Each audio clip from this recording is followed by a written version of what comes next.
Hello, and I was going to say a very warm welcome to Donington Park. To be fair, it's getting a little bit on the parky side at the moment, but welcome anyway to day 2 of the Brscc's autumn meeting here at Donington Park. Very much an endurance flavour continuing from yesterday. We obviously had the Fun Cup Endurance Championship yesterday. They've packed up and gone home. Their place in the pit lane has been taken by the SILVERLAKE Endurance Championship for the C1s. We've also got the ClubSport trophy with a 45-minute race, not quite endurance, but getting there.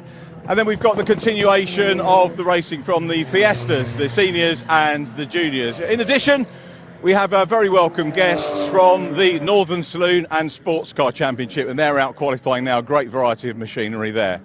Joining me in the commentary box for all the action today, as ever, is John Ratcliffe. Well, good morning, everyone. Yeah, thank you very much for that brilliant intro, as always, Richard, and welcome everyone back to Donington Park for day number 2 of the Brscc Autumn Race Weekend. Well, the racing that we were treated to yesterday was absolutely sublime, and I'm sure we're going to see more of that today, as Richard was just telling you all about. Plenty of classes that have carried over from yesterday, plenty of championships and series, but a couple of new faces joining us out on circuit today. To give you a quick little rundown of the schedulers, I do believe we got a couple of cars just to collect from gravel traps and whatnot in the previous qualifying session. Speaking of those, we've had qualifying already for the ClubSport Trophy and the Northern Saloon and Sports Car Championship. We're going to move swiftly on in a few moments' time to the first race of the day. That will be our AIRTEC Motorsport Fiesta ST240 Championship. And then you'll be seeing Richard once again as we go through 50 minutes of qualifying for the SILVERLAKE C1 Racing Series. He'll be heading down pit lane to have a little chat with some of our drivers and team members and family members and whatnot, and give a little bit more of an insight into that championship. Then we'll be moving on to our Brscc Fiesta Junior Championship for another race for them this weekend. Then on to the first race of the weekend for the Northern Saloon and Sports Car Championship. Then on to a quick lunch break. It's designated for an hour, but it was cut rather short yesterday just to try and make up some time, so maybe that'll happen again. So just keep your eye on how things change here on the live stream to make sure you don't miss any of the racing that you want to see. Then we move on to the afternoon. A 45-minute endurance race for the ClubSport Trophy, followed by the final race of the day for the Fiesta Juniors, then the second race for the Northern Saloon and Sports Car Championship, and we finish it off with a 3-hour endurance race with the SILVERLAKE C1 Racing Series. Lots of action to come then. My name is John Ratcliffe, and as we say, Richard John Neal alongside me in the commentary box. Good morning, Richard. How are you? I'm very good. Just having literally sprinted to join you from that intro, which we really quick. Which we didn't pre-record earlier. You're not even out of breath. Very impressive. Yeah, looking forward to today. First race is the Fiesta Seniors, which is going to be exciting, the AIRTECs, and I'm guessing I need to double check my maths with yours from last night on the championship. Puzzled look from John there. I don't do maths, mate. I think you know that. I think you know that. I'll leave that ball in your court for this morning anyway. But the racing was fantastic, wasn't it, yesterday? Alistair Kellett taking 2 race wins from race 1 and race 2, but you say that and it sounds relatively simple. It certainly wasn't out there, wasn't it? Drivers trying to thread the needle left, right and centre, bodywork going flying, but Alistair cutting through the traffic and getting 2 very impressive race wins. Yeah, you can see why he's a multiple champion, and we'll talk more about that in just a moment.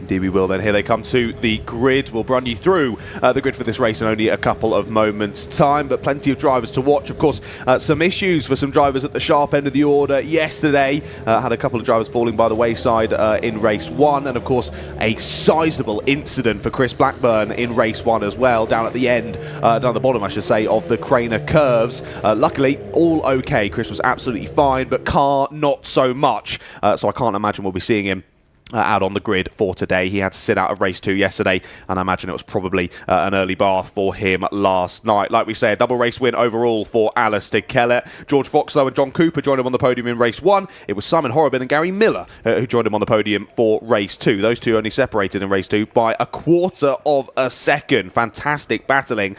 And another point as well, fantastic to have John Cooper back on the grid. Of course, he was another driver who had a sizable incident earlier on in the season, sat out a couple of the rounds back here again in Donington. And as we were mentioning yesterday, no confidence or no skill lost for John. He was fighting hard at the front of the field, wasn't he? He was, yeah. I haven't had the time to catch up with him, but hopefully saying welcome back on the stream is enough. They're going to be disappearing, aren't they, after this race, a lot of them, because this is their last race of the weekend. First race of the day, so they get to clear off home, which works out well for the strong Irish contingent. One of which is Alistair Kellett, the championship leader. I was saying yesterday, those of you that, if you were still awake at the end of the day when I was talking about the championship configurations, the way it works is there are drop scores in the Fiestas, but you're not allowed to drop the last event at Brands Hatch unless you start it. So to try and encourage the drivers to go. And I was wondering whether Alistair would be in a position where he had amassed enough points to not have to come to Brands. I'm sure he will do, as I said yesterday, but I did the sums, and the answer is no, he hasn't. The short answer. I haven't had confirmation. It has to be, I have to say that is unofficial from my point of view, if Alistair and the team have done sums and think otherwise, and it hasn't been ratified by Greg Graham, the championship coordinator. Normally my maths is there or thereabouts, and I'm pretty sure he's about 25 points away from being able to do that.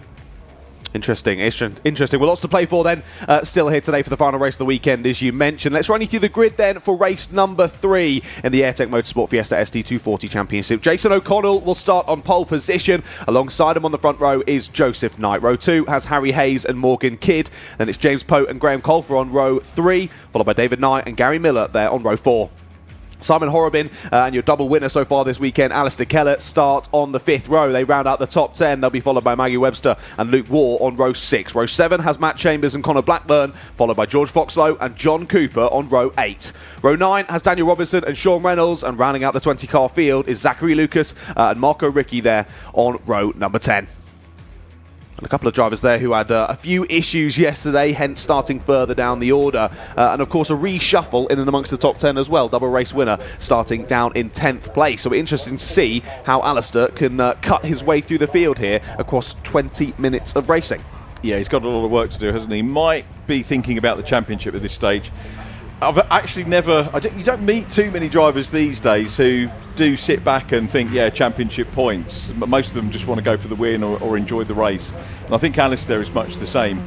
So we'll see what he can do from 10th place. But yeah, sharp end of the grid. Jason O'Connell looking for his first outright win. He's the amateur class driver. I think he probably has done enough. I'm not sure whether he dropped scores in the amateur bit. The way the championship works is that you've got you've got the overall championship.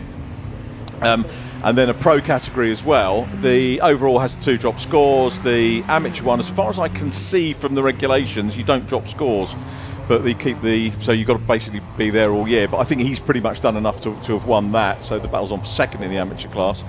Joseph Knight alongside in the front row, a driver that I'd love to see more of him. We haven't seen him all year this year, Joseph Knight on the front row of the grid, but a very quick driver, product of the Fiesta, I nearly said Ginetta, Fiesta Junior Championship.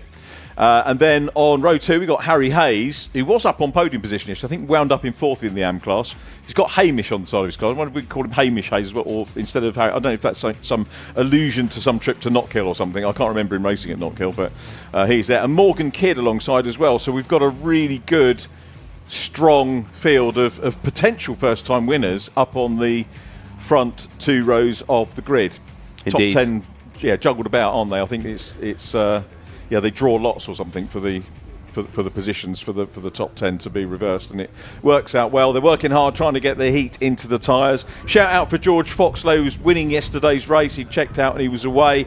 Had a great lead, and then the car started overheating, and I was didn't get to talk to George, but spoke to his dad Tim this morning, and Tim was saying George was really down in the mouth about it, and understandably so. You know, if you're not going to get fed up with retirements or whatever, then probably shouldn't be racing.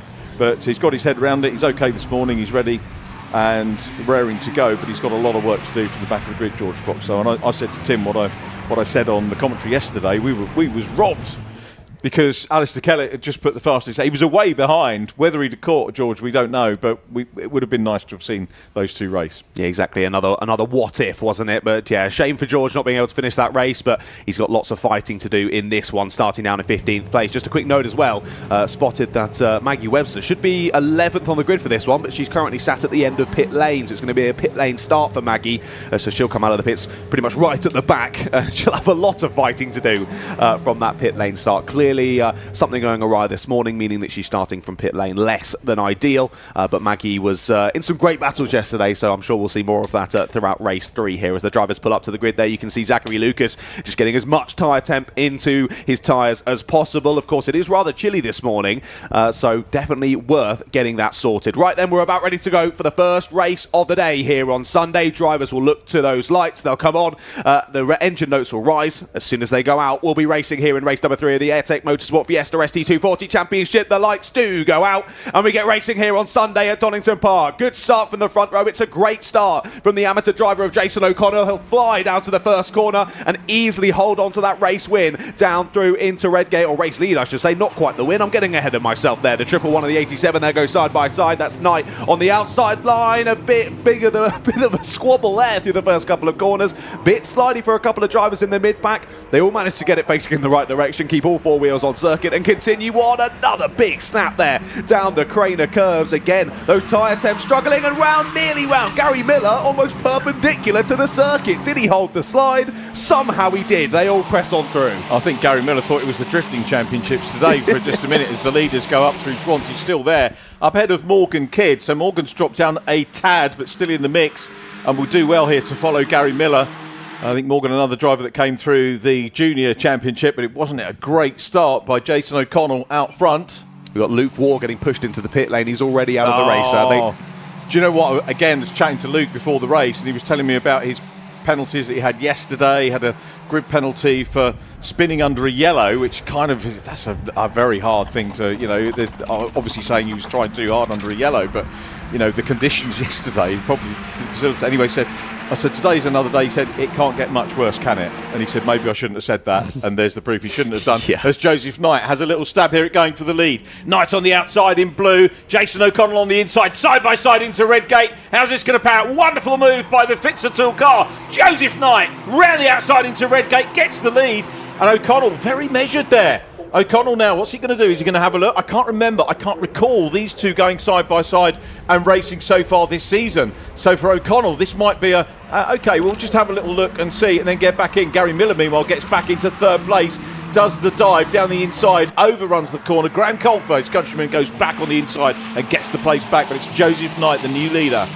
Yeah, very momentarily there into third place, wasn't he, Gary Miller? It was a great aggressive move down into the old hairpin, but didn't quite work out. A little bit too late on the brakes. I was a bit nervous because it was both of those two that went sideways there on lap one. Both kept it a bit more in the straight line this time. Gary attempting the move for third, but not quite able to get it done. Oh dear, who's that off into the grass on the right-hand side? It is the number 12. Yes, indeed. And that boot lid jumping open as well, nearly becoming a new rear wing for these ST240s, but I think it's managed to close itself. Yeah, fingers crossed that it has. Joseph Knight though out front. This is brilliant stuff from Joseph, and then we've got a three-way scrabble, which may well help him if they engage for a long time. That will help him out front. Not that he might need the help, but there's George Foxlow coming through. Now Foxlow is ahead of his arch championship rival, 2 cars ahead of Alistair Kellett. Kellett last lap was down in 11th place, but improves to the good by 1 position in this one. I think at the expense of David Nye with his flapping boot lid. So Kellett up into the top 10 again. Remember, started 10th, but George Foxlow was the last retiree of yesterday's race, starting a little bit further back. He's actually ahead of his arch championship rivals. Graham Colfer gets sideways. You wouldn't know he was an ex-rally driver, would you? No, not at all. Another big snap down the bottom of the Craner curves. It's a change for third, though. Gary Miller has got through this time, and now he is hounding the rear bumper of Jason O'Connell. This is the opportunity that Joseph Knight needs here to build a nice gap out in front. As they came across the line, it was just over a second between Knight and O'Connell. And now that O'Connell is firmly focused on his rear view mirrors here, looking at Gary Miller, this might be the opportunity, like I say, for Joseph to scamper off. Bit of an argy bargy Bargy there up over the top of the crest as we head onto the back straight, and we'll be side by side down into the Fogarty S's, potentially even 3 wide. Here we come, it's Miller time now. Here he comes up into P2, but he's got Graham Colfer in the mix as well. Colfer's on the right inside. Is he going to come through? Colfer hard on the brakes, saw the gap, went for it. Miller's seen him as well, turns in behind him.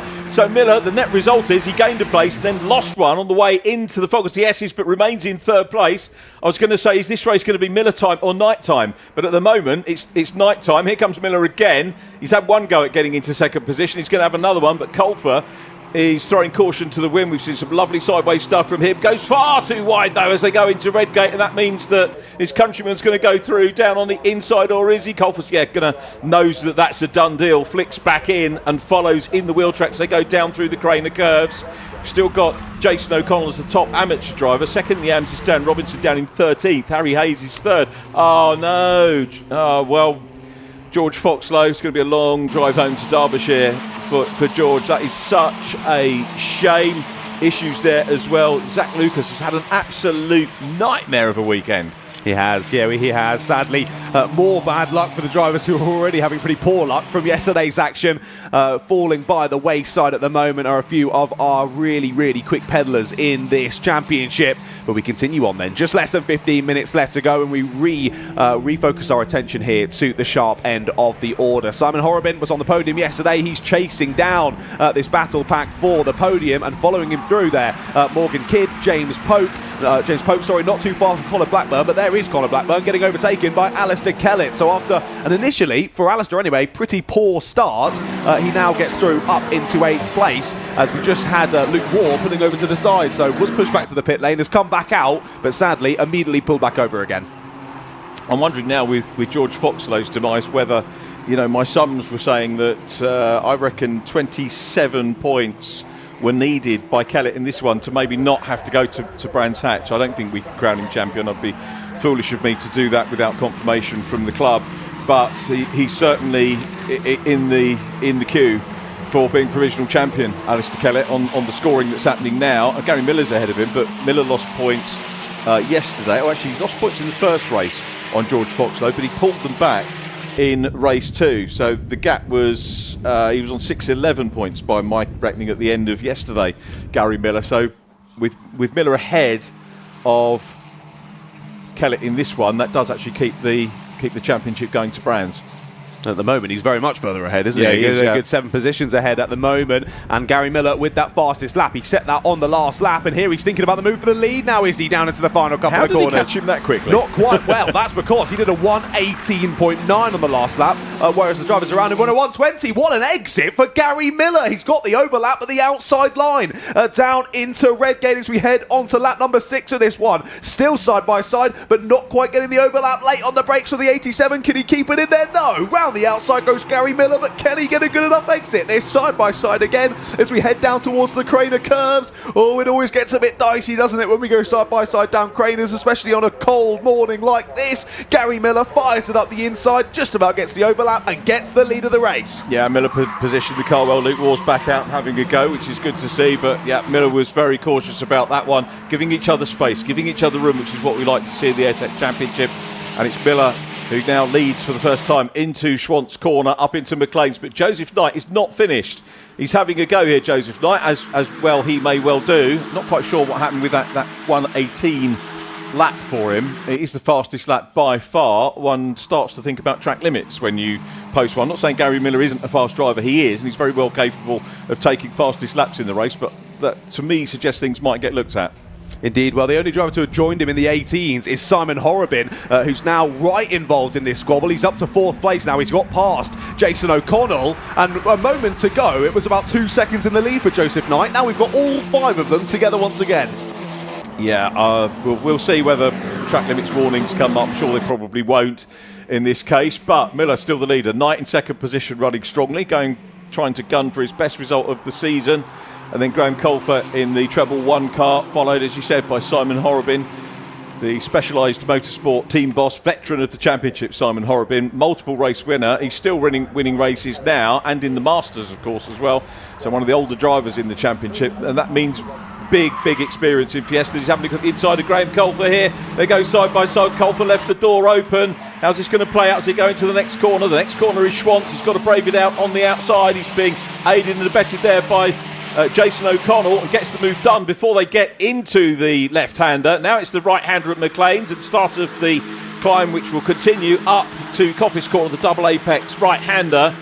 And that was good stuff from Simon Horrobin, who now goes up into third place. Miller still getting the attentions, though, of Joseph Knight in P2. Knight's really impressed here.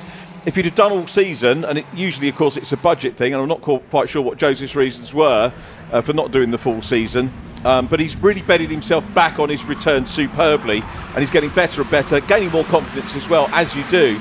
The youngster really performing well here. So it's Miller, Knight, and then Simon Horrobin in third place as they cross the line to complete lap number 7. Indeed, yeah, great racing there. That was fantastic from Simon Horrobin. One of those classic moves where you don't actually really think you can go for the move, but you just scare the driver in front of you into the braking zone by pulling out of the toe and looking like you're going to go for it. That just forced Colfer off of the racing line and opened up the door on the exit for Horrobin to file his way through, and he did just that. Jason O'Connell then aggressive to follow through. Here's the move for second. He's going to do it again down into the old hairpin. This time even more committed from Simon Horrobin. Into second place he goes, and now the 87 of Joseph Knight is under a lot of pressure from our top amateur driver of Jason O'Connell as they fly up the hill once again. O'Connell made the move up here last lap when he tried again into the right-hander. He's looking for it. Will the door open? Not quite this time. Yeah, you were just talking about Joseph Knight. Best finish prior to this weekend's event was 2 P5s at Silverstone. Very impressive, but he's looking for his first podium. He's trying to hold on to it, but look at this. Less than ideal exit. Sneaking up the inside is Jason O'Connell. They're going to fly 2 by 2 down into the final couple of corners. Well, we said earlier on, didn't we, when Jason got into the lead, that Jason might be, when Joseph got into the, Jason might have a look and see how it panned out. And at the moment, that's all a little knock in the back, or big knock in the back actually, by Colfer. I'm going to say it was a big knock if I'd been in the car, for sure, and almost felt that one sitting here in the commentary box. Again, inadvertent. Whether that attracts the attention of the officials remains to be seen. But now, look at the champion. He is on the left of screen. Alistair Kellett goes down the inside of John Cooper. Had a little bit of a wobbly moment on the brakes. I think saw Kellett's car there. He's going to run a tighter line than Kellett. But Alistair Kellett is up into P6 at the moment with the fastest lap of the race. He's in the 118s as well, and has got the potential here to make some more progress. He's back down behind John Cooper again now. So Cooper has gone through. Maggie Webster, that is, who has taken a little bit of a tumble as the race continues, but that will surely bring out the red flags. We've got 8 minutes of racing left to go. Officials bang on the red flag button straight away. No messing about from race control, as you would expect with Brscc. And it is Gary Miller out front. Now, whether we will restart, we have started the day's racing a little bit earlier than we anticipated. I think I told everyone originally it was going to be 10 o'clock, but we got going a little bit early. And we'll check that all is well with the Kent racer Maggie Webster, as the cars will form up on the grid, possibly maybe get another 5 minutes of the race, because you've got the official time that you need to build into getting the cars on the grid, getting them lined up in the order that they were before the stoppage. If the organisers deem it thus, we might call it a checker, because they are past the halfway stage. So there's a little bit of a decision to be made in race control. They've got some wiggle room on the timetable to be absolutely sure. We started a bit earlier. We've got a lunch break which we can play into as well. But we'll see what decision is made. But yeah, bad luck to Maggie Webster, who started from the pit lane. Yeah, indeed. No, she was doing a great job in that race so far, wasn't she? Cutting her way through the order. But yeah, that was a wild ride out of the final couple of corners so easily, especially when you're trying to go too wide through those corners to get shoved off on the grass, and it's still rather damp on that grass. It would have been a one-way ticket to the barriers there. Hopefully Maggie is all okay. But focusing our attention back to the sharp end of the order in that one. Some brilliant racing, wasn't it, through there? Joseph Knight leading really well, then getting drawn back into the pack once more, and then it all was kicking off. We still had, what was it when we went onto that lap? 2.5 seconds separating the top 7 as we went there onto lap number 9, which is fantastic racing. Hopefully we do go back to green flag conditions, but obviously that's all to the jurisdiction of our fantastic stewards here at Donington Park. So we will wait and see how we press on with this one, but at the moment under red flag conditions, and we'll wait to give you more information on Maggie as soon as we can. Well, at the moment, if that is called as a result, it'll be Gary Miller Miller's race with, well, Simon Horobin had overtaken Joseph Knight at the end of the previous lap, but obviously if we count back a lap, that might end up switching back around again. Either way, if the result is called, it would be Joseph Knight's first podium. So from a very impressive race leading out front to a very well-deserved podium, I think is fair to say. Absolutely right, and another great advocate for the Fiesta Junior Championship was Joseph Knight. A lot of youngsters now. I look at the Junior Championship this morning going around the paddock and thinking, you know, there were a lot of drivers there that are going to go, you know, significantly onwards and upwards, and you know, we might be talking touring cars, touring car package, single seaters, as Joseph Loke did back in the day, and Deegan Fairclough. Just thinking about that, we've had two Fiesta Junior drivers, therefore, that have won the BRDC Aston Martin award. There is Maggie being led away to the ambulance. Looks a bit shaken, I've got to say, and understandably so. Yes. After that, but out of the car and receiving the attention. Everyone will know now that, you know, any incident, you go to medical centre to get checked over. There is so much care given at the racetracks these days to anyone involved in any incident, and obviously you'd want to get looked at after a roly-poly. Yeah, 100%. I mean, I've got personal experience of that up at the Brands Hatch Medical Centre. Everyone was absolutely lovely looking after me when I headed up there after my big crash in the Fun Cup last year. So, no, I cannot thank everyone enough at all the different circuits across the UK for the fantastic job that they do and the brilliant care that is obviously shown to our racing drivers here at Donington Park. Of course, they were jumping into action left, right and centre yesterday. I remember in the Fun Cup race yesterday, suddenly the fire crew had to jump into action pretty quickly. But like I say, everyone's been doing an absolutely smashing job. So again, a massive thank you. One of the ways you can get into racing if you're a youngster, we were talking about the Fiestas, one of the ways you can get in is by taking part in the Fiesta Junior Scholarship. Do you want to find out how to do it or learn a little bit more about it? Well, we've got some information for you.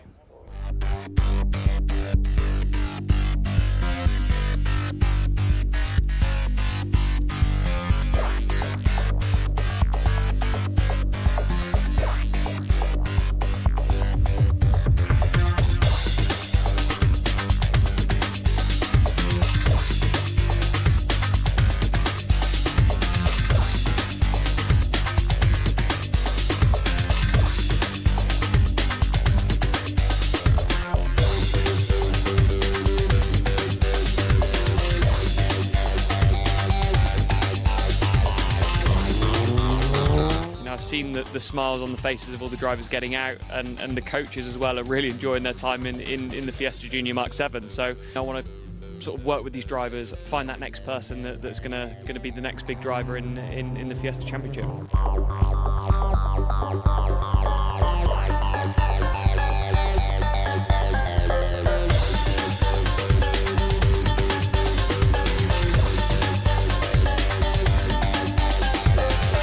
Scholarship like this, if I'd have had the opportunity, I would have been so over the moon. And you know, these lads and the girls are so humble, and they really make you feel privileged to sit alongside some of the best talent, I reckon, in the country, if not in Europe. It's good to see how much it means to some of them. I'm just loving being around it. It's really good.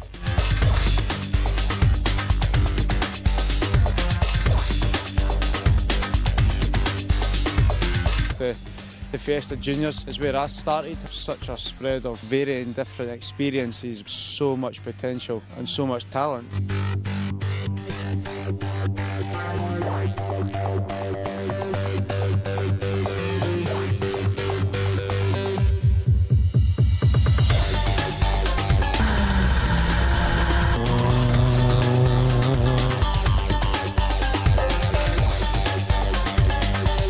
I've been a part of a number of scholarships over the years, and this has just been head and shoulders above the rest.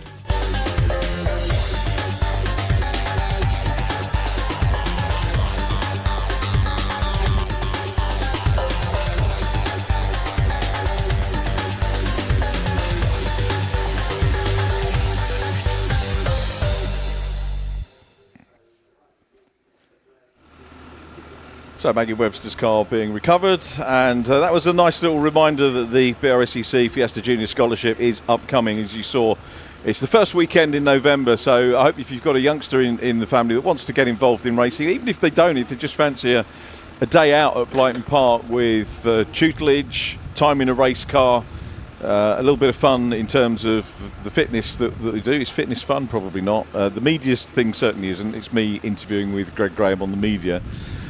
A couple of notes on that. I remember filming all that, actually. That was done 2 years ago with Johnny, our cameraman who's here with us this weekend, filming that. We had a great time. Couple of notes in case anyone wants to re-edit it at any point. Or for this year, I think the bobble hats were a mistake. all these youngsters walking towards the camera with bobble hat would have looked a lot more serious without the bobble hats. I think we need to do away with them. They give them away. You get a goodie bag when you go to Brighton. Oh, nice. And the bobble hat. They are nice things for the winter. And to be fair, actually, it is cold at Brighton in November. It's cold any time you're actually at Brighton because it's near Scunthorpe. Right, okay. Have you been to Brighton? No, I've not been.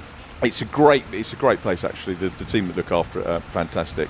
And luckily, I've got 2 loads. Yeah, get him signed up. Get them signed up for the scholarship. There's people actually. It's funny how these competitions capture the imagination because the people who aren't eligible for the scholarship this year can't race next year, obviously. But people are planning to enter next year's already, which is incredible. It's very brave that they're making the assumption it will run. I hope it will run next year, but people are very keen on it. Anyway, the other one was it might be worth adding subtitles to Aidan Moffat. I don't know if you heard the Aidan Moffat bit. That was my other note. It's a scholarship, yeah. I love Aidan. It was really funny. And again, I remember interviewing Aidan, and Johnny got the sound absolutely superbly spot on that. But it was weird because there's lots of car noise because you've got cars going in and out of the little paddock of Brighton to go on track to assess and coach the drivers.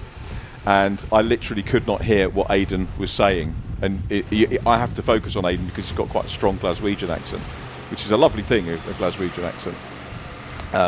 But I couldn't hear him. And when you get those, I don't know if you've been in this situation, John, where you're interviewing a driver, you can't hear them, let alone understand them, and you nod sagely. You sort of wait for them to stop speaking, don't you, and then go, I have no idea what you said, but I'm going to ask this now. 100%, I agree 100%. You just hope they didn't say anything too rude, but not that Aidan ever would. Of course, no, not that he ever would. What you needed was subtitles in real life, didn't you? Yeah, just appearing below him. Oh, of course, Aidan himself was a Fiesta Junior driver back in the day, and again, it's got. I talked about we're looking at the seniors now, obviously, and they've got a very rich history. Going back many years, but the Junior Championship's got a fair old history as well with the likes of Aidan Moffat. One of the closest races I ever saw was here at Donington Park, and I think it was Jack Mitchell and Charlie, can't remember his name, went into GTs and Janettas, and they had an absolutely super race and finished inches apart. Really cracking races. That was in the early years. We had the Mark 6 Fiesta. But ever since the get-go, people always go on about, hasn't it done well since we only had 3 cars or whatever? And do you know what? Every junior championship will go through that. Junior saloons have been struggling for numbers this year. Well, I say struggling. They've had 14, 15, which isn't that bad. But the very nature of it, you've got to change the driver base every 2, if not 3 years. So for any organiser, you're going to have to expect a junior championship to drop in numbers. It's going to happen. There are a lot of drivers in this year's cohort that are coming back next year for the juniors, so that's going to be good. I think we're going to have a very strong Fiesta Junior Championship next year. And we've got the Speedworks team, will be BTCC team. Speedworks are running a team in juniors next year. What sort of effect that is going to have on the championship remains to be seen. Certainly in terms of PR side of it, it's great having a touring car team in. Will that put off some of the lad and dad type entries who might think we can't really compete with the touring car team? I don't know, but yeah, PR wise and shine and publicity wise, it's great. And Speedworks are a fantastic team. Danny Buxton, obviously the team manager with them, his son's come through Brscc product and gone up into touring cars as well. Really exciting to see how it pans out, but I don't think it would do the championship any harm. And great to have that link with Speedworks. Exactly, yeah. Fantastic to have them involved, and I can't wait to see it continue to go from strength to strength. And the racing speaks for itself, really, doesn't it? Out there, it's been awesome to watch. But like you say, you've got to expect that ebb and flow in a junior championship, haven't you? Because drivers get older. That's how aging works, and then they move on to other things, don't they? So you just got to wait for that new crop to come through. And there's been plenty of different junior championships over the years. I remember when my brother was younger, he used to race in Sax Max. if you remember that. Junior Saloons now, isn't it? Yes, indeed. Yeah, it's all changed names, but again, the racing never lies. It's always fantastic, particularly with young drivers involved, always looking to get rather scrappy. I say that though, there's plenty of older drivers involved in the other championships who get just as scrappy. They've been treating us to a great day. Hello down there. I knew it was Chris Simpson. Thank you for the for the mention in the ears, Kieran.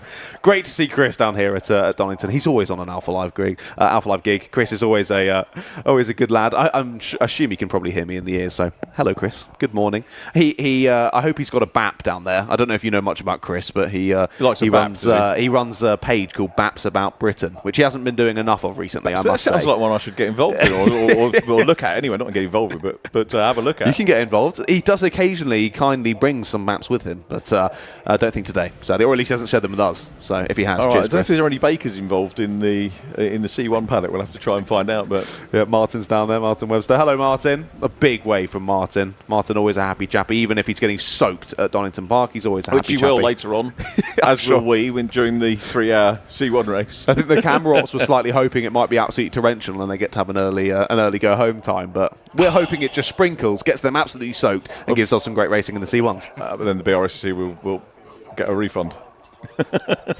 We'll wait and see. Aaron, we're dotting around every commentator. There's Aaron, every commentator, every camera op down there. Aaron giving us a little dance as well. This is great to see, of course, under red flag conditions here at Donington Park. And a big shout out to all of the Alpha Live crew out there.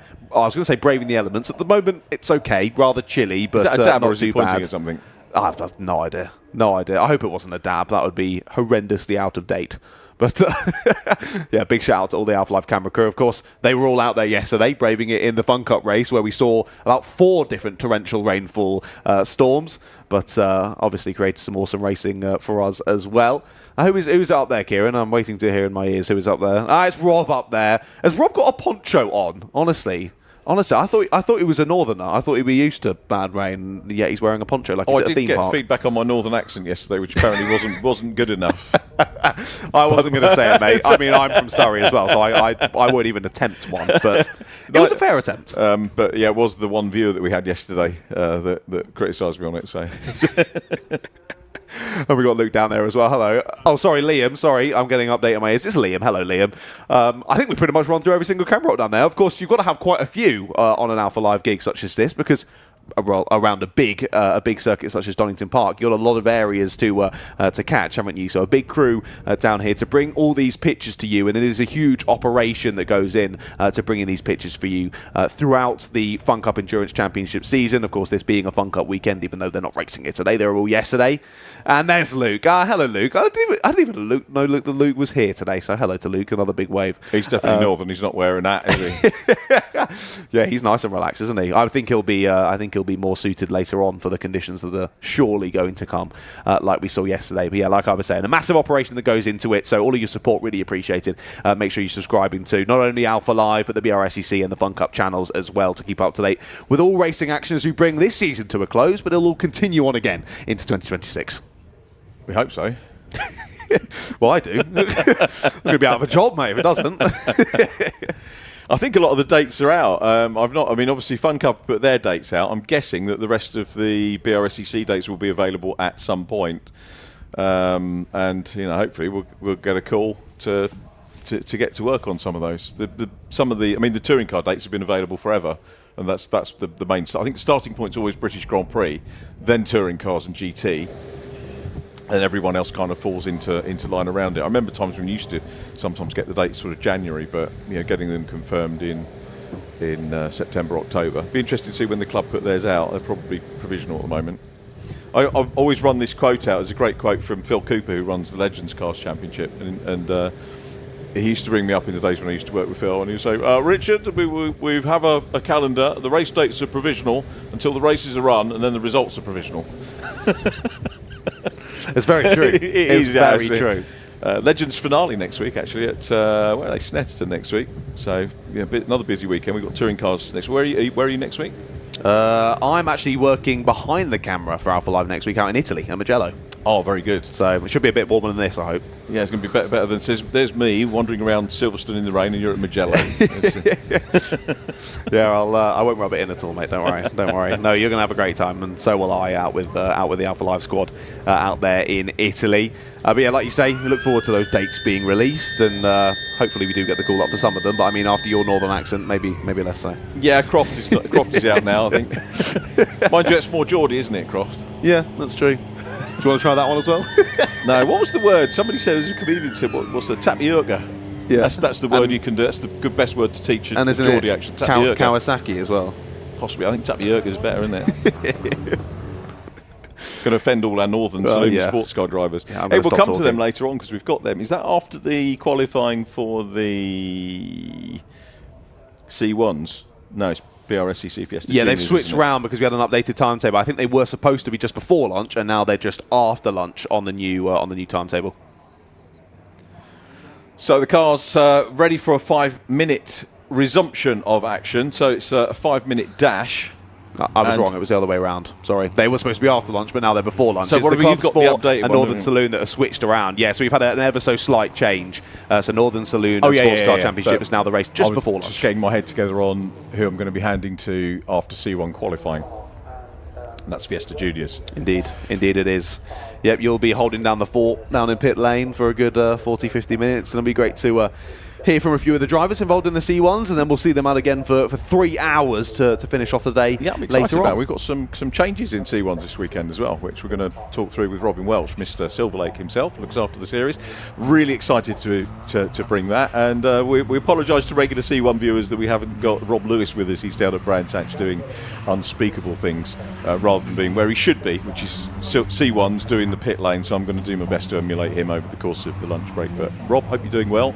And class podiums hopefully for him down at Brands Hatch today.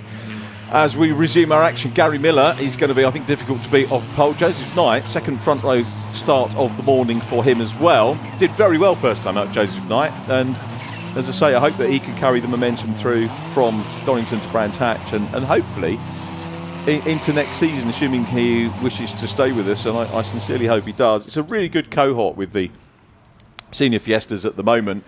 We do get drivers coming in from the junior formula. We get drivers coming in from other championships. So Luke Waugh's been a perennial on the BTCC package. It's great to have him here. Very good addition to the championship. Got Morgan Kidd there running well. Did a really lovely segment with Alpha one time. He was up at Alton Park, and I can't remember if Morgan's the one that does the wrapping of the car, but talked us round all the sponsors and what she'd done on the car. Really, really good. Great work. There's Connor Blackburn in the Golf livery. B&Co 664 car. It's a shorter race, so I'm wondering whether it's going to affect how the drivers play this out. They're just going to have to gun for it. Probably. Now, where's Alistair Kellett on this one? Let's have a quick look. I think it'd be P5 now on this restart. You wouldn't bet against him getting another win here, would you? It would be the first hat-trick in Fiestas for quite a few years. I've got the last 3 or 4 seasons scribbled in front of me, and I couldn't spot a hat-trick. I'm probably wrong, because it may have been a judicial somewhere, but we could have an historic hat-trick underway here. Alistair Kellett. Good planning for Brscc. I think given the number of drivers that come over from Ireland to race, who are very welcome, it's always great to see them, and it adds something to the championship, having drivers that come from overseas, whether it's Europe or Ireland. Ireland is Europe, isn't it, of course? Yeah, it just adds something to it, rather than just being English drivers or British drivers. I mean, it's great to have as many drivers on the grid as possible. Doesn't matter where you're from or whatever. Just as many drivers getting involved, getting out there on the black stuff and putting on a great show for us. We're about ready to go then. I do believe it'll be a 5-minute dash here to the checkered flag.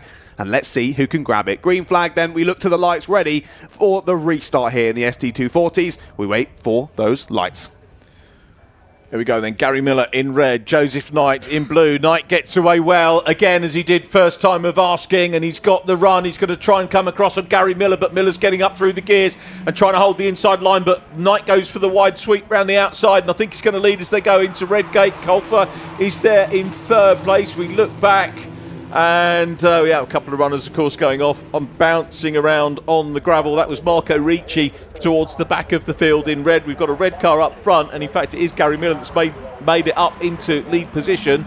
And coming up, though, is Conor Blackburn. Super stuff from Blackburn. And Is that O'Connell? Yeah, it is. Yeah, that's Jason O'Connell off down at the bottom of Craner's. Big slide off into the gravel. He's trying to pick it out of there, but that's going to be dropping all the way to the back of the pack after a great race so far for Jason. It all goes wrong on the race restart, but what a restart for the 664 of Blackburn. Fantastic restart. It's gone from about 9th, I think, up into 3rd, maybe even 2nd place. Yeah, it is 2nd place. Fantastic. I can hear the officials now. You nearly jumped the start there, son. As one famously said to Rob Boston, he said, well, did I or didn't I? Well, you nearly did. So you didn't? Yeah, so he had, yeah. But it was a cracking start. Knight did well, didn't he? But now he's coming under pressure from Simon Horrobin. He puts the grey 14 down the inside, so Knight probably would have been happy with that first go. Morgan Kidd follows him. Then Alistair Kellett, the championship leader, further back than we thought he was going to be. And it's Gary Miller who's done the quick getaway here from Conor Blackburn. Graham Colfer is next up. Gets a flash of lights from John Cooper, the returnee. And John will try. They love the run off there, don't they? Is there track limits there?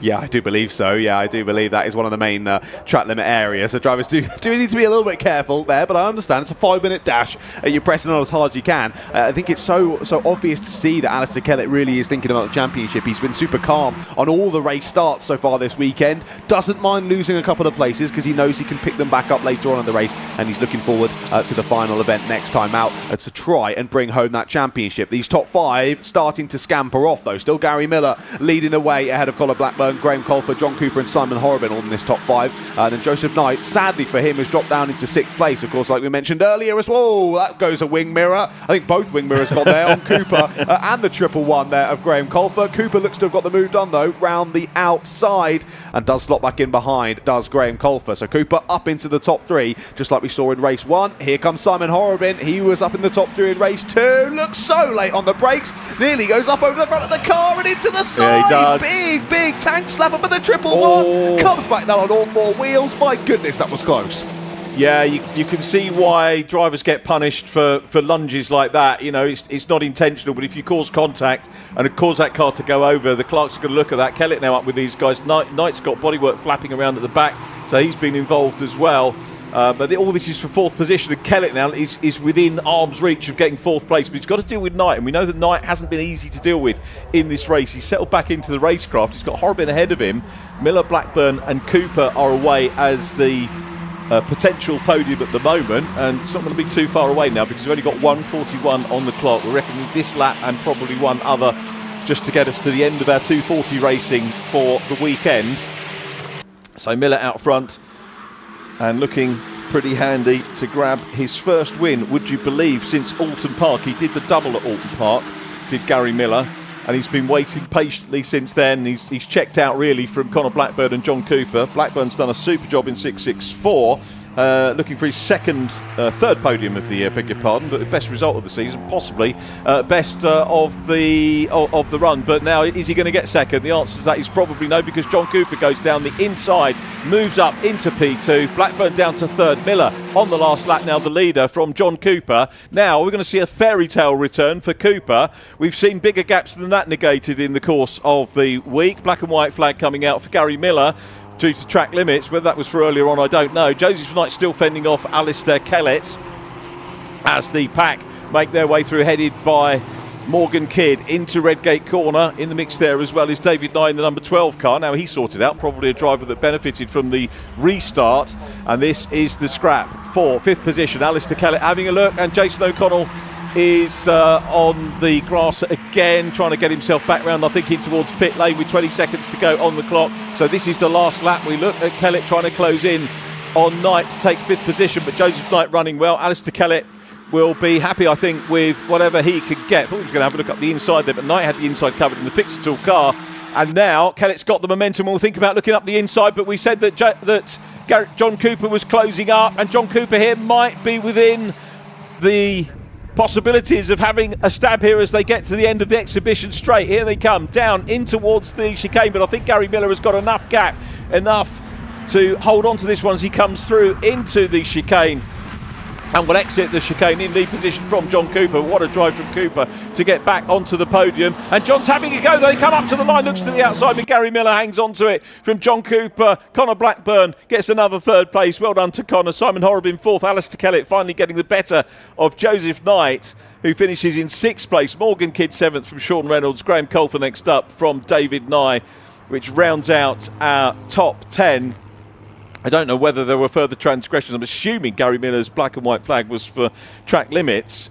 If there were any more, he may well find himself losing the win from John Cooper, but I must admit I didn't see too much of that in the closing stages. So our third race of the weekend for the AIRTEC Motorsport Fiesta ST240 Championship is won by Gary Miller. So it's 2 wins for Kellett, 1 win for Miller. John Cooper second from Connor Blackburn. Fourth goes to Simon Horrobin from Alistair Kellett and Joseph Knight. Morgan Kidd next up from Sean Reynolds and Graham Colfer. David Nye finishes in 10th. The AM-class victory goes to Daniel Robinson. Harry Hayes in 12th from Marco Ricci and Matt Chambers 14th. And Jason O'Connell coming home in 15th position and securing another amateur class podium. That's the first time I think he's not won the amateur class over the course of the season.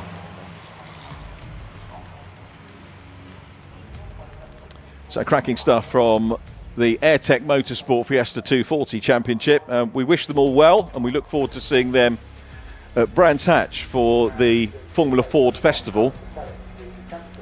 Fiestas have always been very welcome at the festival. Great to have things all blue oval at that meeting. I think we've got a guest formula coming onto it as well, but we can catch up with, I think we've got ST50s, ST150s on the Saturday. Probably the majority of the junior and senior racing on the Saturday at Brands Hatch, and then the Formula Ford finals on the Sunday. I just hope we get some good weather. You never quite know what you're going to get these days. We had a couple of torrential downpours the last couple of years, and the timetable gets adjusted to reflect that. But Alistair Kellett on that one, making up that other place. Is he going to be provisional champion? We'll have to wait and see the Brscc social media updates to see whether he is provisional champion after taking that win. It may be that John won't get to talk to him here, will he? Because he's not on the podium apart from the Masters. Hopefully, because we're going into qualifying again in just a moment for the C1s, we can have a chance to catch up with our amateur class drivers as well. So much time as you need, John, once we get the cars assembled down there in Parc Ferme for the Fiestas. We've still got 2 more junior races to go. I thought we might have maybe waited a little bit longer, but at least everyone in the senior paddock could get away in a timely manner. Certainly done Gary Miller's championship. Now, I'm pretty sure, doing the maths now, that Gary Miller still keeps the championship alive to go to Brands Hatch, and it is going to be a formality, I think, for Alistair Kellett if he rocks up at Brands and qualifies and goes to the race. But anyway, we'll hear more from the man who is still keeping that championship alive, our race winner, Gary Miller, who should be down there with John Ratcliffe. Well, you join me down here at the end of the pit lane then for the end of the ST240 Championship, at least for this race weekend. Of course, they go on again for another one to end the season. Of course, never all we want to see during a race, a big red flag there for Maggie Webb. So I've just spotted her in the paddock, seemingly all okay, obviously in floods of tears, gutted to how that one ended, but all okay, and that is the main thing. Let's have a chat with some of the drivers involved in that race then. What a race it was. Of course, you've got the circuit commentator just having a chat with our race winner. Let's go round to John Cooper first, who was in second place. See if I can just grab John. John, I'm just going to grab you quickly if that's okay, my friend. Another great race, and I see you getting on the podium. Well done. Yeah, enjoyed that. Firstly, I hope Maggie's all right, because that looked a nasty roll. So, but no, it's a shame. I think one more lap I'd have got him. I was nearly there at line, but it is what it is. So. But yeah. I was going to say you had a little sniff there just out the final corner across the line, like you were saying, one more lap, potential for a race victory, but still very happy with the second. Yeah, you can't complain with that. I mean, I got put on grass off start when somebody didn't move. I had to check up a few times for people spinning, so I'm happy with that. Yeah, a good result. So good race. No, it was aggressive. More great racing in the ST240s, and again, like I said yesterday, welcome back, straight back on form. Thank you. Cheers. Lovely. Cheers, Tom. Thank you very much. Right, then let's head around, see if I can spot Gary. Gary's over there, Johnny, so we're going to have to run all the way over here. But, wow, another great race from Gary. Let's have a little chat with him. Hello, Gary. How are you? Well done. I'm very well, thank you. I think you're feeling pretty good, aren't you? Another victory. Yeah, a victory now. It's been a long time coming since Donington Park, so delighted, yeah. It was hard work. I actually seen how I couldn't understand why the back of the car was so uncontrollable, but It must have been the first lap or something. We got a bang on one of the back wheels, so I was hanging on for dear life out there, to be honest with you. So I wasn't too happy to see the restart coming, but look, it's a great weekend. Everyone's here, so thank everyone for coming, and yeah, it's brilliant. No, amazing. Yeah, I think there were a few drivers who weren't quite happy that it was restarted, but you were really scrappy on the first stint. Then that second restart, you were able to just pull away and bring it home. I just have to keep it on the track, and he even got track limits in that 5-minute session. So I could see John coming, and I said, right, just don't do track limits and just keep it on the track. And I'd say it would have been a good dice. Now I would have let John go, to be fair, because I'm not fighting him in the championship, so it's important to get a good finish. So I just hung on enough. So anyway, it keeps the championship alive to Brscc, so we'll see what happens. Amazing. Well, we're all very excited. Well, enjoy the rest of your day. Of course, you can relax now, but yeah, on to the next one. On to the next one. See, here we go. Yeah. Cheers, Gary. Thank you very much. Right, we'll head on over as well to the 664 of Connor Blackburn.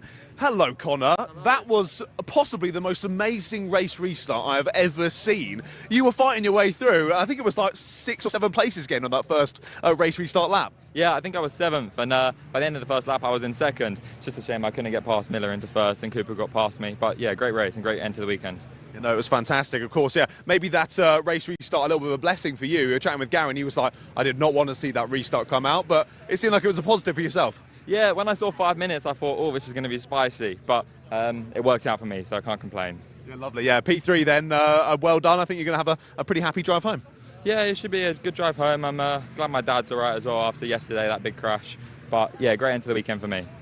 Good. Okay, so mixed feelings after the weekend for the family, but a positive on your side. Yeah, good weekend. Lovely, yeah. Okay, wish your best to your dad as well. Yeah, hopefully he's all good. But thanks for chatting with me, mate. Well done. Cheers. Third place on the podium then for Connor. I did want to see if we could grab we got the number 26 here. Hello, sir. How are you doing today, mate? You good? Yeah, I'm better now. I'm on the podium. Second time this weekend. This is my favourite track now. Yeah, Awesome. yeah. It wasn't before though. No. So I get scared of the crane of curves. I shouldn't be saying that out loud, but they're really scary. I don't want to lose it coming down there. I want to try to be safe, But good fun, good weekend. 2 P2s. Can't complain.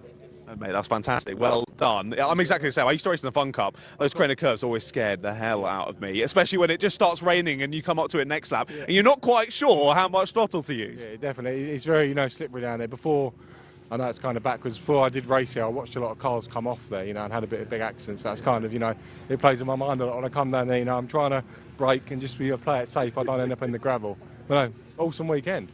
Whoever's watching, thank you. Well, like you say then, did a great job this weekend and on the podium again, so well done. Thank you very much. Cheers, mate. Thank you very much. Right then, we're about ready to crack on next. Who's this beautiful man who's just walked over here? Hello, Richard. Oh, little kiss, how kind. I think my girlfriend might be watching, mate. Stay away.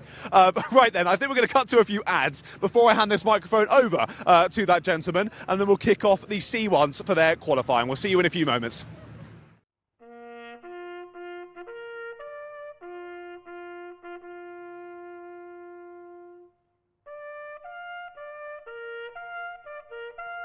They shall grow not old, as we that are left grow old. Age shall not weary them, nor the years condemn. At the going down of the sun and in the morning, we will remember them.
That's Formula Ford, ladies and gentlemen.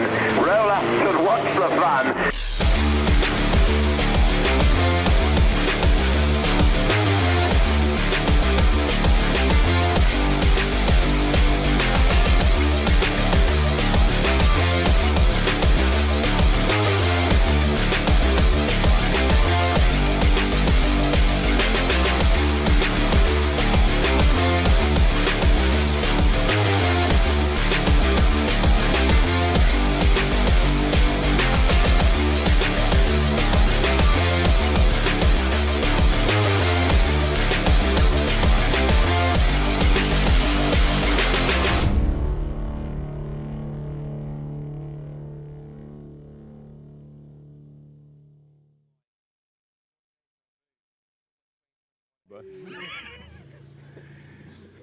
And welcome back. By the power of magic of live streaming, we are back in the pit lane and looking very much forward to Silverlake Endurance C1 Championship. And Mr. Silverlake himself, Robin Welch, is here.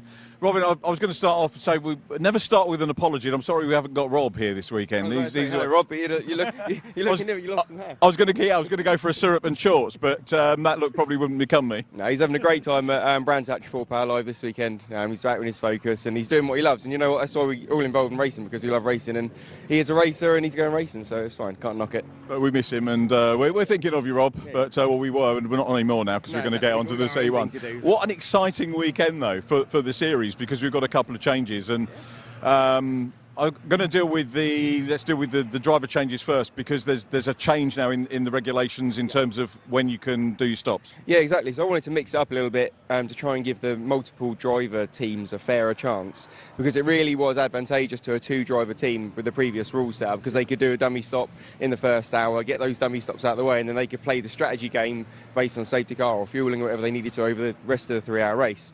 But now you have to stop once every racing hour. So 3 pit stops, you must stop once every racing hour. So that suddenly brings into play, if you've got 3 drivers, you're now not at a disadvantage. So it's hopefully going to make it a lot fairer and really interesting, because everyone's going to have to change their strategy. Everyone's got to start from scratch. So it's going to be really interesting to see who does what and who's thought about it properly. I thought of a load of scenarios which I think are good, but it'd be interesting to see what the teams come up with. So, Robbie, when you came up with that idea, did you float it or did you just sort of impose it on them? You being a Bernie Ecclestone type character here. I just imposed it on I can't imagine. I tell you what, actually, it was Charlie Bingham's idea from Alpha Trojan. Okay. So we were all having a beer one night, and we sat there, and he's a quiet character, you know, I mean, he's a lovely guy, and he just sort of said, Robin, why don't you just get us to stop once every hour? And we all just looked at each other and were like, wow, there it is. So I literally said, right, fine, we'll do it next year, but I thought, actually, we've got Donington left, so let's try it at Donington. So yeah, if anyone wants to blame anyone, go and blame Charlie from Trojan, Alpha Trojan. I was going to ask how it's been received, but we'll talk to the drivers and ask what they think. I personally think it's absolutely superb. I have one negative comment about it, and what is there to negatively say about it? Everyone's in the same boat. It just means you can now have more drivers, which effectively brings the cost down even lower, and everyone can have a fairer share of the drive, because previously you might have one driver that does 10 minutes and the rest might do 2 hours, but now everyone has to have a fair share effectively, so it changes things a lot. I think from our point of view, and my point of view as a journalist, if I can waffle for a little bit, is to say that, you know, it adds a set narrative into the race as well, which is great for us as commentators, but also good for the viewers, because it gives you those fixed points where you know something's going to be kicking off. Yeah, as I said, you've now got, before you didn't know what was, because in the middle of a C1 race, no one really knows what's going on. I don't know, half the time it's sort of a bit confusing, but at least now you kind of know, right, okay, hour 1, hour 2, hour 3, where are we? Because everyone has to have done their stops. Yeah. So yeah, it does make it a lot more organic and easier to follow as well, so that'll be good. That's great. Looking forward to getting the drivers' reactions to that. The other change, of course, is related to classes. It is, and that's Rob Lewis's fault. So luckily, none of this weekend is my fault, so I can just do slopey shoulders and go, not responsible for any of it. But yeah, Pro-Am class. And again, myself, Rob Lewis has wanted to do this for 2 or 3 years. It's something I've not really been a huge fan of up till just recently, and I don't know why I've changed my mind, but recently I've just been like, well, yeah, it's a fantastic idea. Why are we not doing that? Because it is tough. You know, the guys up the front have been doing C1 racing for so many years, and a lot of these teams have got exceptional drivers. And you might have some teams that have got 2 really, really good drivers and one that's just like a few tenths off the pace. And they can't get that chance for an overall podium, but they're still very, very good. So do the Pro-Am class, but also new people coming into C1 kind of gives them a stepping stone. So they can go, right, we're in the Am class, right, let's try and win that. and they can get a good chance out of that and go, right, now we can now try and step up and win the pro class. Essentially the cars are all the same, nothing changes, different colour sticker, but it's based on experience. So it's just more to fight for. And the definition is that if you've been on the podium, or any of your drivers have been on the podium before, you're a pro team. If you've had 3 amateur class wins, that means that you're a pro as well. But other than that, it's in the AM class. If you're a member of the BRDC, you're automatically a pro. Do we get many of those? Yeah, you'd be surprised. Yeah. Rob Lewis done the spreadsheet. I think it's 5 or 6 this weekend. Yeah. That automatically makes you a pro because, you're in that league. But yeah, you got it exactly right. Yeah, so you're a pro if you've had an overall podium, and then if you win the AM class 3 times, that makes you a pro. But if they're tactical, they won't do that. They'll win twice and stand back and let someone else win, so they can stay an amateur. So it'll be interesting to see how people play that. If they want to just go for the class honours, or whether they want to really push for the pro, the overall wins. I mean, you guys don't change the rules for the sake of it. You're saying that you're not sure why it's happened, but obviously it's happened at an appropriate time. You've got to that point, thought about it, and they're both very positively received from what I've read and what I've seen. Yeah, really positive. I think the thing with me is we have so much rotation, so many new teams coming in all the time, and it's quite different from most series. And there's so many new drivers, on the average C1 race, we have probably 10 new drivers every time, because a lot of the teams do arrive and drive. So it just made sense to me to separate it out a bit. Pro-Am, it's another thing to keep your eye on in the race as well, and it gives these people that are just coming in, if you've got 4 mates that do Civic Cup or Fiesta STs or whatever, and they want to have a go, they can hire a car off someone, come in and potentially still win the AM class their first time out, if they're good, So it just, it gives a lot of enthusiasm to do it and come back, and it's good to have 2 races in one race as well. I mean, GT racing has that. Don't you have silver and bronze? I mean, and this is the starting point, isn't it, for endurance racing? If you look at any world level endurance stuff, we're the same ethos, exactly the same principle, same driving principle, same mentality. It's strategy based. It's not necessarily outright pace based. So this is where a lot of people start, as silly as it sounds. But tell me to go away if you need to do other things, Robin. But we've got loads that we want to ask you as the main man behind the championship. Next year's dates, how are they coming along? Good. Calendar will be out next week. Brscc have been working really, really hard on that, just trying to, I'm a bit of a diva with what I asked for and when I asked for it, so Paul McCurlin, he's pulling his hair out, but no, thank you to Paul McCurlin and everyone at Brscc for everything they do for us. It's absolutely fantastic, one of the best clubs in the country you can possibly run with, and they've done a great job on the calendar. So I'm not going to give it away yet, but we there's probably going to be a 24-hour, and it's probably going to be back at Silverstone. So that's obviously really exciting. That's like the highlight of the year, to get Silverstone GP on the 24-hour. So it was a good event this year. Thoroughly enjoyed it. I mean, having the likes of F4 on with it as well. I mean, it was just brought all these different areas of motorsport together, with the highlight being, I mean, F4 was fascinating for me because I've been working on it elsewhere, but having that highlight of the 24-hour race back, and now it's back and people know it's back. I think that's it. The good thing, we had a bit of an internal mix around with the behind the scenes, and Brscc are kind of taking the reins of that event. It's still a C1, a 24-hour event, but it's kind of run by the Brscc now, wholly, which is great because they can bring along stuff like F4 and bring these huge championships in to make it, because it's Silverstone GP, it's a huge event. Let's make it a big show, and that's what they've done, and it's secured the 24-hour for years to come, which is great.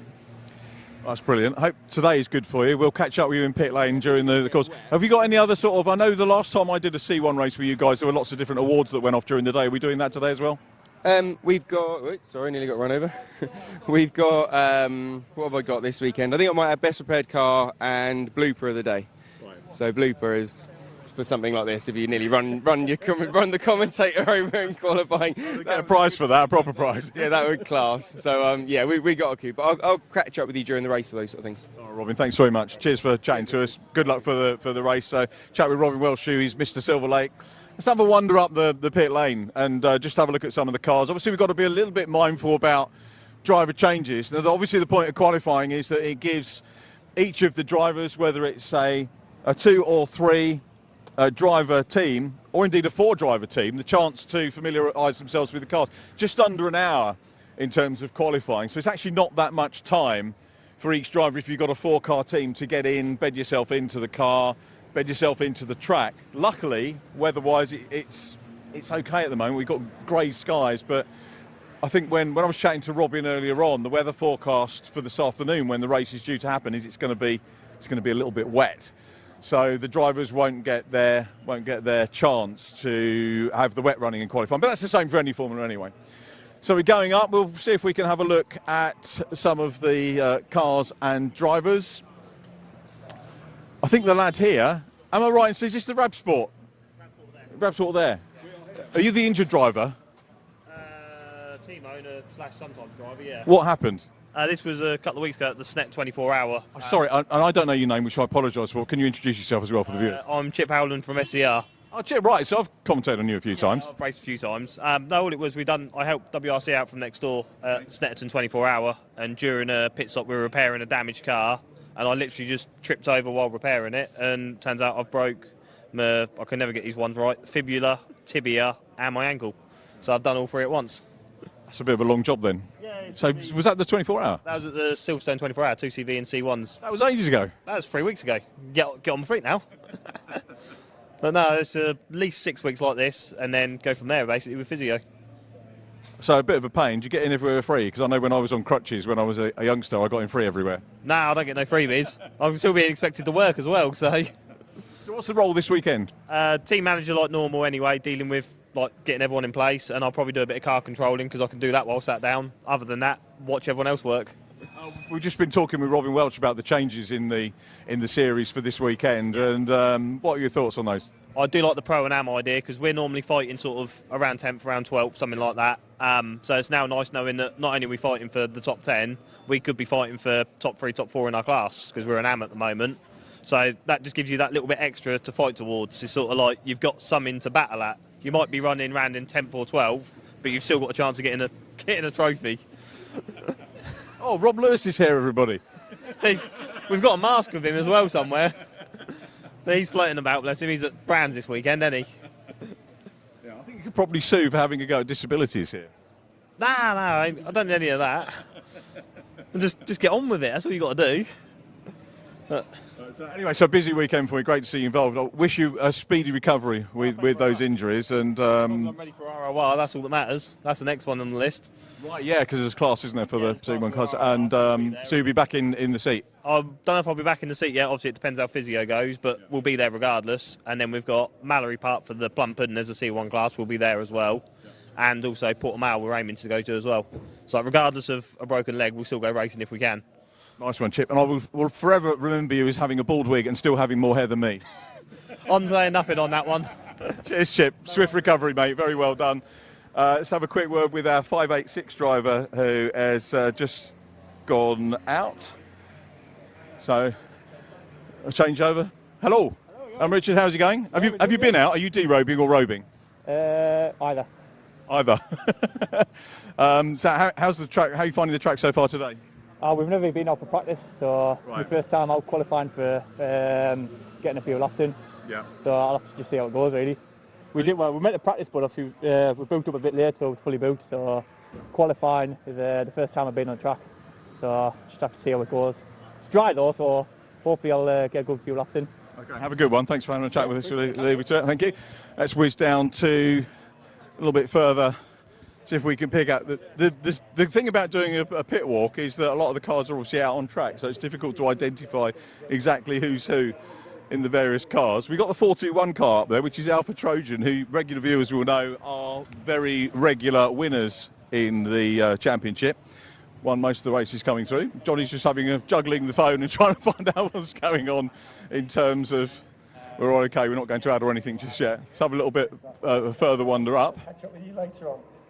So yeah, Alpha Trojan, very distinct livery, as we can see there in the 421 car.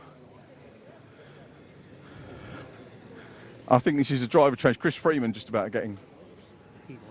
This is the car that's on pole position at the moment. Chris Freeman just getting in, and the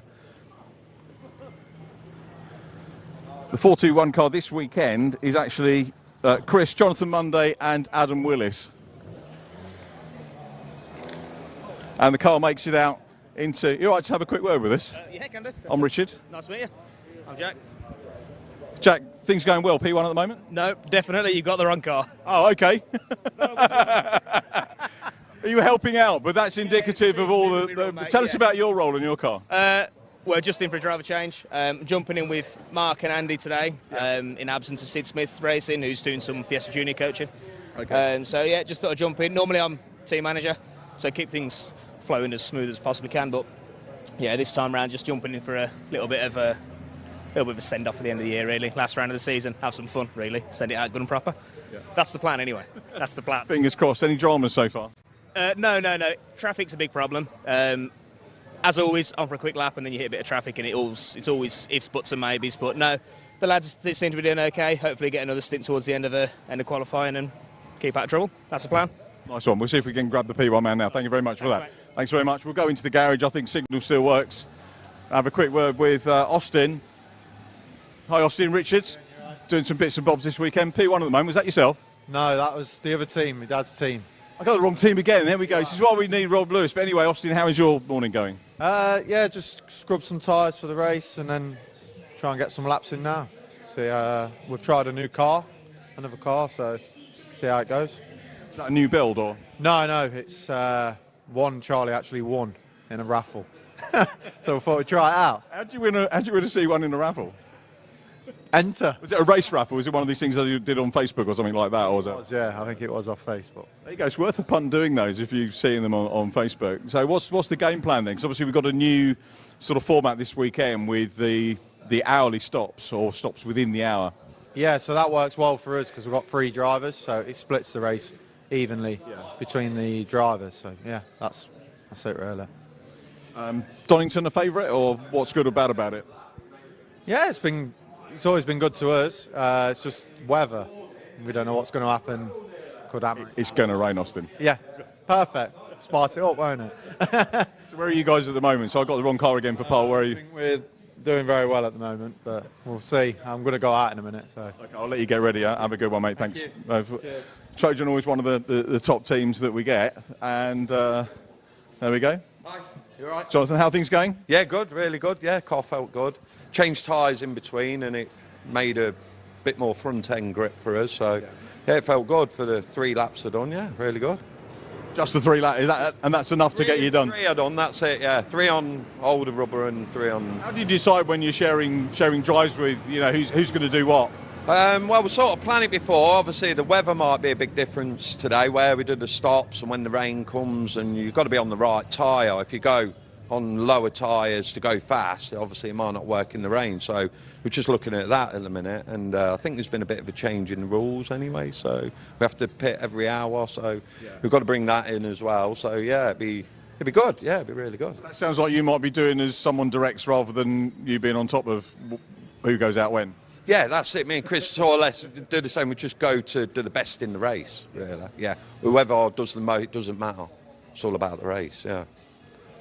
Best circuit for C1s, what do you think? Yeah, it's really good. I mean, down the Crave, it's pinned in there. It's really good, yeah. Really good fun. Yeah, brilliant.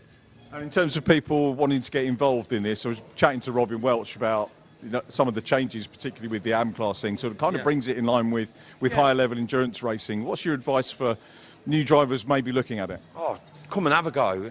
Do a track day, hire with a team, have a go first, see if you like it, but you can get a few involved. It's not ridiculously serious. Obviously, you've got some real good drivers at the front end, but now he sort of split that up and sees the difference, and they still have a good race between themselves, and I think that's really good for the series, to get more involved. That's good. We'll try and do that. I think the dates for next year are coming out in the next week, Robin was telling us, so we look forward to that, and we look forward to seeing you in the race. Lovely. Thank you. Cheers a lot, mate. Very good, very well done. Trojan Motorsport, one of our front runners, of course, in the C1 series. Let's wander up a little bit further. Timing-wise, how we got? We've got around about, I think we've got about probably 25 minutes or so left. Hey!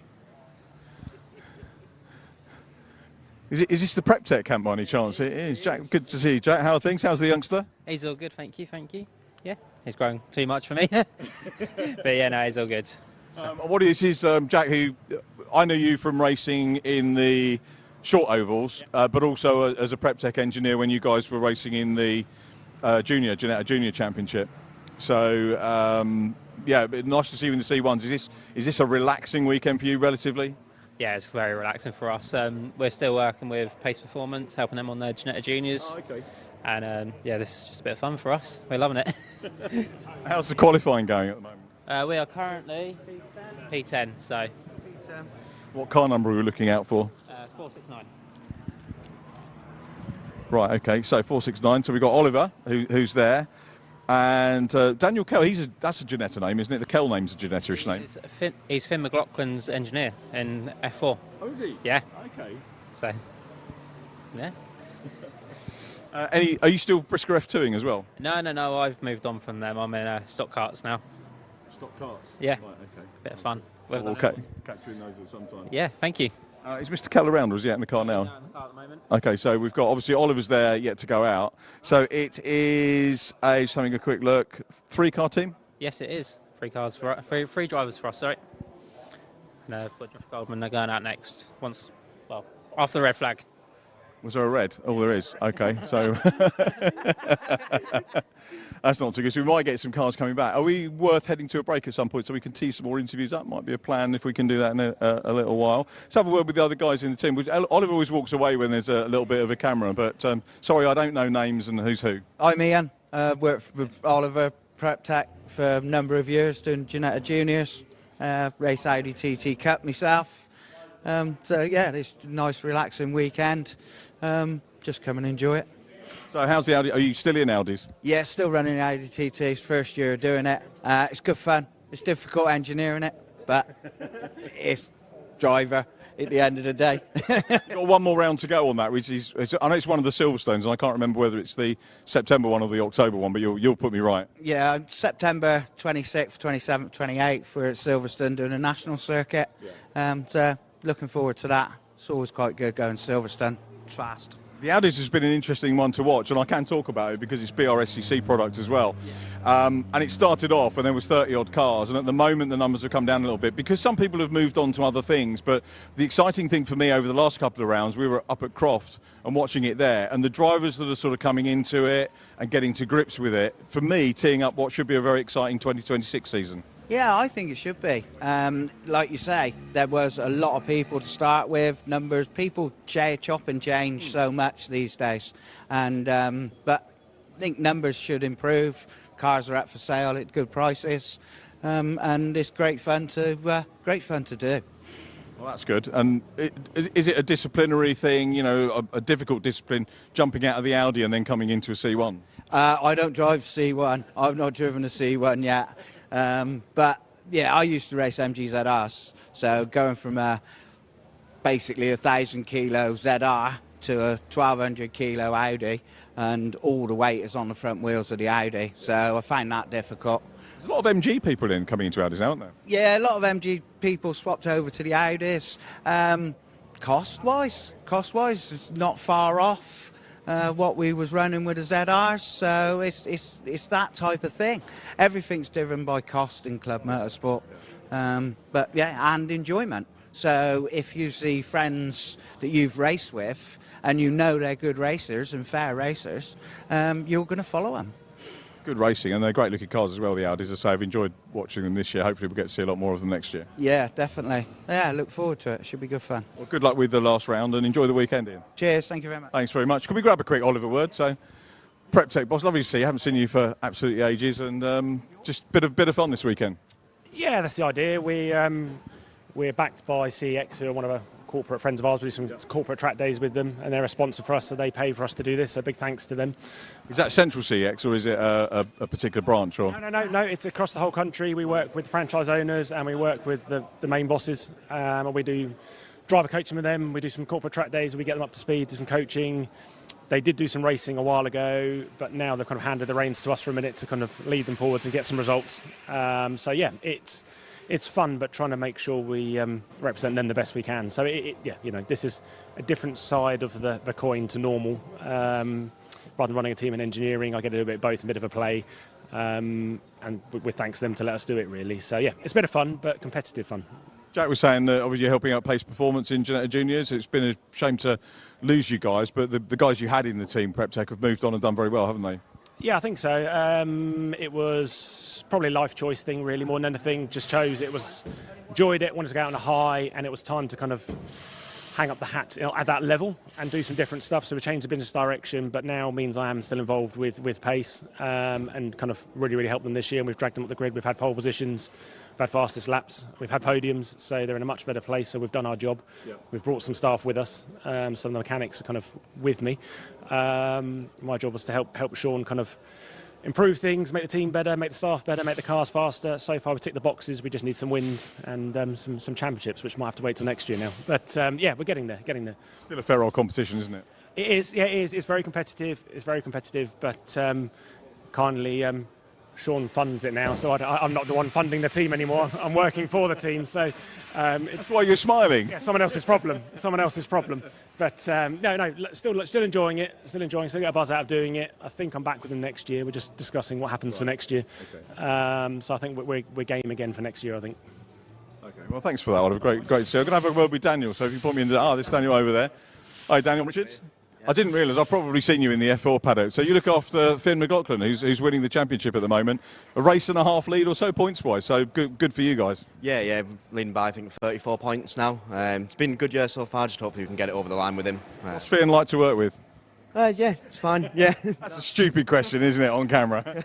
No, he's fine. Yeah, he's really talented and, he's had a couple of struggles this year, but, we work as a team just to really, sort of boost him and yeah, I'm looking forward to the last few rounds with him. AIRTEC have kind of the benchmark team now, aren't they? Yeah, I'd like to think so. It's nice that we're leading the teams, won the rookies, leading the drivers, and I've been working there a couple of years now. And we've always been at the forefront, and yeah, it's just really fun to work with them. In terms of F4, really, although you guys are at the top, it's been a very competitive year. I mean, I've laboured the point really on broadcast, but it's worth making. Every team has won a race this year. Yeah, I think this year's the most competitive year. For me, I compared to 2023 when Louis Sharp was there. Like a lot of the teams were very, very close last year. Obviously, we were quite lucky we had Deegan, who dominated everything. But then this year, the car's been out now 3-4 years, so up and down the grid, all the teams will be somewhere close now. But it's just trying to find that last little edge now. Like we're really looking for, that 10,000ths a lap now, not looking for that 10th or two. So yeah, it does make it quite hard work. I was chatting to a couple of the engineers from JHR during the week, and they were telling me that they're out during the week testing drivers for next year. I'm guessing it's the same with AIRTEC and yourself. Yeah, just sort of out quite a bit. Learning rookies, and it's quite funny for us because you work with a driver for a whole year, and then when you test rookies, you've got to go back to basics. You've almost got to relearn your job for a couple of weeks, but it's fun, and seeing the progression of everyone and whatever. It's quite enjoyable. It's quite rewarding. Inevitably, that question that I'm leading up to is that you spend all week race weekends with F4 at the racetrack. You're then at racetracks during the week in terms of helping rookies and testing new drivers, and then when you get a weekend off, you come and race. Yeah, so funny enough, today I'm in the C1s with PrepTech. I'm also in the Northern Saloons in the Sierra, so I've got double duty today. Wow. How is that? It was good. Yeah, I've done it a couple of times this year, and I've done it in the past. Jumping from a 400 horsepower four-wheel drive Sierra to a 70 horsepower C1. It is a difference, but a lap or two, and it feels like normal again. Yeah. What's the history of your Northern Saloon Sports Car? It's been going well. My dad started out in 2010, got to 2018, and I then took his car over, and we've just developed it, and now we're sort of at the limit of its development now. But I went out and qualified P2 and first in class this morning with quite a nice lap. So yeah, we'll see how the two races go. It's going to be a bit of a hectic day though, jumping between everything, but I'll manage. It'll be all right.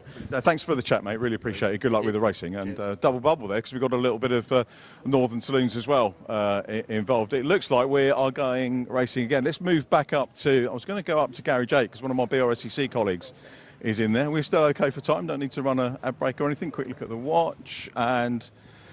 I think we've got around about 20 minutes to go. We will do some build-up for the Fiesta Juniors, which are coming up as well. That's going to be their second race of the weekend, which we're looking forward to. Some of the parents in the Fiesta Juniors were telling me earlier on they were kind of getting a little bit, what's the word? Negative? A little bit worried about having rain when the Fiesta Juniors start. So just having a look at my garage numbers. I think we're going to go to Garage 8 and we'll see whether my Brscc colleague is out there or not. Jeremy Crook, let's have a look and see whether he is there. He was here earlier on, but it's always difficult trying to catch up with drivers. No cars or anything here. Get up-to-date driver names on our screen. Can I have a word with Gary James? Hey Gary, how are you? Should we put you on the stream? How are you going? So Gary looks up. Usually, have you been having bun fights with our John for the podiums? No, it's all been quite organised. I usually say to him, do you want the first or the second? And he says, I'll go first. So it makes it easy for me. He hasn't let you go first yet? I did at the beginning of the day when he was still lurking somewhere else. Just what you have to do, just get an elbow in and, sort him out. Yeah, but, I know that you guys are on a bit of a time schedule, the same as we are. So it's a case of getting something done and then handing back to get the grid done for the next race. But, no, we should have some good racing. Obviously, yesterday we had the 4-hour Fun Cup that came down to literally the last bend. Wasn't that 3 cars? I was telling the missus about it last night. What a finish to the day. Yeah. I mean, you think endurance races, even like with the C1s, you think, is it going to be a long, drawn-out affair? But even with these, it's all down to keeping the momentum going and down to driver ability. So, I think we're going to get another close race. So I think we will. Yeah, I'm going to go and grab some more. Weather permitting, that's the trouble, Richard, is that it's going to be lurking at about 1 o'clock, and I think they're trying to get stuff moved up the orders, but these guys finished the race day today, so wet finish, I think. Yeah, I like it one way or the other. When it's changeable, it can make it a bit of a pain, to be honest. But so have you worked out which garage you're going to dive into when it really starts pouring with rain? I'm just going to get wet. It's the end of the day. I've got to change your clothes. It'll be all right, wouldn't it? There's no such thing as bad weather, only bad clothing or something. Is that what they say? It is true, though, isn't it? Yeah. I mean, the thing is, we had some horrendous stuff yesterday. And I think it's going to be much the same today. But like you, I've probably got to change your clothes in the car to drive back home again. Very nice chat. We'll let you crack on as well. Let's have another quick round. We're going to go to a break. We're not. We're okay. So have a quick chat. Driver? Hello, I'm Richard. Would you like to introduce Charlie? How's it gone? Not too bad. Which car number as well for our viewers? 550. So we're 3. Oh, Charlie's our MBA. So in the new order, amateur team? Yes, amateur team. Yeah. Good thing though, isn't it, now having the Pro-Am, because it gives you guys something to fight for. What's your history with C1s? How many rounds have you done with us? We've done about a year now, so we're getting up there. Snetterton was a good round for the boys. I wasn't there, but they had a good round. So we're getting hopefully into the top 10s. So let's just see if we can do it today. And what's your racing history and that of the team or group of drivers? So we have in the car at the moment, it's my dad. He's Michael Dark. He's actually 72 years old. No way. Yeah, he got into racing. I got him into racing about 4 years ago, and he's done really well. And then we've got Adam Button, who is his first year of racing, so he's done really well. So what got you into it? Did you race before? So you say you got your dad into it. So how did you fall across C1s? I started racing in a BMW, little 3 Series BMW, and then did a bit of racing in the BMW car club, and then did some club enduro racing. We love endurance racing, so we got into the C1s by chatting to someone, and bought 1 and then bought 2.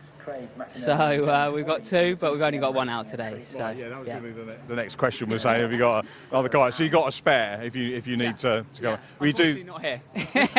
Did you do 24 hours as well? No, we didn't. We missed out. We had a job on this year. So what was the job? What did you do? We're an events company, so we do corporate events. So. We'll definitely be there next year. So, what side of corporates do you do? Because there's so much that you can do. Is it sort of logistics or what kind of thing? So we do conferences and charity events for clients like Crown Paints. It's a bit different, but we like it. Racing is a getaway. We're just chatting to one of the F4 mechanics, and he's at a track all weekend, and for a day off he's come to race 2 cars. He's in the saloons, but this is a proper get away from it for you guys. Yeah. Oh yeah, for sure. It's just a bit of fun. That's what we're here for, a bit of fun, and if we can do all right, then brilliant. Who's the quickest of the 3? Don't want to say. Is it yourself? You've been modest. At the moment, but my dad's doing really well, and he's a very quick driver as well for his first year, so doing brilliantly. How old's Adam? Doesn't matter if you don't know. Sorry, it's a quick. 35. So. So your dad's 72, and he's right. And this is what, his 2nd year in racing? So it's his 4th year of racing. I bought him a track day when he was 65. He fell in love with it, and then did it a couple of years later. started getting into racing, and yeah, it's just brilliant. That's really interesting to hear that, because we know that age is no barrier to racing, because you see, you know, septuagenarians, octogenarians racing, but very rarely do you see somebody actually starting up later in life. So that's really good to hear if anyone is out there and wants to get involved. Oh, for sure, for sure. You're never too late for it, never too late for it, and that, I think my dad's proof of that. So. Brilliant. Well, Charlie, I'll let you get back to your tea. Thanks for having a chat. It's lovely to meet you. Good luck for the race. Charlie Dart there. One to keep an eye on in the race, which we will do. The guy that was going to come and try and find was Jeremy Crook and Alec Livesley, and unfortunately, I don't know if these guys were the cause of the red flag. I hope Jeremy and Alec are okay. Sadly, the car is not, so I'm guessing that won't be taking part in the race. Inadvertently, it does give us a story if we can find... I'm guessing if that car's been over, that Jeremy might be in the medical centre. But it was Garage 8. We'll see if we can find someone who knows what has happened. Are you with the... Was it Jeremy? No, it was me. Oh, so, okay, so it's Alec, yeah? Yeah. So we found Alec. You're okay, that's the main Fine. thing. Been upside down. Been in the medical centre. We all checked out and fine. I got the inboard, lifted out the throttle, took it nice and easy through there, understeered off track, and just didn't pick the throttle back up. Should have picked the throttle up, and yeah, it was a stupid error from my part. And it was slow, really slow. Yeah. So, one of those things. I've never rolled a car on track. I have now. Oh dear! And 26 years of racing, never rolled one. And was Jeremy more concerned for you or his track time? Probably his track time. So probably a stupid question. Sometimes these things can be slung back together in some way, but there's not a huge amount of time, is there? We've got Bear, so I don't think we'll back out qualifying, but we've got a Bear, so we'll be back out for the race, I imagine. That's good news, isn't it? Yeah, I hope so, yeah. But you're okay. Talk us through the procedure, because a lot of our viewers might not know, you know, how you get attended to. I mean, presumably you got out of the car unaided. I was on its side, so I had to get up and out. So someone held the door open for me and managed to climb out. Right. So the doors are heavy when you've got to lift it out, isn't it? Yeah, when on the side to push. That tells you the story that I've been in the car. Oh, you've done the same, have you? Yeah, no, it's all good. Medical guys are really good. Do your full MOT in there. Make sure your neck's not. I guess the first thing is they separate you from the car, get you to the medical centre and check. And what sort of checks do they do? Neck, shoulders. Make sure you got all your senses and you're answering the right questions. Concussion and stuff like that. And then fingers, if you're making sure you've got your feeling in the right places, because neck injuries can show themselves in different ways. Yeah. So. The next point is, sorry I'm doing really long-winded interviews here, but it goes to show how safe the cars are. The build of the cars it's not built so that you can do it, but in the event that it does happen, that you're looked after. Look, it's only got a scratch on the roof and lost some windows. It's fine. Hopefully we'll get back out again. Fingers crossed. Have you? I guess this is a kind of paddock where everybody mucks in, and you'll probably get some help as well. Fingers crossed. Yeah. We've got Bear with us this weekend, so he's very good. Nice one, Alec. Glad to see you well. Thank you. Glad we managed to get the story by accident anyway. Good luck for the race if you can get out. Alec Livesley there. Didn't get to talk to Jeremy. He doesn't get his track time. What I'm going to do now, because we're only about, I think, 10 minutes away from our build-up into the juniors, is wander back down the pit lane. So we've seen quite a few people. And the drivers still... Actually, we might have a little bit longer because of the red flag, because I presumably have to get everybody out. But we'll wander back down and catch Robin on the way back as well. We'll catch some more cars as we go down. Just a reminder, it's a 3-hour race which will wrap up the day for today with the new regulations where in the past, as you heard Robin say, the drivers would be going out. Some of them were getting in very quick stops first of all, but now they've got to have a 15-minute break. We'll just move Johnny out of the way of the Avery & Co. recovery vehicle. But yes, structured pit stops and driver changes now, which is going to be very good for us. All going well, Robin? All okay? Yeah, I think so. We chatted to Alec and he's okay. Yeah, I was about to say I was just going to come and try and find him actually, but it looked like on C1 standards that was a little roll. He's fine. It's fine. It's a little roly-poly between friends. It's fine, isn't it? Yeah. We'll let you crack on and go and catch up with Alec. Again, that's indicative of the nature of the paddock. The organiser knowing the guy's back from the medical centre straight up there to find out that all is okay, and that's the kind of environment if you're lucky enough to join us, and we hope that maybe you will think about coming and racing in the C1 Endurance Series at some point. That's the kind of level of care that you get. But the cars are built and ready to look after any drivers that do come in. Not particularly a busy pit lane, but it's, as I say, most of the drivers are making sure that they've got, making the most of their track time as they go through. Let's have a random word with another driver. Hi, I'm Richard, commentating today. Richard. Can you introduce yourself and say which car you're with, please? Mark Thompson, Gala Performance. Are you in the AM class or the Pro class? AM class.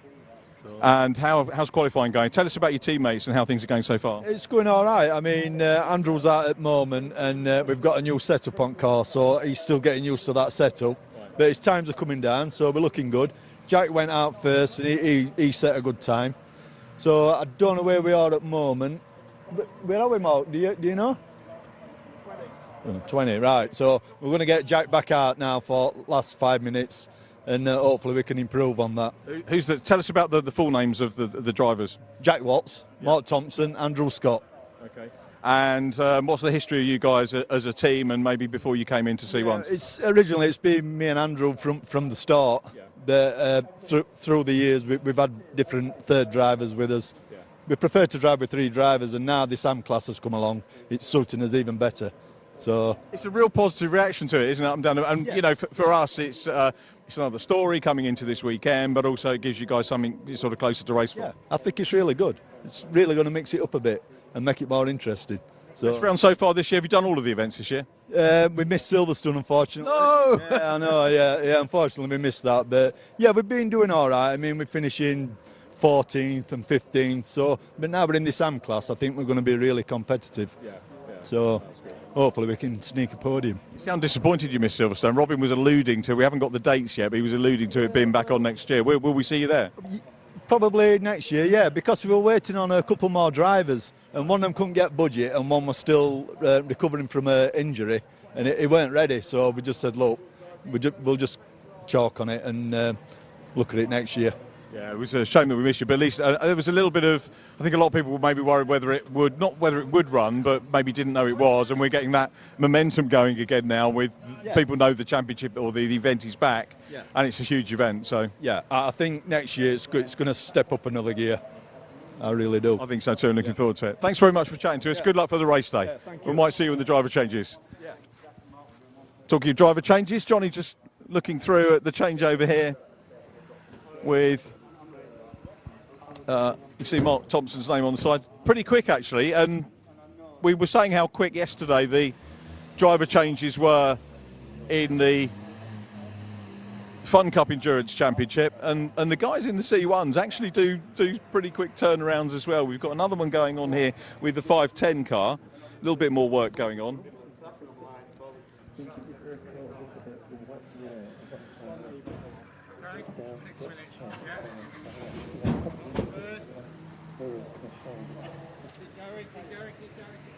If we look at the front of the car, you can see the white stripe, which means AM class, which, as I say, is new. And also we've got the white dot on the back of the car underneath the 510 number with the newcomer. We've got another car coming into pit, beg your pardon, coming in, but we've got a car going out. I might see if we can grab a quick word with the Proiettis as well a little bit further down. They were down near where Robin was earlier on. But yeah, white dot on the back of the car for the amateur class, and then a red dot.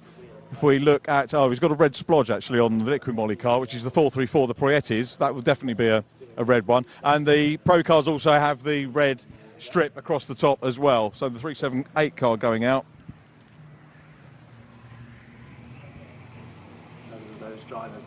Matt Hillam and David Birch. On the entry list, I don't have Pro or AM, but we will have the differential for you on TSL once we get into the race. Let's head down to the Proietti camp. 434. We've got Lindsay, the championship coordinator there. I say championship, of course it is a series, so we can't I'd get told off by MS UK for calling it a championship, and rightly so. Series takes the pressure off everybody because that means that you can come and do whichever events that you want to do rather than being compelled to do a full season. Lindsay now moves that side. And moves away. Camera, I'm not going to have a talk. We'll catch up with her a little bit later on. Bacon Racing looking... we've got Gary here as well. Are we refuelling? Sandro looking about to do the refuelling. And this is another thing which is probably going to be practiced over the course of the race. Maybe not as driver Oscar, I was thinking, was going to get in.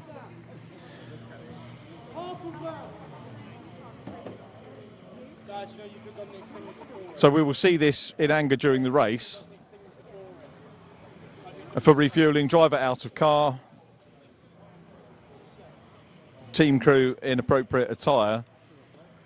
And then refuelling starts. Fire extinguisher on standby, of course, should anything happen. And we did have a fire yesterday in the Fun Cup, which was dealt with very, very quickly indeed. Not sure if this is a practice or actually just top up for the last few minutes of qualifying. I don't know whether Oscar or Sandro are going to go back out. Nope, still topping up. There we go, that's done. Once we're away, looks like Oscar's going to be the one to get in the car. Waits for you can see how disciplined this is, waiting for the door to open, gets in the car. Sandro away, belts being done up. Car fired up and getting ready. We'll see whether Sandro will give us a word, but he's also involved in pushing the car back onto the pit lane apron and getting it out on track. And there we go. So that was a really nice look at some of the key elements involved in getting the C1s in their pit stop in terms of the refuelling, driver change, and so on and so forth. Gary's going in first, so we'll wait for Gary to finish off and grab him in a minute. The joys of Bacon Racing doing their bits and bobs. Were you the guy doing the refuelling? I was. We talked to our refueler. There we go. You all right to have a quick word? Yeah. So let's talk to the guy who did the refuelling there. That was really good because we happened across it at the right time. So that was obviously for real, you're putting fuel in, but is there a little bit of the element of practice for the race there? Absolutely. I mean, we take every opportunity we can just to try and get it right as quick as we can. We're probably one of the most competitive teams when it comes to trying to cut as much time off of a pit stop as we can. So every time the car comes in, we try and use that as a way to practice. Do you have a management role within the team as well? Or are you do the drivers make the calls in terms of stopping and all that kind of stuff? As a family team, it's the three of them making the calls, or the three drivers. They've got Luca, San and Oscar. Luca today is team manager because he's not driving, so we follow his lead today. But we change the roles around as much as we can. Are you related as well? No, I'm just a family friend. So yeah, I love to get involved, just help them out where I can. Okay, and do you work in the industry? No, I have an engineering degree, mechanical engineering, but that's as far as it goes. I used to do a bit of karting myself, and I just love racing. So, what's your name, by the way, for camera? Josh White. Josh White, good to see you, Josh. Did you get racing yourself? Maybe one day.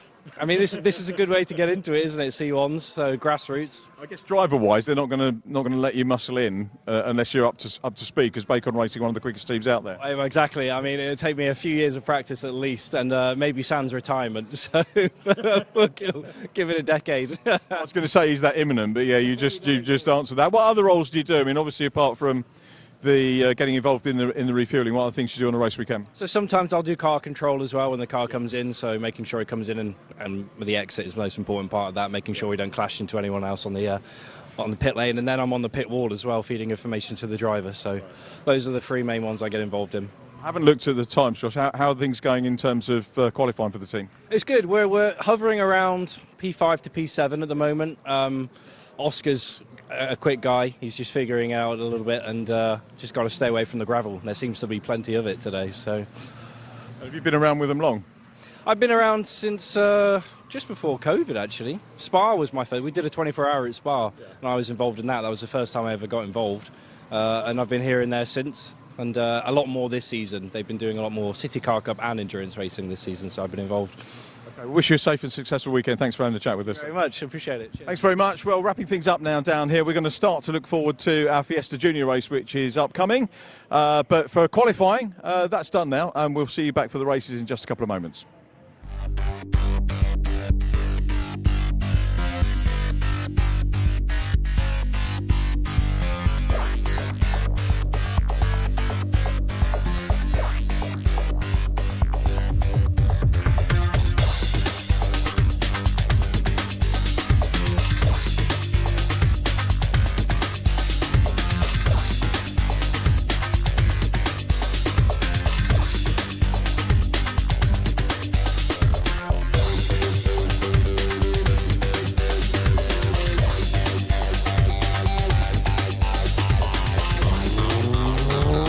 seen the smiles on the faces of all the drivers getting out, and the coaches as well are really enjoying their time in the Fiesta Junior Mark 7. So I want to sort of work with these drivers, find that next person that's going to be the next big driver in the Fiesta Championship.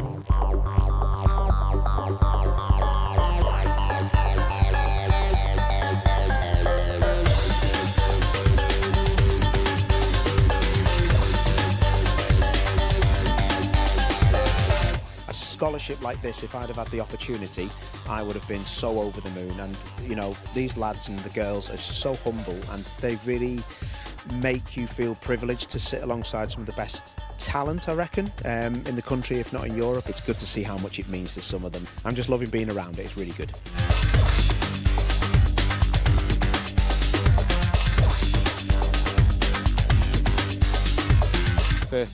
The Fiesta Juniors is where I started. Such a spread of varying different experiences, so much potential and so much talent.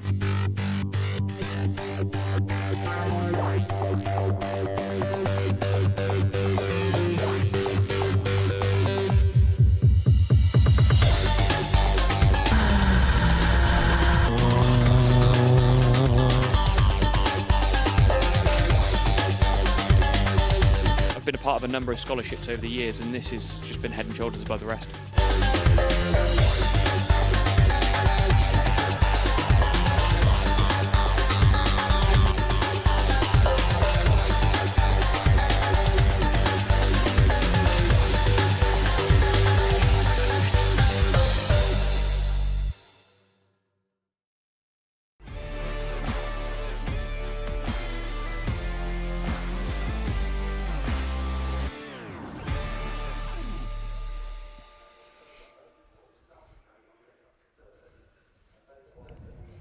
Here we go then, about ready to get underway for race 2 in the Brscc Fiesta Junior Championship. Great to see all that information there about the scholarship programme. Of course, if that is something that looks interesting to you, that was all the information to tell you exactly how to get involved. And make sure you do get involved, because it is a fantastic programme that is put on by the Brscc. As you can see there, our C1s all vacating the circuit, heading back into pit lane, and we'll see them out a little bit later on. They'll be capping off the action here from Donington Park with their 3-hour endurance race at the end of the day. That's scheduled at the moment anyway to start at around 3:30, but I can imagine we might be trying to save a bit of time here and there, so that might end up being brought slightly forward. So just be careful. Make sure you're keeping your wits about you if you want to make sure you catch the start of that race. Mr. Richard John Neal joins me back in the comms box, but he's been doing a fantastic job down there for a good 45-50 minutes or so, chatting with lots of the drivers, and fantastic to get that insight,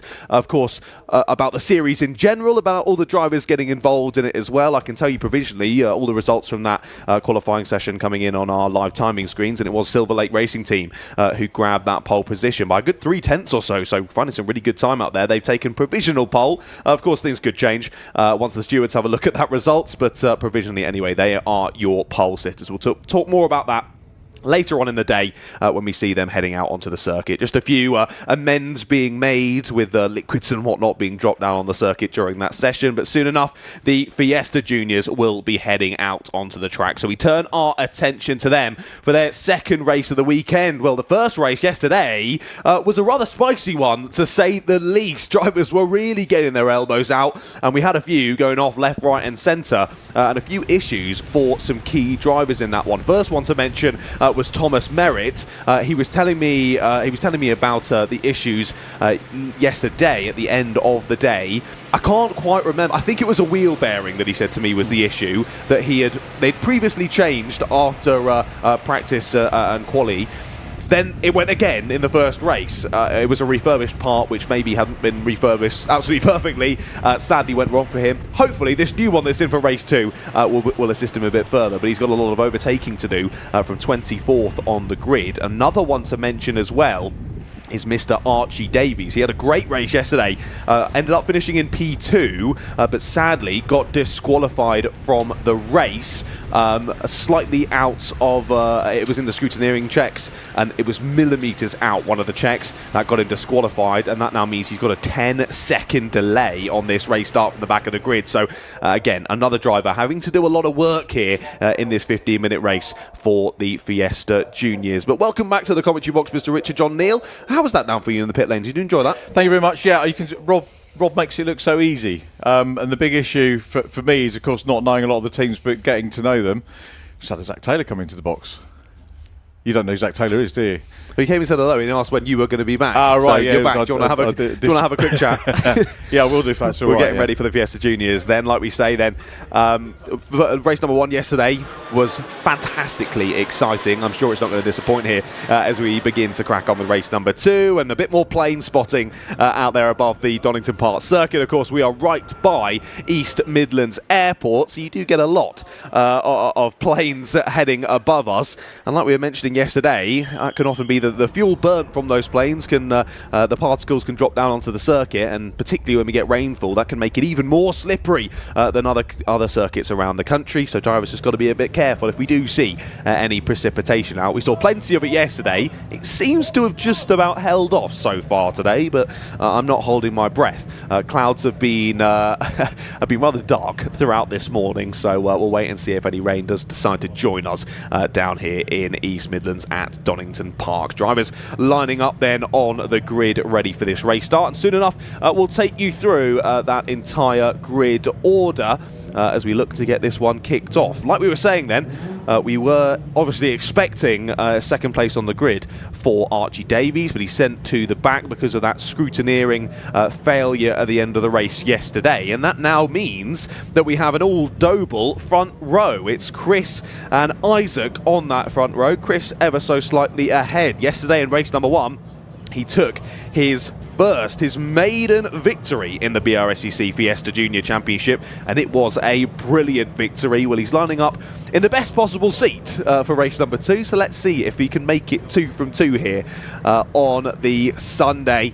But drivers, all just those nerves starting to pick up now as you sit there on the grid, ready for the green flag lap. Of course, drivers will head round, they'll park back up on their grid slots, lights will go out, and we'll go racing for race 2 here in the Brscc Fiesta Junior Championship. Plenty of drivers to pick out of this one, lots and lots of talent, and of course a couple of drivers who have come through the scholarship programme that we were just learning a little bit more about a few moments ago. Like I was mentioning, if that looks interesting to you, which if you're even vaguely involved in motorsport, very much should interest you, definitely get yourself involved either at the end of this year, or like Richard was mentioning earlier, a few drivers already planning for next year's involvement, so make sure you keep those dates in your diaries and get yourself ready for that one, because it is an amazing scholarship program, not even just to win, just to be a part of as well. It is fantastic. Right then, let's have a look at the grid for race number 2 here in the Brscc Fiesta Junior Championship.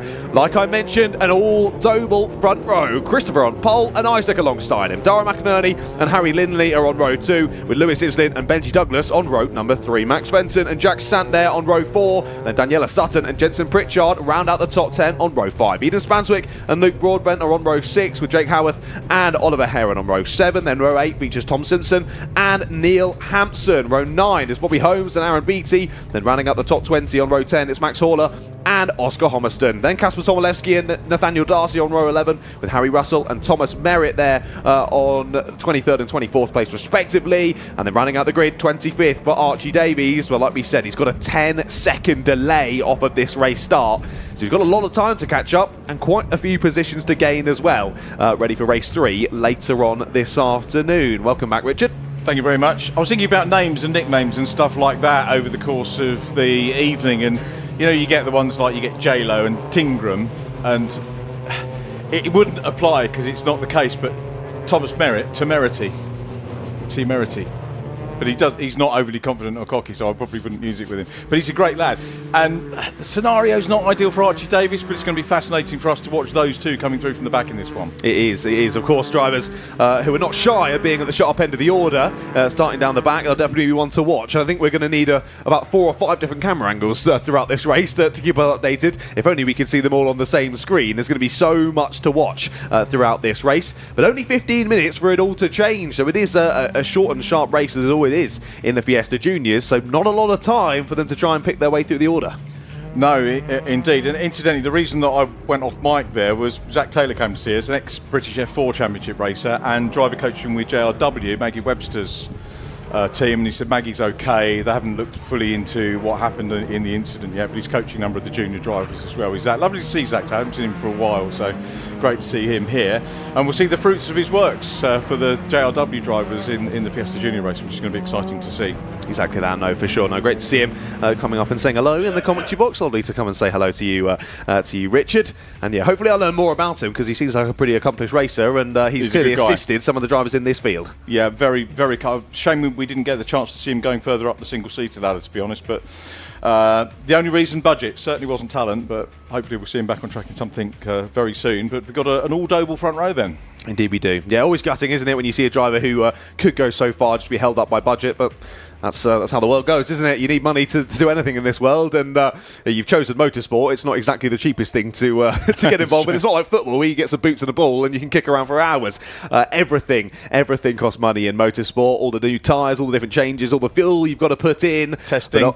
Exactly that, but it's all worth it at the end, isn't it? The feeling that it gives you and the excitement when you finally get that first race win. Let's see who's going to win this one then. Race number 2 for the Brscc Fiesta Juniors. Lights go on. We wait for them to go out. They go out now. We're racing for race 2, and the 2 Dobles get off of the line well. McInerney's going to try and pull into the inside line, but he's going to get immediately chopped off there by Isaac Doble. They'll hold the inside line going down to the first corner. Christopher's got a lovely start. He can pull over to that main racing line and try and scamper off down into the Craner curves. That's Lewis Islin trying to find his way around the outside there at turn 1. That's battling with Lindy there as they continue to go side by side, heading down into the Craner curves.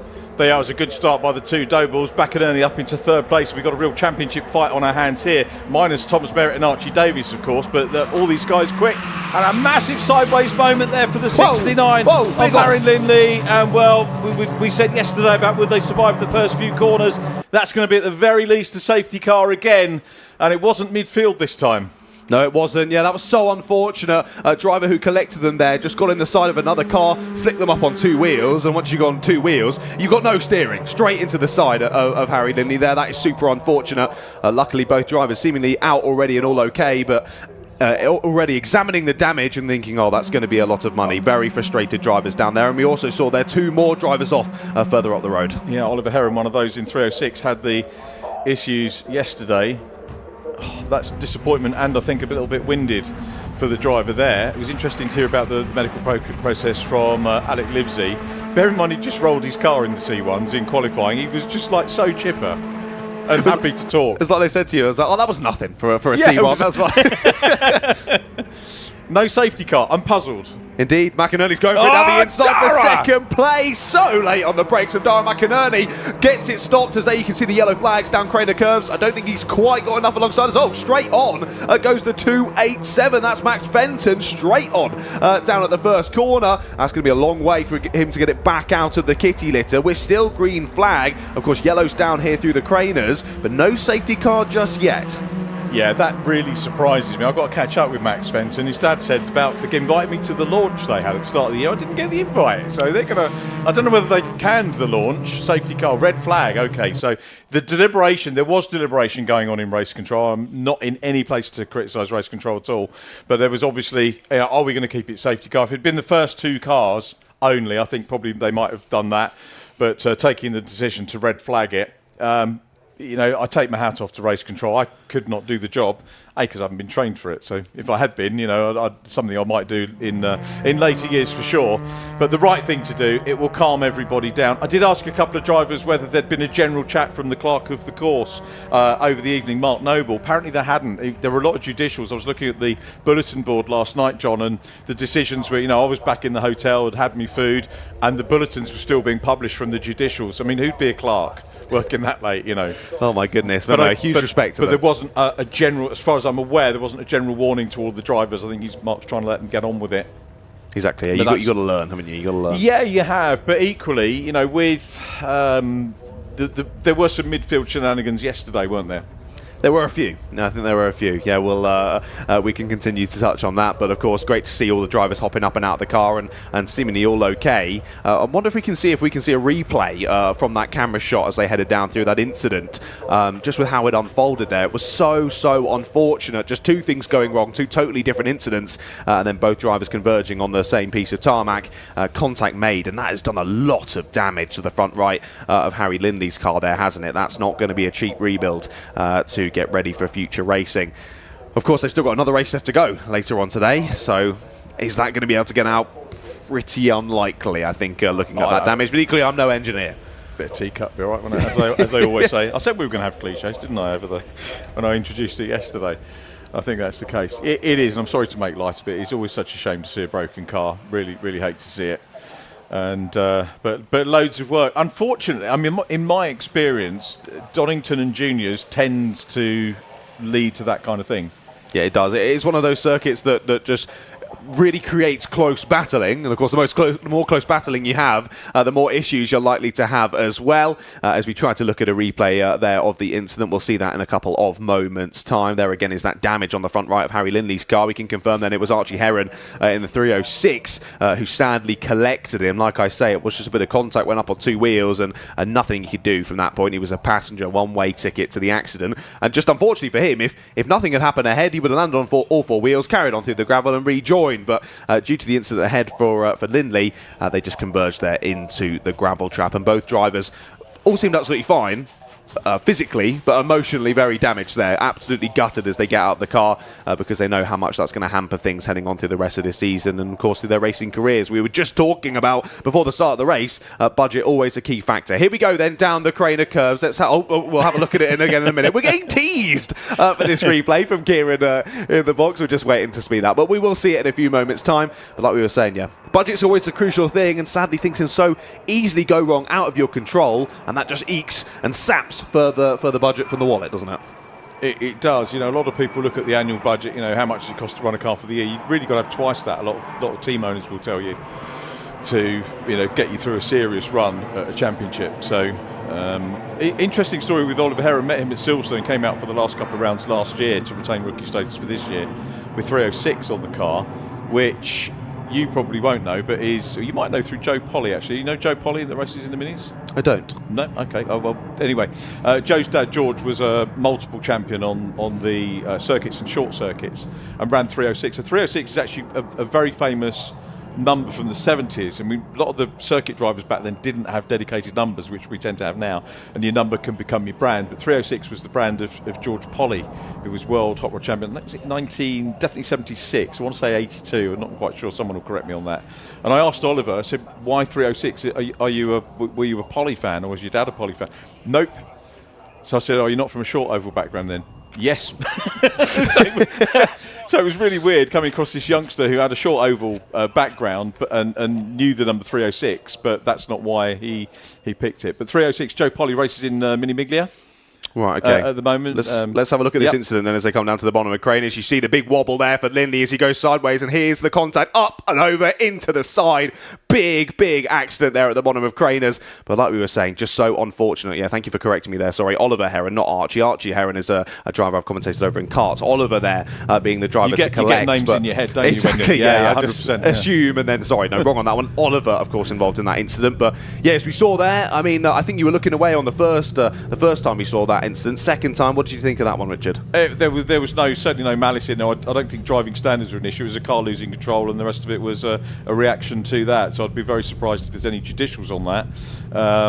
You know, whether the car that went askew at the start of it was tapped by somebody or not, I don't know. But from my point of view, it just looked like someone losing a bit of control, and the rest of it was reaction. Yeah, no, totally agree with you there. Yeah, it was just a little bit of a snap of oversteer there, heading into the right-hander at the bottom of Craners, which is so easy to do. We've seen that multiple times only this weekend, haven't we? Drivers having a bit of issues down there, and it all just ended up going wrong for a couple of them. David Elsie just going out of shot, the team boss from Race Car Consultants who look after the Daniela Sutton car, and many other cars actually. You can't move for cars in the awning actually at RCC at the moment.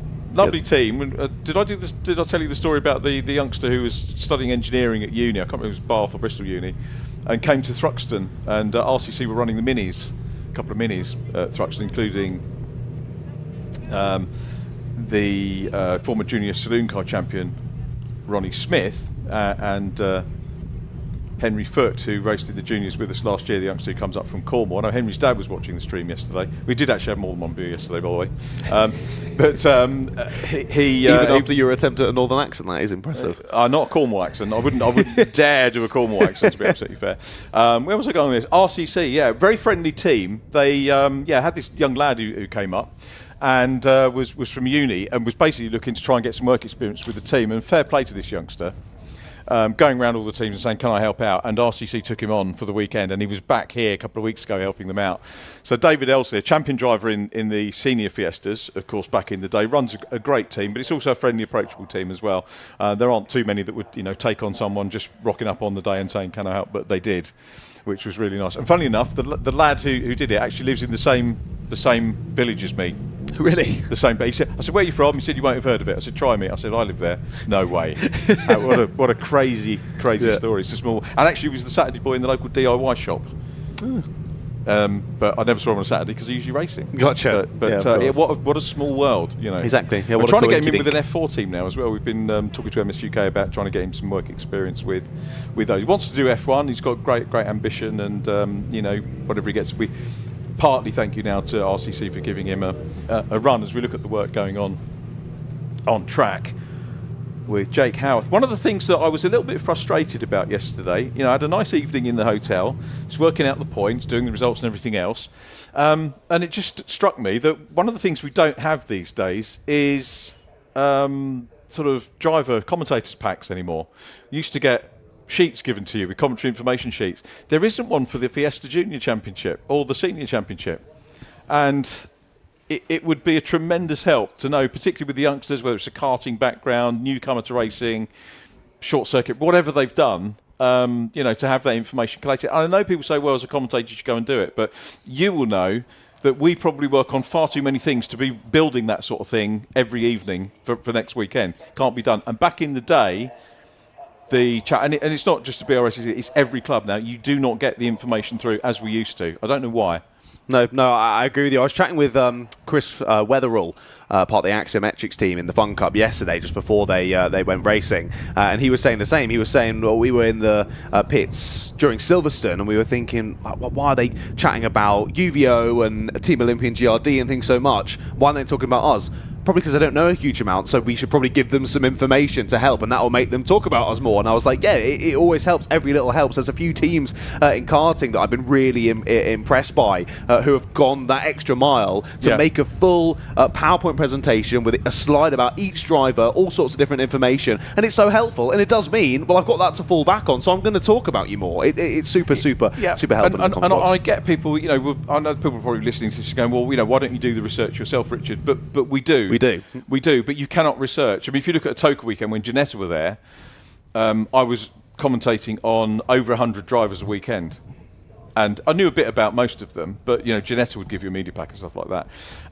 But if there are any championship coordinators or people organising it, please do think about helping and there's actually more people to cater to these days because you've got the circuit commentary team who will benefit from it, as well as the live stream. I know MSV tend to do its one role, but it's all about communication. It's all about, and if you are in the paddock, and if you're a mum or a dad or a brother or sister, don't be afraid to come and say hello and introduce yourselves, because as John just pointed out, if you come and talk to us, as with the iLockers team yesterday, the guy came in, said hello.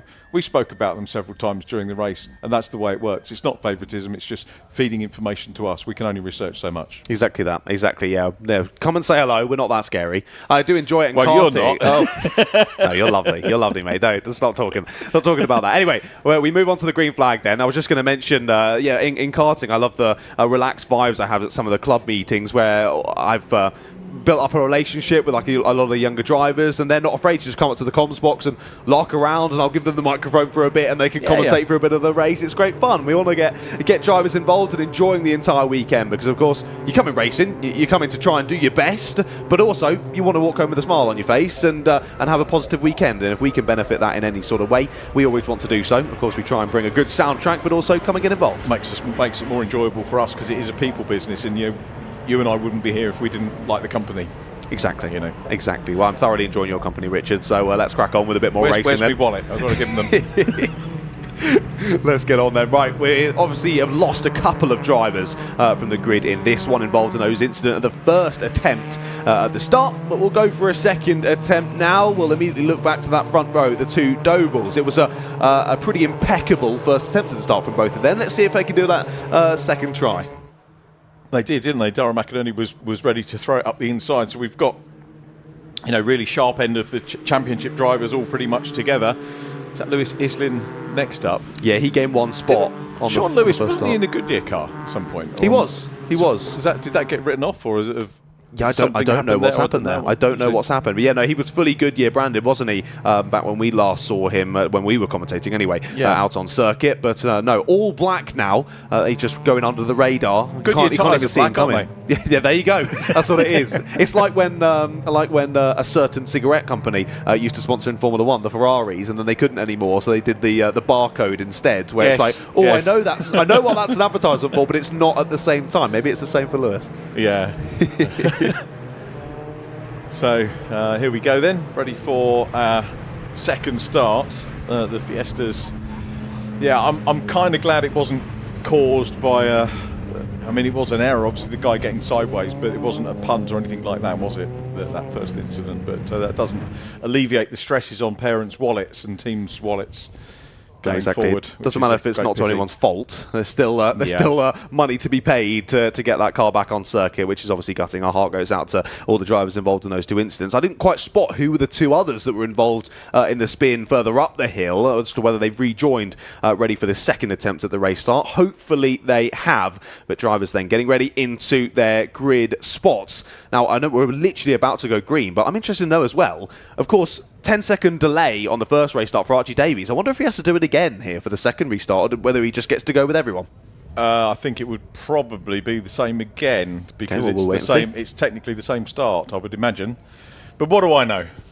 Here we go then. Let's go out, and we're racing again here in the Fiesta Juniors for race number 2. Another good start from the Nobles. Is it quite so good from Isaac? Not as good as the first attempt. And McInerney has the inside line heading down into Redgate. Isaac knows to give up that one, go for the outside line, and Lewis Islin looks to put his car on the inside as well. Drivers flying down through Redgate for the second time in this race. On the new race start, we're side by side for second place. McInerney now on the outside line as Isaac got the up and under. We're side by side down through Craners. Islin's going to try and get involved in here as well if a gap opens up for him. Down into Old Hairpin, inside line for Doble, and Islin will try and slip on by as well. Islin chose very well there, didn't he? Realised that Isaac had the momentum and followed him through, but he's got to still deal with McInerney side by side. Islin, last year's scholarship winner in the all-black car, going side by side with Dara McInerney, another driver with his roots very firmly in the short ovals. His dad, a good, brilliant engineer as well. I was chatting to him about some cars that he's built on the short ovals and engineered, and certainly knows what he's doing, and so too does Dara. So it's P4 for him at the moment, but they're letting Christopher Doble get away with this. We're going to get a Christopher Doble double. There's Daniela Sutton going side by side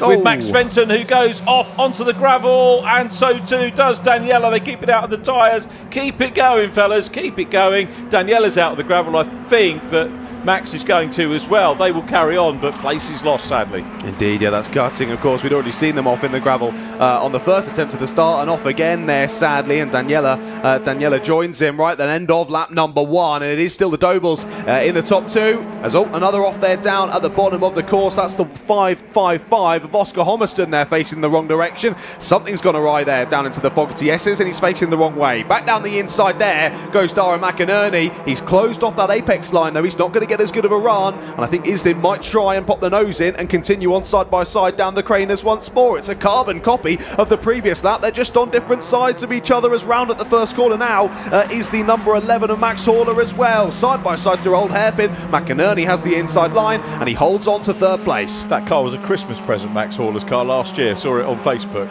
on Christmas Day. How chuffed would you have been at that? Yeah, that's a fantastic Prezi, to be fair. You can't think of much better than that. Getting involved in this championship, 3 wide. Round the outside is trying the number 86. Can he keep it in there? He might make up one. No, not quite there. An aggressive move from the 86 of Jack Sand. Can't quite get the move completed, though. Jack Sant having a good old go there. Great to see Benji Douglas, one of the drivers, wasn't old enough to join the championship at the start of the season, so joined us a couple of rounds ago. You can see he's got the novice's cross on the back of the car, but driving very much unlike a novice, being up at the sharp end, as McInerney now has managed to fend off Lewis Islin. Those two, of course, were gunning for the scholarship last year, as was Isaac Doble. 3 of those guys were finalists in the scholarship, so this is panning out to be a good race, and another good one for Christopher Doble from his brother, and then it's Dara McInerney in third. They need to maybe try and work together and close down the 2 Dobles out front. So Doble's both running with RCC, but here comes Lewis Islin down the inside at Redgate, gets the move done, timed that perfectly. Dara sees him. We've got a car off Daniela Sutton in the gravel, and it's contact there on the 235 car that bends into the gravel, doesn't thankfully go over. But that's Jensen Pritchard, who was running very strongly up in the top 10, running strongly no more. Will we get a safety car if we've got 2 stricken cars on track? We might get reds now as Benji Douglas tags into Dara McInerney, and McInerney as a result goes round Benji Douglas there. Maybe could have backed out of that one. That one again will go to the stewards. The Sim 1 car gets back on track, but it's very close quarter racing, and this is why I guess they're in junior racing, to learn what to happen. But Dara will feel a bit aggrieved about that, and well, we've got cars all over the place at the moment. A couple of cars in the gravel, and it is safety car time now. We've had 1 red flag. Here comes our safety car. Not a bad thing. It will hopefully calm the remaining drivers down, but not good news for Christopher Doble, who'd start to build a good lead. 1.4 second lead for Christopher Doble, and that is, again, you know, like getting your money out, is one of the dangers of racing, safety cars and leads being cut. Oh, blimey. Well, I thought it might be a bit more relaxed on the second attempt at the race start, but it certainly wasn't, as more drivers heading off-piste there, and a few getting stuck. Yeah, gutting there for Dara McInerney. Was right involved in the scrap there for the top 3 positions, but now he finds himself beached in the gravel. Now, will we see the fantastic marshalling crew be able to push him out here of the gravel? Of course, we did see it yesterday in the Fun Cup with the Renault Racing squad. We thought they were well and truly beached, and then the next shot we suddenly saw them driving around again. We did, but I don't think it's going to be the case this time. We've got 10 minutes left. Telehandler to quick recovery. I still want to do the Thunderbird theme tune when it comes up. Did you used to watch Thunderbirds? I know of it, but it's a little bit before my time. Yeah, well, I mean, they did a reboot, didn't they? They did a reboot of it. But the blue and white Doble livery, second car, first car in line now as we look at them in shot, second car on the road. That for me, I mean, I've been seeing that logo, that livery, pretty much as it is on cars since the late 90s. Because Mike Doble raced with that on his Euro cars. He raced in single seaters as well afterwards too. It's a great livery. If you're ever driving down the A23 from London to head down to the M23, you'll go past. Actually, you used to drive right past the the Doble workshop, and you do, but not the front of it now, the garage, because they've got a very impressive dealership down there in Coulsdon. And obviously doing well because they've got Mikey in touring cars, and Doble's everywhere actually, racing well, racing quickly. Indeed, yeah, certainly a fast family, isn't it? Yeah, then it's shown here by both the top 2 being part of the Doble squad. But yeah, that is even Mum has raced as well in karts, winning a parents' race or something. I think she remember telling me she's actually the only unbeaten Doble, because she did 1 race and won it. There you go then. There you go. That's something that can never be taken away there. As long as she doesn't ever compete in another race, then she might lose. But no, impressive stuff. Well, there you go then. It clearly trickling down through the entirety of the family. Well, like you said, Dara McInerney not able to rejoin the race, and he will be dragged out of the gravel trap. And hopefully we'll still have probably about 5 or 6 minutes after all this is sorted to crack on with a bit of racing, and would lead me to believe, with sort of a 5 or 6 minute dash, that maybe it won't calm down any further. There's the 235 getting dragged off to the sidelines there. Jensen Pritchard started in 10th place in this one. Sadly, going to be a DNF for him. Same for the 507 of Dara McInerney. Well, we always say that the Fiesta Juniors are exciting, but It's been particularly aggressive here this weekend at Donington Park. Yeah, I think we've had a few misfortunes. I think probably be a good way of summing it up. Misfortune, obviously, in race 1 for Thomas Merritt. He's up into 9th, so Thomas has made super progress through the field, and could have got caught up in some of the other things that were happening, but has been okay. And Darren McInerney helping the guys to get it back all in safely. So. Yeah, Dara's, like his dad, he's an intelligent youngster, and he will oversee the recovery of his car, quite rightly so. Yeah, fair enough. Yeah, very invested in his car is Dara. A lot of the youngsters aren't. I'm not saying that some drivers that come into single seaters or others are spoilt, but the path can be somewhat easier for them. I always note at a single seater weekend which drivers help push their car, for example, back to Parc Fermé, and it's amazing. You see. Some drivers that may be a little bit more grounded will help their engineers push them back. The ones that are, don't have to worry about the money, probably stand there and just let the engineers get on with it. But it's always lovely to see a driver.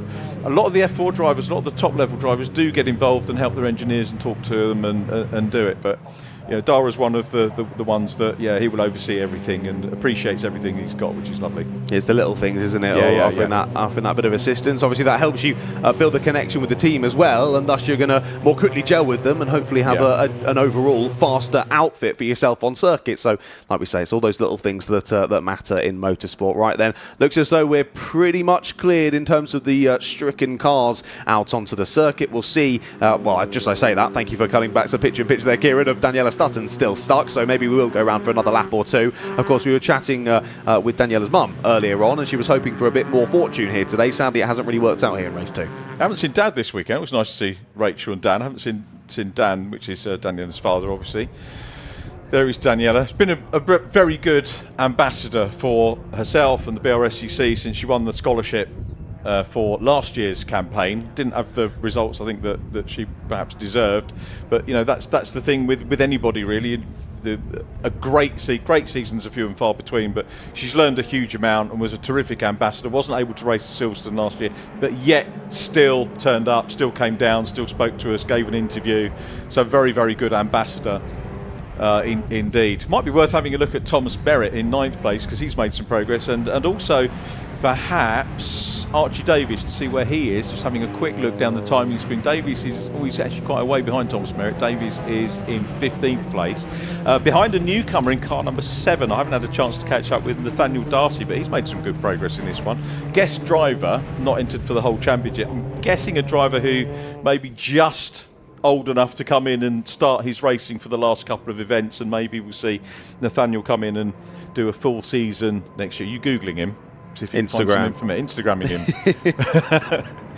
Looks as though rental kart racer and Assetto Corsa driver and finally getting his proper chance in a real race car, and he's doing a great job at the moment, isn't he? Assetto Corsa, we've got an Assetto Corsa series starting on Tuesday evening with let me see, BMW GT4 Championship. So if anyone wants to sort of push Nathaniel Darcy into that direction, we'd love to have him along and racing. Co-commentator for that. We've been doing lots of Assetto Corsa commentaries and having co-commentators with various drivers from different. A lot of Brscc drivers come in and join us as co-commentator on those, but we're starting again with the Virtual Reality Racing Club on Tuesday, and co-commentator for the series is Becky Aparicio, who raced in the C1 Endurance Series a couple of years ago. And funny story about Becky, I think she might be coming to a couple of events, and she's maybe going to get involved, if not as a driver, as perhaps official later on, is that we were talking about who could we get as co-commentators, and she did great social media, did Becky.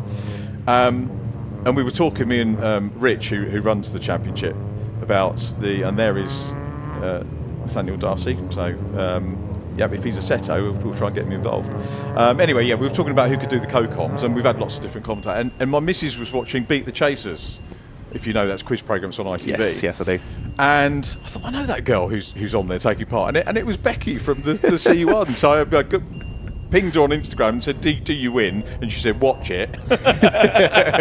But she didn't win, but she did join us as co-commentary. Second prize was co-commentary with us on and she's really a really great co-commentator. So you saw how good she was on camera on the show, and you were like, she needs to jump in the comms box. Yeah, very, very definitely. She's really good, really developed well. And I don't know if she probably isn't watching this, but she's good enough to come and do some presenting and some co-commentating with us as well. So, you know, hope she does that. But yeah, that's Tuesday. So all that was about the 7 car. Nice to see Nathaniel Darcy. Nice that he's had a little bit of stream time. Other than that, don't know too much background. And again, that would be a nice thing, wouldn't it? You know, harping back to not getting the information through. It'd be nice to get the stories through and to be able to, you know, give them a little bit more credit for what they've done and welcome them to the championship. But welcome Nathaniel and your family to the paddock, and I hope that it's a long and happy stay with the Fiesta Juniors. Indeed, yeah, I hope so too. Yeah, great to see him finally getting that opportunity to step up to real life car racing from being a sim racer and rental kart racer, funnily enough, down at Daytona Milton Keynes, about where I was a couple of days ago. So great to see him up here at Donington Park. But looks as though the safety car lights have turned off. We're about to get ready for a restart here. I thought it might be 5 or 6. It's going to be only 2 minutes of racing here. We might just squeeze in 2 laps of this one as the Dobles lead us back to a start then. Christopher ahead of Isaac, and we go back to green flag racing conditions here in the Brscc Fiesta Junior Championship. Doble from Doble, Islin, Spanswick, Howarth, Broadbent, Hampson, Russell, Merritt and Beattie. Merritt's had a great job, hasn't he? Through from the back of the grid, already up into the top 10, but he's only got a couple of minutes to gain a few more places. He was hoping he might speak to me after the race. He's done a fantastic job with the reduced time. I think that might be easier said than done to get up into the top 3 in this one, but we crack on then, straight down into the crane of curves on this restart.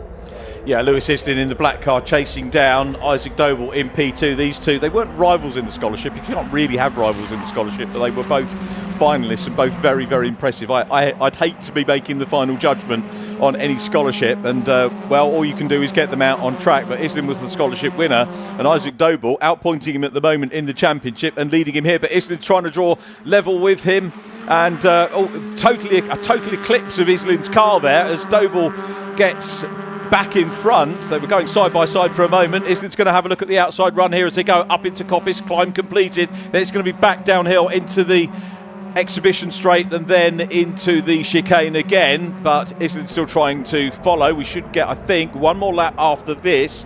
So Christopher Doble has had quite a lot thrown at him this weekend. He's had the pressure of starting off the front, he's had the pressure of starting off the front each time, and had the pressure of restarting under the safety car, and dealt with it absolutely superbly. Driver and car looking very much at home here at Donington Park, and he goes on to the last lap with a good clear lead. 1.7 seconds to the good, as you can see from Isaac Doble. Doble, though, has got the attention's fully now of Lewis Islin in 3rd position. So let's see what Lewis can do on this final lap. He's harrying Doble. We've got Eden Spanswick back in 4th place at the moment. So where was Eden? Started in 12th position, Eden Spanswick. So cracking drive from the youngster in the 35 car, and this Eden was on the podium at Silverstone and not far away from the podium here, but we focus on the battle for P2. There is Christopher Doble out front in the burgundy and silver livery, or red and grey, call it what you will, and it's the traditional blue and white of the Doble Motorcycles car that's in 2nd position at the moment. Islin tracking him, and it's probably going to take a mistake from Isaac Doble or a lunge from Lewis Islin to change positions here. We'll see how it pans out. Is Islin going to be able to take a different line and get more momentum? Isaac Doble looking pretty confident here at the moment. He's developed a little bit of a gap. He's not even running as concerned in terms of not defending that much. He doesn't feel he has to defend that much, and it looks like P2 might be safe, but for Christopher Doble it's going to be win number 2 as he comes down into the chicane. We watch the battle for 2nd place as they go into the Fogarty S's for the last time here, and we eventually get to the checkered flag, but it's Christopher Doble that makes it a double. What an impressive weekend for him so far. Isaac Doble another P2. Lewis Islin completes the podium from Eden Spanswick. Jake Howarth in 5th place. Luke Broadbent is in 6th position from Harry Russell. Neil Hampson in 8th. Thomas Merritt comes through, I think, for 9th place. And there he did indeed. And then it was Aaron Beattie completing our top 10. Well, not too much in the way of racing action, very sadly, there in that one. But when we did finally get going, it was a nice, neat final couple of laps. We were really governed by time after the incidents on the first start, and then slightly managed, of course, by safety car, but it ultimately got everybody calmed down, and we got the cars to the finish with Christopher Doble bagging a 2nd win of the... That's the thing, isn't it? You wait for a win, and then you get several turning up at once, so we'll see whether Christopher can add to that. Maybe later on, perhaps going for the hat-trick. That would be an achievement. I don't think we've had one other hat-trick this year, which was Thomas Merritt on Anglesey. which is how John knows him so well, but let's take a look at the result. So our second race of the weekend here at Donington Park, and win number 2 for Christopher Doble from his cousin Isaac. Lewis Islin, the reigning scholar, in 3rd, ahead of Eden Spanswick and Jake Howard. Luke Broadbent comes home in 6th, ahead of Harry Russell. Then Neil Hampson and Thomas Merritt from the back of the field up into 9th place. Aaron Beattie, 10th from Archie Davis, another climb through from the back of the field. Bobby Holmes in 12th from Benji Douglas, recovering well in 13th. And then it was Max Fenton in 14th, ahead of Max Horler. Thomas Simpson 16th from Jack Sant, who was right up at the sharp end in the early stages. Oscar Hummerston in 18th from Nathaniel Darcy, and then sadly retirements for Dara McInerney, Jensen Pritchard, Daniela Sutton and Kasper Tomilewski. Plus, of course, the cars we lost on the original start, which is a little bit of a shame. Haven't done championship points for you overnight on the Fiesta Juniors, but things still pretty close. I think on total points now, Isaac Doble probably championship leader. I haven't had a chance to work out the drop scores. If you look at the summary on the Brscc website, it lists the places round by round, but not the points. Anyway, more of that anon. It's time to go down to our victory lane with John Ratcliffe. Hello, welcome back down to the end of pit lane then as the drivers pull back in after that Fiesta Junior race. I was just chatting with cameraman Johnny, and he said that was very Fiesta Junior-y, wasn't it, that one? It certainly was. Very, very interesting race, but wow. A second race win of his career, and he's on 2 on the same weekend as Christopher Doble. What a fantastic performance from him. And yet again, just like the race start, it was 2 Dobles on the front row, and it's 2 Dobles in the top 2 spots when they get to the end of racing action as well. And a good run through the pack as well from Lewis Islin. I think it was 4th on the grid to 3rd, so not a huge amount of time to make moves, but he got them done pretty quickly and makes his way up into the podium. So a big well done to Lewis Islin. It's going to be celebrations for Christopher Doble. I'll jump straight in and have a chat with him. Well, Christopher, you had your first win yesterday and you thought, I'd quite like another one. Yeah, I mean, it was brilliant. It was a interesting race. There's a lot going on. I got my first start wasn't as good as yesterday's, but a bit of wheel spin, but the second restart was much better, and the safety car restart, and I think I nailed it. So yeah, it's an interesting race. Didn't make it easy for me. No, it certainly wasn't. It certainly wasn't easy for you. It was very interesting, though. I was actually going to say how impressed I was with both of those race starts. They seemed pretty perfect from where I was sitting, but you still think a little bit to improve on for race 3. Yeah, I mean, the first one I think I just wheel spinned a bit too much. But the second one was really good. So I'm happy that I stayed in the lead. Really, that was what I was looking for. You had everyone behind you. It was chaos, but you stayed out in front. A second win. You got 1 race to go. Could you make it the triple? I like to think so. I think it's going to be wet, so it's going to stir it up a little bit. But I was good in the wet SNET. Got second in a SNET, so we'll see. Be interesting. We'll see. Well done, mate. 2 wins from 2. Congratulations. Thank you. Lovely. Cheers, Christopher. Thank you very much. Let's have a chat with Isaac as well. Isaac, of course, I think it was 3rd when we chatted with you yesterday, but you ended up going up to 2nd place after scrutineering. Another P2 under your belt. That should be pretty happy about that one. Yeah, I'm happy with that race. More solid points to the championship. Another P2, another podium. Not much to complain with. And well done to Chris for another win. Yeah, no, super impressive. But I was going to chat about the starts as well. You had a fantastic first race start. Then, of course, we went to the red flag. The second one didn't quite go to plan as well, but you fought your way back through. Yeah, I didn't quite get a good start. I think Dara got my inside into turn 1, but then I managed to get the cutback coming out and get that place back, and then just try and get my head down, get up the road as much as I can. No, it was really great, mate. Of course, 2 P1s for him, 2 P2s for you. I assume you're kind of hoping it'll be the other way around in race 3. Yeah, that's the plan. Maybe get a P1 for myself. But yeah, I'll try and get some more points, close the gap in the championship and see what happens.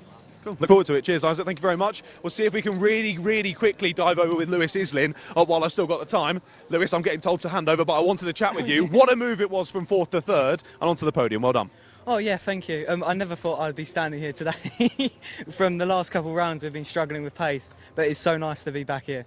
Hey, fantastic, great effort, well done. Thank you. Lovely, cheers Lewis. Right then, looks as though we're about ready to go for the last race before the lunch break even. I'll hand back over to you, Richard.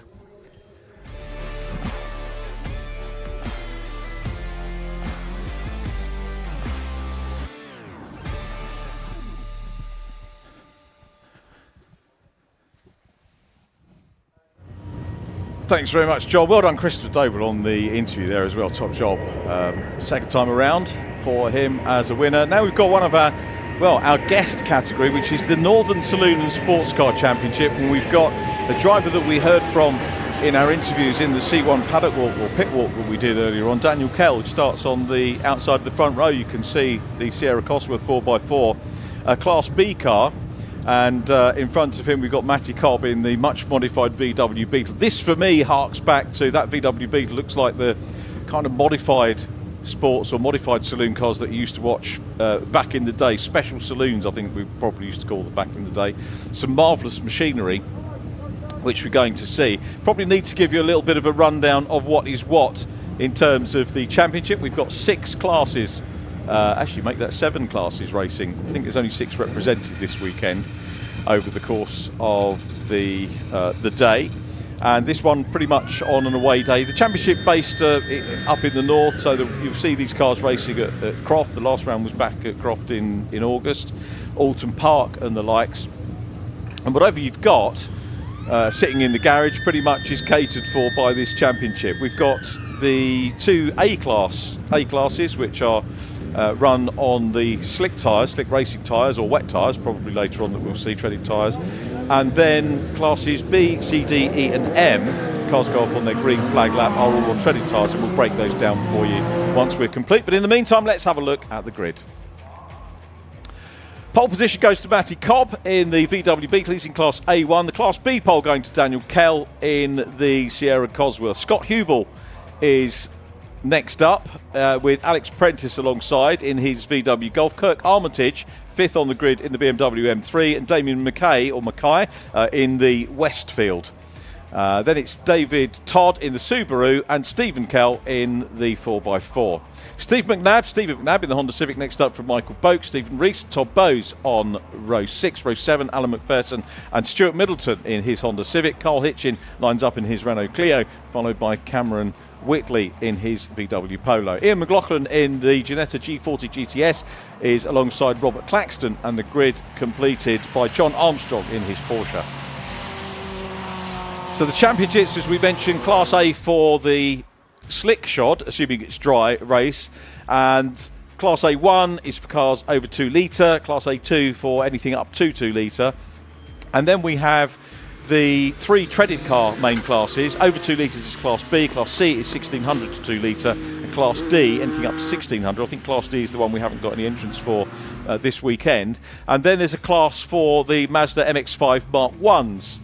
And just having a quick look down, did we have any Mazdas? Don't think we did, so we're actually missing Mazdas as well. But a lovely mix of cars. The championships, I think, almost certainly decided. Matty Cobb is the Class A1 champion. This is the final event of the season. Scott Hubel in his 205 is A2 champion. The Class B is headed by Alex Prentice, and he's got a 40-point lead over David Todd, who's not here. So he I think has already got the championship. Stephen Rees leads the overall championship. He's in the Lotus Elise and lines up in Class C in 11th position on the grid. Class D, as we mentioned, nobody here. Class E is headed by Alan McPherson in the MK Indy, which is the Lotus 7 kit car replica, Class E being for the kit cars, I don't think I mentioned. And then the Mazda class has been won by Stephen Craggs. Alan McPherson, by the way, I think is champion, and he is racing Alan McPherson, so we'll see the MK Indy racing from 13th on the grid. John is back with us after some great interviews. Christopher did a good job there on his second win as well. Lovely interview, and they're very happy, but the Doble rivalry will continue. Exactly, yeah. A bit less swearing in this one, though more positive. I wasn't going to mention it, but no, he was still super excited, wasn't he? Still very excited. He did a top job there. He did a great job out on circuit. I still think you can't quite believe it, isn't it? No race wins, so suddenly 2 on the trot in the same weekend. And I did fancy asking him, do you think it's 3 from 3 later on? Quietly confident, I think, but we'll wait and see. Yeah, we'll see. And now we've got a real treat because we've got mix and match, and we've got a Northern Saloon and Sports Car Championship. Very welcome guests. We love them. A green flag from the back of the grid already. Well, we can probably expect Matty Cobb to disappear into the distance, but Daniel Kell, who is alongside, is certainly going to take the battle to him, and away they go. It's a cracking start from the Peugeot of Scott Hubel, the championship leader. Kell a little bit slow away in the Sierra, but it's a cracking start by the VW, and I hope he doesn't disappear too much into the distance because it's a lovely car to be able to see racing and enjoy watching. But multi-class racing, this one of their away days. Championships, I think, as well, ran through the course pretty much all sorted out at the moment, but it was a super little start from that Peugeot, getting up from third on the grid up into P2. And the thing that gets me, when you've got the classic cars as well here, you see the older classic cars against some of the newer ones, they're absolutely dwarfed by the newer cars. Cars have got so much bigger, haven't they? Indeed, no, they have. It's amazing to see, and it's like you said, so great to see so many different cars heading around the circuit all in one race. There was a big tank slapper there through Redgate for the 101 of Stuart Middleton. He went one way, then the other, somehow managed to catch it, and he stays well within the track limits and stays in the race. More moves being made up over the top of Coppice. That's a 78, just going ever so slightly wide there up at Coppice. Alex Prentice there, just going wide, losing one, maybe even two positions as they head on down to the end of the first racing lap. Yeah, we're currently looking at Kirk Armitage in his BMW M3. BMW's, of course, major fare for Brscc race meetings, and they're in 18. He's Damien McKay. Is it McKay or Mackay? I'm not quite sure how we pronounce that. Again, haven't had any information from the championship themselves, which is a pity, but I did have a delve points-wise, and as we said, Stephen Rees is the man leading the championship, the little yellow Lotus a little bit further back, and he's, I think, perhaps on course here. He's got 250 points. Alex Prentice is here as well, so it's going to be close for the overall. You've got to look at individual class ones as well as overall points as well, but the MK Indy getting stuck in as well, and that's the Westfield, isn't it? Damien Mackay in the Westfield. Are there any Westfield championships running still? Used to be, didn't sure. there? I can't remember who ran them. 750 was it that ran them back in the day? We always used to be a catering family, so we were always watching that sort of side of the kit car family. So no, not 100% sure. The 78 of Alex Prentice there getting properly stuck in. There was a cheeky move down into Redgate, late on the brakes down the inside, but inevitably, like we've seen so many times throughout this weekend, goes a little bit too deep, and the other car slips back through on the exit. That was Kel there in his Sierra Cosworth, the second of the two, still there in 5th place then. As they head on down to the end of lap number 2. Looks as though he's managed to slip back through this time, though. Has the 78, gets back past Stephen Kell as they head down into the Fogarty S's once more. So great to see, no matter how differing these cars are, still producing cracking racing for us to enjoy. Yeah, good stuff. Second position in the championship is Alex Prentice, leading Class B. So we can expect to see him be a front runner. It's interesting to see how the Class A cars, a lot of the other classes running on the treaded tyres, still being able to keep up with the slickshod machines, which is good engineering, terrific driving as well. Indeed, no, fantastic to see. I'd always be a bit worried in the Westfield that you're quite a lot smaller than the cars around you. You're sort of hoping that if you do go for a move, that they do spot you in their mirrors and don't just end up turning in. Well, he made the move stick there down at Redgate once more, moves up a position. There's the Lotus, the number 1, bearing down. That's Stephen Rees there, looking to try and launch an attack there on the number 20 as they continue to file their way through up the circuit, but continuing on through this lap, more pressure being applied there by the number 1. Third overall in the championship, leading the overall championship leader here, so we'll see whether the Lotus get on terms. But remember, they are in different classes, so Stevie McNabb in the Honda Civic running in Class C, Steve Rees, they're both in Class C in actual fact. I was thinking it was a class differential, but a straight fight between these two in terms of the championship, and Stevie in P2, so he's got bragging rights at the moment over the Lotus. It was sad to hear the news from Lotus recently that some people being put at risk. I hope that they'll be able to stay in Norfolk. It's always been a sort of staple at Hethel that Lotus have been based there, and hopefully they'll ride out the storm. They produce some wonderful machinery, such a wonderful history. And there is the Peugeot number 12, still in P2, and closing in is the number 19 Kirk Armitage BMW M3. Kirk running in Class A1 and makes it through.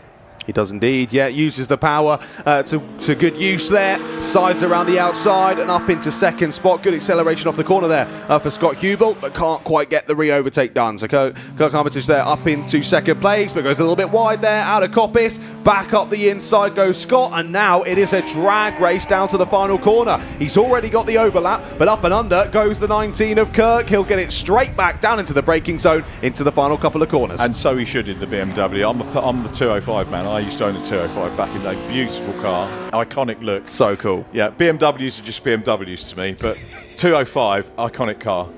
To me, it depends on the BMW for sure, but yeah, that Peugeot is just stunning, isn't it? Yeah, great to see, and no disrespect, that's a beautifully turned out BMW as well. So, and I'm not backpedaling, I genuinely mean it. Yeah, fantastic rear wing as well. Yeah, that thing's massive. Trying to create as much downforce as possible, but obviously being that bigger, wider car, more difficult to get through the corners. But like we were saying, has the grunt down the back straight, able to get the position back and up into second place. Well, we're getting news in our ear that maybe that precipitation we were talking about earlier on might just be starting to hit the circuit here at Donington Park. Reported down at Goddard, just starting to spit, so nothing that should change the complexity of this race just yet. But we have still got 9 minutes plus 1 lap to go. Matty Cobb still out front in the VW Beetle. I've got to call it a special saloon. It very much is. It's a super looking car. We're having a look at track action though. The Wimble Garage BMW still holding sway over the Peugeot, but I've got to say here, the 205 is closing up again. So this is good stuff by the Peugeot driver Scott Hubel, looking to try and close in. Just looking outside our window, Matty Cobb already putting some drivers a lap down as he heads down into the first couple of corners. Yeah, I heard the circuit commentator as I was coming back from the interviews talking about his car and saying that it is down as a VW Beetle, but very much looks like a Radical underneath, doesn't it? Is that what it is? I think so. I think it's a Radical that's got some slight body modifications there that makes it look like a Beetle. I wonder whether Radical effectively killed off special saloons back in the day, because you used to have all sorts of different... I suppose people used to use Sports 2000 chassis or something like that. But yeah, Radical would be the kind of choice. But it's good use of a Radical chassis to me. I love it. Yeah, it looks awesome, doesn't it? And he's flying away with this one already, 15 seconds into the lead of this one. Yeah, Radicals they're just so ridiculously quick, and I mean, being shown right now by the number 2 of Matty Cobb. It was the same with when my dad used to race in Caterhams for the Brscc Relay. They won it one year, and I think the next year they allowed Radicals in, and he went, well, there's just absolutely no chance we're going to beat them for the overall win, so I'm not going to bother. They bagged at least a victory and then decided, yeah, we'll park, Scott Hubel back it through up. on the Well, inside. that's late for the 19, isn't it? Nearly off the circuit there. So a change around for second place as well. Scott Hubel back through. That looked to be due to a little mistake there from the 19, or was it maybe a bit of rainfall? Either way, he goes slightly wide, loses second place once again. We've got to remember Kirk Armitage is on slick tyres, isn't he? So he'd have probably gone out. They may have gone out on, some of the A1 drivers may have gone out on wets if they knew the precipitation was coming in, taking nothing away from the Peugeot driver because it's a better car anyway, but he's gone through. No, I'm joking. Not that you're favourites. No, never. What's not to like? I mean, they don't make cars as unique as that now. They don't. They're sort of trying to go a bit retro now, aren't they, with some electric cars? Of course, the new Renault 5, that looks pretty cheeky to me, but still it's electric, so there's just something missing. If you excuse me, but the electric just switches me off. Totally, I'm not, No, I understand. It's one of the few electric cars I've actually looked at and gone, I quite like that. Okay, I was surprised at even myself for thinking that, but they're trying to bring back in that sort of retro hot hatch look with the Renault 5, which I'm a big fan of. Keep doing that, please, car manufacturers. I'm sure none are listening to us drivel on. Right then, 6.5 minutes left to go, and continuing this battle. This is the 55 and the 1 now. Tom Bowes and Stephen Rees here battling over the bottom couple of positions of the top 10. The Lotus now hounding the back of the 55 as they head down through the Craner curves once more. Lovely to see a Boxster being driven nicely in action at a Brscc meeting again. Of course, the Brscc started the Porsche originally 924 Championship. The 94s were replaced by the Boxsters. They all, I think, go and race with Porsche Club Championship now, which is a pity. But Oliver Behrman's dad raced and was a champion, with a race winner with the Brscc Boxster Championship back in the day. It's lovely to see David back around the tracks as his other son, his younger son Thomas, makes his way up through the ranks in F4. But Stephen Rees in the Lotus, the championship leader, that's not what we want to see. That might be added fluid to the track as well, as Carl Hitchin in the Clio, the older style Clio. I miss those as well. Clio Cup was mega back in the day. There was always the issues with getting spares. Yeah, oil down at Craner's, we're hearing, as a result of that. It was always a struggle to get parts and new cars over from France, but the Lotus is going to make it through. Stephen Rees will go through on the outside. It's not particularly easy here, is it, to get past the Porsche? The Porsche started off the back of the grid. It's done a good job here in this one. He is indeed, yeah. Great battle forming then, and there you can see the stricken number 14 of Carl Hitchin at the side of the road. Race over for him, and we are being told, I think it was pretty obvious by the pictures there, that there's lots of oil down at the bottom of the Craner curves. Drivers needing to be very careful. There'll be slippery surface flags down there, but it can catch even the best of drivers out then as they head through into Old Hairpin. You can see the slide there for the number 1. The oil gets on the tyres, and you are a total passenger. Well held, sir, for the number 1 of Stephen Rees. Keeps it on the black stuff, keeps it going, but he's lost quite a bit of time there in terms of his battle with the 55 of Tom Bowles. Yeah, that's a little bit of a shame for us, but we still get to see the wonderfully prepared Lotus making its way through. Still Matty Cobb out front in his Class A1 Beetle. Tom Bowes in Class A1 as well, so he's running on slick tyres as well with the Porsche. Stephen Rees in the Lotus running in Class C, so you've got a treaded tyre. So perhaps unusual to see the treaded tyre car making its way, going a little bit wide and having a struggle as the circuit's getting a little bit more greasy. Rain, I suppose, treaded tyres will cope with, but fluids on track maybe not.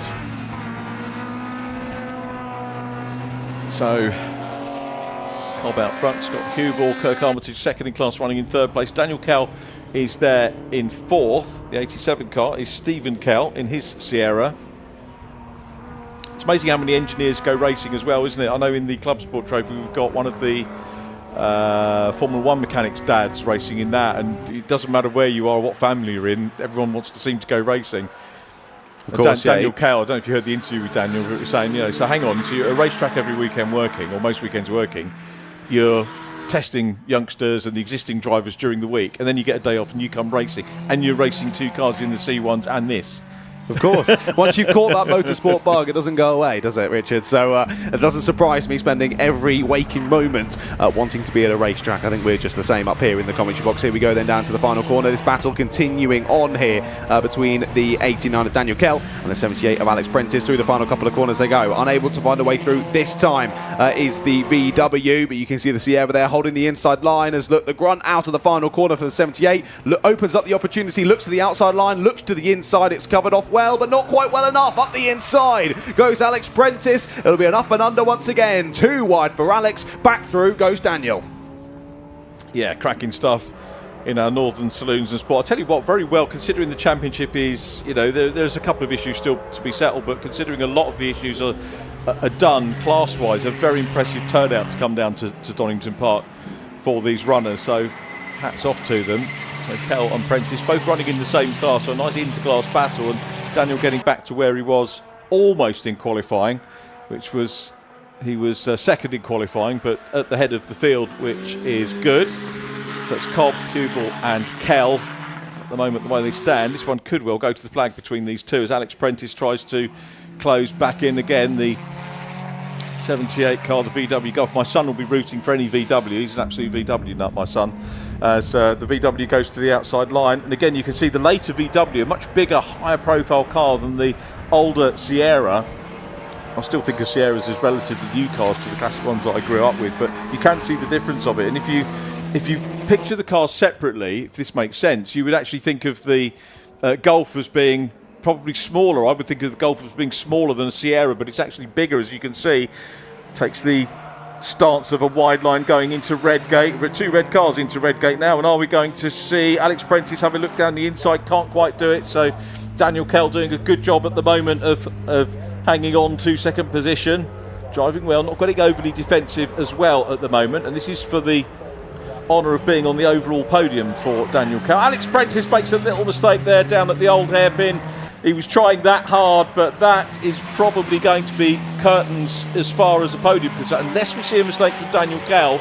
So it's Matty Cobb, our leader, Scott Hubel in second place, and Daniel Kell in third as we look at Alex Prentice in fourth, trying to recover in the Golf. He's caught up once. There's no reason to say that he won't catch up again, particularly if Daniel Kell looks in his mirrors and takes a little bit of a breather, or maybe takes things a little bit easier. There is Damien Mackay in the Westfield number 18 leading his class, and some busy track action going on here. A little bit further back with Stephen Rees now getting into a little bit of lappery with the number 20 car of Stevie McNabb. So Stevie McNabb dicing hard here. Let's see what the cars behind are going to do. In the mix as well, we've got Michael Boak in the 81.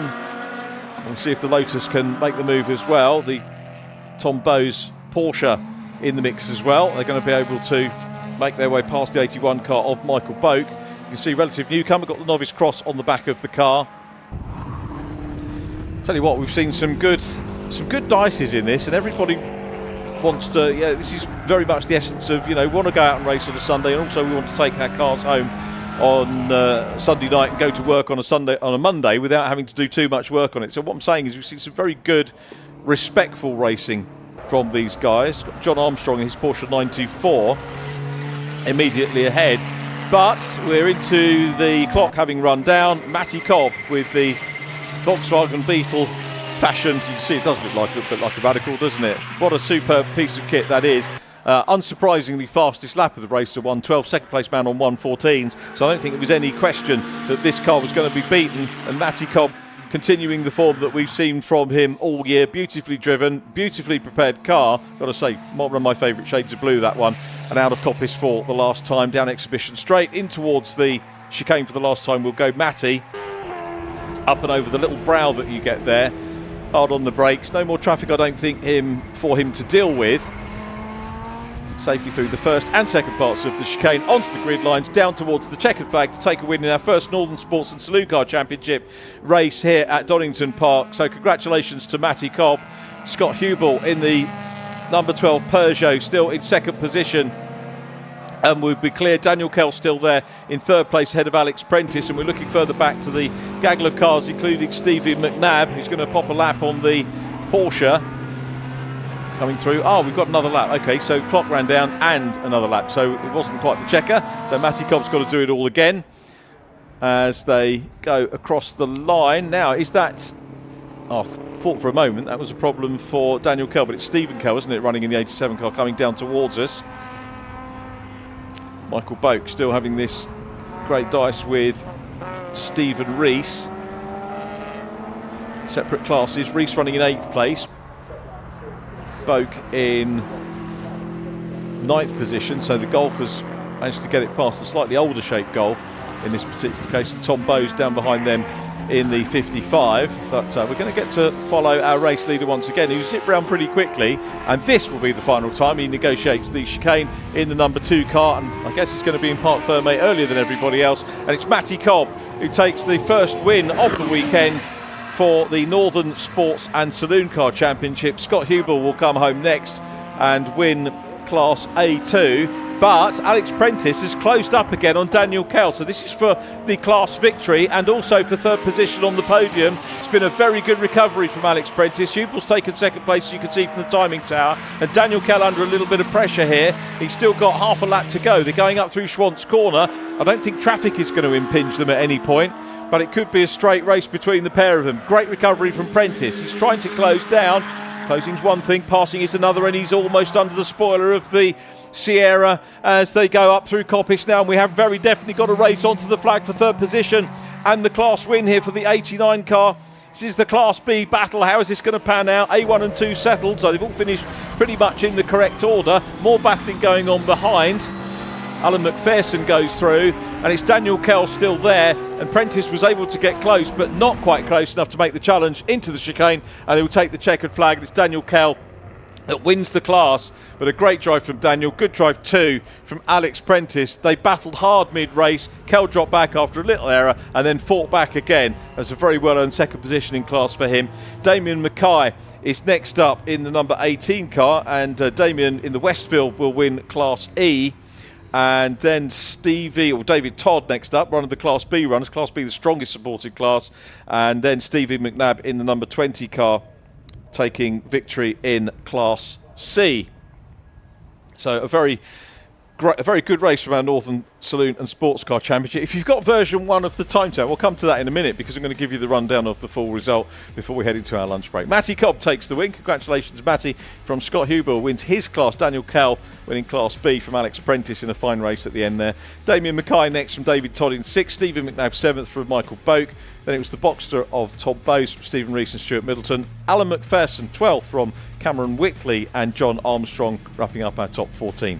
Robert Claxton 15th in his Golf. Ian McLaughlin in the Ginetta. We'll have a closer look at that in the future race. Stephen Kell takes 17th from Kirk Armitage and Carl Hitchin completing our runners.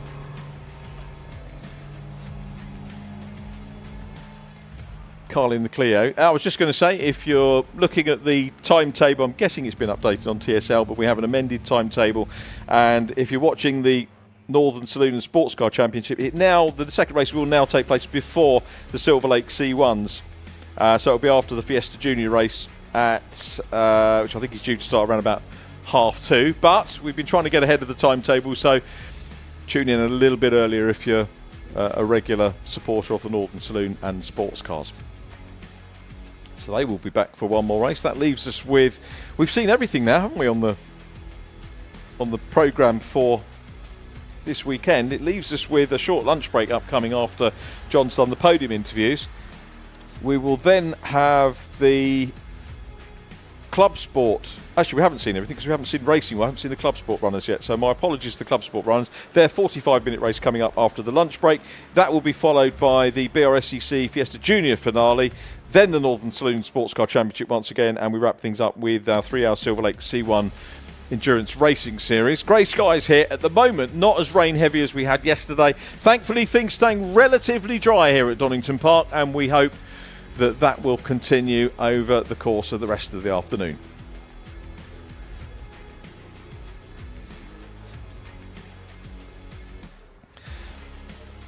If we get a chance in the lunch break, I'll try and update the Northern points and work out whether Stephen Rees, I'm guessing Stephen Rees has got a little bit further ahead of Stevie McNabb. There's only 8 points between the pair of them, so we'll have to work it out. I wasn't sure whether there were points on the Northern Championship based on how many starters there were in class. Sometimes when you get a multi-class championship, there are more points on offer for more cars.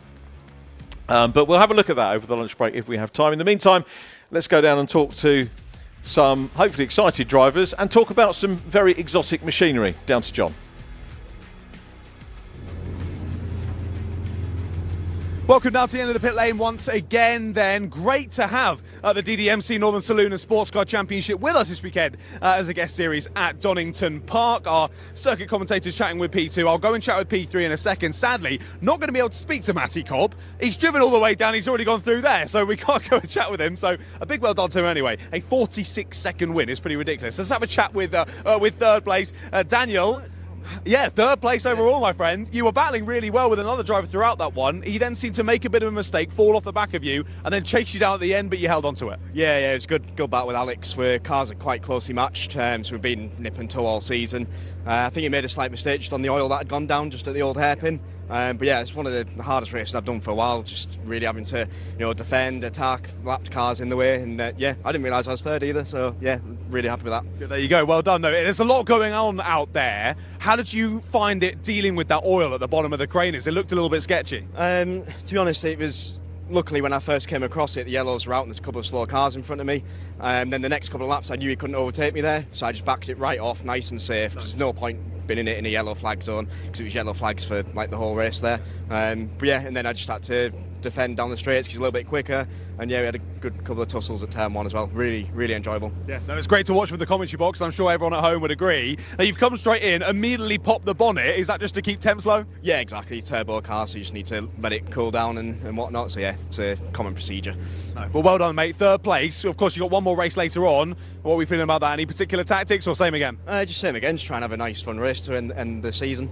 Amazing. Well, look forward to it. Cheers. Thanks for chatting with me. Well done. Third place then for Daniel. Let's go and have a chat with second place man, Scott.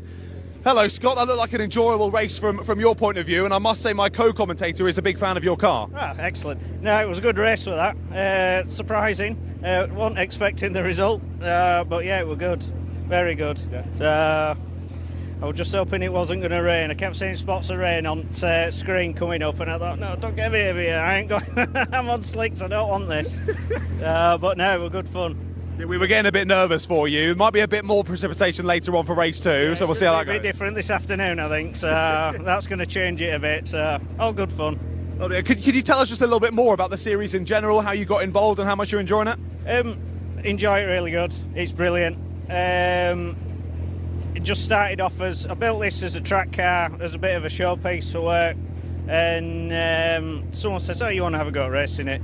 and then it just went all out the window, and it's just, yeah, brilliant. That's always the way, isn't it? You have one go and suddenly you want a few more. Yeah, you get hooked. It's like a drug, it's brilliant. The racing bug's got you, but well done, mate. Second place, congratulations. Cheers, thank you very much. Lovely. Cheers, Scott, thank you. Oh, well, there we go then. We'll see those drivers back out again later on this afternoon for their second race. But we move on to the lunch break now. Slightly curtailed. I think it was supposed to be about an hour, should be around 25 minutes now. So set your watches. Be back then for more racing action here from Donington Park.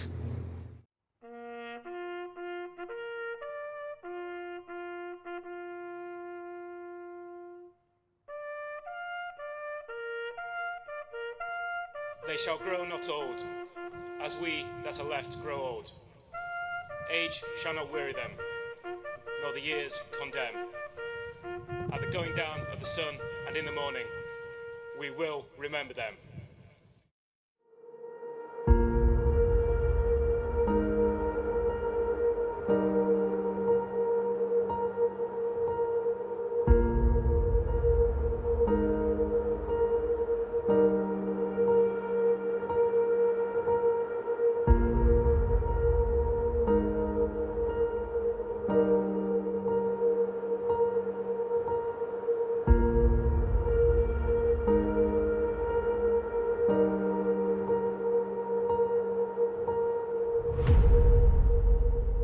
Let's go racing!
Confusion, mayhem, that's Formula Ford, ladies and gentlemen. Roll up and watch the fun.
seen the smiles on the faces of all the drivers getting out, and the coaches as well are really enjoying their time in the Fiesta Junior Mark 7. So I want to sort of work with these drivers, find that next person that's going to be the next big driver in the Fiesta Championship.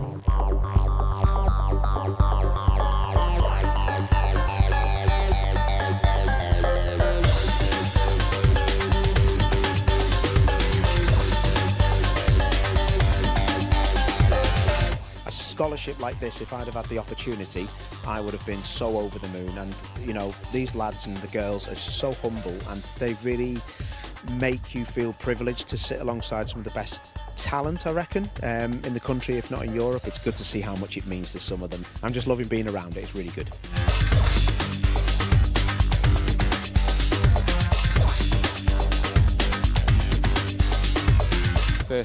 The Fiesta Juniors is where I started. Such a spread of varying different experiences, so much potential and so much talent.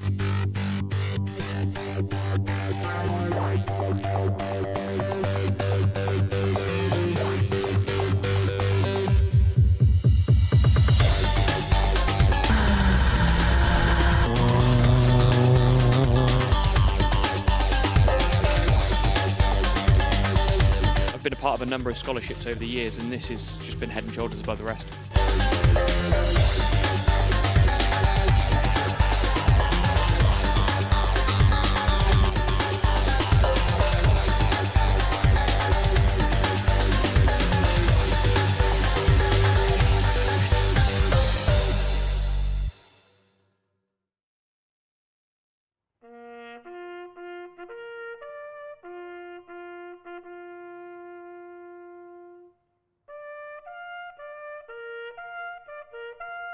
They shall grow not old, as we that are left grow old. Age shall not weary them, nor the years condemn. At the going down of the sun and in the morning, we will remember them.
That's Formula Ford, ladies and gentlemen. Roll up and watch the fun.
Seen the smiles on the faces of all the drivers getting out, and the coaches as well are really enjoying their time in the Fiesta Junior Mark 7. So I want to sort of work with these drivers, find that next person that's going to be the next big driver in the Fiesta Championship.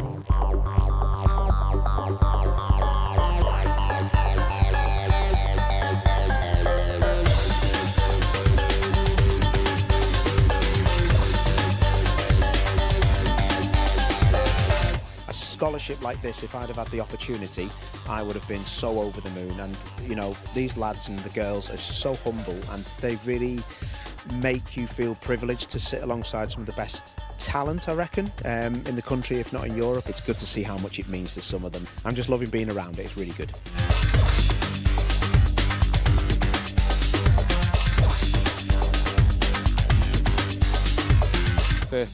The Fiesta Juniors is where I started. Such a spread of varying different experiences, so much potential and so much talent.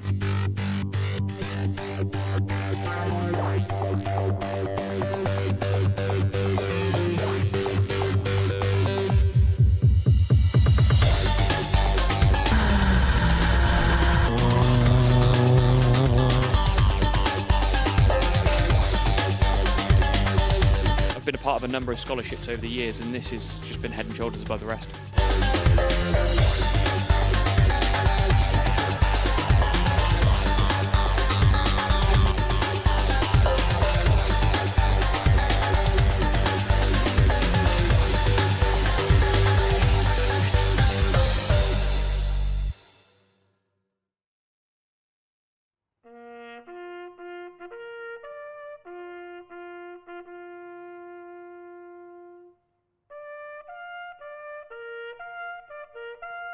They shall grow not old, as we that are left grow old. Age shall not weary them, nor the years condemn. At the going down of the sun and in the morning, we will remember them.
Confusion, mayhem, that's Formula Ford, ladies and gentlemen. Roller should watch the fun.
Seen the smiles on the faces of all the drivers getting out, and the coaches as well are really enjoying their time in the Fiesta Junior Mark 7. So I want to sort of work with these drivers, find that next person that's going to be the next big driver in the Fiesta Championship.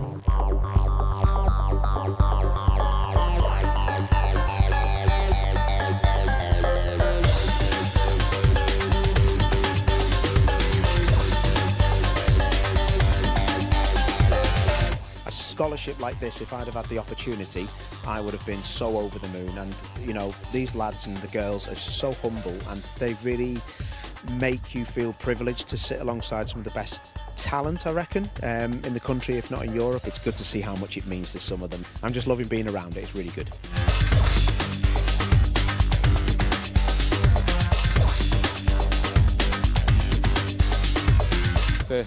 The Fiesta Juniors is where I started. Such a spread of varying different experiences, so much potential and so much talent.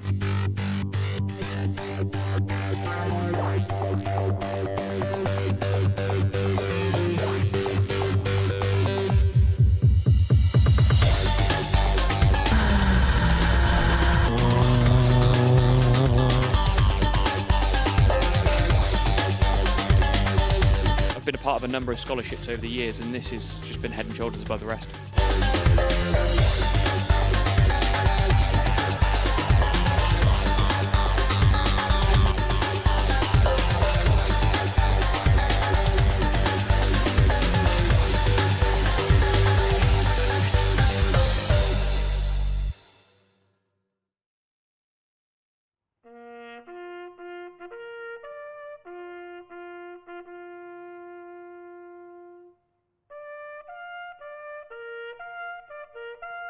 They shall grow not old, as we that are left grow old. Age shall not weary them, nor the years condemn. At the going down of the sun and in the morning, we will remember them.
That's Formula Ford, ladies and gentlemen.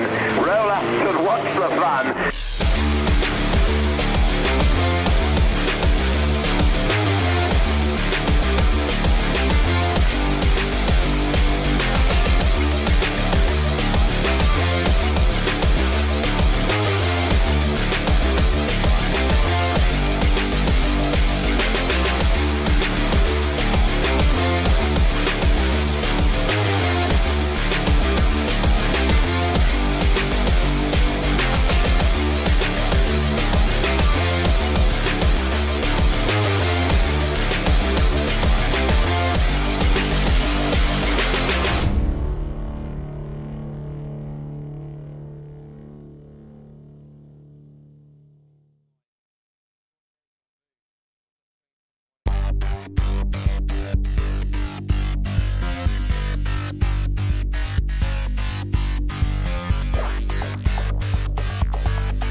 Seen the smiles on the faces of all the drivers getting out, and the coaches as well are really enjoying their time in the Fiesta Junior Mark 7. So I want to sort of work with these drivers, find that next person that's going to be the next big driver in the Fiesta Championship.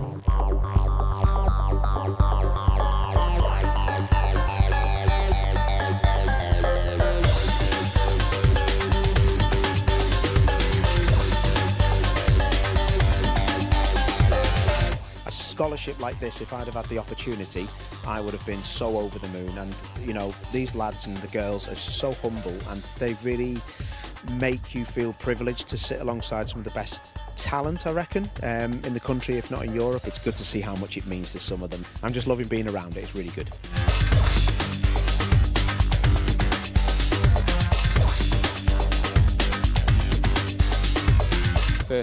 The Fiesta Juniors is where I started. Such a spread of varying different experiences, so much potential and so much talent.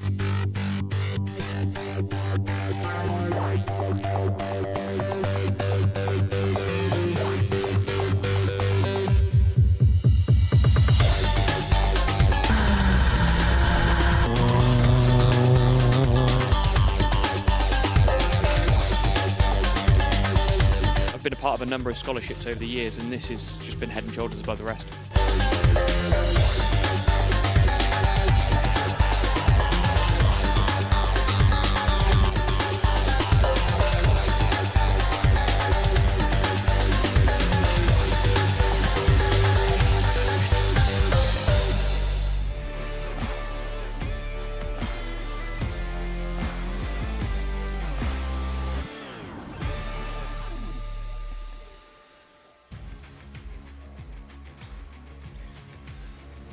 SW Motorsports ClubSport Trophy, 45 minutes of racing action coming up. The grid looks like this. Richard Clark on pole position in his Volkswagen, and a Lotus shared by the Huggins team. Next up, Nick Brady and Rory Pickles on row 2.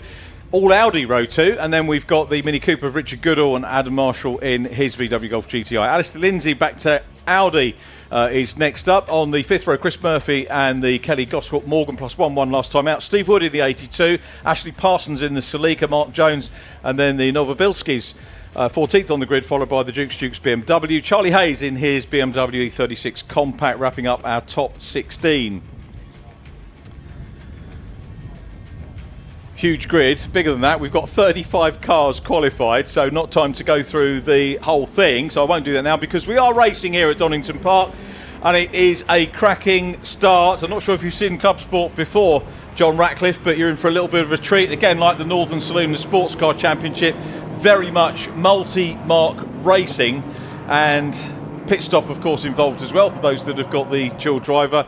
I don't think we'll probably need to go down and do any pit lane action in terms of driver changes or stuff like that, but if there's a stoppage or so on and so forth, we will do it. Car to watch there is the Morgan, which is University Run 1. That won last time out, but it is an absolutely stonking start from the 66 Richard Clark in the Mark 7 VW, well modified, and he is up and away.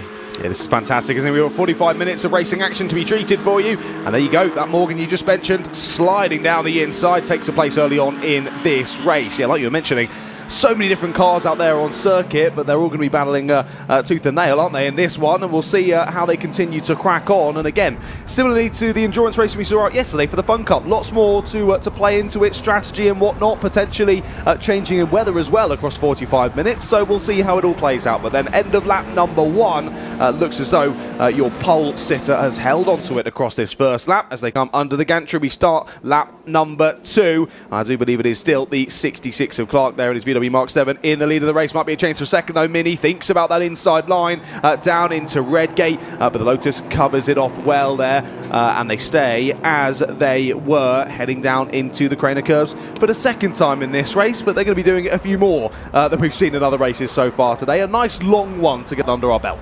It is, and again, that comparison on car sizes I was talking about. Look at the little Lotus compared to the Mini. The Mini looks absolutely huge compared to the Lotus, which is incredible. Richard Clark in the Mark 7 VW was winner at Snetterton, so he has, was class winner at Snetterton. It was Josh Files in the Civic Type R who took the win. We got Josh Files today. I can't even remember. I did scan the entry list earlier on in the week, having a quick look down. I was hoping to do a good tour of the paddock, but I haven't had a chance to do that for these cars, which I apologise for. It's just the way that things have panned out. Ashley Parsons in his Toyota Celica running well, and you can see the thing about this it's not a championship, is it? It's a series. As we look at Steve Wood in the 82, dad of the F1 engineer that I was talking about, I think very, very briefly yesterday. Nice to see Steve there.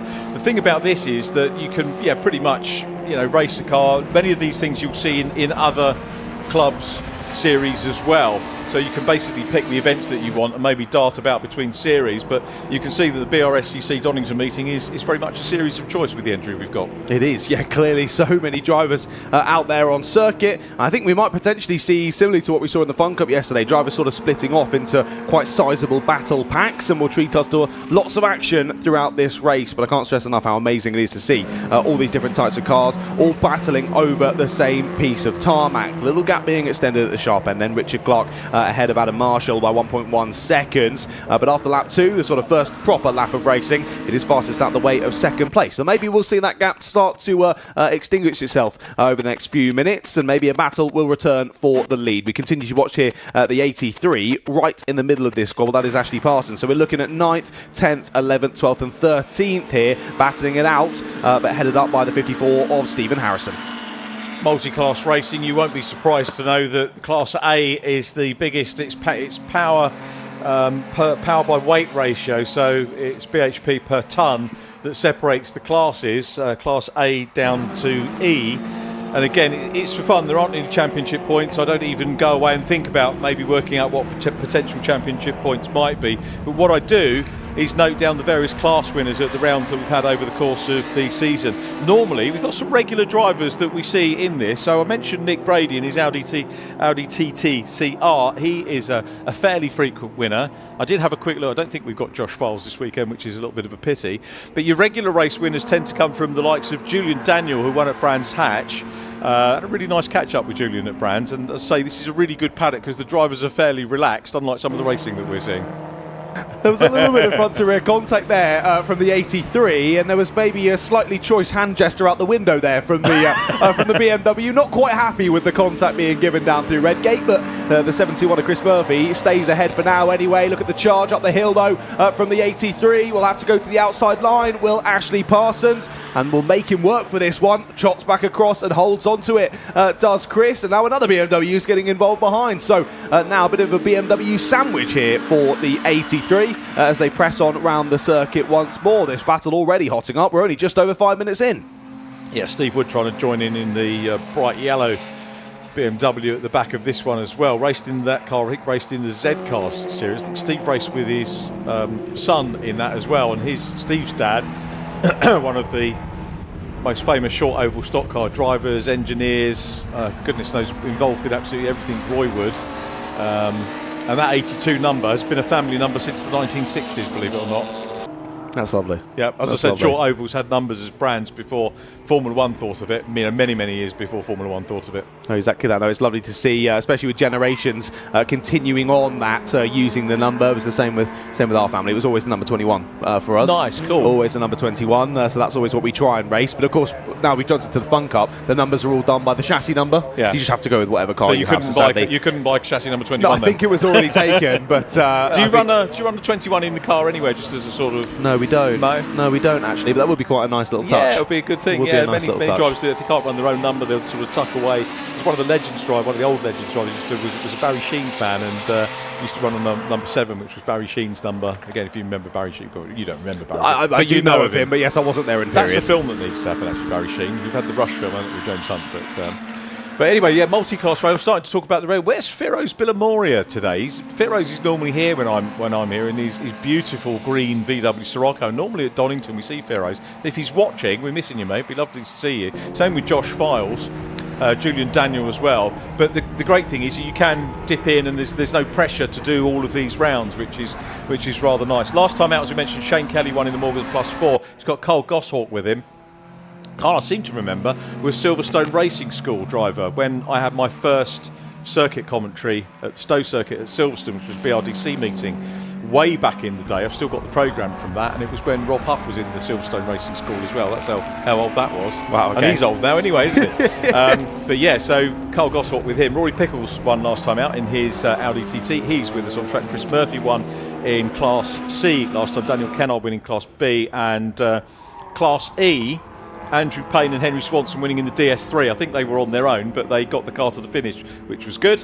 And I'll give Andrew Payne a shout out because he was watching the stream yesterday. I'm guessing he'll be watching today. So the DS3 is a good car that you can come in, race in its own championship, but you can also pair up with other drivers and have a taster in ClubSport and race it in. So it's a very versatile product. Indeed, yeah. Look at these two Mazdas going side by side. Two very different Mazdas, but all batting for the same piece of tarmac, which is fantastic to see. The RX-8 does finally manage to get ahead of the MX-5. That's Barney Francis through on the 52 of Walker. Two different classes, Class D for Francis, Class C for Walker, but continuing to battle on circuit, and they're going side by side again. Back through goes the 52, but he's on the outside line. RX-8 slips back up and under. Of course, you'd expect that RX-8 to be a little bit faster down the straights, but the MX-5, as always, very nimble in the corners. Tried to find a way back through, but chopped off at the exit there, and we'll see them continue to come back down Starkey Straight then. I'm not sure if my eyes are deceiving me. I thought I might have seen a little sprinkle of rainfall on the previous camera, but we'll wait for any official updates from our producer Kieran in terms of precipitation, and we'll let you know as soon as we do have any calls on that. We continue to follow this battle down into the final couple of corners. Barney Francis and Rob Walker still that way around then as they head on to lap number 7 of this race. And now we cut back to a different battle. This is the number 30 in the middle of this squabble. And whereabouts are we looking down the order here at the number 30? This is up right at the sharp end then. This is Huggins and Huggins in the 30, the Lotus Exige S2, with plenty of cars around them. They have. We're looking ahead, and this is quite a way ahead, 35 minutes ahead when we get to podium. It will be, by the way, each of the class winners rather than top 3 in this one. So it'll be the 5 individual class winners that will be lined up. And we have a very capable championship coordinator sorting that out for us. So Brian Tax even had them in line for us in class order, which was magnificent. I was going to come back to that. One point I want to make: if we get a spot, if it's great, we probably won't see it until it's lapped, which is the 88 compact E36 of Philip Adcock. I want to, when we see that car, get into. Philip Adcock has very generously offered the car for Andy McEwen to make his racing debut at Race of Remembrance, but apparently Philip was telling me this morning it's all on the communication. It's got a bit cold, so whether Andy's getting cold feet or not, I'm more than happy to take his space if there's a seat available. I'm always happy. My race license I think is expired now, so I might have to go and I know Andy does repay those fees. As Kieran was saying, Andy needs to get his racing licence. But to be fair, this was mentioned at the start of the year. He's had plenty of time to sort it out. And Philip asked me to, just pass that on.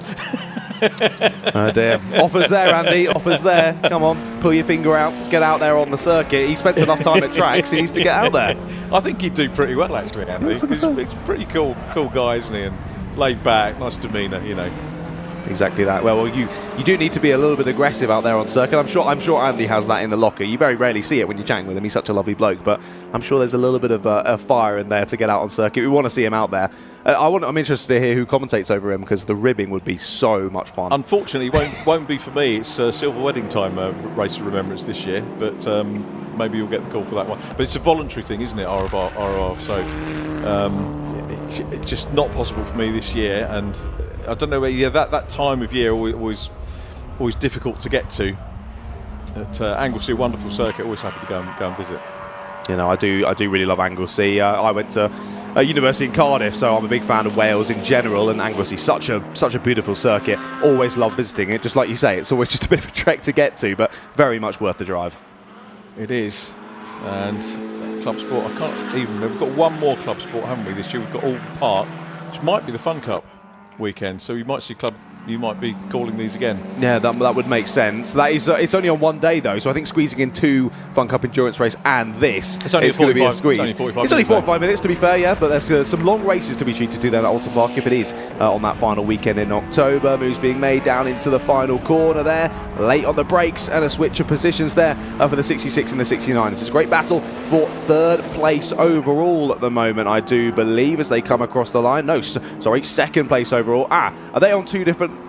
thank you very much. Sorry, Kieran. Totally getting myself incorrect there. This is, of course, all of the top 3. The 94 Adam Marshall, 66 of Richard Clark, and the 30 of Huggins and Huggins. They do have the fastest laps. They've chased these 2 down very well over the last few laps. Now trying to find a way through. Richard Clark, assuming it's the same Richard Clark, and it is an assumption, also the only driver to, I think, won in both classes, won Class B at Donington Park in a Clio. I'm assuming it's the same Richard Clark, spelt the same way. Apologies if that is not the case. I always stick a caveat on a punt, if we're doing that. But, quick at whatever he drives and running well here in P2 at the moment. Which Huggins it is, we don't know, because we haven't had the list. This is one class where I do normally get the chance to go down and get the starting drivers. Oh, that's not an ideal line, no, though. it wasn't. Rejoins though, nice and safely, keeps out the way of our 3 leaders. That was the 51 there, shared by Piero and Roby. Was in 22nd place. Doesn't look like there was too many cars around him, so I think he's held on to that position, but a little bit of an off-track moment. I think ripped a little bit of bodywork off as well. Less than ideal. Here might be the move for the lead of the race though. Down the inside, so late on the brakes, might go a bit too deep, just about. Keeps 4 wheels on the black stuff. Up and under goes the 94, and now it's a drag race down to the first corner, and the Lotus is trying to get involved as well. Yeah, brilliant stuff from these guys, all in the same class, but what a battle we've got. Richard Clark really working hard there. You wouldn't think this was a 45-minute race, would you? And it can all go awry on the pit stops. They have to time. Oh, the Lotus has a Mr. Whippy out of the Huggins car. Drops down from 3rd. Adam Marshall, by the way, a regular with Brscc in the Classic VWs. And always sharp and running, but the battle is now on for P2 as the poleman Richard Clark starts to extend his lead, which I was going to talk about pit stops. You have to stop for a set amount of time. You have to manage that stop. Barney Francis in his Mazda, the Rocket Dog racing car, not racing anymore. Oh dear, yeah, we saw him only a few moments ago battling with Walker in his Mazda MX-5. But sadly, race might be over a bit earlier than expected for Francis in his RX-8. Let's see if they can get that car out of the gravel. We've seen that a couple of times over the weekend. Marshall's have been doing a fantastic job to try and get people back into the race. But that one does look rather stuck, so we shall see whether we do go to safety car conditions or how we play this one out. Blue flags out there down the back straight just as the leaders come through. Drivers making sure that they obey those and move out of the way. Don't make it too difficult for our leading drivers. Well, here they are then down through the under the gantry once again. And your top 3 pretty much as they were. A few more seconds gap in between them as all the 15 just closes up that racing line. Gets to shut those brakes on and still tries to get it out the inside. Contact between them and the back marker. Oh, the 15 of Cox, they're just getting in the way ever so slightly. The 94 finally muscles their way through. They'll be pretty frustrated after that one as they've lost a few more seconds to your race leader. I don't think Dave Cox will be overly impressed with that. Really, it was a pretty unnecessary visit into the back, which was a shame for the beautiful Davanti VW Golf running in Class A again. The top class, a bit disappointing for him that Marshall went in, but Clark getting away. 1.4 seconds is now the lead. As I said, it can go right in the pit stops. You have to stop for a set amount of time. So the pit stop time is the same for everybody. There's no sort of in and out of the car, or if it's a one driver, you don't have to get out and drive run around the car or anything like that. It's a set time, and it's fascinating to watch. Who's that retiring? He's back on the track. That's the RX-8. So they have got it out of the gravel. So a big shout out to the marshals once again. And doing there they are. Fantastic job here at Donington Park. The RX-8 back on its way. That was the Marshall 50-yard stakes, wasn't it, going on there, running back to post. Thanks to Marshals, I'm definitely not taking the mick. Really great work, and working hard to run back to get to safety as well. So really great work. Yeah, no, fantastic, and I'm sure the driver will be very, very thankful of that as well. He's able to continue the race. Has lost a bit of time, but at least he gets to continue on. As we saw there, pit window is now open as we hit the 30 minutes to go mark. And we'll press on through this race. 94 continuing to pick through the traffic. Yeah, being nice and aggressive is the 94 of Adam Marshall, trying to pick his way through as quickly as possible and forcibly making his way through on those back markers. The Lotus of Huggins, a little bit more relaxed in terms of pressing through. Still doing a good job of it, but not being quite as aggressive as the driver ahead of him. He's just losing him a little bit of time, but equally making sure he doesn't get any unnecessary damage or unnecessary penalties coming in for that contact. Car ahead might just be having the eyes of the stewards at the moment. They'll be keeping just at least one eye on the 94 of Adam Marshall at the moment, but nothing too bad for the Mo. He's dropped about a second and a half off of Richard Clark now, as the 91 does get a black and white flag, and then Huggins a further 3 seconds or so back now. But as we say, we're now into the pit window, so now we'll see when these drivers do decide to come in. Because of course you've got to think about safety cars and whatnot as well. If there is a safety car, you're going to get a much nicer stop. Like you say, there is a set amount of time, but drivers going around the track slower will still mean that you will effectively gain if you can pit under a safety car period. But we'll wait and see how that happens. There you go then. Already a few starting to make the stops. One of those being your second place car. The 94 of Adam Marshall comes in immediately, early on in the pit window and gets it sorted. A few other drivers up and down the order as well. Kelly and Goshok there in the Morgan +4. Your winners last time out, pit early on in this one, and drivers swap. Of course, we didn't know who was in first. So we can't tell you who's now getting in. But either way, they're in the pits. Hayes in the BMW E36 Compact from 15th has pitted as well, and so has Mr. Radford from 24th place in the BMW Z4. So all starting to kick off then, and this is where we'll see the order just sort of start to reshuffle itself around. We won't quite know how the race is looking like until we move into the last few minutes of this one, once everyone has completed those pit stops. But we'll keep you updated as best as we can. As we can see there, the cameramen and women around the circuit just getting ready for any rainfall here. I haven't been told if there's any, but there is the windscreen wipers were on there on one of our cars, so maybe there might start to be a bit of precipitation. Well, our cameramen are ready. They've got those camera bags over the cameras to make sure that they don't get affected by any rainfall, and they can continue showing us these beautiful pictures from Donington Park. Well, the 527 there of Rory Pickles in 4th does indeed have on the windscreen wipers and has now got past the 30 of Huggins and Huggins. So Rory Pickles up into the overall top 3 then. He'll jump to 2nd, but of course Adam Marshall still in the pits at the moment. So Rory Pickles up to P2. He's the only one I could see at the moment with those windscreen wipers on. Just as I say that, they come on as well for the number 19. So I'll wait for more information in my ear, but potentially a bit of rainfall here at Donington Park. We were expecting it to come throughout today, and there we go. Nothing through my ears, but Johnny showed me a beautifully self-made graphic that it is indeed raining outside, so maybe expect a bit of craziness here as we head through into 25 minutes to go. We always enjoy these races. There is the Morgan. I'm wondering whether that's Cole Goswell, which is as the first driver, because I don't want to say that he is not as fast as Shane Kelly, but he certainly won't be as used to the car, I don't think, as Shane Kelly. Well, they've just pitted, so they've just swapped drivers. So you might be right there, maybe just taking out the slightly slower driver first and giving a slightly longer stint to the faster driver. Cole is certainly no slouch, but won't be as familiar with the car as Shane Kelly, a multidisciplinary driver. Shane, remember racing in the You can see the rain on the camera. Sorry, that's all I was just going to mention. It is definitely raining. That's fine. And Shane, that car run by University of Derby, so the guy's not having to travel too far, and it is a proper. We talk about student motorsport in City Car Cup, but this is a proper focused team, and it's lovely to see some of the City Car Cup student motorsport teams are looking, as we get this Audi side-by-side battle going on, with the student motorsport teams then move on. And I was chatting to some of them last year, the closing round at Brands Hatch, and they were saying that love City Car Cup, but ultimately want to move on. That's what people want to do, move up. And I think Steve Woods had his pit stop. and move up into other things. And one of the things you can move into, particularly if you're involved with Derby, University of Derby, is coming to ClubSport. I was trying to pair him up with a guy who runs media there as well, studying media. So I said, why don't you get someone filming all your social media and all that? It hasn't happened yet, but hopefully will do at some point in the future, as Alistair Lindsay in his Audi nips down the inside, followed by Nick Brady. I know that name, Nick Brady, from somewhere. Yeah, okay, class winner in the opening round of the year at Brands Hatch. That's why I know him when we interviewed him on the podium. It's Lindsay Close you need to look out for, the championship coordinator who will sort out the 5 winners of the various classes. And talking of those, obviously we've got Richard Clark out front at the moment, Rory Pickles leading Class B. Funnily enough, A, B and C are exactly the same class leaders as won last time out at Silverstone, which is very unusual for ClubSport, that you get sort of replication of class winners, but we do have that at the moment in those 3 classes. So Chris Murphy in his Z4 leading Class D, led by Steve Kite. I don't want to put the curse of the commentator on Steve Kite, but a Mazda regular in his Mazda here, leading Class D, could be on the way, the driver of the 72 car for Misty Racing, a very well-known club racing team, an excellent club racing team in control there, and Philip Adcock leading Class E at the moment, so you can get the opportunity to again wind up Mr McEwen if Philip Adcock pedals the 88 car to another class win. Fantastic, I look forward to that, or any excuse. I'm always involved. I'm always involved.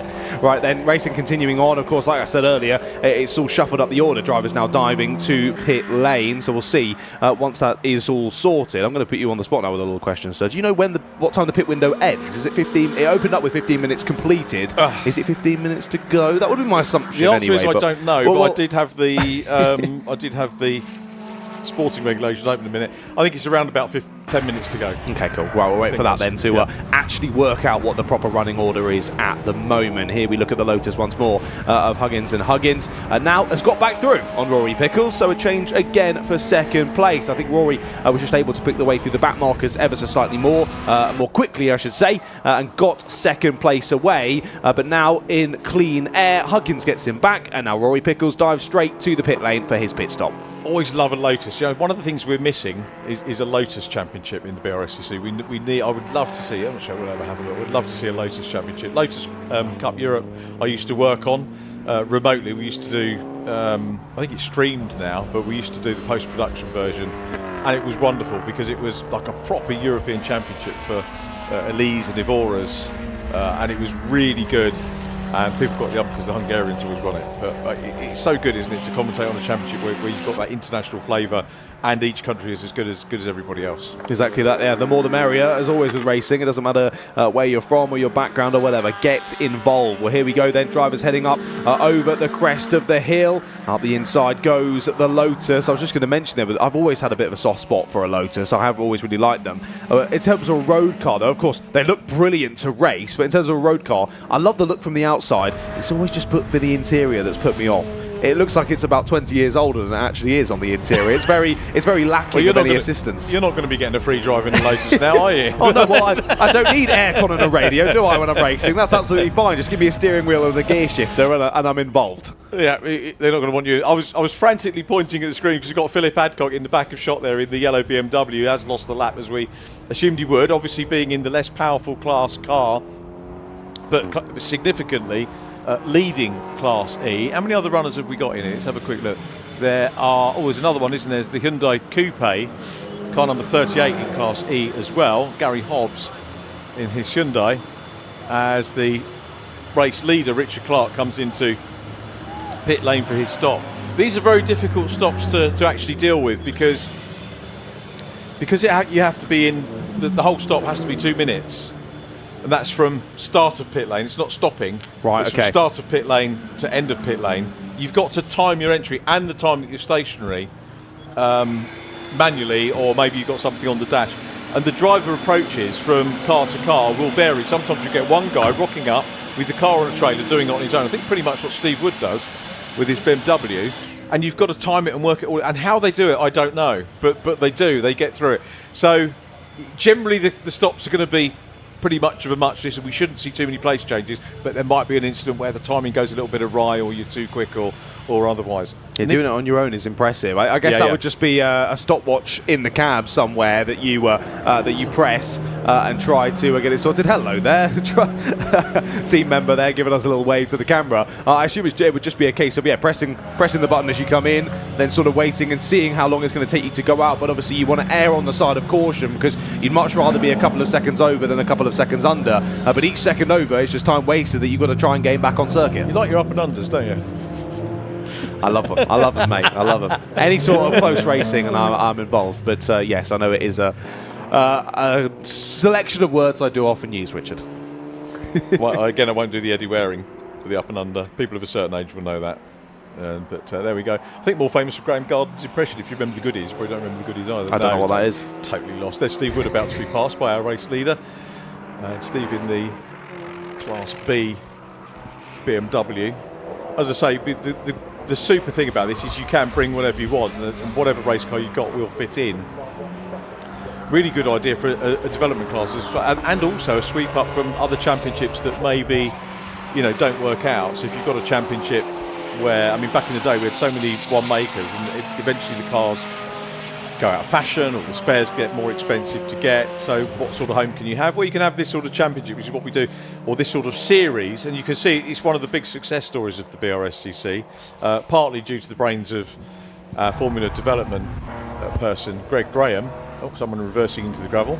One of the MX-5s is that heading off to the gravel as all dear hazards go on, immediately go off though, so hopefully we'll see them head back out onto the circuit. We've seen a couple of Mazdas off down the bottom of Craners, haven't we? And again, the Marshals jump straight into action to try and push him back onto the black stuff. Rain is definitely getting heavier out there, and I think that's probably the causation of that backwards pirouette off circuit there down at the bottom of Craners. You can even see it there on the front straight. You can see the lines now being caused by the tyres, and drivers starting to make very different lines into the corners. This could really shuffle things up because a driver who is super quick in the dry might not be quite so quick in the wet, and we could see chopping changing throughout the order in this one. But there's two are off, two Mazdas off. There's a Mazda car park down there in the gravel at the bottom of Craners at the moment. The 152 now stuck at the bottom of there. Tom Curtin, run by Hills Motorsport. We had Aidan winning a chat.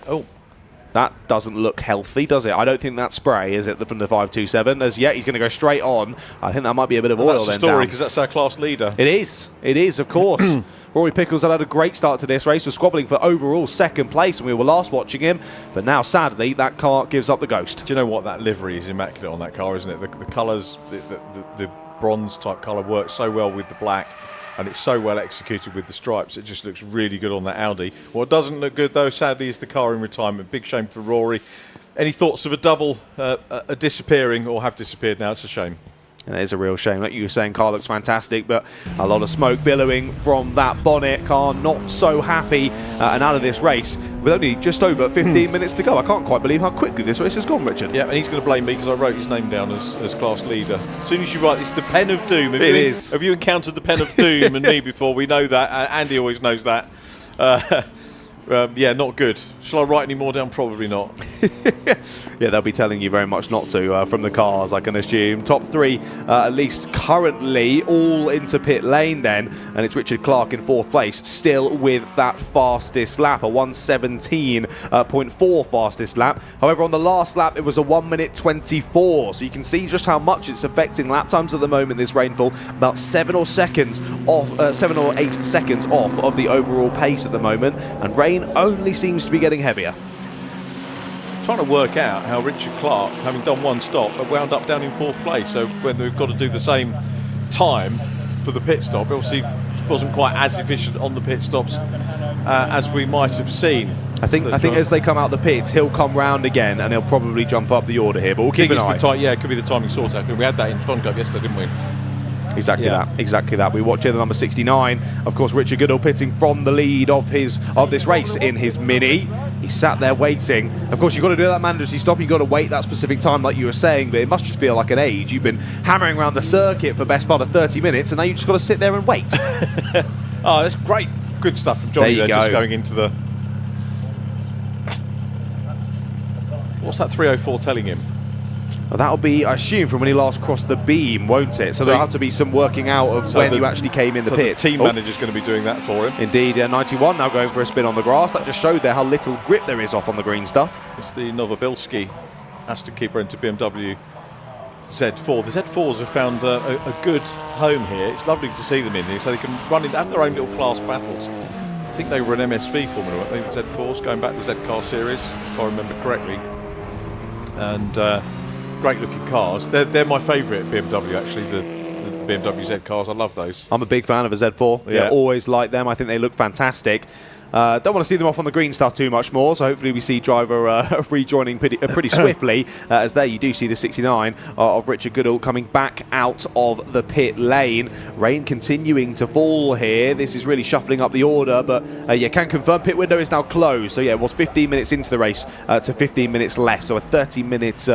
no, that's not right. 15-minute pit window. You can tell I don't do the maths, Richard. 15-minute pit window in this race. It is now closed, so of course all drivers already in can finish their stops and come back out. But if there are any drivers who haven't pitted yet, you're going to be getting yourself a bit of a penalty. Everybody, by the look of it, has been in on the timing screen. So they've all done that. A couple of them have had 2 stops. Adam Marshall's had 2, but that was for problems.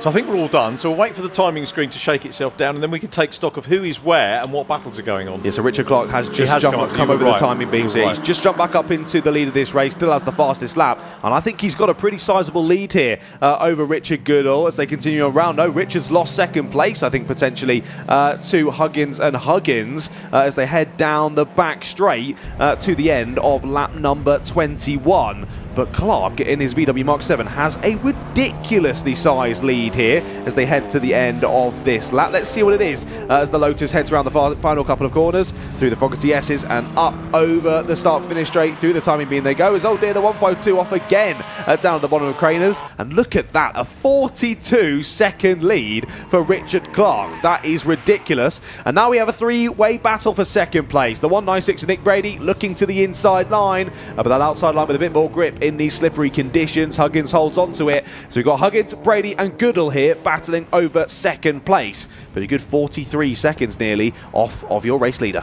Yeah, Nick Brady now the class leader following the demise of Rory Pickles. And Richard Goodall, Class A runner. And then there's a gap. We're looking for Alistair Lindsay's TT, who will be next up. And he will be second in class. Shane Kelly started to make some climbing up the order. The 111 Morgan up into 6th place. Stephen Harrison is third in class. Chris Murphy winning Class C at the moment in the 721 BMW, ahead of Steve Wood and Charlie Hayes. And then Philip Adcock leading Class E. Have we got Steve Kite still? No, we haven't. And again, apologies to Steve Kite. It looks like... Oh, no, we'll have a look. Hang on. Class D, Steve Kite, isn't it? 72. The Mazda... still there, 13th place. He's running well, Steve Kite, 13th. So running high, and he's still written down, so we'll see whether the Pen of Doom does get rid of him or not, but we hope not. We've got over 10 minutes for that to come to fruition, Richard, so we'll keep an eye. Steve Kite, he prepares a good car, it will last, he will last the distance as well. Good. We keep an eye on that battle for second place here as they head down into Redgate once more. Beautiful camera shots from our Alpha Live crew there as seemingly light starting to dim. We've seen the precipitation coming down over the last sort of 15 or 20 minutes, but continuing to get a bit darker here at Donington Park. I'm not sure if this rain is going to yield anytime soon. I remember when I was chatting with people post-race in the Fiesta Juniors and whatnot, they were all expecting rain later on. I think it might hold here through the afternoon's action here at Donington. That will liven up the Fiesta Juniors a little bit. It needs it, doesn't it? Yeah, does it need it? Yeah. Have you been watching the same races as me, Richard? Oh, I found out. Remind me to tell you about the Goodyear story. We've got the Goodyear. Oh yeah. I found out as well. I asked him as well. Oh, did you? Yeah. Two great journalists there. We'll update the viewers later on. Right then, 10 minutes still to go in this one, and this squabble for second place now kicking off up the inside. Tries Richard Goodall here into Coppice. There's not going to be much grip, and there's a back marker ahead of them. He gets it done up the inside, gets the power on at the exit, and the 69 makes his way back through into second place. Yeah, good move there. Wonderful. Where else are you going to see a Mini racing against a Lotus, and the Mini coming up and getting through, making the moves through, just passing Graham Price's Pure Track Racing Renault Megane. did see Sarah Dennis from Pure Track here. She's normally out on track in one or other of his. Oh, thank you so much, Teeth. Look at that, we're being looked after here. Thank you very much, Lucy.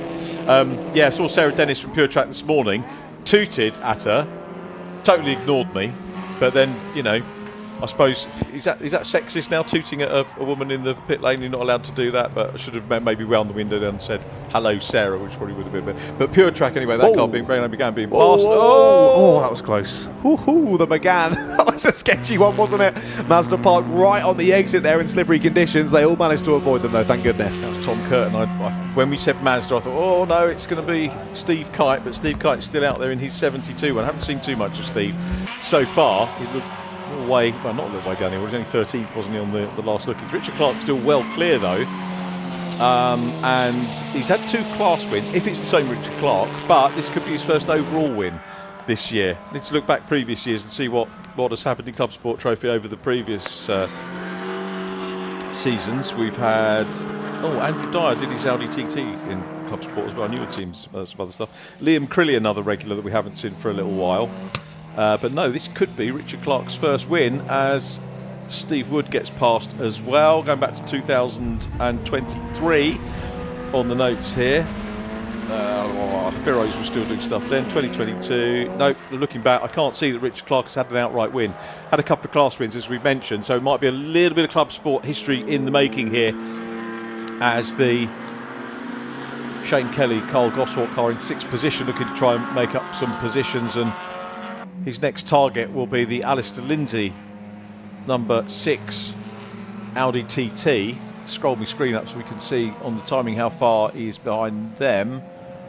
Okay, waiting for them to complete the lap at the moment before we can judge the time, but I think the Morgan's got some work to do.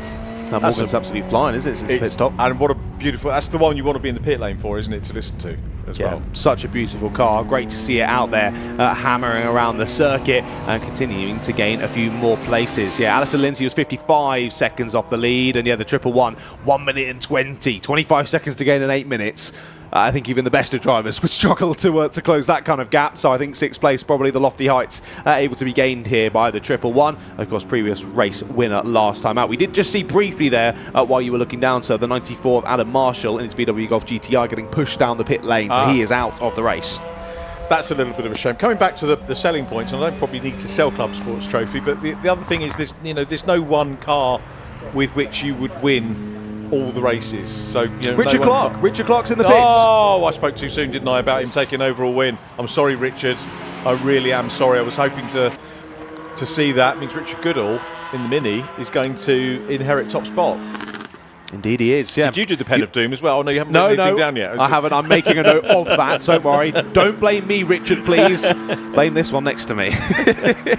But no, yeah, I mean, I was going to say, Richard Goodall now gifted the lead, but you've got to be in it to win it, haven't you? He's got himself there to second place. 100%. It could be preparation, it could be driver error, whatever it is, you know, and sometimes we say preparation, it might just be a failure on a part. You can't change every part on every car at every race. So something is going to break at some time, and just maybe a little bit of bad luck. But there is our new leader in waiting, our old leader in the GTI in pit road. And again, you know, it might be a development thing. Some of the drivers put a huge amount of development and take the car to a limit, particularly in modified Fords when we see those with us at Brscc. I don't know the extent of Richard Clark's development there, whether it's just a £5 piece that's gone wrong or an issue with the car, I don't know. But anyway, we're going to see a Mini inheriting the lead. You've got Nick Brady still leading Class B. Class C headed by Chris Murphy. He's pretty much done that from the start. Steve Kite, I think, still there in Class D. Yes, he is. And the Class E lead, have to scroll down a little bit. It's Adcock, isn't it, in Class E in 22nd place? Yep, just double checking that Philip Adcock is there. Shares normally with his son Nick. Had some really good chats with them actually over the years. And apologies that we haven't been able to catch up with the drivers from ClubSport Trophy today, as the race leader now happens upon the number 40 machine of Adam Radford, his Z4 Class B car. And now Richard Goodall at the timing screen takes over, and we get the rather depressing sight of Richard Clark's name dropping down the order Indeed, yeah, shame for Richard, but at least from a neutral perspective, it now brings us from what was about a 30-second gap between first and second down to a 1.5-second gap between the 69 and the 196, and only a further 5 or so back to third and fourth. Those two are almost nose to tail, the Huggins and Huggins car, that Lotus in the number 30, and the 6th of Alistair Lindy not too far behind either. So we've got the top two in two different classes within 7 seconds of each other at the sharp end of the order. We have, and what we're going to get, Nick Brady's had one win already this year. That was the opening round of the season. We do go to Walton Park from here. I think there's a ClubSport race as well, a race of remembrance in November, which we can enjoy, and I believe that is being streamed as well. Sadly won't be there for that one myself, but we'll look forward to catching up with coverage afterwards as we move into the 2026 campaign. So there is Alistair Lindsay, second position in class. And that's the car. That was the car that the Morgan is chasing, probably somewhat in vain at the moment. Morgan running third in class. Richard Clark. It's amazing how strong Richard Clark was running. If you look at the timing tower, he's still in 7th place. He had that much of a lead that he'd built up, and it's very disheartening and sad to see him in the pit lane, but it was a good effort for him while it lasted. Yeah, even though we've now gone pretty much a whole another lap for our new race leaders, still only dropped down to P7. That just shows you how much Richard Clark was dominating in this one, but sadly it just wasn't meant to be here at Donington Park. Usually when I'm getting ready for these post-race interviews, I try and note the drivers down beforehand so I can get a bit of a head start. But after your pen shenanigans in this race, I'm a bit scared to actually write anyone down here as we head into the final 4 minutes of this one. And yesterday, of course, we had a lot of rainfall. I got quite lucky on my interviews, so I never got soaked, but I have a feeling for this one I might just get a little bit damp. I think we're going to get some rain in the C1s, aren't we? So that's going to be an entertaining 3 hours, and I think we're going to juggle a little bit of pit lane reporting for that. I think we'll be diving in and out the pit boxes, won't we? I think we might be starting in the dry, ending in the dry, maybe having the middle bit in the dry as well. To be perfectly honest, apart from grab it, I think if there's a story, we'll go down and grab it. But other than that, we'll maybe stay and try and keep tabs on what's going on. Alistair Lindsay in third place. We saw Nick Brady. The gap 1.7 seconds to our race leader at the moment, Richard Goodall. So is that going to come down? And Alistair Lindsay's done well. So the Class B cars always seem to punch above their weight in this trophy, and very often you do get a Class B winner. It's happened once this year. It happened twice last year. Both occasions, Andrew Dyer taking overall victories, and it happened again in 2023 with Scott Harkin in his Audi, raced in the Audi Championship. He took 2. So the TT very much the car to. I said there wasn't a car to have, didn't I? But there is in Class D. It's the Audi TT. And what's happened to our leader? Oh no! What's happened to our leader? We're going to get another Class B outright victor here. Oh my goodness, it's the curse of the Richards. My goodness, both Richards out, courtesy of this Richard. Oh wow. Richard Goodall now parking up at the side of the road. You've seen him smacking the steering wheel in frustration. Shame. That is absolutely gutting for Richard Goodall. We've lost 2 race leaders within the space of about 10 minutes here as we count down towards 2 minutes to go.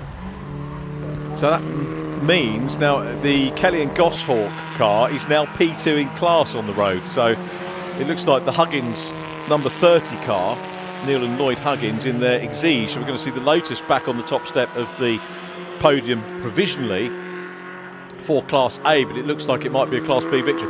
But I thought Brady was closing up. It wasn't by leaps and bounds, but I did wonder if there was a niggle in that Mini that just finally became terminal down there at the end of the home straight. But at the moment, until they come around next time, we will see Goodall at the top of the timing screen, but we know that it's an Audi 1-2, and flashing the lights as we start to come through the traffic here. Philip Adcock, look at that wonderful driving by the traffic up front. I don't like calling backmarker drivers, but the less powered classes moving well clear. Fantastic driving, great sportsmanship. We've got 1:15 on the clock, so I reckon we've got 2 laps to go, and the question now is, are we going to see Alistair Lindsay be able to make some inroads? He's going to negotiate the Ben Amarim Draper Misty Racing Mazda MX-5, so Misty Racing putting out some great cars in this, and it's Nick Brady still out front from Alistair Lindsay in the number 6 car in P2 with a lap and 3/4 to go. It's going to be an interesting finish to this. Huggins and Goodall dropping down the order, so the Kelly Goshawk Morgan still in second position in class. Chris Murphy still leading his one from Steve Wood. He's got a 30-second gap over Steve Wood at the moment. There's a mistake. The race leader's off. Nick Brady is off. He's run the curbs and then goes to the opposite side of the track and winds up. And we've got another race leader. What a dramatic race. And it's Alistair Lindsay who will take over. Absolute heartbreak for 3 race leaders on the bounce. Incredible. You know what that is, Richard? I just wrote him down. It's your pen of doom, isn't it? The John Ratcliffe pen of doom. Now, I'm pleased to hand over that mantle. And it's Alistair Lindsay who gets the lead. We've got to, this is going to be, I think this will be the last lap now. I thought we were going to squeeze another one out of it. But it's Alistair Lindsay who comes down the erstwhile exhibition straight. Was that pressure? Was it a mistake from Nick Brady? We won't know. We won't get to talk to Nick, unfortunately. But fortunately, we get another leader, and Alistair Lindsay will take the checkered flag. The clock is down. Watch for the checker on the right of screen. And it is Alistair Lindsay who goes across. Now, is he going to get another lap? We haven't seen the checker flag. There's no checkers appearing on the timing screen, so I think we've maybe got another lap.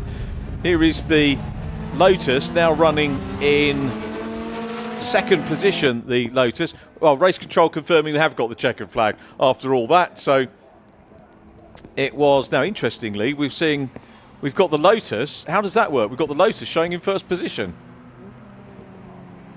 I think they're throwing the checkered flag late, and Huggins, I think, maybe was the first car across the line once the checker went out. We were looking for it. It was nip and tuck, to be absolutely fair to the race officials, as to whether we go. And Nick Brady, absolutely heartbroken. That's 3 heartbroken drivers we've seen. Such a pity. Please, guys, come back and entertain us another day, because the driving was superb. Some tricky conditions out there, but what a race it has been. Wonderful entertainment from the Brscc ClubSport trophy. We'll see whether we get our results sorted out before we can give you the official rundown. It's showing us the Huggins Lotus being the winner from Alistair Lind. Now, did the Lotus get through or not? I don't think the Lotus did get through, did it? I didn't see it, John, certainly. So maybe it was... It's crazy. Well, we know who the class winners are going to be, and they should be as per on screen at the moment. So we know that the Huggins pairing won the class anyway, with Alistair Lindsay winning Class B. Class C goes the way of Chris Murphy. Chris Murphy was the one constant, wasn't he, really, through the race, as class leader in the 71 car, winning that one from Steve Wood. And then Class D does go to Steve Kite, so he was another constant, actually, in the race. Steve Kite in the Misty Racing Mazda.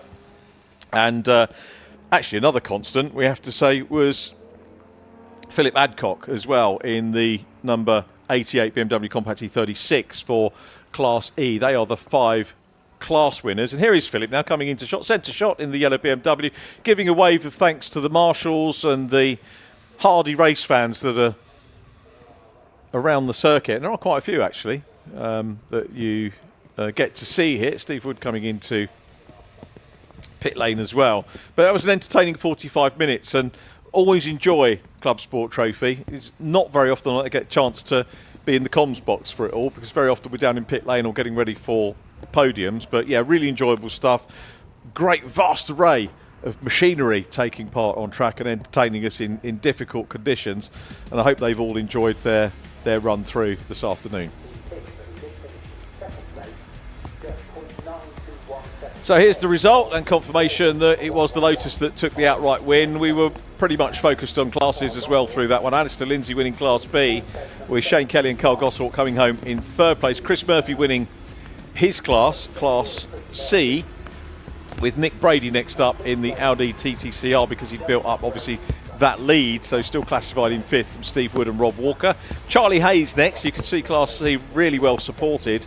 Then we have Mark Jones in 9th and Mike Parsons in the Golf completing the top 10. Steve Kite was the Class D winner in the 72 Mazda. Richard Goodall next up from the Del Piero Roby Honda Civic Type R in 13th, and our top 14 completed by Dave Cox, who had that contact earlier on in the race, part of a group of cars 2 laps down on the race leaders. 15th goes to Chris Mayhew from Steve Watson in 107. 17th was the Novobilski's shared BMW Z4 from Graham Price. The Duke's BMW in 19th place, ahead of our Class E winner Philip Adcock in the BMW from Barney Francis in 21st. Cavan Taylor 22nd from Adam Radford. Tom Curtin, who had a couple of excursions in his Mazda, finishes 24th from Ben Amarim-Draper. Steve Harrison was disappointed with 26th place in the Honda S2000. Richard Clark, after his retirement, winds up 27th from the Franks Davies Mazda. Rory Pickles, after his retirement, in 29th from Adam Marshall. And name checks for Ashley Parsons and Gary Hobbs, who went off early doors. That is our ClubSport Trophy race complete, and a rundown of the result. And as I say, another absolute cracker. And Johnny's already down there, I think, with the cars duly marshalled by Championship Coordinator Lindsay Clark. Thanks, Lindsay. Lindsay Close, beg your pardon. Yeah, I'm on, it's working. Hello then, welcome down to the end of the pit lane. We're going to get a little bit confused here because I think we were lining up the top three, but then it's all been a bit chaotic. So I'll just talk to who I can down here. We've got the Class E winner, Philip Adcock. Hello, Philip. Well, thank you for parking up for me. How was the race for you? It was amazing because obviously the transition from dry to wet caught everybody in the wares. Even the last lap, there were people coming off like pinballs. So the last half was like, okay, stay on. Yeah, and just an amazing race. Yeah, it looked like a lot of fun out there. Like you say, though, the changing conditions. How did you find it out there? Was it changing in different parts of the circuit, or was it all relatively similar? Changing a lot. So we went out like 50-50 call with our tyres and our wet-dry setup. We knew the weather forecast was weather coming in, so it was neither perfect for dry or perfect for wet. But once you got to the old hairpin, there was a lot of slide, very slippy. But the car's in one piece, just as well because it's for sale. So I'm trying to keep it in one piece. Is this your sale pitch then? Class winner? Yeah, class winner. It's always been on the podium all season. Bargain in the right hands, and you'd trust a man like me, wouldn't you? I would. I certainly would. Well done, mate. Class winner. Congratulations. Thank you. Thank you. Right, then that was your Class E winner, Philip Adcock. We'll try and go over to the number 30, Neil and Lloyd Huggins. Hello, overall winner of the race. It was a bit of a surprising one. We had three different winners in that, three different leaders in that one, who all didn't seem to want to win, and you came through and stole it. Unbelievable. I had no idea where I was on track. I didn't want to know. I was just focusing, we're still learning this car, we're still trying to learn a wet setup, and it was hairy. And I just wanted to keep it on the black stuff. I could see people looming up in my mirrors, and I was thinking, oh God, and then they would disappear halfway through the corner, and I was just away. So it was just a survival, just keeping focused. Exactly that. You've got to be in it to win it, haven't you? And you guys put yourselves there, are ready for it. So I understand we're in the second part of the race, were you, where it's probably started to come down? So I got in the car, it was wet. We left Lloyd in there as long as we could, and he was doing a fantastic job, great lap times in the dry. So we said, just leave him to do it until he got to the point. And then it was raining, so that was the decision to go, right, well, I know no better, so I might as well go out there and wet. Yeah, fair play. And adapt. And we brought it home. That was fantastic. No wonder. I will dive over and chat with Lloyd as well. So you're in the car first. Yeah. How was it on the race start for you? Well, I had the easy bit. I did when it was dry, so it wasn't too bad for me. But the race start was brilliant. Top three were really quite close at one point. And then we had obviously the traffic. Has gone to traffic. That just made it exciting. They had me on the straight, so I had them in the corners. So it was real proper multi-class dicing. It was absolutely fantastic. I've really enjoyed it. Enjoyed it. I'm so glad you enjoyed the race. And race victory. Well done, guys. Hey, victory. Cheers. Great to chat with you. I'll see if I can grab the drivers of the 111 of the Morgan as well. Are they down here? Excuse me, chaps, do you mind if I drive in just for a quick chat? Onto the podium for this one. Come in. How was that race from you? It's all gone a bit crazy because I started making my notes near the end there and suddenly they're all wrong because it all changed. But talk us through the race from your perspective. I think it came our way a little bit. We had a bad qualifying, so we were sort of out of position really with our times. But Carl jumped in the car first run and made up some great times. Massive improvement on Friday as well, first time in the car. So really happy with that. And and then obviously we knew that rain was coming at some point, and that was going to change the race anyway. I think we made a little bit on the pit stops, but then I think it was. I think overall we had the pace. But there were so many yellow flags, we couldn't actually make any inroads into anything. The guys were down the road a bit, but I think we were catching them. Again, we missed out by 1.9 or 9.9 of a second with the penalty applied. But well done to Carl, well done to the team, everyone. Really great job. That's how it goes sometimes. Thank you, guys. I'm telling you in my ears, wrap up quickly. We're ready for the next race. So sorry I can't jump in and say more words to you, but we're about ready to go then for the Fiesta Juniors. Their final race of the weekend is coming up next.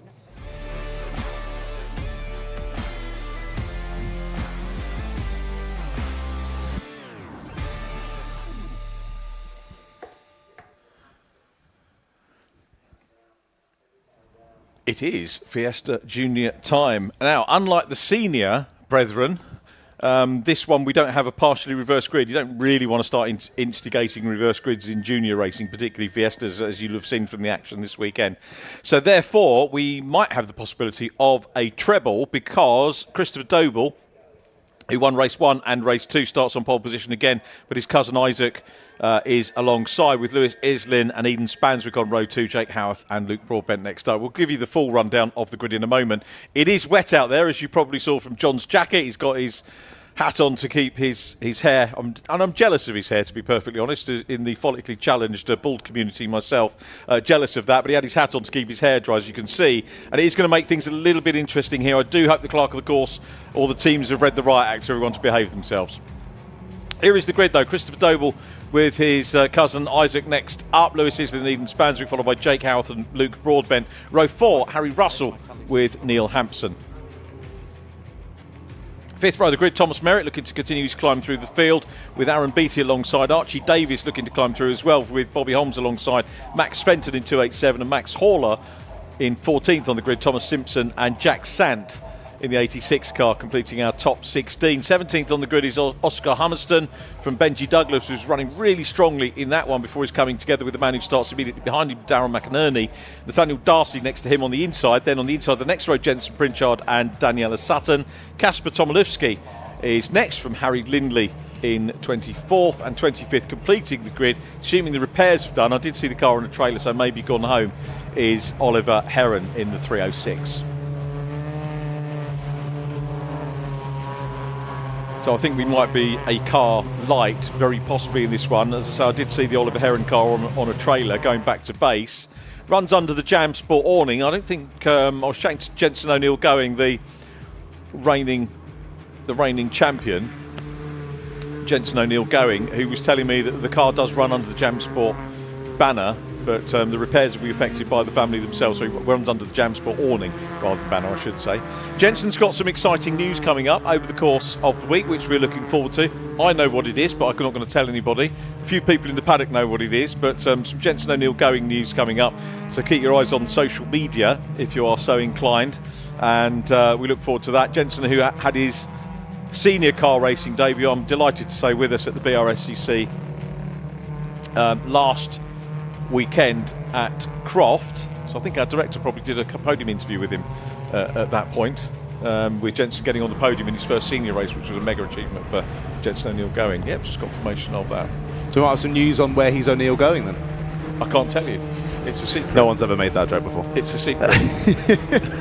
Well, I'm ready to call you a liar, Mr. Richard O'Neill, because you told me explicitly it would definitely be class winners, and suddenly I had the top 3. I didn't know what I was doing. I'm sorry about that. No, I did have a chat with Lindsay yesterday. To be fair, it's probably the officials, just or the track officials and marshals copying what's gone on in the previous races. Yeah. So I apologise for that. It's all good. It's all good. We started out a nice little chat. I just want to say thanks to Lindsay Close for sorting out all weekend anyway as well. So Lindsay, we appreciate what you've done. And not Lindsay Clark, as I called her earlier on, getting me names muddled up. She'll thank me for that one. So Go on, give us the Goodyear story, as you went out and found it as well. So it was that they were having issues with the car with the Goodyear livery, and they thought they'd rather be safe than sorry and switch over to this all black car. So it is an entirely new car, not just a different livery. At least that's what I've heard. But I'm sure you can give us much more details, Richard. Did you see the car? I didn't. No. It's got a lot of dents in it, so I don't know what the issues were. But there was I don't know whether we had a bit of testing contact. Right. Okay. Gotcha. Yeah, I had a little chat with Lewis after his P3 in that race number 2. So no, didn't quite get to see the car itself. But yeah, he was just chatting about it. But of course, really positive from that 3rd place and starting a nice and high up in this one, of course. I was getting paranoid, talking about Goodyear, and then it wasn't on the car, thinking, oh goodness, have they pulled out? Should I be talking about this? Don't want to get into trouble with any sponsors. But it is a black car anyway, so Goodyear black, representing the black tyre.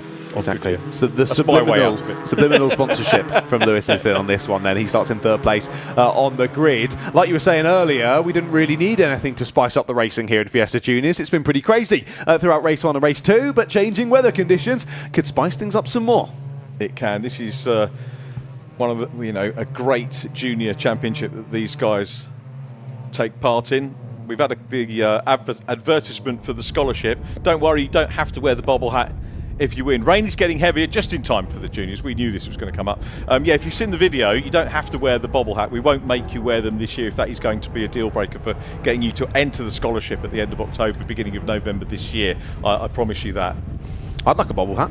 Well, it's not wrong with the bobble hat, but all wearing them in line on the video, the aesthetic doesn't work for me. It always ruins my hair, so I always try and stay away. Yeah, don't get started on hair.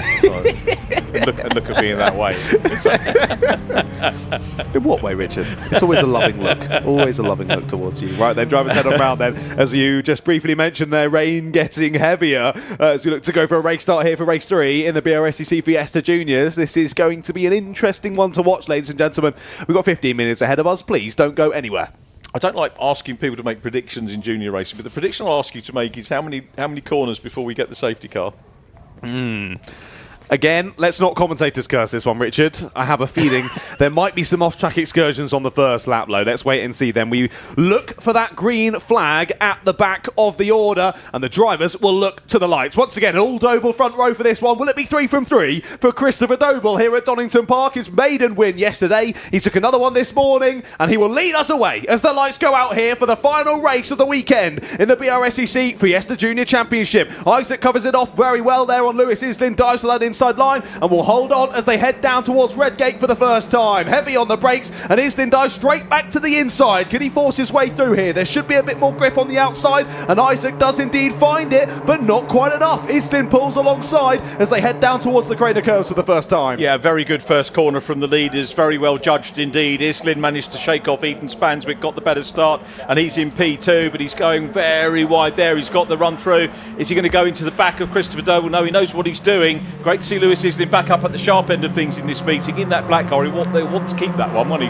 Rather than the Goodyear blue and yellow one. He'll have to transfer the livery over, get it re-stickered. But here comes Isaac Doble. If you pass Doble, the one thing you know is that Isaac Doble is going to fight back, and that's what he's doing. He's following his cousin, but Islin's trying to go around the outside to grab the lead. Is there going to be more grip on the outside run? It might be equitable here. He's got his nose in front at this stage, and he's gone through. Islin, the scholarship winner, goes through and into the lead. Fantastic. I thought he was going to take it first time of asking the bottom of Craners. Gets it up here, but immediately back down the inside goes Christopher Doble. We're still side by side for the lead as we head down the back straight. We did see one driver heading over the infield there down the Craners, losing a few places, but I think they managed to get it back on the black stuff. We're 3 wide into the braking zone here on the first lap of the race. Who's going to get it down into the final couple of corners? It's Doble versus Doble, and Islin on the outside. Christopher grabs it back as we head to the end of lap number 1. Eden Spanswick coming into the mix as well, and he's right there and goes up past Isaac Doble into third place. You could, ladies and gentlemen, be looking at a British Touring Car Championship race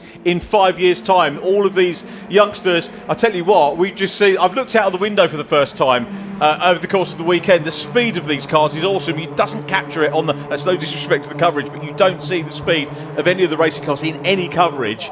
You've got to come to the racetrack and watch them. Exactly that, yeah. Wide camera angles give us a lovely view, so watch it all from home, but it doesn't give that feeling of speed like it does in real life. Holding it around the outside there, that was so close to contact between Islin and Doble, but Islin grabs the lead straight back. We're side by side down the bottom of the hill there through Old Hairpin. That's a 66 of Neil Hampson getting forced out wide. I think he's lost a couple of positions in that. Spanswick still ahead of him, but I think Howarth has got through.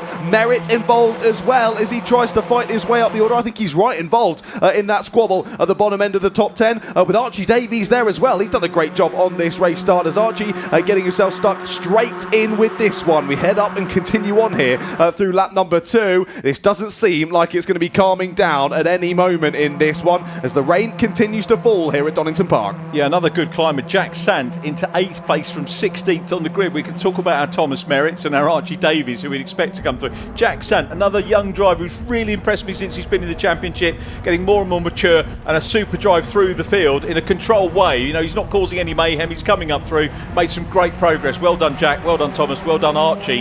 And out front, though, it's still Christopher Doble from Lewis. Are we going to see a Lewis Islin first-time win? Islin, the leader, too early to start to speculate about this, but we were speculating about Christopher Doble yesterday, and he got it. But here comes, nobody getting away at the moment, and here comes Christopher Doble, dives down the inside into Redgate, gets the line, a little bit of a hip and shoulder on the black car on the outside. Is he going to get more of a run round the outside here, Lewis Islin? They're going to be side by side. The two cousins, I think, are going to follow each other. So it's Isaac following Christopher Doble. He goes back into lead position, but they're side by side again as they come through the Craners. Now down into the old hairpin, and it's the 19 car that reclaims the lead. Oh, Islin was dancing over the curbs there, wasn't he, down the Craners, but just about keeps it on the black stuff. Has to relinquish the lead, though. Christopher Doble grabs it back once again. This is the most fantastic racing between these three, and I've got to say as well, super respectful as well. Just about enough room given by all of the drivers. They continue to squabble here as you go towards 10 minutes left to go. I didn't like you mentioning Lewis Islin's potential first ever win. We've had enough commentators' curses yet today. Just thank goodness none of them are called Richard, eh? Absolutely right. Now, Jack Sant has continued his charge on the previous lap from 8th to 5th. He's on the back of this group, Jack Sant, from 16th on the grid. Incredible stuff for that youngster. Jake Howarth is behind him, then Neil Hampson, Thomas Merritt, Archie Davis in 9th, Max Fenton in 10th, and it's the three-car battle for the lead. Now a challenge on for second from Isaac Doble, but it's Lewis Islin who holds on to second place at the moment, but its form are currently orderly. Queue for the rest. There is Sant in the 86 car. Jack Sant, for me, driver of the race so far in terms of overtakes, cleanly coming through. How on earth do you do that in Fiesta Juniors? It's been fantastic, isn't it? And he's still in touching distance of the race lead, only 1.7 seconds off. Isaac Doble thinking about that inside line on Lewis Islin, slams the door straight in his face. Could this be the opportunity, though, for Christopher Doble ahead? Lewis too busy thinking about Isaac, his cousin, in behind, and Christopher might be thinking, okay, here we go, let's hit these racing lines, hit the braking points right, and try to pull a bit of a gap here as Lewis gets involved with Isaac. Like we were saying, though, Eden, Jack, Jake, all within touching distance of that one, and there's the 86 down the inside. Sorry, the 60, no, it is the 86, my apologies, getting involved with Jack Sant. Sant making up more positions, getting squeezed onto the grass, though, on the outside there. That is the 86 of Jack Sant, side by side still with Eden Spanswick because they head up the hill. Yeah, I don't think Jack got squeezed then. I think he just made a little mistake, went a little bit dark. Oh, and now there was a mistake there.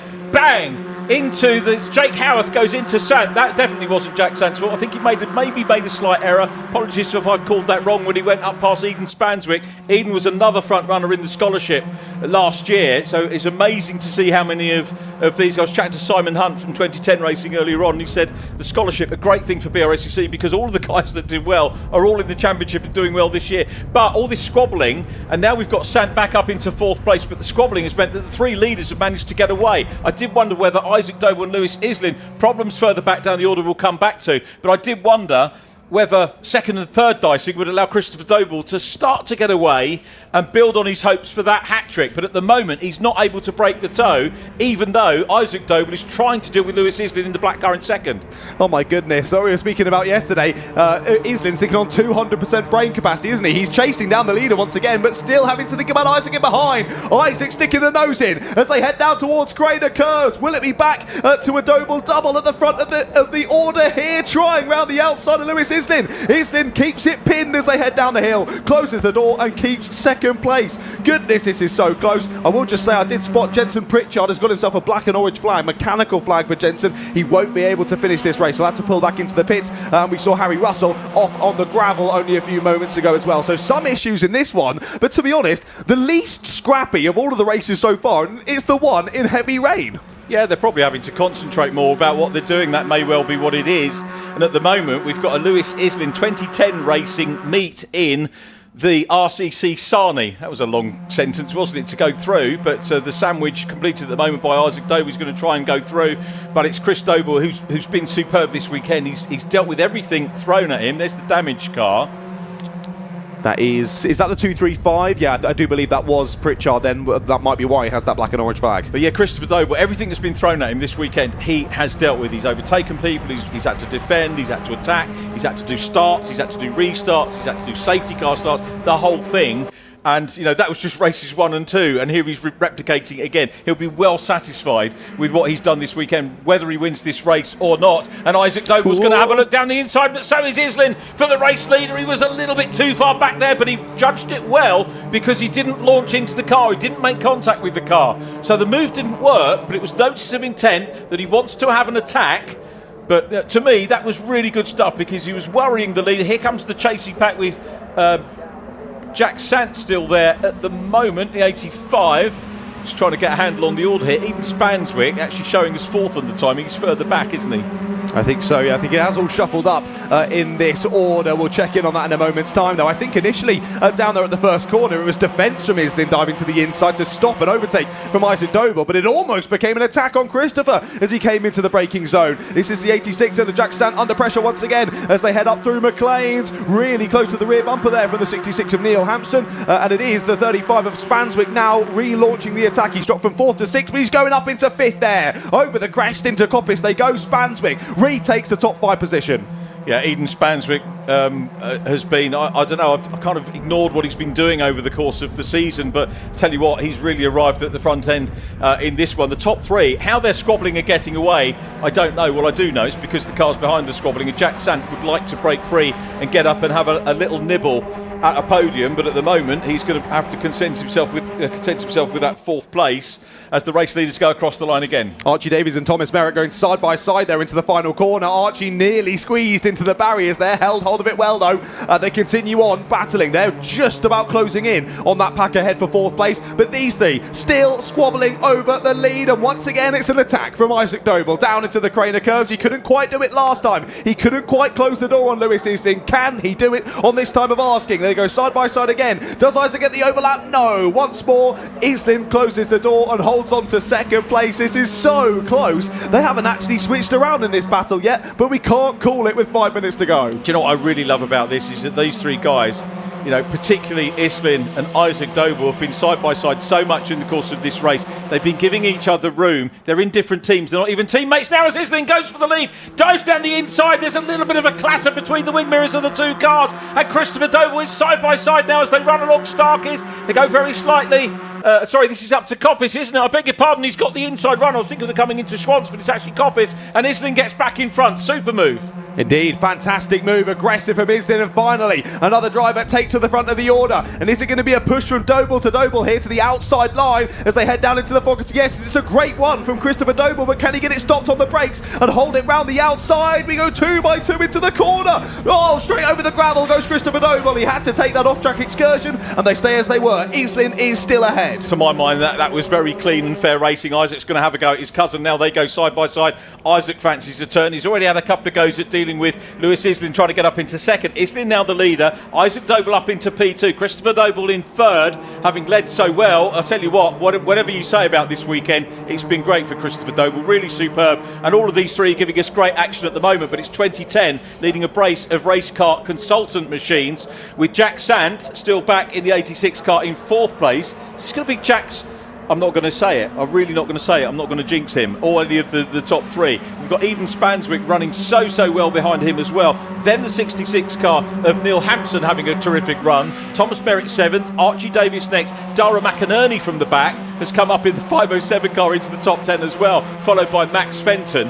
I just wish I had been involved in commentating on this all season. Such a major shame, and that is a shame as well. Off into the gravel goes the 36 car of Jake Howarth, joined us at the 2nd round at Mallory Park for the first time. He is out of the racing in the gravel. Will that be a safety car? Will that be an end to the race? He was just trying to pull away as we cut off there. He got a good run out of it, but whether he then got stuck again, we'll have to wait and see. Just less than 3 minutes left to go as the leaders file down towards the final corner yet again. And as they squabble, really, that battle for 4th is not far away from them. As there you go, 36 does get out of the gravel. Fantastic stuff there from Jake Howarth. Rejoins the race, and we can continue on with green flag racing here into the final couple of minutes as they come across the line then. It's still Islin from Doble and Doble in your top 3. It looks like it's all shuffled behind though. It's still Jack Sant in 4th, but with Eden Spanswick, then Neil Hampson, Merritt, Davies, McInerney, Tomilewski. Looking to the inside line there is Isaac Doble as the 51's off circuit. Christopher Doble trying to go round the outside. Yeah, Christopher trying to get the run and find a little bit more in terms of grip around the outside. You can see it's still raining. Wipers working hard. Islin now, from being the chaser, is the defender, so he's coming under pressure, so it's a completely different dynamic for him as well. He knows pressure was getting into the finals of the scholarship and going through those final runs with the with Josh Cook sitting alongside him at Blighton in those final runs. That must have been so nerve-wracking for him. But now he's got the two Dobles all over the back of him as well. He's got into the lead. Can he hold on to it? Isaac Doble probably not doing his cousin any favours by trying to go through, but they're each doing their own race. Isaac's got a championship to think about. Christopher Doble not out of the championship either by any stretch of the imagination. And Christopher there takes a slightly different line. Looks to see if he can go tightly up on the inside and get away at Lewis Islin. We're heading towards the last lap of the race. They're coming out of Coppice for the penultimate time, and the lead trio almost having a little bit of a breather now, such as it might be. Jack Sant trying to close in. Here they come. They break ranks again. Islin going very slightly defensive on the first part. Tiny little bit of movement on the back of the car as he goes into the chicane for the penultimate time. Christopher Doble right behind him. Isaac Doble getting closer to his cousin. Is he going to have a nibble as they go down into Redgate? Down behind them, it's still Jack Sant, who will go through in fourth place from Eden Spanswick. Great racing from those. It's been super stuff so far, but there's contact on the back end of Islin by Christopher Doble, and Isaac Doble goes through. Islin's been robbed of the race win. That is such a shame. What a big, massive pity that he has lost it. Christopher Doble, I know he's going to be kicking himself metaphorically for that. We'll have to see whether there was a check-up or otherwise from the car in front. You can't call it from the comms box as far as officialdom goes, but it leaves Isaac Doble in front now. There may be a judicial on Christopher, who's in P2, but Jack Sant has come through and he's on the potential podium here. Sant is in third, Spanswick fourth, then it's Neil Hampson. We're seeing some new names coming up to the sharp end in the Brscc Fiesta Junior Championship, and Jack Sant is challenging now for P2. Sant has caught Christopher Doble. Is he going to get close enough to make a move coming into the final couple of corners? We'll have to see, but it's Isaac Doble who came through ahead of Lewis Islin, with Jack Sant now challenging for P2. If there's a judicial, he could get P2. Super run. Sant, remember, started 16th, way back. He's fought his way through. Knowing my luck, he'll probably get a track limits or something like that, but he's clearly not got any damage on the car. It looks like he's content with third, but no, Eden Spanswick comes through. Spanswick dives into third place on the final corner, and Jack Sant down to fourth. It's not going to be a podium for Sant, but it's a win for Isaac Doble from his cousin Chris. Then it's going to be Eden Spanswick ahead of Jack Sant. Super stuff from Eden Spanswick and Jack Sant. Jack for coming up through the field, Spanswick for fighting back at exactly the right moment to get onto the podium. That's why you need to do the junior scholarship and come and learn from the wonderful driving coaches that we have there. It's a super experience. Blighton, a wonderful venue for it. Feel a little bit for Jack Sant, but Eden Spanswick, what timing from Eden to go through. That was absolutely mega racing. As good as any junior race I have seen. Just a pity we had that little bit of contact.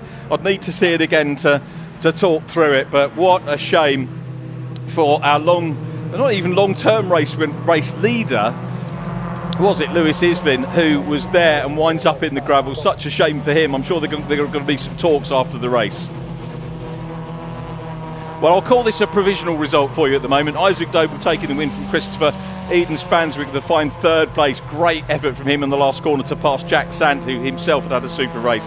Neil Hampson in fifth from Archie Davies and Thomas Merritt. Dara McInerney, he came through from the back as well. He got up to eighth from Max Fenton. Then Oscar Homerston next up from Kasper Tomilewski, and Max Haller, Bobby Holmes in 13th from Benji Douglas. 15th goes to Aaron Beattie from Harry Rossell and Thomas Simpson. Jensen Pritchard in 18th from Nathaniel Darcy, completing his debut weekend with us. Jake Howarth 20th from Lewis Islin, who winds up in the gravel problems too. We didn't see why, but for 43 Daniela Sutton and for Luke Broadbent.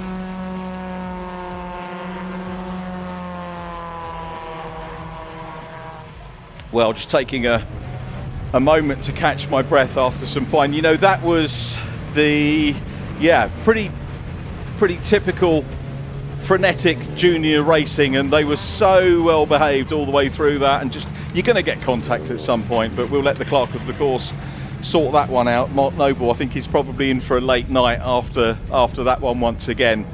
But as good a junior racing as you will see.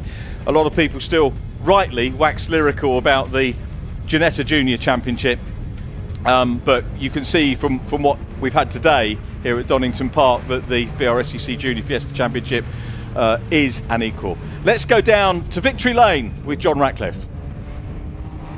4, 3, 2, Here we are then down at the end of pit lane with your top three from race number 3 of the Brscc Fiesta Junior Championship. I think as Richard said there, one of, if not the best junior championship race I've ever seen. It had everything in that one.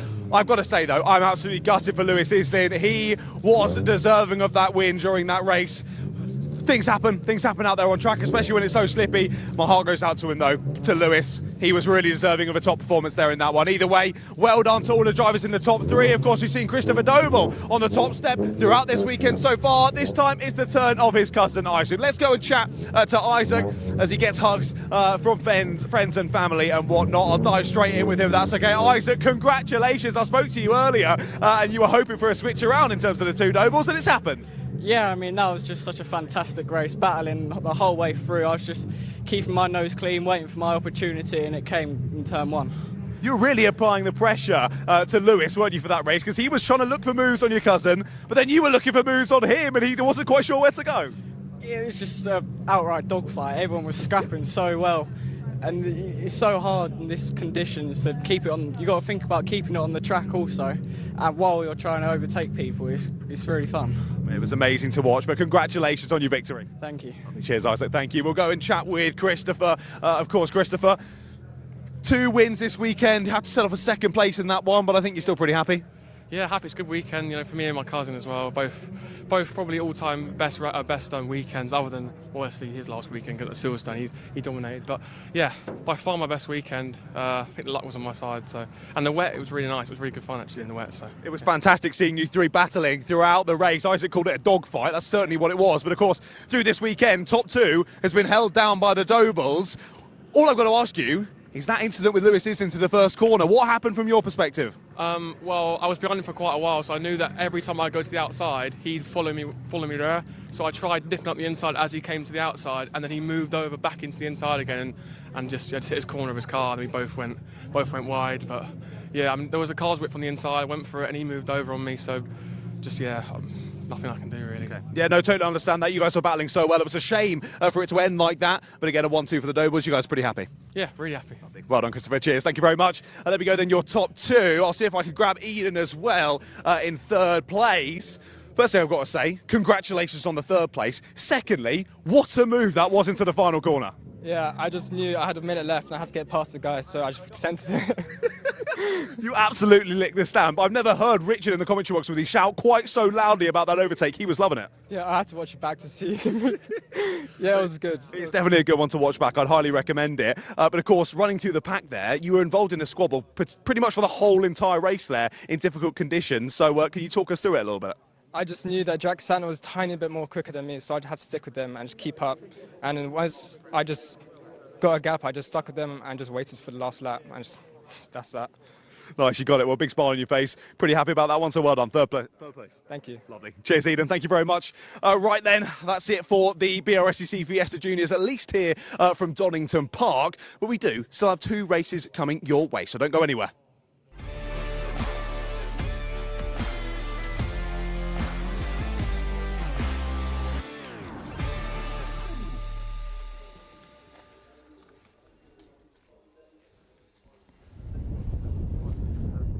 And now return to the variety of machinery which we saw earlier on. It's great, isn't it, having a mixture of single make racing and then multi-class, multi-mark racing. I think we're going to have a little bit of a delay whilst the clearing up after the Fiesta race happens. Hopefully we'll get a chance to talk to the driver of the VW Beetle, Matty Cobb, after this one as well. Matty taking an excellent win in race number 1 for the Northern Saloon and Sports Car Championship. But this is the last sprint race, by the way, of the day. We've got the 3-hour C1 endurance race to enjoy and look forward to a little bit later on. Supposedly with some rain coming down as well. It's going to be interesting to see how that pans out. Loads to look forward to with the C1s, with the new Pro-Am category coming in, the changes to the driver change regulations as well in the championship that we heard. So really excited to usher in that particular era of SILVERLAKE C1 Endurance Series racing as well. All the time while we look forward to what could be happening next year. This is their last series round this year, aside from a class to take part in the Race of Remembrance, which you will have seen the promotions for on our coverage, which takes place in November, by all means try and come up to Anglesey and support the racing.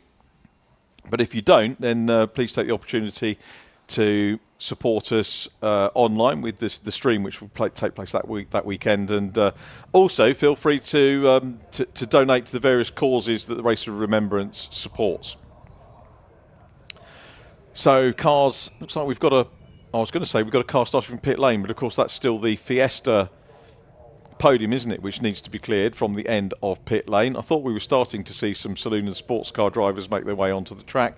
They won't be able to do so until the rescue crews have got the circuit clear. The race officials will take the course car around the track and make sure that all is clear. In fact, that has been done, because as I say that, we can see the Volkswagen Beetle-bodied car of Matty Cobb coming into the shot and getting ready for his second race. This was due to be the last race of the day, but again, I think with some of the drivers having a fairly long journey to do, it was a decision taken to move them to the penultimate race of the day.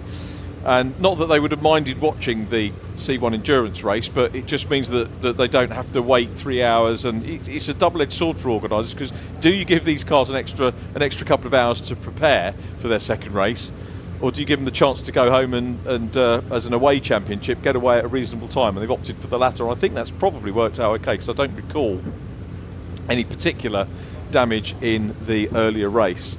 So cars lined up on the grid and ready for their second and final race of the day here. If you enjoyed your Fiesta Junior action, Formula Ford Festival weekend is the last one, and we'll have the ST150s back with us for that one. I think they've got 2 races on the Saturday. We've got the Senior Fiestas and the Juniors in addition to our Formula Ford Festival. And of course we've had Formula Ford as well as festivals, had Formula Ford as well as Fiestas this weekend. So it's been a very good, atypical Brscc club weekend. And to lead us into our endurance race, a nice mixture of machinery on the grid.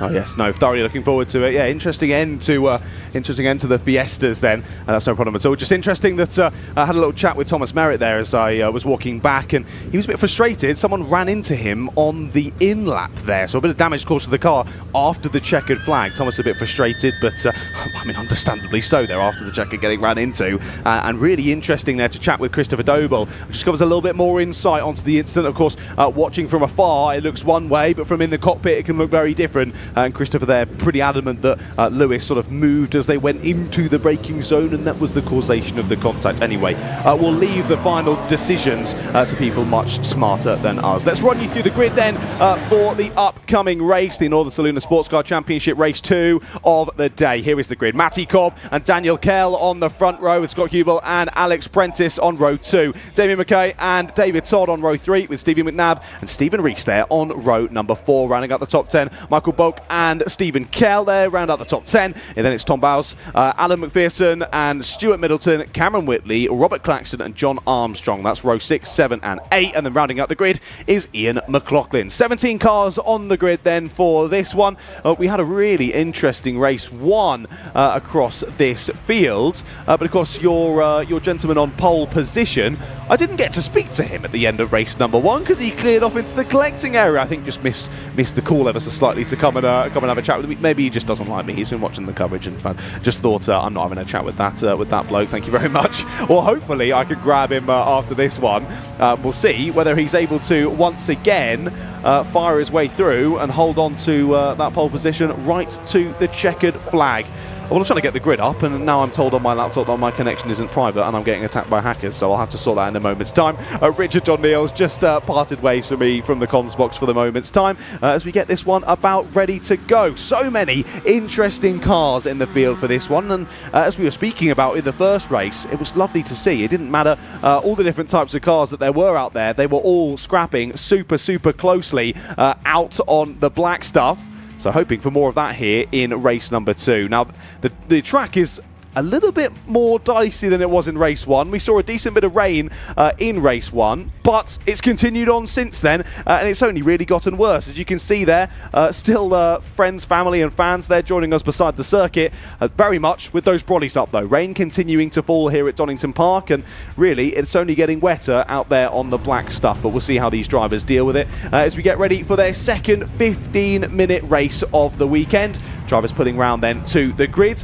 And we're looking like we're about ready to get this one underway, just as I said. And of course, note they're heading around for 2 green flag laps. I should have remembered that. Of course, rain and falling, so an extra lap to get an idea of what the track is looking like out there, where the grip is and where the grip very much isn't. Yeah, sensible precaution taken by the race officials to get everybody ready. We've got time to do it, of course. How are we doing on timetable anyway? I need to have a quick look. This one, as I say, was due to be at the end of the day, but brought forward. Yeah, I didn't adjust the times, the second one, so we're still looking to wrap up with a 6:30. So yeah, we should be about on course for that. Let's hope that we don't get too much drama in terms of the Silverlake Endurance Trophy. But yeah, cars ready for the second race of the weekend for the Northern Saloon Sports Car Championship. Look forward to, it's amazing actually, so looking forward to seeing the calendar for these guys for next year. It was interesting to hear Robin Welch from the C1 saying that he's been pushing Brscc to get dates out, and they'll be out in midweek. So I'm wondering if Brscc will follow on quite quickly with their full calendar. It might be they've got some of the sort of lesser dates perhaps not quite sorted out yet. But anyway, we'll see as that goes on. There's John Armstrong in his... Well, is that a 944 or 928? I think there's slightly beefier ones. So the 944 might be a 944. Apologies, it doesn't come on the entry list. But yeah, really good mixture in this. As we saw in the ClubSport trophy, I'm guessing that some of these cars could have been eligible for both. If you'd been a real glutton for punishment, you could have entered both. Those poor cars. Is a 944, those poor cars. Yeah, it is indeed the 944. Thanks for confirming in our ears there, Kieran. We have lost, it seems as though three cars that we lost from the first race. Who won't be joining us here for race number 2. Car 14, car 19 and car 47. If you could give us an insight as to which cars we're missing there, Richard. But a shame to see the grid ever so slightly smaller than it was in race 1, but still plenty of cars out there. Yeah, first one was that Clio, which caught fire, didn't it? I don't know if you remember. Do you remember the Renault advert? Va-va-voom. That was Kaka-boom, wasn't it? That one instead. But it was. Was that car number 14? Yeah, was it? Carl Hitchin. Oh, we're missing 19 and 47 as 19, well. Kirk Armitage in his BMW M3, and 47, Stephen Craggs, 5th in the championship in his Mazda. That's a shame then. A few cars lost from the grid, but like we say, still plenty forming up then, getting ready for race 2. And let's see how this one plays out as precipitation continuing to fall here at Donington Park. That seems to be the words of the weekend, doesn't it? Yesterday it seemed to be very on and off, whereas today it sort of just started and has refused to stop. Yeah, pretty much done that, hasn't it? It's. I don't think I've had... Well, we had one like it at the touring car startup meeting last year when it absolutely bucketed it down all morning and the track was flooded and we didn't actually get to start racing until well after lunch, and the BARC who were running that meeting actually did well to get any racing on at all that day, and equally we did well to get the ITV coverage through. We ended up having most of the racing. Green flag at the back, which means we are very nearly ready to race with Matty Cobb ready to have another crack at things here. Let's see whether Matty can grab another win from Daniel Kell, who lines up alongside, and away we go. It's not such a great start from the VW, but go on the 205. Peugeot 205. For how much longer I don't know, because Matty Cobb will be chased by chasing Scott Hubel for the lead, and it's Scott Hubel that leads him down into Redgate for the first time. Daniel Kell is going to have a look at the VW as well. I'm guessing now, will they have gone out the racing tired cars? Will they have gone? They must have gone out on wets, mustn't they? 100% they'll be out on wets. And I hope you heard my interview at the end of race number 1, where I was telling Scott how much he liked his car. Yeah, I did. I heard that. Yeah, he was very appreciative, and now he's into the lead. Yeah, and putting on a nice show here. And he was saying that this was originally like a track day car, which he got not bullied or persuaded into coming and circuit racing. But yeah, I do love a 205.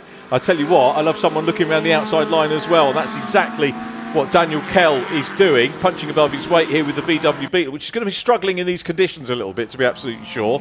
let's hope that if Matty Cobb does get on the podium in this one, that we get a chance to have a chat with him about the technical nature of his car as well. Yeah, I was just chatting about that while you were away for a few moments. So hopefully I do get to speak to him, and maybe it will be for P1 again, down the inside into the Fogarty S as we go. Tries to hang it around the outside, does the Peugeot, has to slot back into second place then. So end of lap number 1. There as they set off with Cobb back into the lead, but he's had to steal it back away then from Hubel, as he actually has cleared, of course, up into second place. So Kell falling by 1, but these 3 already seemingly starting to scamper off. If I pinched that number 2 car and rocked up on a Fun Cup race day and entered a Fun Cup race, I would still be last. I don't believe that. I don't believe that. You've watched so much racing, you must have learned something along the way. Yeah, not to race. Because there's so many other people do it so much better than I have. We'll keep shouting about it then from in the commentary box. It seems better as well. It's a lot drier, that's for sure, as we head on round through this race. Good to see the Teesside Karting branding on the side of the 89 of Daniel Kell, clearly from up near that way. And a track that karters do love, but it is certainly a rib breaker. There's the 25 off at the side of the circuit. That's less than ideal for the Porsche of Mr. Armstrong. He drops to the back of the field, and let's hope he can get back onto the circuit. That grass is rather slippery. Yeah, have you karted there, by the way, Teesside? I have. Yeah, I've done the 24, not the 24 hours that you'd be thinking, or the British 24. I've done the BUKC 24, the university one that only uses the rental carts, and it's so much fun to drive. It's amazing during a dusk stint where the moon comes up and over the back part of the circuit. But particularly, anyone who's listening who has driven at Teesside will know how much it destroys your body over a long stint. As there another driver having an off-track excursion, this time the 48 of McLaughlin in the Ginetta G40 GTS having a bit of an off. But yeah, that track, a ruiner of bones, to say the least. Was that when you were at uni as well? Or? It was, yeah, it was. I did it a few times while at university, but and then you get a little bit too old and they don't let you race anymore. Sadly. That's not fair. Any graduates from that kart team going to racing? Or? A few bits and bobs. Myself going into Fun Cup. I also had another friend from Cardiff who went into Fun Cup as well. But all doing all sorts of different bits. But of course, you can get involved while you're at university because it's very much reduced fees to try and get people involved. But then as soon as you graduate, suddenly you're having to pay big boy fees, and lots of us can't really afford it. Either way, it's beer money, isn't it? Or beer money, or karting, or racing money. Exactly. One of the two. You make that choice. Making a choice to go down the inside there was the Boxster, which was definitely, it's John Armstrong, isn't it? The number 8 car who was further back on the grid in this morning's qualifying. Must have had some problems. Again, we weren't able to get to the bottom of what the issues were. As we look at the that's Tom Bowes, isn't it? It's a different box to the one I was talking to. Tom actually qualified in 12th place, but made a move there.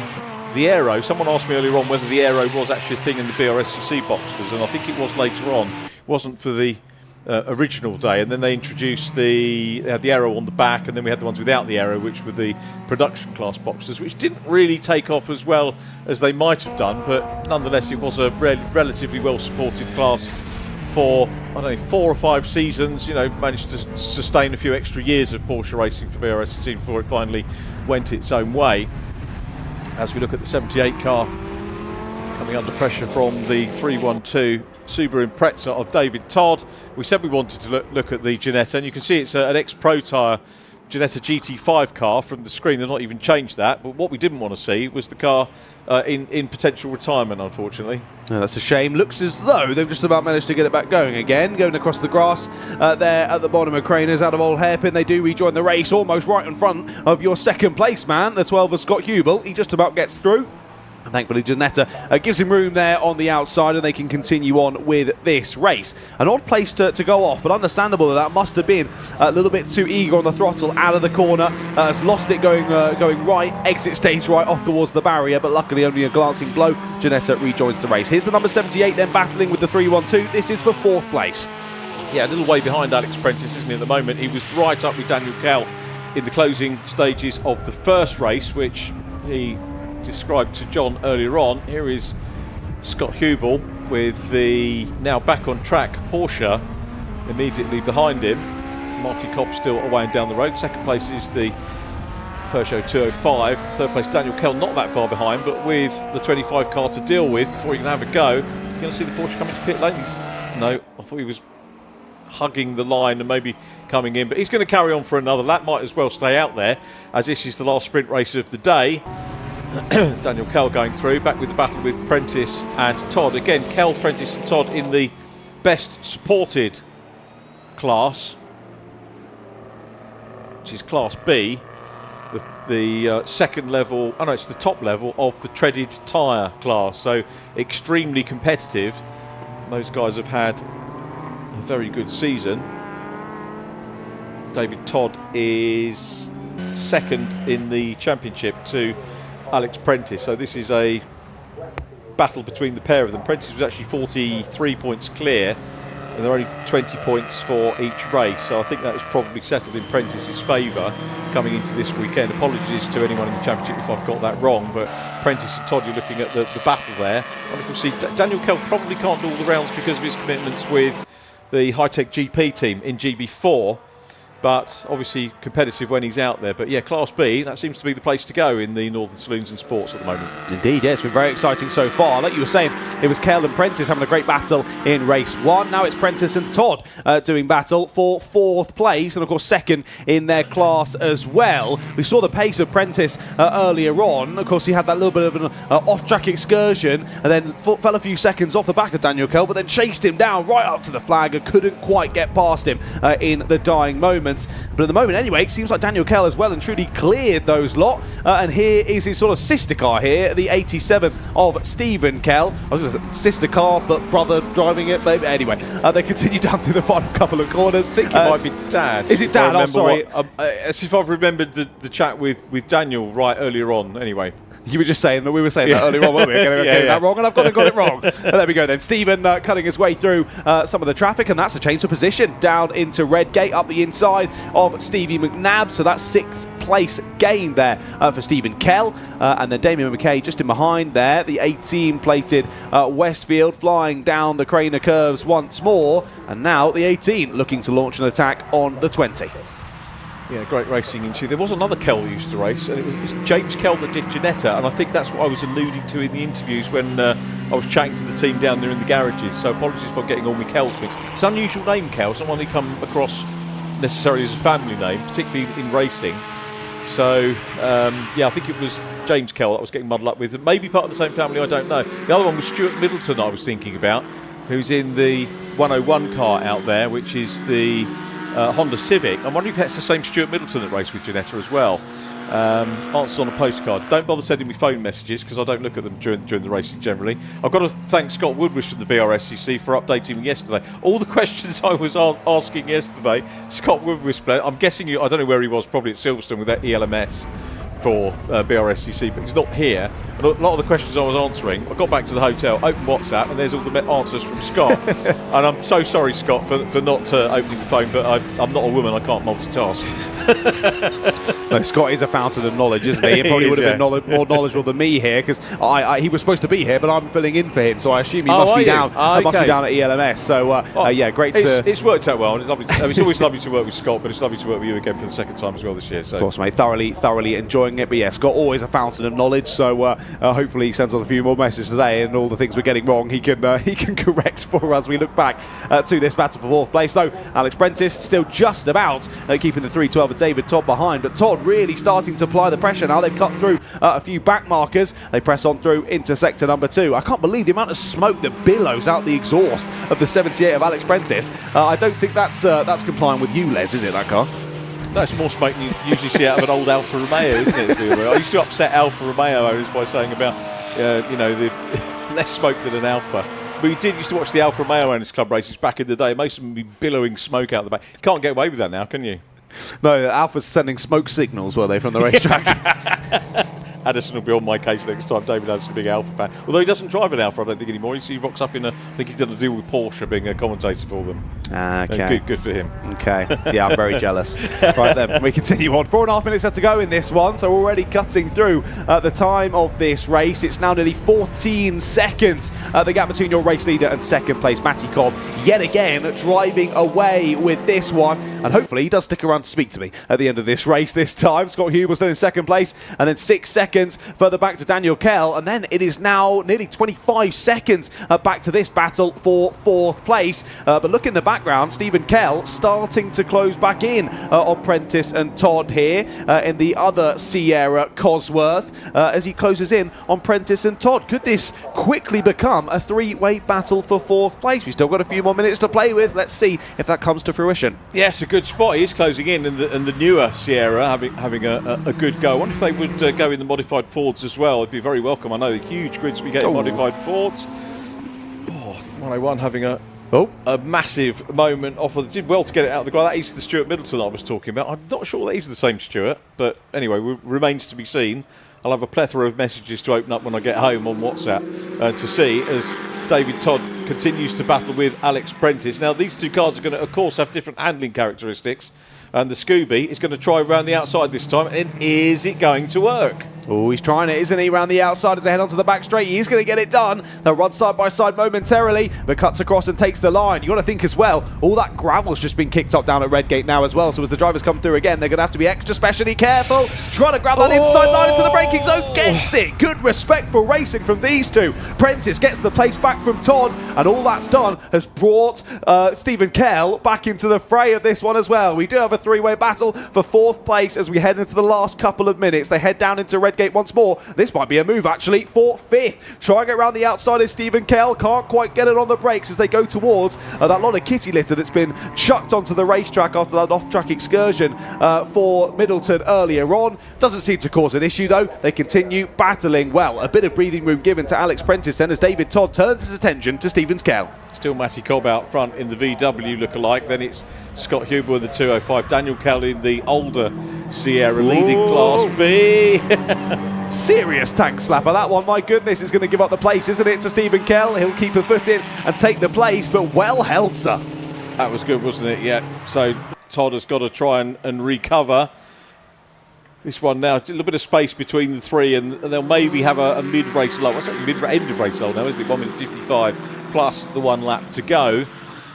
And again, yeah, Class B very well supported. I think class structure-wise, very similar to the Scottish Saloon and Sports Car Championship, which used to run predominantly at Knockhill, but also would have away days down to Croft. And I think they would have an interchange of drivers. I don't recognise any of that. Maybe the Kells raced in Scotland as well, but I don't recognise any of the other names from the Scottish Championship back in the day. But that's still going, as well as the Scottish Historics, or Classic, which is a lovely championship as well. Wherever you go, these multi-class localised championships, always worth watching.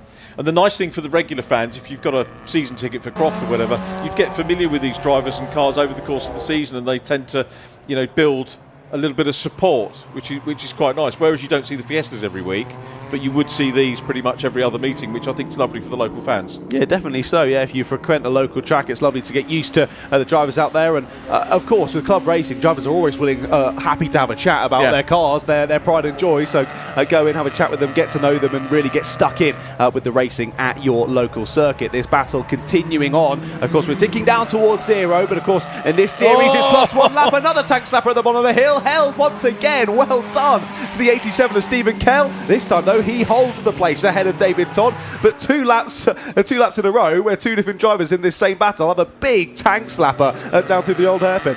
And it just goes to show how much they are trying. It's given me an idea, actually, all these local championships. We need to have a national one somewhere. Get the Scots down, the Northern drivers, maybe the Castle Combe Saloon and Sports Car Championship, and have a little race off somewhere at the end of the year. I suppose it would be an absolute nightmare to put together paper-wise with the different clubs, but wouldn't that be a great thing to be able to get all those different championships together? Because I think class structures are very, very similar. Matty Cobb still out front. Scott Hubel next up from Daniel Kell. We're looking at Alex Prentice now coming under pressure from Stephen Kell, who's getting very, very close. And it's Red Sierra and Red VW as it was in race number 1, but it's the opposite Kell. And it's the VW in front this time, under a bit of pressure rather than putting pressure on. Is he going to have a look? Stephen Kell has a glance down the inside as they come into Redgate, then goes back out wide. He's got to be mindful of David Todd behind him as well. If Todd can make up 3 places, or 2 more places on this last lap, we could call him a hot toddy, can't we? But I don't think that is going to happen at the moment as the cars continue on their way. So it's Cobb still out front, Scott Hubel and Kell is the podium at the moment. We've got another Kell challenging for 4th place. It's got close to Alex Prentice and putting the pressure on, but we'll be looking in the mirrors at the Subaru right behind him as well in the closing stages of this one. We've got some good entertainment from the Northern Saloon Sports Car Championship. It's been great to welcome them here, and I hope that they come back and race with us with the Brscc once again. Maybe one of our Croft meetings next year we can have them on as well, which would be good. But good entry, fantastic mix of cars, and some good racing on track to follow as well. Kel's still there, David Todd busy following him in the Subaru. Alex Prentice still holding sway. All of these three cars having to race with each other and deal with a little bit of traffic as well. And there's a problem for Prentice. Prentice has a problem. He slowed going out of Coppice and was hit by Kell. Kell, as a result, checked up, and it's allowed David Todd to have a look round the outside. Here we come then. It's Todd on the outside run as they come down into the... We've still got the Volkswagen going. Did he miss a gear, or was there a bit of a blip in the car? But he certainly lost out, and there was contact between himself and Stephen Kell, who is now immediately on the timing screen behind the other Kell, Daniel Kell, who is up ahead of him. Meanwhile, the inset shows the race leader making great progress and coming through the Fogarty S's and down to get the checkered flag, as meanwhile David Todd goes through and takes fourth position. So David Todd up into fourth place as the race win goes to Matty Cobb, 2 out of 2 for the VW Special Saloon, I'm going to call it. May well be a radical body under, I think probably might be that. But absolute drama again in the podium positions for Class B in the closing stages of the race. It looks settled for the moment with David Todd now in the Subaru up into second in class. Stephen Kell third. Alex Prentice now with some damage on the rear end of his car. He's still running. I wonder what happened there, whether it was a mistake, missed a gear, whatever. But Prentice loses out 2 places. Massive pity for the VW. There's the damage on the back. It is the end of season, so I'm sure he'll come back with a faster and shinier car for next season for us. We very much look forward to that. Cobb's taken the checkered flag. Checkered flag as well for Scott Hubel in the Peugeot 205. And Daniel Kell has completed another podium, so the podium is as was in race number 1. But here comes the battle for second position. It's not a battle anymore. Second position in Class B, our most populous class, and it's going to be second position going to David Todd in the Subaru. And then our second Sierra taking third position is Stephen Kell with Alex Prentice just popping a lap on the Ginetta G40 to take fourth position in Class B. Plenty of other runners in Class B as well. We have Michael Boak next up, Cameron Wickley as well. John Armstrong in the number 25 Porsche was in the mix as well. But a cracking race, and our thanks to all of the Northern Saloon and Sports Car runners for that. Here's confirmation of the result. Matty Cobb makes it 2 out of 2. Class win for Scott Hubel. And another class win for Class B. Daniel Kell, David Todd, Stephen Kell, Alex Prentice. Second in Class A goes to Tom Bowes from Stevie McNabb, who wins his class. Damien McKay wins his Class 2. Then it was Steve Rees in car number 1 in 10th. Michael Boak next up from Stuart Middleton. And Cameron Wickley in 13th. 14th goes to Alan McPherson.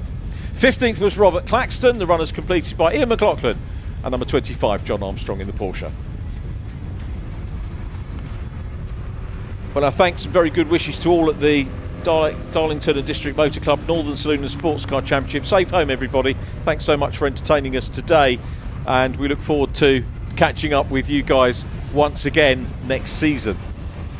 Now, I know for a fact that John isn't in pit lane yet because he's just come back to get the microphone, so he'll be with you in a minute. But yeah, very best wishes to everyone from the Northern Saloon and Sports.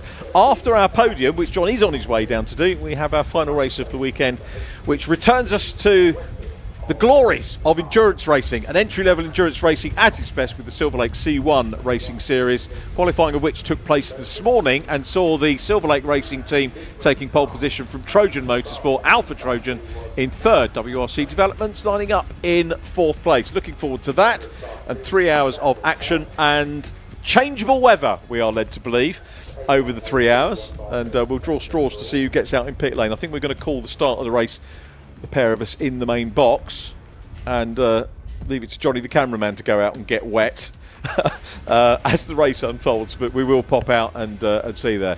Right, John Radcliffe meanwhile is ready, and hopefully we've got a full complement of podium ready to chat to us.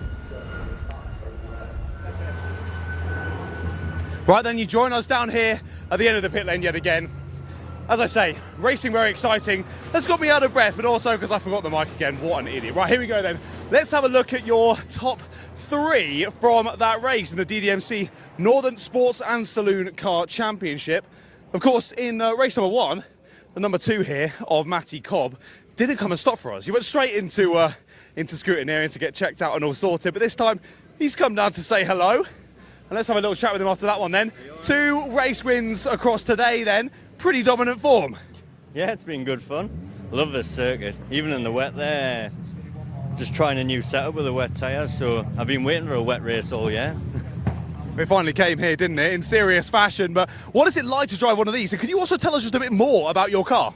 Yeah, of course. So it's a Radical SR8 and we've fashioned a Beetle body on top of it. Okay, cool. Yeah, we thought it must be a Radical, and these things pretty quick. What's it like to drive? Oh, unbelievable. Hard work at times, but I enjoy stuff like that. It looks like a lot of fun. You're powering through, and like I say, 2 wins from 2. Can't get much better than that. No, can't complain. Thanks to the team, thanks to the marshals being out there. Brilliant time. Lovely. Thank you for chatting with me, mate. Well done on the victory. Cheers. There you go then. Your victor in race number 2 there, Matty Cobb. Let's go and have a chat with a couple of the other drivers. We'll head round the back here of the beautiful Peugeot. We'll chat with the number 12, Scott Hubel. Scott, we spoke to you earlier. Yeah. You said it could be interesting in the wet weather. It was, to be fair. It was interesting. Very skatey. I went out on full wets. I was desperate for some more rain. Well, just managed to hold it together to stop Dan from passing me. He was just catching me up. There was the odd place where it was just starting to dry out a bit, and he was just getting me, and I just thought, come on, race over, please. Or more rain. Either. I want either. But no, it was a good race for that. Definitely different to this morning's. Yeah. No, completely different. We got 2 different races, but the same top 3 in the end. But you had to try hard for it. Yeah, I did. Yeah. Dan nearly had me at end. He just started to wheel me in a bit because tyres were going off because it wasn't wet enough. But he did well. You held on. Second place once again. Well done. Cheers. Thank you. Cheers, mate. Thank you. And we will dive in as they shake hands. The second and third place gentlemen. Third place then down. How was it out there for you? You spoke to you in the race 1. Slightly different race 2, to be fair. Yeah, I thought it'd be a bit wetter than it was, so we kind of went more of a wet setup. Right, and I knew Matty and Scott were on wets and we're on semi-slicks in our class. So I was like, oh, maybe I could be in the chance. And then we learnt after race 1, head gasket was starting to fail. So went out normal boost, first couple of laps, and it was just spraying up. And they were like, oh, right, click the button just to half the boost. Okay, and, in the wet, it's not the end of the world. Settling in, I knew I had a big gap to Alex, the other Class B car. And then I just started to catch Scott towards the end, and I was like, I just needed one more corner, I think. Another lap, and I did turn the boost back up on the back straight, but there's a yellow flag halfway down the back straight for a bumper, which if that wasn't there, maybe I could have had a go at the chicane. But yeah, it was really fun, that. Yeah, a bit of a what if at the end, but still very happy with the P3. Yeah, definitely. Overall podium and class win, so can't really ask much more for that. Yeah, legend, mate. Well done. Thanks for chatting with me. Much appreciated. Right then, we do still have one race yet to come, and it's a pretty sizable one. 3 hours of C1 racing coming right up.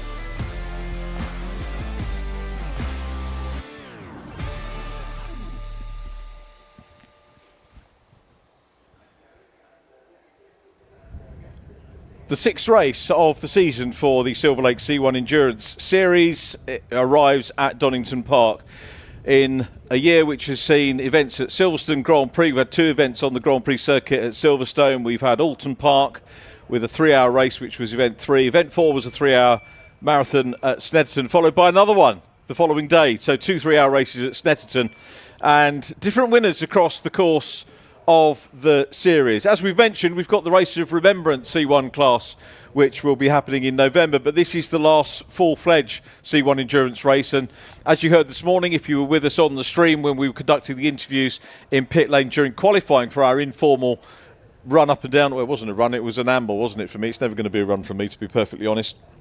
You'll have heard about the new regulations that we have in this. Incidentally, the driver that we just heard from, Daniel Kell, you'll have heard already, is in this race and finished in 2nd position in the last 3-hour race, which was at Snetterton. Daniel Kell in the Calamity Motorsport car number 598. So we need to keep an eye out for the 598 car. Just having a quick look down to see whether it's the same number in this one. I can't find it immediately. But anyway, finished P2 last time.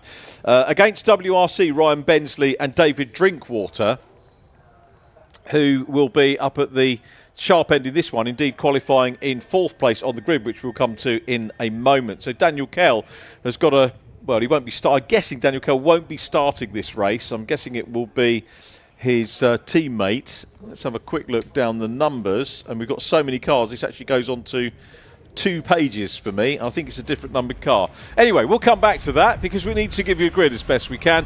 Blessed Motorsport 326 on pole position, with 466 car number 2, the CADT one next up from SCR in 3rd, 396, 434 Liquid Molly Bacon racing car. We did talk to one of their engineers earlier on. JW Bird Motorsport 591 5th, with the 586 car next up. That is the WRC developments with CB Autos. Then it's Alpha Trojan, Chris Freeman in 7th position. The Silverlake Racing team with George Davis at the controls start in 8th.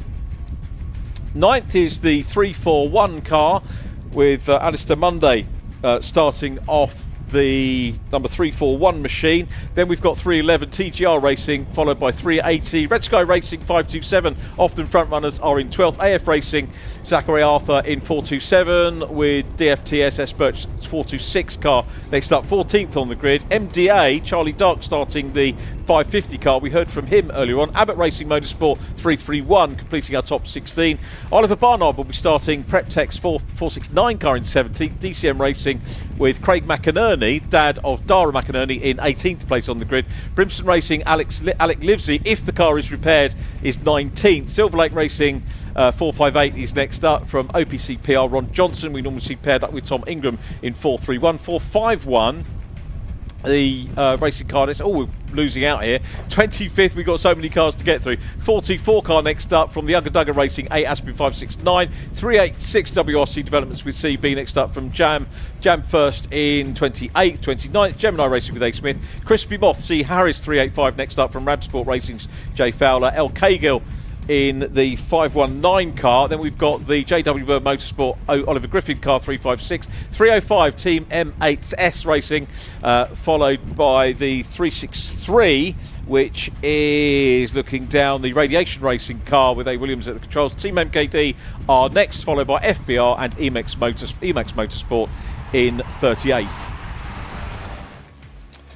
So a little bit of a long grid. If you're following it on TSL as well, you will get a note of which driver is in the car at the end of the line, and that's because the drivers have a bracelet that they wear, and as they go to the end of the pit lane, when they've changed drivers, the idea is they put the bracelet by a little reader at the end of the pit lane, and it registers the new drivers going out, and it will show the TSL and the worldwide audience looking at TSL which driver is in the car. So a little background information for anybody who might be watching C1 racing for the first time, and it helps us in the commentary box so we can tell who is in the car at what stage.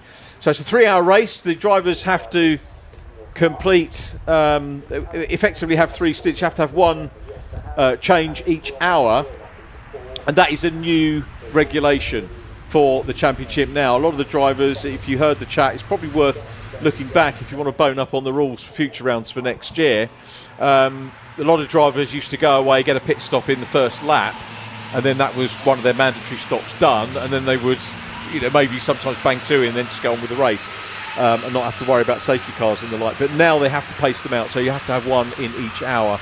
The other change that we've got this weekend is that we have a pro category and an AM category, which we haven't had before. I'm told, we have got it on TSL, so we've got pro and AM. Basically, you're a pro driver if you've been on the podium, or if any one of the drivers in the car has been on the podium with the C1 Series before, or if you're a BRDC member, you're a pro driver. I said, what about if you're a Brscc driver? And I was told, well, you're an amateur then, aren't you? But I definitely would be, even as a Brscc member, but that wasn't meant in a derogatory way at all. But also, if you win the AM class 3 times, there won't be any 3 times AM class winners yet. But going forward, if you win the AM class 3 times, we've got a driver who's won AM class 3 times, you will automatically move up into the pro category. And as you heard Robin Welch say earlier on in the interview, we've got a lot of regular drivers. If you look through the top 6s, as I normally write down for each one, you tend to get like the Silverlakes, the Alpha Trojans, WRC. So it gives the drivers who maybe aren't on the overall podium a chance to get up amongst the silverware for the AMs, and it also recognises that if you're a regular good AM, you'll go up into the pro category later on next year. So I'm excited about this. It was great to have Fun Cup yesterday. This, I'm guessing, might be a new endurance experience for you, John. It is indeed, yeah, totally brand new for me, but I'm very much looking forward to it, as we're just hearing in our ears as well as we get ready for a race start. The rain is picking up. It is, so pole position, Silverlake 5.58, Aaron Chalk, Daniel Jewell and George Davis, I think, who set the pole position time. Trojan Motorsport with Austin Monday, who we spoke to in the pit lane, Adam Willis and Charlie Bingham. There behind them, Adam Willis, Jonathan Monday and Chris Freeman. Fourth on the grid, David Drinkwater and Ryan Bensley, who are going to be a very competitive team. And well, I'm not going to call who is who because they go 5, 6 wide down to Redgate for the first time. Who would have thought a 3-hour race would mean that you all have to squabble and get up front very early doors, but that is what they are all doing. It makes a fantastic sight. Are they all going to hang on? And this is a great championship for new drivers wanting to come into either car racing or endurance racing, but equally held in great esteem by, as we said, BRDC members. Apparently there are about 25 BRDC member drivers who have joined the championship. We've got a red machine going off. We'll catch up with that, who is in a minute. But also, as well as newcomers, you get a lot of very good top-level drivers coming in, and I talk about the likes of Josh Cook, who does the 24 hours. Tom Ingram regularly races in this, so where as a newcomer can you come in and race against Tom Ingram?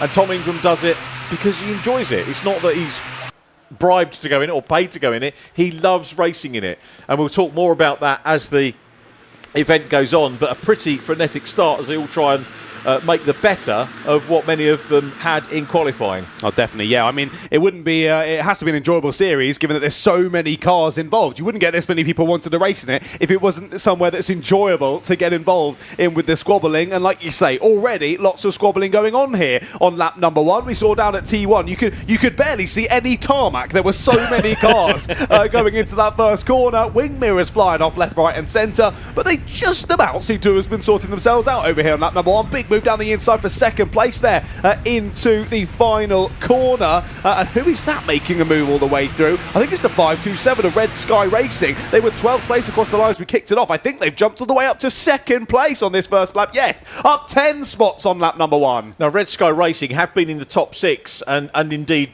perhaps further up in the past before, but the 4 drivers there, very good. They could find themselves getting pro status for the next round, first time out, but that car immaculately prepared. Ex-Clio family team. I'm sure they'll probably get fed up with me talking about when I used to know them from Clios, but they're a lovely family, the Shepherd family.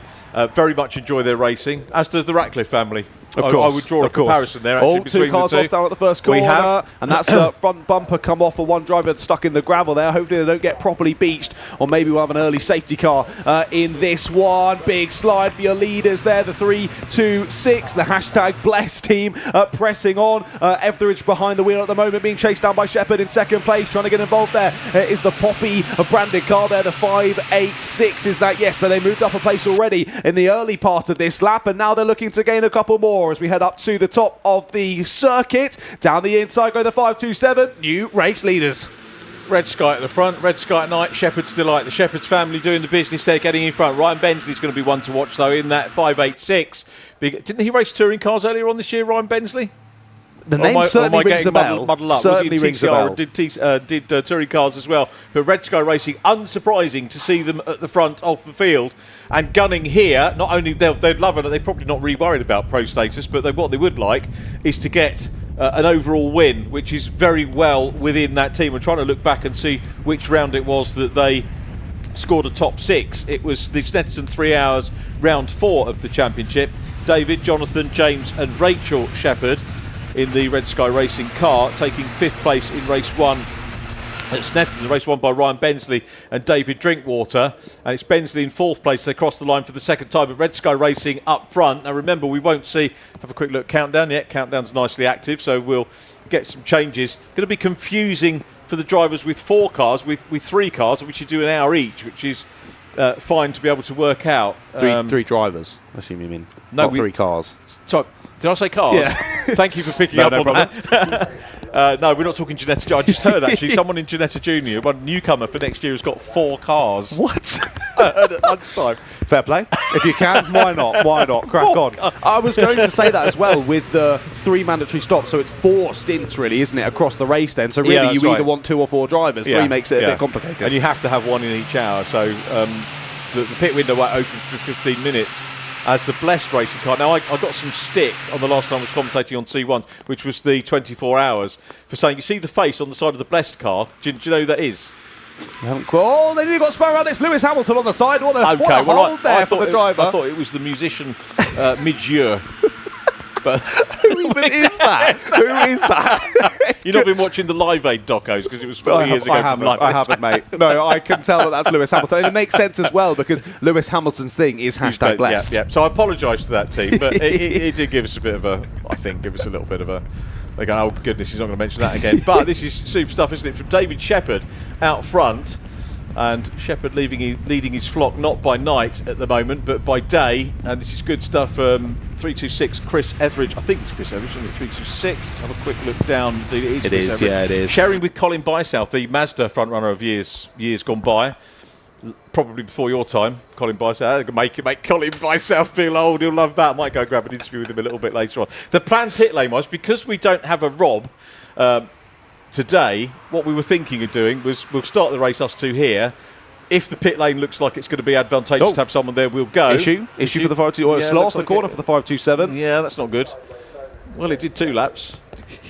No, they're still there, to be fair. Yeah, no, I think maybe just a missed gear then out of the corner there, was just a little bit slow, but straight back up to pace and trying to hold on to second place here down the Craner curves, going side by side. The 434 will still have the inside line though as they get to Old Hairpin at the bottom. They will steal away second place. Making bacon there, and it's the bacon car that goes through. Now, are we going to get a roly-poly? Someone said we will get a roly-poly, and it was the Liquid Molly bacon racing car.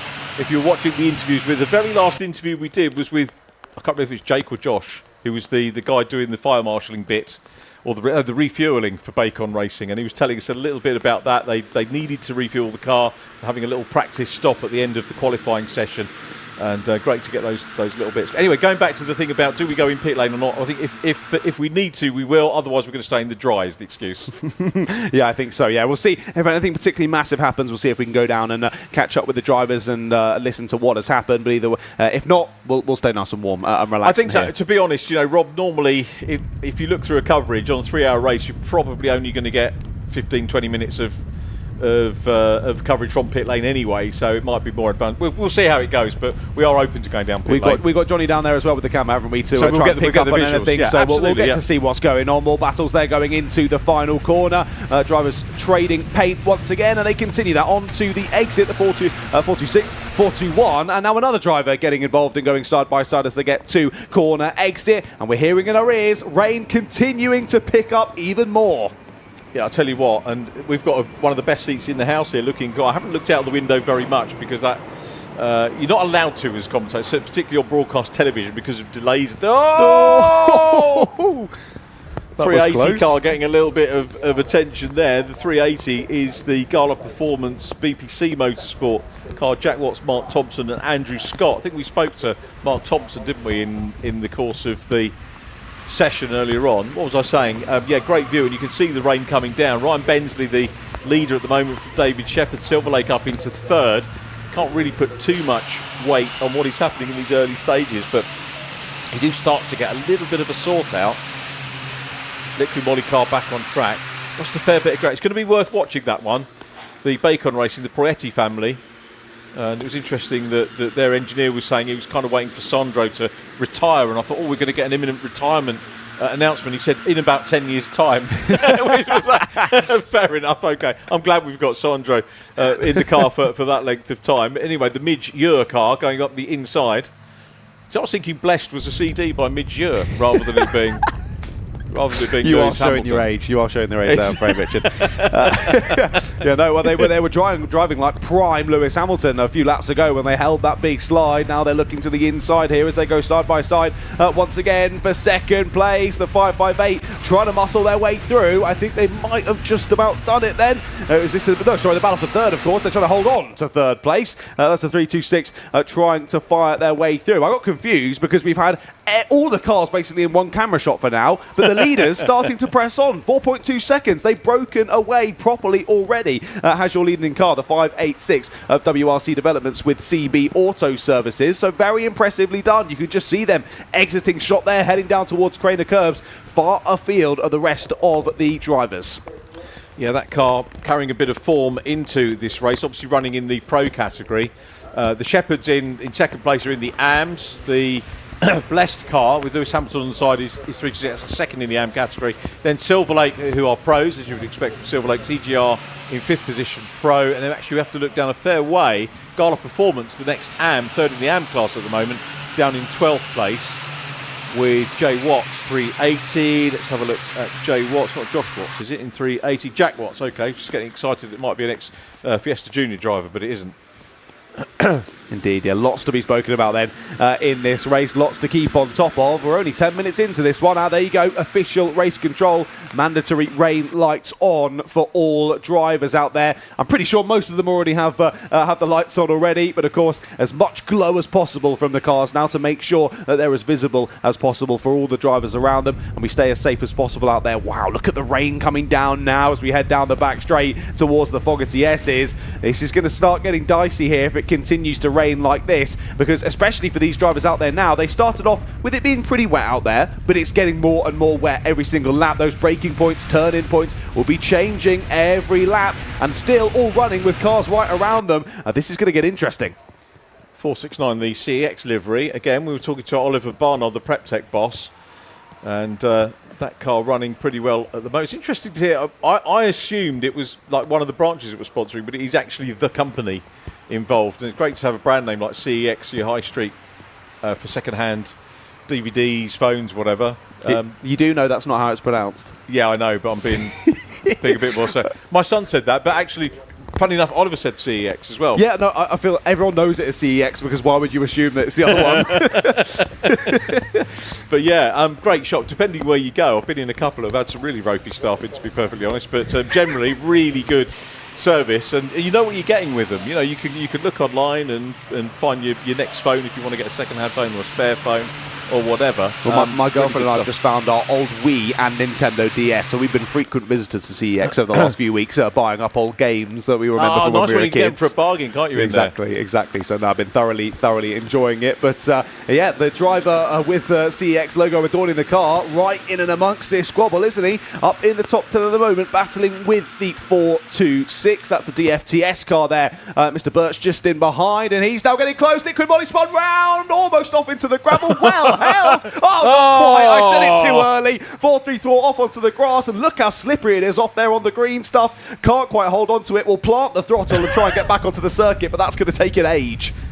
Yeah, Bacon race. They was climbing up. I was about to say how well they were recovering from the moment earlier on, and Sandro Proietti has a moment off. As long as we don't get a bacon roll a little bit later on, that's what we don't want. Hopefully not. There's the 396 getting away from an issue as well. I know that Oscar, his son, is going to be in the pit box watching with his head in his hands now as he sees his dad going for a spin-off circuit. I used to work with Oscar back in a previous company I worked for, so great to see him out and racing. He always used to tell me about the C1s, about how I had to come down and watch one of the races because they're so awesome. Well, I'm glad to be here in the comms box. And then he went and did fuck up. No, we were racing at the same time. He was already in these, but yeah, no, I had to come down to watch one, and now I'm getting the opportunity to commentate over one. It's been great so far. We're less than 15 minutes in. I'm fairly sure that the Proietti family did Auto Italia, which again is going back, I'm showing my age here, but Brscc ran a thing called Auto Italia, which was basically for things like Alfa Romeos, Fiats, and anything Italian-based, but broadly production.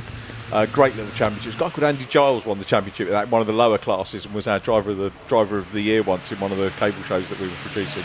But yeah, great little. I'm fairly sure they were in that, but I stand to be corrected. They're back a while.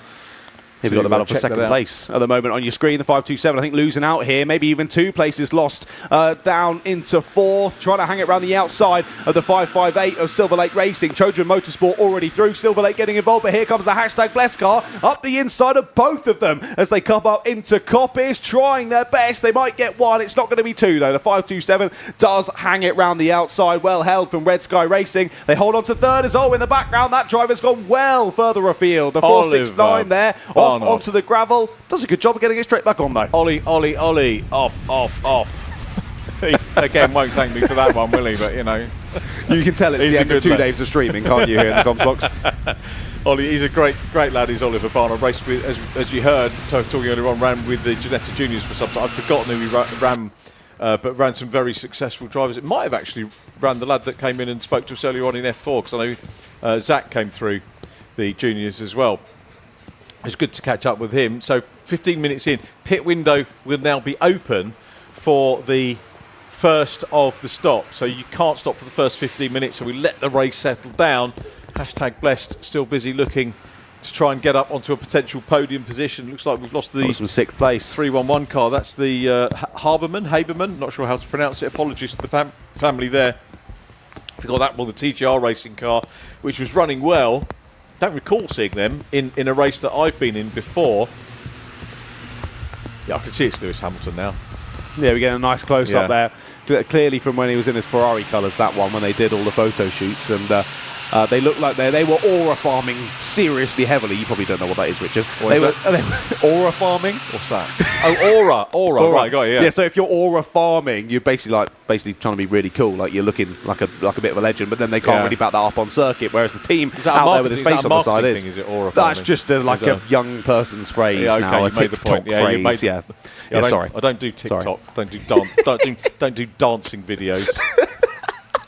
That's possibly the oldest thing I've heard you say, mate.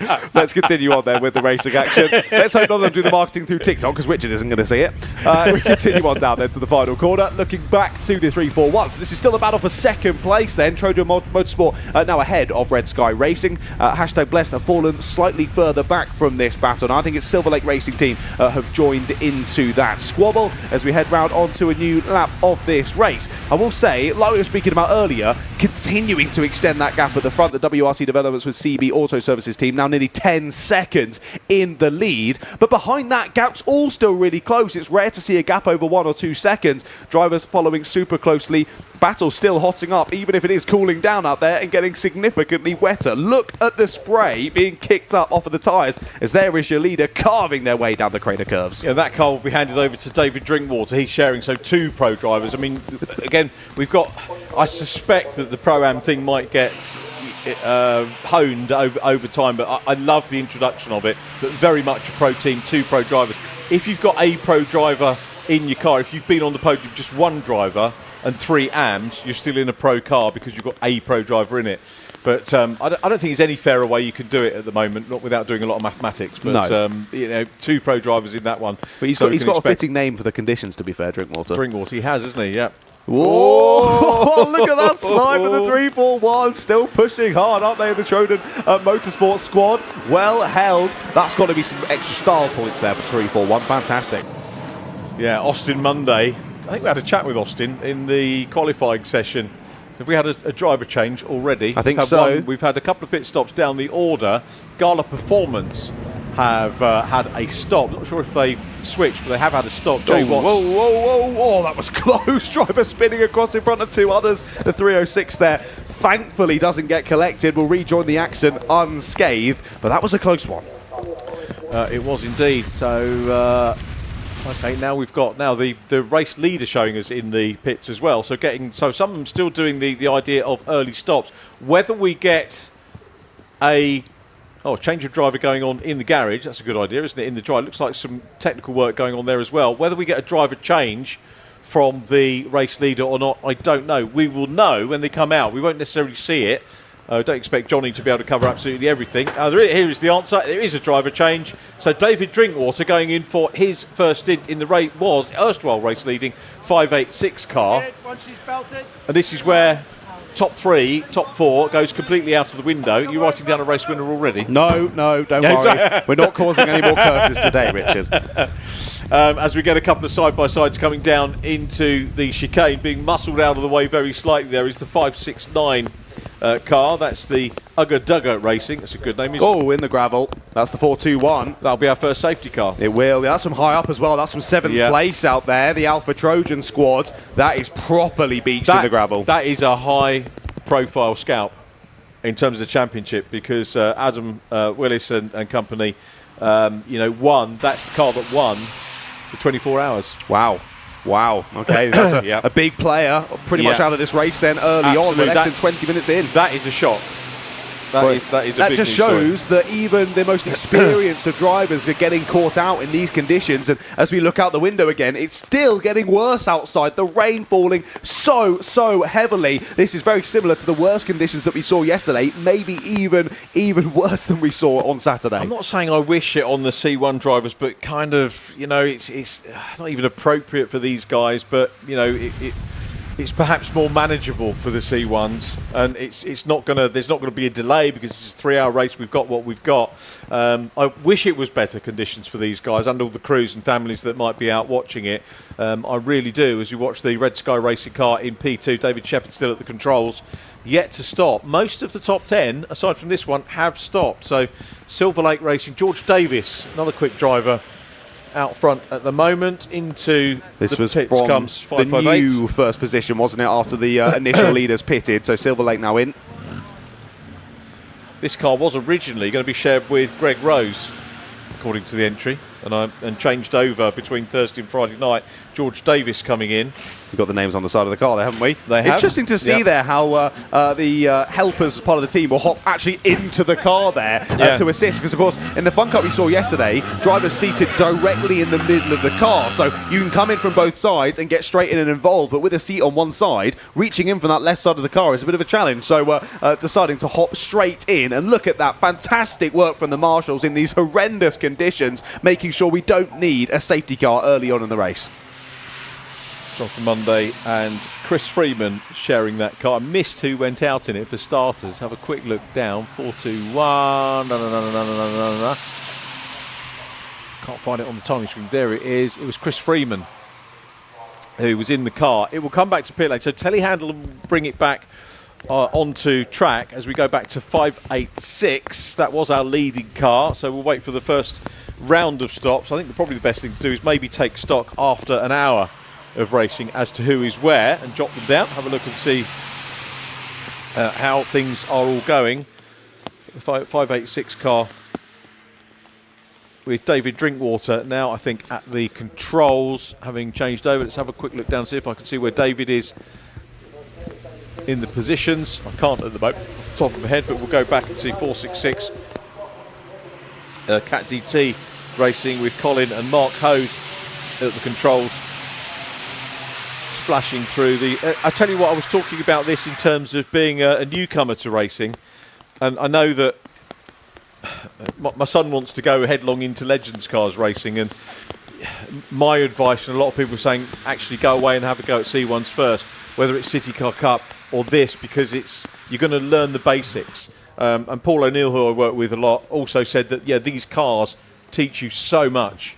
Yeah, you learn so much at a slightly slower speed, just to get yourself bedded in, learn those basics and get up to speed with everything, and maybe then start adding in a little bit more power. But these cars, fantastic to drive, as we said. That's why there's so many people getting involved, and they produce brilliant racing for us to enjoy here on the live stream. Move down the inside there into the final couple of corners. You can just see how much standing water there is now out on the circuit. And again, my thoughts and feelings go out to all of our fantastic Alpha Live camera operators, along with the marshals, who are still braving the conditions out there. I briefly popped my head outside. I didn't fancy going out there. If it stays like this, Richard, maybe I'll be so kind as to pass the post-race interviews baton over to you.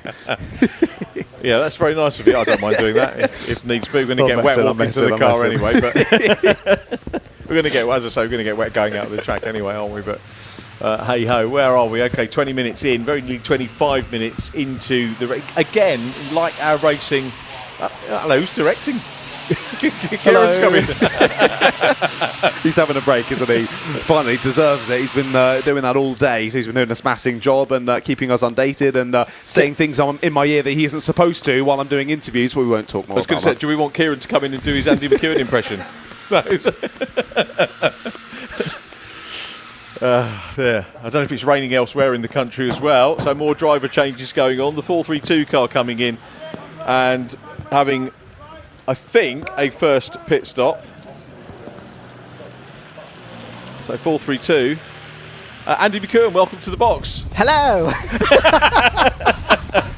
I'm sure no one will mind having Kieran in the box because you've commentated with Brscc before anyway. Yes.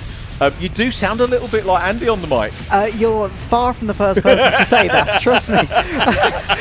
had a conversation, I think it was a couple of months ago, with Stuart Lyons, obviously championship coordinator of TCR UK, and he was like, "You sound a lot like Andy McKeon." I'm like, yeah, thank you very much. It's, I think it's just that high-pitched, sort of excited, slightly ADHD kind of style. You know? Are you ADHD? Yeah, of course we all are, aren't we? Well, I'm not. You have to be to work in motorsport. Seriously though, I mean, have you?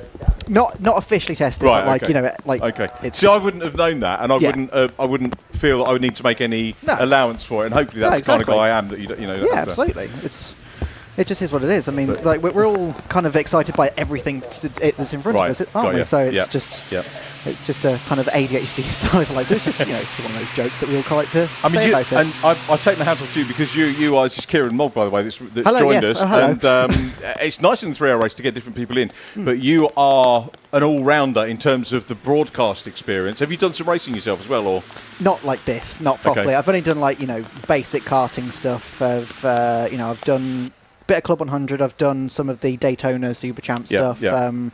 So mainly rental stuff, and I've had a go in senior road tax and a so TKM yes, you are well. a bit of a racer, but you also know the broadcast side because you're in the direction. I can't direct. I had to go at directing once and ended up commentating instead of directing. But you do the editing, the vision mixing, and I take my hat off to you because I couldn't do all of those things.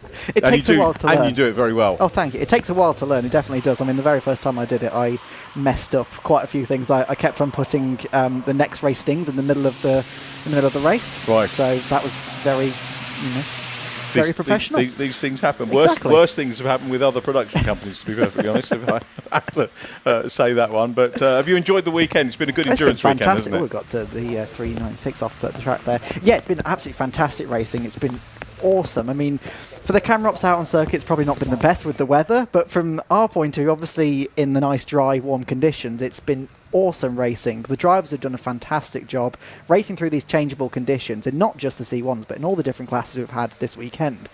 And it's been fantastic. So, I mean, the Fiesta Championships, both of them this weekend, have just been mind-blowing. I mean, I've been sat there in the production van so excited for that, and for each of those 6 races that we had.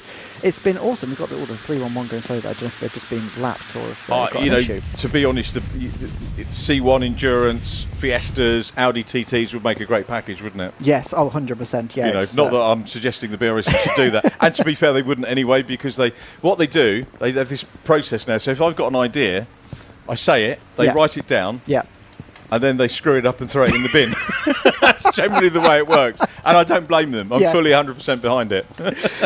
Well, I mean, the thing is, obviously, they're the ones that have to put in the hard work. We're the ones that just talk about it. That's the thing, and it's much more difficult if you're trying to chase those dreams down and organise them and see how logistically they fit in.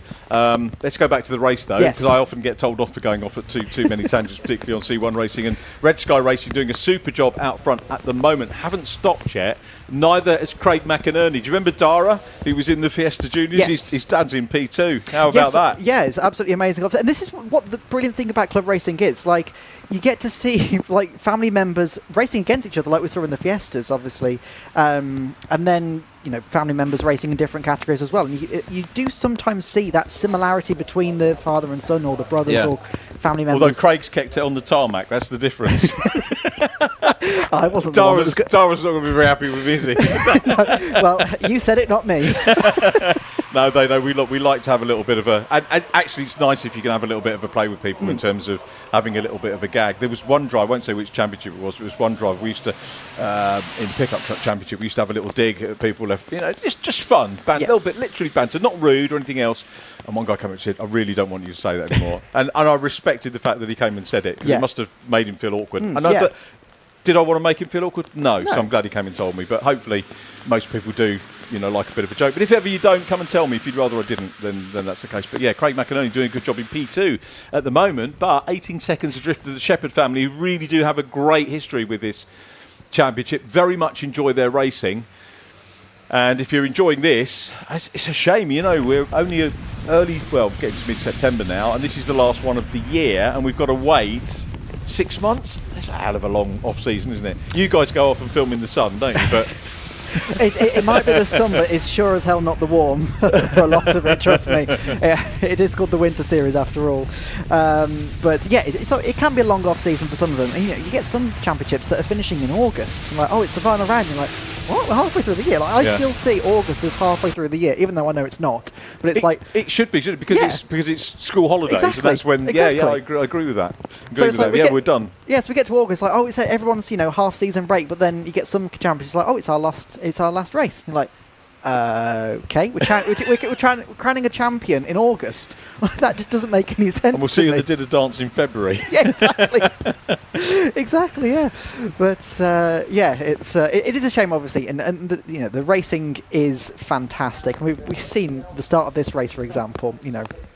I was sat in production trying to switch between the cameras and trying to cover everything that was happening, and the camera ops are just getting everything left, right and centre. There's cars going off here, there's overtakes going off over there, and it's just like, I don't know which camera to go with. But it's fantastic because it's what, 36, 38 car grid or something like that? Yeah. 38. And it's such a strong format for the BRSCC.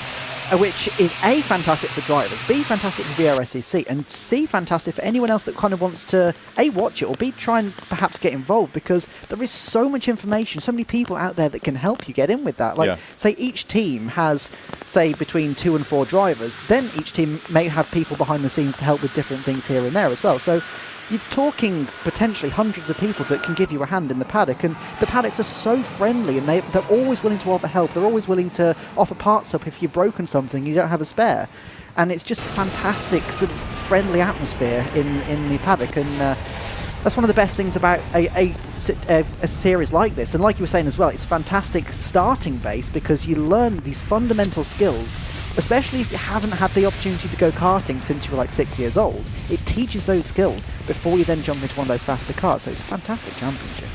It is very much indeed. And I tell you, the trend I've noted this year tends to be, I'm not calling this budget racing because no racing is budget, but things like C1s, City Car Cup, the grids have done really well, and it's not just the general marketing trend, it's because of the work that BRSCC and the works that SILVERLAKE have done. With Robin Welch, people like that have worked really hard to keep the numbers up to a very high level that they've been at. Some of the more expensive racing, it's funny, some of the very top end racing has done well as well, but that sort of kind of midfield stuff hasn't done so well. But the budget side of racing has done numbers wise. This is great because you can share a car at each event, which is absolutely brilliant. I was just having a quick look to see who the top stopper is. Ryan Bensley. I thought David Drinkwater was taking over in the car, but unless the little tag didn't work, electronic tag, it is Ryan Bensley in third place, and he's the top driver to have had one stop so far. So the third place guy, also with the fastest lap of the race. So we may well see the WRC 586 car trying to bag a second win on the bounce. They won the Silverstone 3 hours, both versions of that, so had a very successful weekend. So looking to make it 3 on the bounce. Before that, it was Alpha Trojan, who won all 3, Chris Freeman, Jonathan Monday. So pretty much it's been WRC or Alpha Trojan all season so far. And I think that's kind of one of the reasons why we've got this new AM class coming in, to try and encourage some of the others to be racing. Did it need it? Probably not, because we've got strong numbers, but it's a nice acknowledgement of the teams that maybe aren't that specialised and aren't going to get the opportunity to race up at the sharp end. Yeah, absolutely. And like you were saying earlier about the BRDC drivers that are jumping into this, and that's proving that, look at the rain that's coming down now, it's so heavy. We can see out the Commons Box window just how heavy it is, but yeah, it's difficult to really see on the cameras just how much it's coming down, but it really is out there. Who's directing mixing, by the way? We've got Dan Hyde now, who's been our fantastic runner that's been out this weekend. He's jumped in to help Johnny as well on roaming. Sorry, I cut across you there. No, it's fine. So BRDC. Yes, so obviously the BRDC drivers jumping into this as well, and so when you got the likes of BRDC drivers against, and there's no offence meant by this, but people that are coming into motorsport for their very first time, there's a massive disparity in skills and understanding and just knowledge of racing. Not all BRDC drivers are skilled necessarily. I was being nice.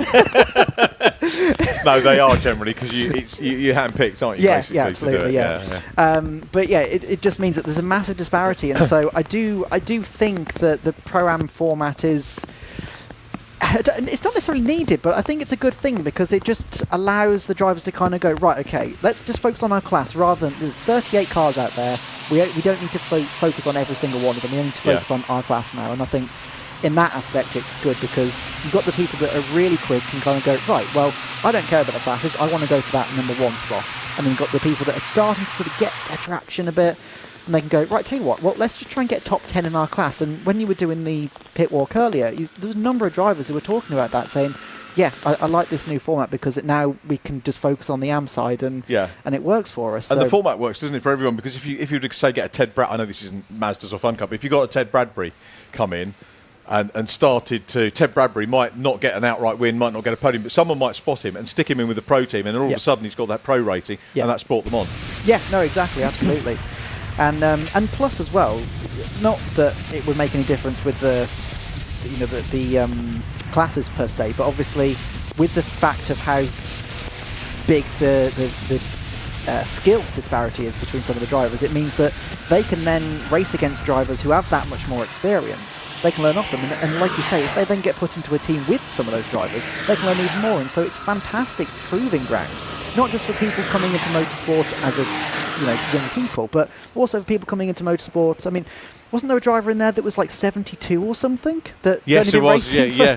That was an amazing story. Yeah, exactly. Yeah. So it's fantastic that people can jump in at any age group. Thank you for listening to the I was listening. I watched the entire thing. Yeah, you poor thing. Yeah, it's good. I guess let me see, Colin Bysouth in the I forgot Colin was in the Blessed car. And I haven't seen him. He's a driver who was obviously one of the front-running Mazda Super Cup runners. Super Cup seems to be disappearing a little bit, which is a shame. A lot of the drivers going off and racing elsewhere.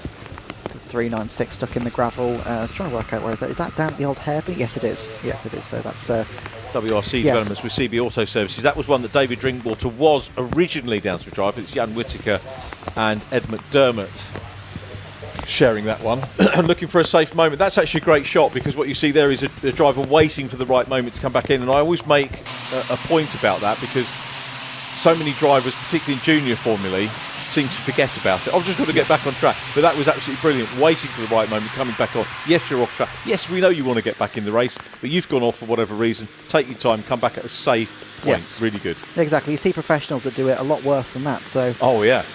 I mean, one that springs to mind, Lance Stroll, Italy a couple of years ago. But anyway, back to it. We're side by side up through Coppice here, down onto the back straight. Yes, so it's I do love the racing. So I'm like, oh, somebody else is off. Tell you what, down the Craners, you don't realise just how much, it's not even standing water, it's moving water. There's rivers and streams that are coming down. Look at this, where you can't even see the background, the amount of cars, the amount of spray that they're kicking up as well. It's truly an awesome sight. I don't know about you yesterday, but when we had the Fiestas at sunset in the rain, and all you could see was the lights coming down the Craners. Yeah, I mean, if they were different shapes, you'd have to rely on silhouette. You couldn't even rely on that, could you? Exactly. No, that was a great shot. I do love these conditions from a spectator point of view. I do feel sorry for the ops and even the drivers to an extent. You know, they've got to. These conditions aren't easy to race in.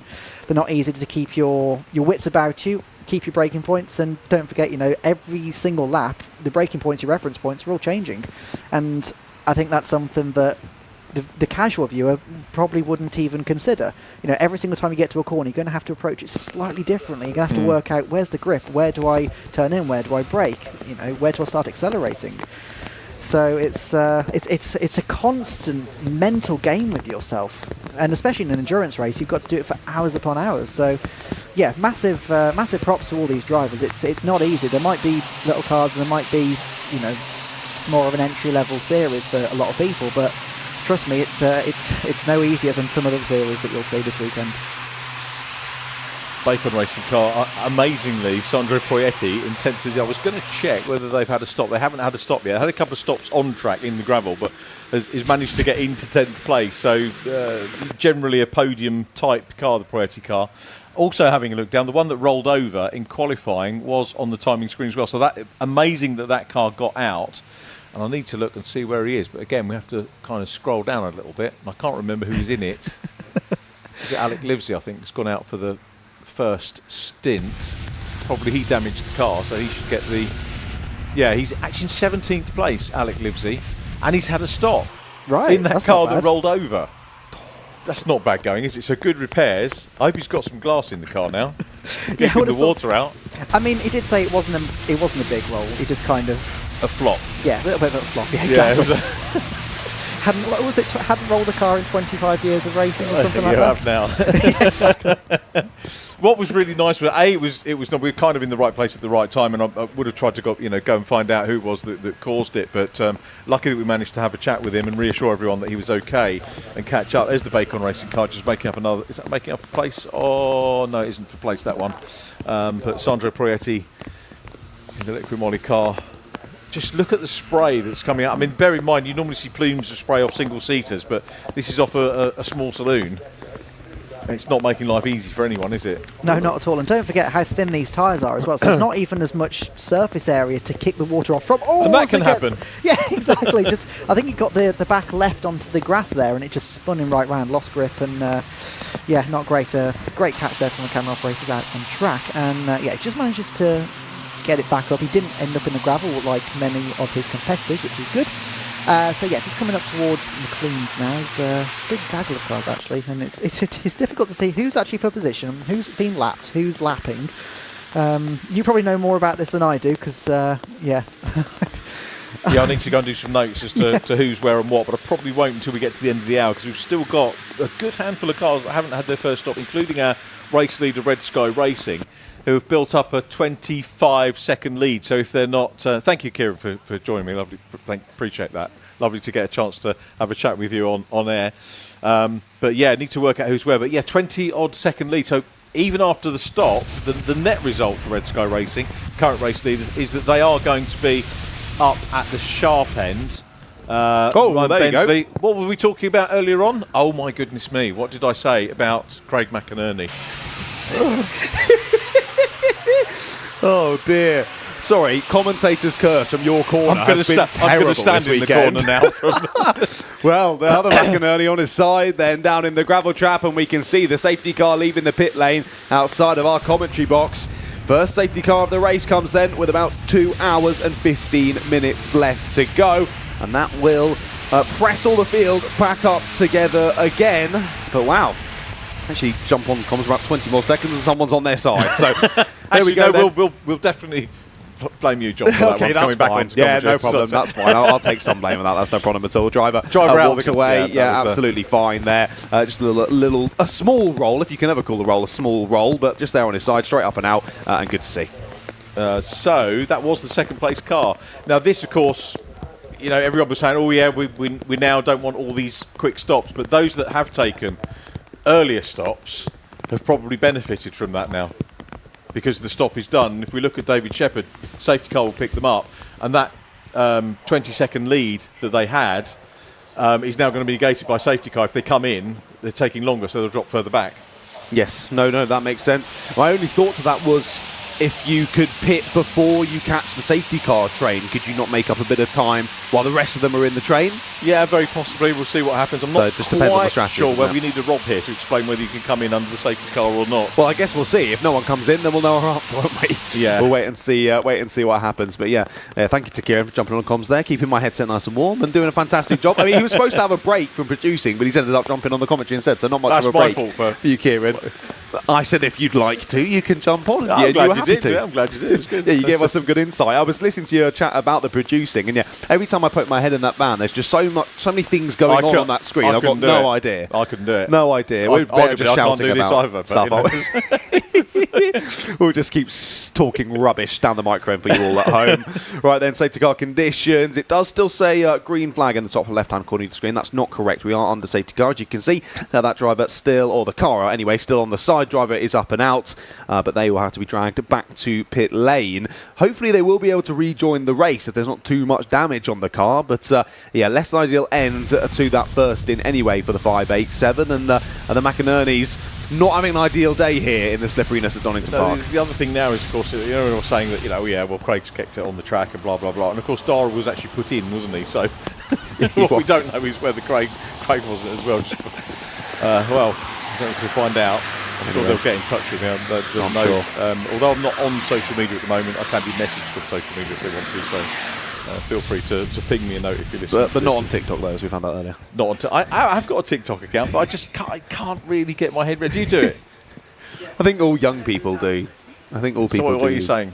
Oh, sorry. I mean, you're a young person at heart. I know, Richard. But I just don't have the time to do videos all the time, and I see Scott Woodwis. I know Scott's listening to this because he pinged me earlier on, but every time I look at Instagram, Scott Woodwis has got 8 posts on there. Paul O'Neill does the same thing, and I know it's what people do now, but do I get any more work if I was to do it? Probably not. You already get. It's because everyone loves you already, so you don't need to. You don't need to try and get more work. Well, I do. I have some spare weekends if people want to book. You know, it's more than happy to do that. But yeah, I don't know. I probably should do, but maybe I should get someone to do it for me. A lot of the drivers do that. Hey, there you go. Well, my girlfriend Lucy, who you've been introduced to, is starting to do a bit of stuff on the side of freelance stuff, so maybe you should have a chat. Right, okay. Maybe you should have a chat. There we go. Right, then continuing on in this safety car period.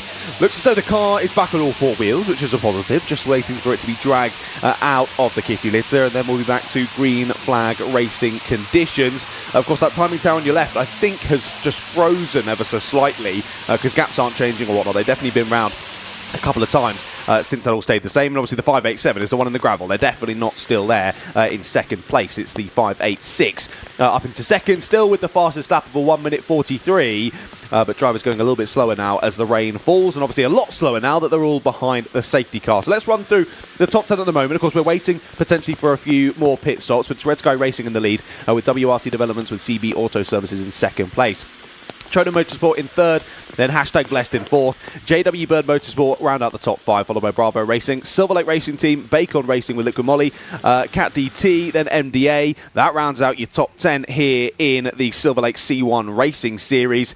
But like we say, still waiting on a couple of pit stops that will sort themselves out by the end of this first hour of racing, and then we can give you a proper update as to where everyone has sorted themselves out and where they all trickle down to. And I think trickle being the operative word, well, not really a trickle. It's a heck of a lot more than a trickle here at Donington Park. We were expecting some rain today, but the heavens have well and truly opened here in the East Midlands.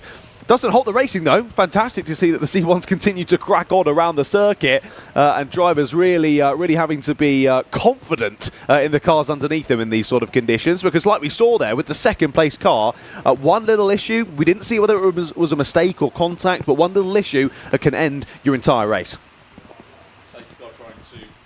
Thank you very much. Always helps if you switch it on, doesn't it? Safety car trying to pick up our race leader at the moment. So David Shepherd has in fact been picked up now. We can see the distinctive green and black livery. I'm impressed that they could actually see him in all the spray of that. That was impressive for the safety car driver. Yeah, lots of radios and binoculars and all the things like that working together. Brscc managing to spot that. So good for some people. Safety cars, bad for others, no doubt, as we go on. The question is, where is Ryan Bensley in relation to that timing clock? Tells us that Ryan is 3 seconds behind the WRC Developments car in P2. Trojan Motorsport with Alistair Monday in third position, 341. Blessed, or blessed? #Blessed. Or blessed. Do we know? I should ask Colin about that, shouldn't I? Should do Brian's of Britain. You don't know that's a Jake Sanson game. Do you know Jake? Yes, I do. Yeah, I've worked with Jake a couple of times. He knows Brian's of Britain word game to play. Anyway, go back to that. I'll have to Brian Blessed. Brian's of Britain. No, don't know. Lost. I've heard of the name. Yeah. JW Bird next up. Phil House. And then Bravo Racing car 510, which is Oliver Owen. Bravo Racing. I think one of the AMs. Looking forward to getting the AM listing on the entry list next time. I'm guessing it was a fairly late change into the regulations for us in this one. So Bravo Racing next up. Silverlake next up with George Davies in 7th place. Sandro Proietti is into 8th and has had a stop now. So it looks like Sandro handed over to himself. So that was just a stop to get out of the way. CADT in 9th place.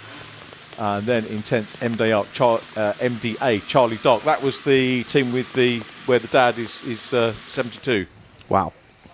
Incredible. Impressive. Yeah. Impressive. Well, I've just been reliably informed that no, you cannot pit under a safety car here in the C1. So that's why we've seen no one diving into pit lane under safety car conditions. You've all just got to join the back of the train and wait to go green flag once again, which hopefully will be in only a few moments' time. We have seen that the car has been dragged from the gravel trap. Now, Does that mean you get penalised because surely there's got to be a little bit of grace allowed if the safety car came out you weren't to know that was going to happen? I think as soon as you've gone past the safety car board, you don't really have a leg to stand on. As long as you've gone past the safety car board, you can't So come they could get penalised for not having a run in before the safety car.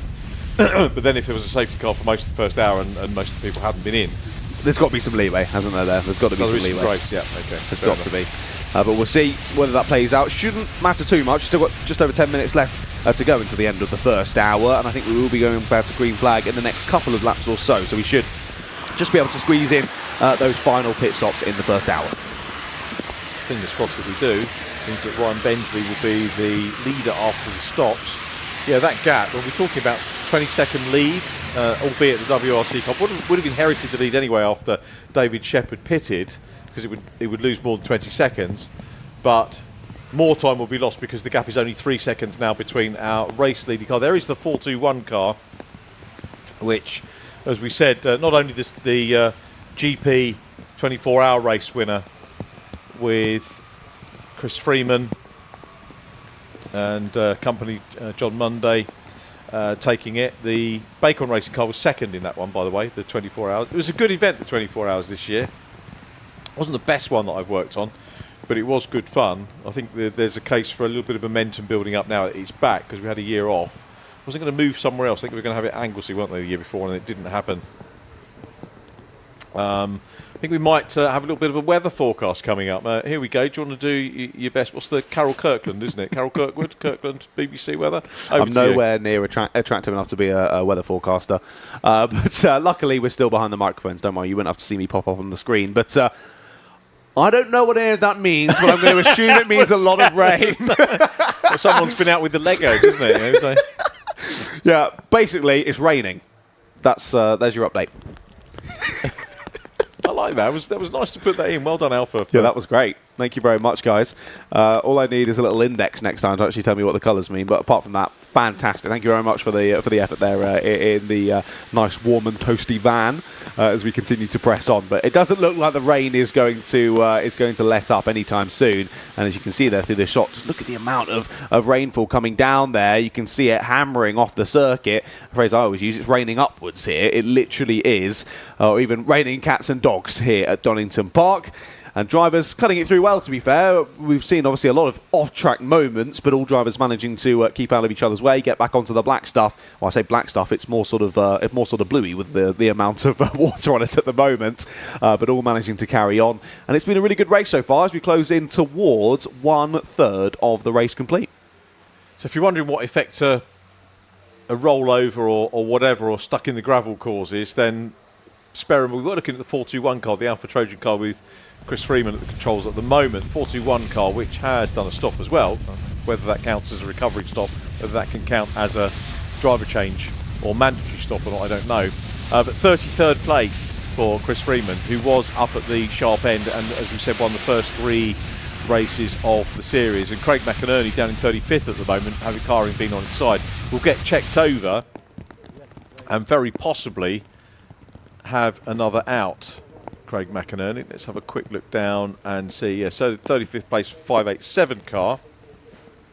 Craig due to hand over to James Woolley in the DCM Racing machine. So, and of course you know what will come next time. As soon as Dara is of age to race, he'll be out partnering his dad, and it'll be Lad and Dad racing, won't it? Yeah, that'd be really awesome. It's always great to see a family team. It'd be great to see Dara. I mean, he's got enough experience, hasn't he, now, to jump in these and be right on pace. So I think those two as a pairing would be pretty formidable.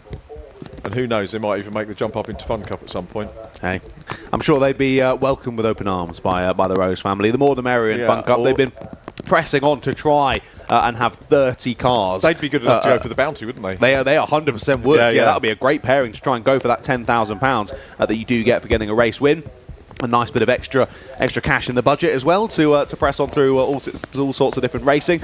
And of course, with the Fun Cup as well, you don't have to purchase a car. You can just do an arrive and drive as well. You can just turn up, hop in and have a go and see if you can grab that bounty. So you definitely want to watch out for that family, definitely. But like I say, Fun Cup always trying to get up to above 30 cars on a regular basis. And I'm sure anyone is welcome who wants to jump in and have a go. But well over 30 involved in this race, and it's great to see so many cars out on track. And even more exciting now that we're seeing them all start to get bunched up behind the safety car, with pretty much the entire field now all in the train, waiting to go back to green flag conditions.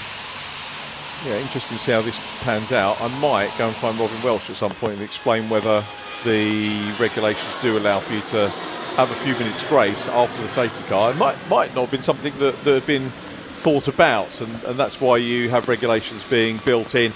I think either way, David Shepherd would want to come in by now anyway. He's the example of the top one. We've got the Bravo Racing car hasn't had a stop. Crispy Moth hasn't as well. Good to know the weather hasn't grounded the planes. I'm so pleased for them. Yeah, I'm delighted for them. Hasn't grounded some of our cars either, as you saw one on its side. But yeah, plane still taking off, heading over the circuit. And again, can cause even more slipperiness here at Donington Park. Continuing on then, under safety car. Lights are out. Not for long. Lights are out indeed. We get ready to go racing once again here in the Silverlake C1 Racing Series, and it will be the 527. Coming around the final corner, Red Sky Racing will take us back to green light. And off we go then for just over 2 hours of racing. Luckily, I don't think you'll have to find out about that. We've still got 5 minutes left to go before the end of that first window. So I assume we'll probably see some drivers diving straight back in. But even just while we've been under safety car there, look how much the conditions have worsened down the front straight. It's almost a struggle now for us on the cameras to see the cars, let alone in real life as we head down to the first corner, back to green flag racing conditions. Yeah, lights disappearing as we get later into the year as well. Obviously the clocks will go back in a month or so. I think it's festival weekend actually that they do, so we've got a probably about a month and a week or so before that happens. But you start to get the effects of it, and it hits the cameras much earlier before than it hits the human eye generally, as you saw from that, particularly with the bad weather conditions that we've got here. So I'm guessing the pit lane open signal was on the time that they went past when the safety car was in. And now they can come in if they need to with 2:04 on the clock. So David Shepherd looking to try and eke something of an advantage back out over Ryan Bensley. Ryan, will he make a quick stop as well? He's had an hour in the car plus one stop. I remember sharing with David Drinkwater, who won the last 2 races, as we mentioned. Need to check on 598 as well. Where is Daniel Kelton? Needed to check where, because he was in a different numbered car. So lots of checking up to do when we get into, I think we'll do it in the second hour, is probably the best thing to do. Well, the 558's right there in the middle of the scrap. That is the Silverlake Racing team there getting involved as they nearly go 3 wide. They do go 3 wide on the exit of Coppice there. Here we come back to the leader, the 527, Red Sky Racing, trying to build up a nice gap. They've done a really good job on this first restarting lap post-safety car. And let's see what kind of gap they've opened up then on this first lap around. Well, we won't be able to tell because they come straight into the pits then of Red Sky Racing to get that pit stop completed in the first hour. So we'll press onto a new lap of this race, and it will be the WRC Developments with CB Auto Services car that retakes the lead. The 41 there just moving over ever so slightly, not on the leading lap, and through will follow the 341, the Trojan Motorsport team pressing on into second place. I did spot before we went to safety car condition when we did have drivers coming in and out the pits earlier on. I spotted what you were mentioning earlier about the wristbands of drivers having to tap them on. I saw a couple of drivers not quite getting close enough and then having to lean their best out the window to tap it on and wasting a few seconds there just trying to get it done. An interesting question, you might not know the answer to it, is if you're a driver who comes in for a pit stop but doesn't change over, stays in the car, I assume you still, for fairness, have to tap your wrist on the end to confirm that you're still in the car for the new stint, would be my assumption. I'm guessing it's part and parcel of a stop, isn't it? Yeah. That, so yeah, I'm guessing that's the case. It registers the stop. Have to get clarification on that from Robin Welch. If it stops raining, we'll go out and ask the question maybe. But there is that erstwhile leader, Red Sky Racing, going out. They'll still be in the mix. A little bit unfortunate that the field closed in on them with the safety car, so lost a little bit of time. 510 car going back out next. The other thing I was going to say about with Daniel Kell, who's got his own car, mentioned the Kell Amity Motorsport 598, was second at the Stetson 3 hours. Of course, he's racing in the car, the CEX car. And I should have remembered that from the interviews this morning, but just having looked it up, he's racing with Oliver Barnard in that. So I love that you said earlier we'll go and talk to him if the rain eases. I think that's pretty wishful thinking from you, this one, Richard. Yeah, I think it is. normally go outside for a bit of air, but it's probably a little bit senseless going out. We're getting the coverage from Johnny, who's doing a sterling job. He is, yeah. He's braving the elements for us, so thank you, Johnny. It's great to see the specifics of a pit stop here, specifically for the 378 that we're watching at the moment, but a couple of issues, it seems, on this pit stop. Just something to fix as they hop back. You saw the helper there put his hand to his chest, was a bit worried that he'd messed something up, but I think all was sorted there in pit lane. And driver getting ready to be pushed back out. So great shots from Johnny to give us a really close insight into how these pit stops work here in the Silverlake C1 series. Another car in the gravel, the 426 into the gravel there, and well and truly beached. Sean Birch, Robert Fern, James Matthews. The Matt Hillam car we were looking at in pit lane, currently running down in 27th place. One stop registered. I'm not sure if that's the one that they're in at the moment. We haven't seen the driver change name. The 426 car, which is round up in the gravel, is where, let's have a look, not in the top 10 by the look of it. 427 is 18th place for James Matthews. Oh, big slide and contact. This is the battle for 5th place. Sorry to cut across you, Richard. 434 well worth it. And 558 there, battling over 5th. A great re-overtake round the outside from the Bacon Racing team. Brilliant re-overtake. Silverlake tried to hold it up the inside, got a big tank slapper on, went straight in the side of them. Well held from both of the drivers there. And now the 466 getting involved. Safety car is out yet again for that driver stuck in the gravel. So once again, a race is neutralised here at Donington Park. That was a key move, wasn't it? You know, the first safety car worked well for Bacon Racing. Sandro Proietti still hasn't changed over. Got their stop in, I think, late doors on that one, but stop they did after a couple of shenanigans. Certainly taking no prisoners out on track, Sandro Proietti. No, not at all. He got overtaken there that we saw on the cameras, immediately fought it back. But yeah, to be on the outside in these conditions is always a bold one. And nearly fell foul of it, getting caught in the side there by the driver on the inside, the Silverlake Racing squad. Both held the slide, both pressed on. Well done to both of those drivers. But there is the 426 then. They were sort of in the bottom end of the top 10, I think, when I last checked. But yeah, now dropping down the order, the DFTS team stuck there in the gravel down at Redgate. Alpha Trojan, does that count as their second?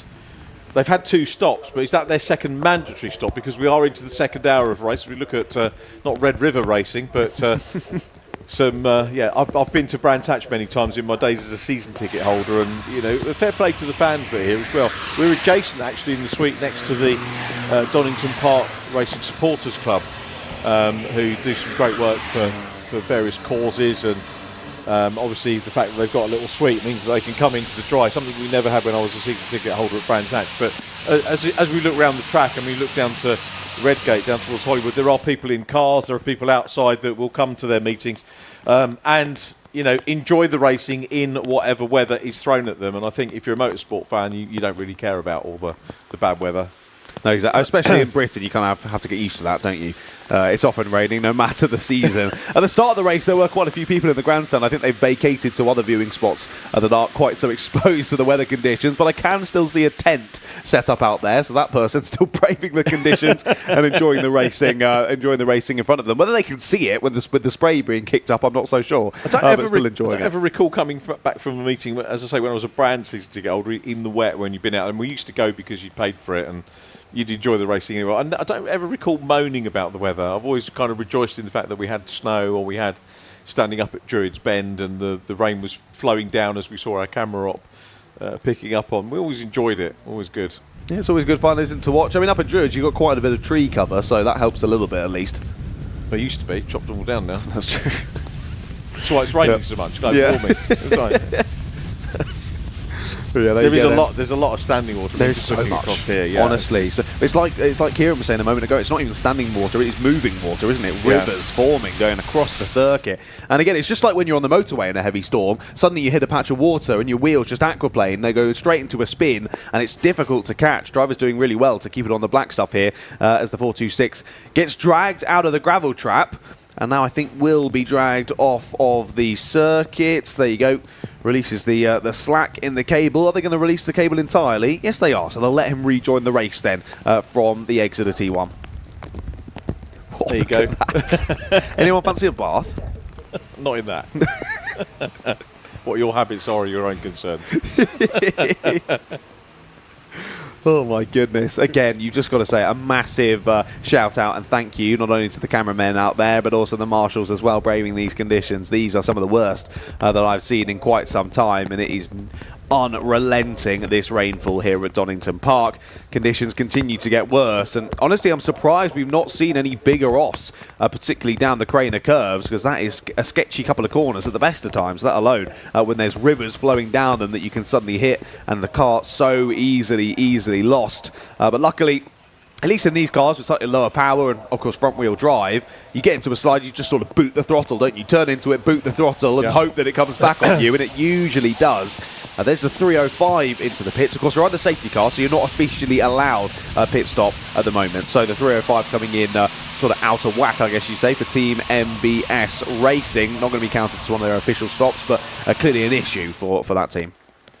So maybe get an additional penalty, maybe just enjoying the track time now, if you can enjoy the wet. I was having a quick look to see what happened to our erstwhile leader, and that, of course, was Red Sky Racing, who are now 1 minute 11 behind on the safety car.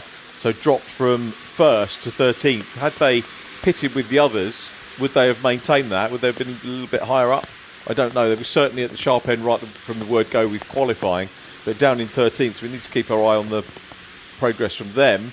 Abbott Racing Motorsport, Lionel and Charles Abbott in 12th position at the moment. And Brimston Racing, remember the car that tipped over in qualifying with Alec Livesley, is up in 11th place. Wow. Indeed. No, lots of things to continue watching as the safety car does come in. I was going to mention there just about the Red Sky Racing team. They've actually got quite lucky here, of course, losing that time, having to come in straight after the safety car, but then immediately there's been another one that's closed them back up to the pack, so it's been quite beneficial for Red Sky. As we do, go back to green flag conditions again. Look at the puddle on the inside of the final corner there. Straight through it goes your race leaders, the 586 of WRT Developments with CB Auto Services, but once again, we are back to green flag racing here at Donington Park, and we press on for another 1 hour and 55 minutes. Lights shining down the front straight, being flashed by a number of the drivers as they all try and make up some easy spots here on this race restart post safety car. Drivers going right, drivers going left, drivers going down the centre, all still to play for here as we kick off racing action once more. Jonathan Shepherd, no slouch, starting over in the Red Sky Racing car, but it's Ryan Bensley. I'm wondering what the strategy will be for the race leader, whether they will, it's a two driver team, David Drinkwater, remember, sharing, whether they will have a stop in each hour, and in the middle hour just make it sort of 90 minutes each for the three. I don't know, they're both equal drivers, equally good drivers. Maybe Bensley slightly quicker of the two, perhaps, but David Drinkwater certainly no slouch. It's going to be interesting to see what their strategy is going to be. Similarly with Trojan Motorsport 341 in P2, and the gap now only 4 seconds. Obviously you had some cars, as we did in Fun Cup yesterday, some cars that are a lap down or maybe 2 laps down in between those runners, but it gives Austin Monday a chance to try and catch up with Ryan Bensley. The Blessed car, Colin Bysouth now at the controls, up into 3rd. Again, a proper pro. Actually, I was thinking Colin Bysouth's a pro with his Mazda podiums, but of course he hasn't had a podium in C1 Endurance with Silverlake, so he's the top am at the moment, Colin Bysouth. That's so need to keep our eye on those. And that was the point that Robin was making. You could get Mazda men coming in and be amateurs as we get a pass on here. Indeed, yeah, I was going to say that the hashtag Blessed car has already been overtaken by the Bacon Racing. Bacon getting another place here, up into 2nd place through the final couple of corners. 341 will dive to pit lane then, so that is your Trojan Motorsport car from what was 2nd, now 3rd place, comes straight into pit lane. Another couple of drivers following him in as well, as there we see them picture in picture there, courtesy of Johnny, flying down the pit lane for another pit stop. But there we go then. 586 WRT Developments with CB Auto Services still in the lead of this race. It's now Bacon Racing with Liquid Molly, who has jumped up into 2nd, and hashtag Blessed have followed them, and they're following them pretty closely here as we head down into the Craner curves. Absolutely nose to tail. How can the hashtag Blessed driver see anything? And Arteris he can't. Goes a little bit wide there just to try and get a bit of a view going down into the braking zone. This has a lovely look at the logo for the C1 Racing Club as we head down to the bottom of the Craner curves. 341 already done with their stop. That was a speedy one, and still there in 2nd place then, Bacon Racing with Liquid Molly, hashtag Blessed following in behind, and drivers not too far off behind them as well. Bacon in the first few minutes of the race had 2 offs, dropped them way down, And Sandro Proietti has been absolutely superb, hasn't he, to get up back into P2. And he's going to take the battle to the David Drinkwater, Ryan Bensley car, but also will get engaged with Colin Bysouth. Colin, I think fair to say, less experienced in the C1 than the Proietti family, so doing a good job in third place at the moment. Philip House will be well used to these cars. He's in fourth from Alistair Monday. George Davies next up. So we've got some real stars in here. Charlie Dark having a terrific run as well in 8th place. So really good run from MDA. They are currently second in the amateur class. Isn't it great to be able to have to pick out our amateurs in this now, and something extra to look forward to next year. I'm sure it will continue. Seems to be a very good move for the championship to be able to do that. And also great that the, well, not championship series, but great that the series and regulations has the flexibility to be able to change. Is that our CEX car coming through? I was just going to note that leaders have just come into the pits as well. Okay, so 586 car, Ryan Benson coming in for his second stop, and we note from the screen that pit stop 2 does actually flash up as soon as the car is in. So I needed to make a note of that for future reference. So second of 3 mandatory stops done, and early doors in the second hour. But the question is, will Ryan Bensley now hand over to David Drinkwater for the best part of the second hour, maybe take him through into the third hour? I reckon there will be a driver change now. Yeah, I think that would make a lot of sense in terms of strategy. Of course, like we were saying earlier, you can't pit under safety cars. You can't make or lose during that safety car period. But you can lose if you've played it wrong earlier on in the stint. But of course, we wait and see how it all plays out as we head through into the second round of pit stops. Then in this second hour, your leaders at the time of them entering the pits, the 586 are in. WRC Developments with CB Auto Services. So hashtag Blessed retake the lead of this one. They just managed to get back past the Bacon Racing car then at the end of the previous lap. So those two still absolutely nose to tail. Now being followed by JW Bird Motorsport, Silverlake Racing Team, AF Racing, MDA, PrepTech, Brimstone Racing and Red Sky Racing, now your top 10. So despite that stop straight after the safety car, Red Sky already back up into the top 10. Here comes the 356 then back out of the pits after some earlier issues. Great to see them rejoining the race. It is the car shared today by Kieran and Oliver Griffin. Nick Bowman was originally slated to start the car. Nick, a regular front runner in Silverlake C1 Endurance Series Racing. Not with us today, but good to see that car back on track. Hashtag Blessed in for their second pit stop of the day, as we did see one car going well off track there out of the final corner. They do manage to get it back on though, just about. And now top 2 nose to tail. Now that we've had hashtag Blessed into the pits, it's now the 434, the Bacon Racing with Liquid Molly car up into the lead. JW Bird Motorsport following them closely behind. Here is the pit stop for the 326 of hashtag Blessed. They really have been channeling their inner Lewis Hamilton today, haven't they? They've been really, really speedy out there, this team, and hoping for just as much of a speedy pit stop as well. They are. I'm not sure whether... Now, I can't see from crash helmet here which one's Colin Bysouth, whether Colin is changing over or not. Door closed. No fuel required at this point. A one-man push back into pit lane, which is all you need. And back into the race. Indeed, yep. Heading back out onto the circuit then. Yeah, to be fair, these cars not the heaviest, so one man only really needed there to get the push backwards and heading back into the race. There's the 41 of Alpha Trojan. We saw them off a little bit ago, but they're very much back onto racing pace. And getting back involved with the action just slightly further down the order than they were earlier on in this one. Still got drivers pitting in for the top 10 MDA team now in as well. They've just changed driver. I think they've just headed back out in front of us. Yes, they have. It's now the turn of Mr. Button behind the wheel for their squad. Chris Etheridge has gone back out in the hashtag Blessed car, so I'm wondering how strategy-wise that works out.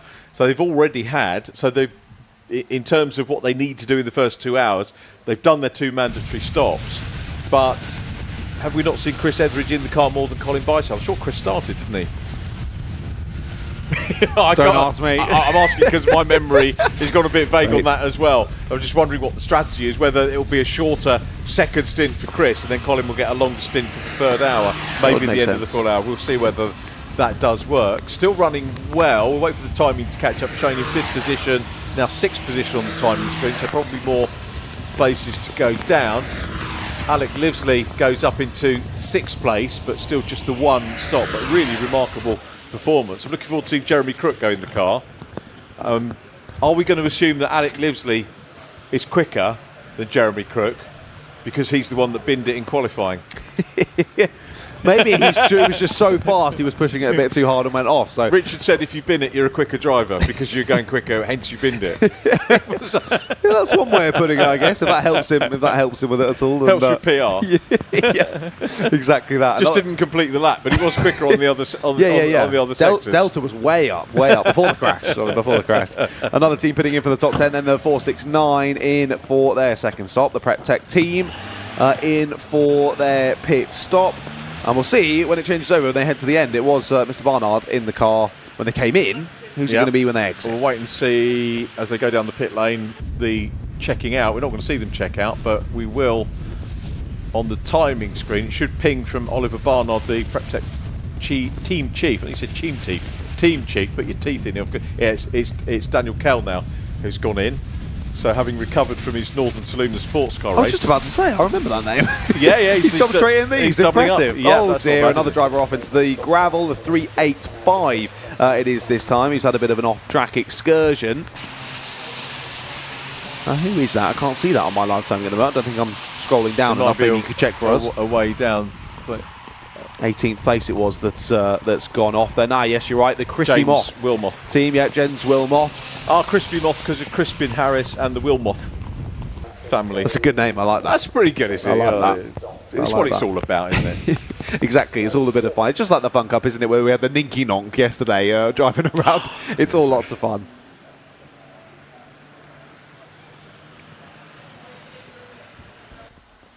Yeah, reparations going on. Oh, safety car. Safety car out once again there for that driver stuck in the gravel. I fear this might become slightly recurring throughout this race. So difficult to keep it on the black stuff, and then as soon as you go off into the kitty litter, immediately getting stuck. And again, facilitating another safety car here at Donington Park. So once more, the drivers will be closed back up together. So no real opportunity yet in this race for someone to storm off in the race lead, is it? As soon as someone tries to get a bit of a lead, safety car comes out and they all close back up again. That's a result for PrepTech, I reckon, because they've just done their second stop, and out of all of the leading group, unless there's somebody in there. WRC Developments with CB Auto Services as well have two under their belt. Yeah, just cleared the time, just cleared their outlap, haven't they? So that's come up in 6th place. So are we going to see Red Sky Racing? Have they had? No, they've only had one, haven't they? Yes. No, we saw them dive in at the end of the first safety car, didn't we? And then I don't think we've seen them back in yet. So I think once the next pit stops are done, it's likely going to be WRC Developments with CB Auto Services from #Blessed and PrepTech, likely your top three after this next round of pit stops. But we'll have to wait a little bit for those because, again, you can't pit under the safety car, so drivers will head back round in single file. And as soon as we clear the driver from the gravel trap, we will continue on. We said that, though. We've got safety car on the board. All right, well, there he comes. Say I hadn't headed out yet. There we go. Clearly just waiting for the race leader to head on round. So is that a DS3 safety car? It is indeed. Yeah, we've got the DS3 Cup, which was launched this year, and I know Andrew Payne, if he's listening to the stream, will want me to give a plug out to DS3 Cup, which he looks after for the Brscc. He's done a heck of a lot of promotion. Actually, he was extolling the virtues of TikTok, saying that, funny enough, a lot of young drivers will see the little edited TikTok videos of racing, and that's what will generate inquiries. Yeah, no, that's definitely true. That's definitely where I see a lot of my motorsport content. I personally, because obviously I'm interested, I subscribe to a lot of stuff on YouTube and like watching longer form stuff, but I'll see random creators pop up of like onboards during races and things, or stuff from karting, even like memes and things of racing is also big across TikTok and Instagram. So yeah, that's definitely where the younger generation get most of their motorsport media from. So a great place to advertise a championship if you're looking to get a younger crop of drivers in. I'm thinking about buying a silly hat and doing some stuff, and that might, a lot of people with silly hats seem to get a lot of followers. Is that right? Motorsport, yeah. Is that right? Gotcha. That's not cynical at all, is it? Where's that data coming from? Silly hats, that's what we'll win them over. I won't go there, but if the hat fits. But yeah, there are some content creators who think that, I'll wear a silly hat and then I'll get lots of followers. And it does tend to work. People go, oh, there's a silly hat, I'm going to follow him.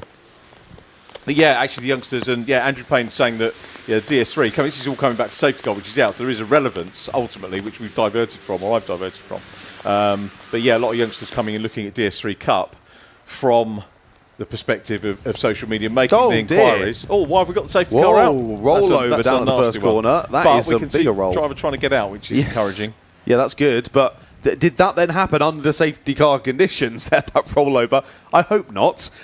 We've just been told, it did happen under the safety It might car. have been a checking up or something like that. Yes, yeah, there could be definitely factors to play at, but either way, it's going to be pretty frowned upon, isn't it? A driver upside down during a safety car period. Thank goodness it wasn't in the same gravel trap. Yeah, that is true. Also, it saves the safety car coming in and going out again, so you might as well have 2 for the price of 1. So saving the officials a little bit of time there. Just give them not a penalty, but give them a 5 seconds addition for being helpful. Thank goodness you're not a steward. I'll be better than some of them. So they're myopic geriatrics, some of them, aren't they? But and again, I'm not being rude because I'm not specifying who I'm talking about. It's a difficult job. I always relate it to football. When I used to be an official in footballs with the club, it's an absolutely impossible job. And I will meet the referee and the second and third officials, and lovely people, and they're because they want to do a job, as our officials do. And yeah, we poke fun and have a bit of a giggle, but they are there because they want to, and they are doing the job to the best of their ability.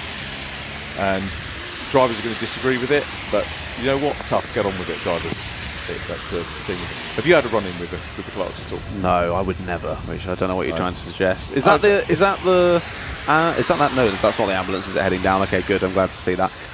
No, I would never ever have to go into the stewards. I don't know what you're possibly suggesting there, Richard. No, yeah, but they might I ask have, for your I input have. on another incident. No, I've been in it because of me, Richard, so thank you for bringing that one up. Yeah, I've had a few, but to be fair, equally I've had a few where I've been the one going up trying to plead my case and say you need to have a look at this. Like this, You've been moaning about the other bang out of drivers, order. right? Yeah, Yeah, exactly. But no, Julian for the Fun Cup does a fantastic job, but he errs on the side of letting us Do you race. know what? I've never heard a bad thing about Fun Cup judicials. Never have, honestly.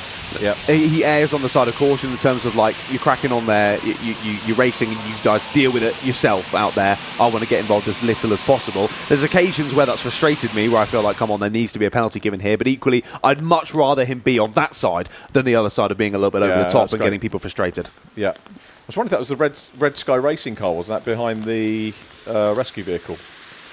I didn't quite spot it. Yeah, when we flicked away to the rescue vehicle that was going through.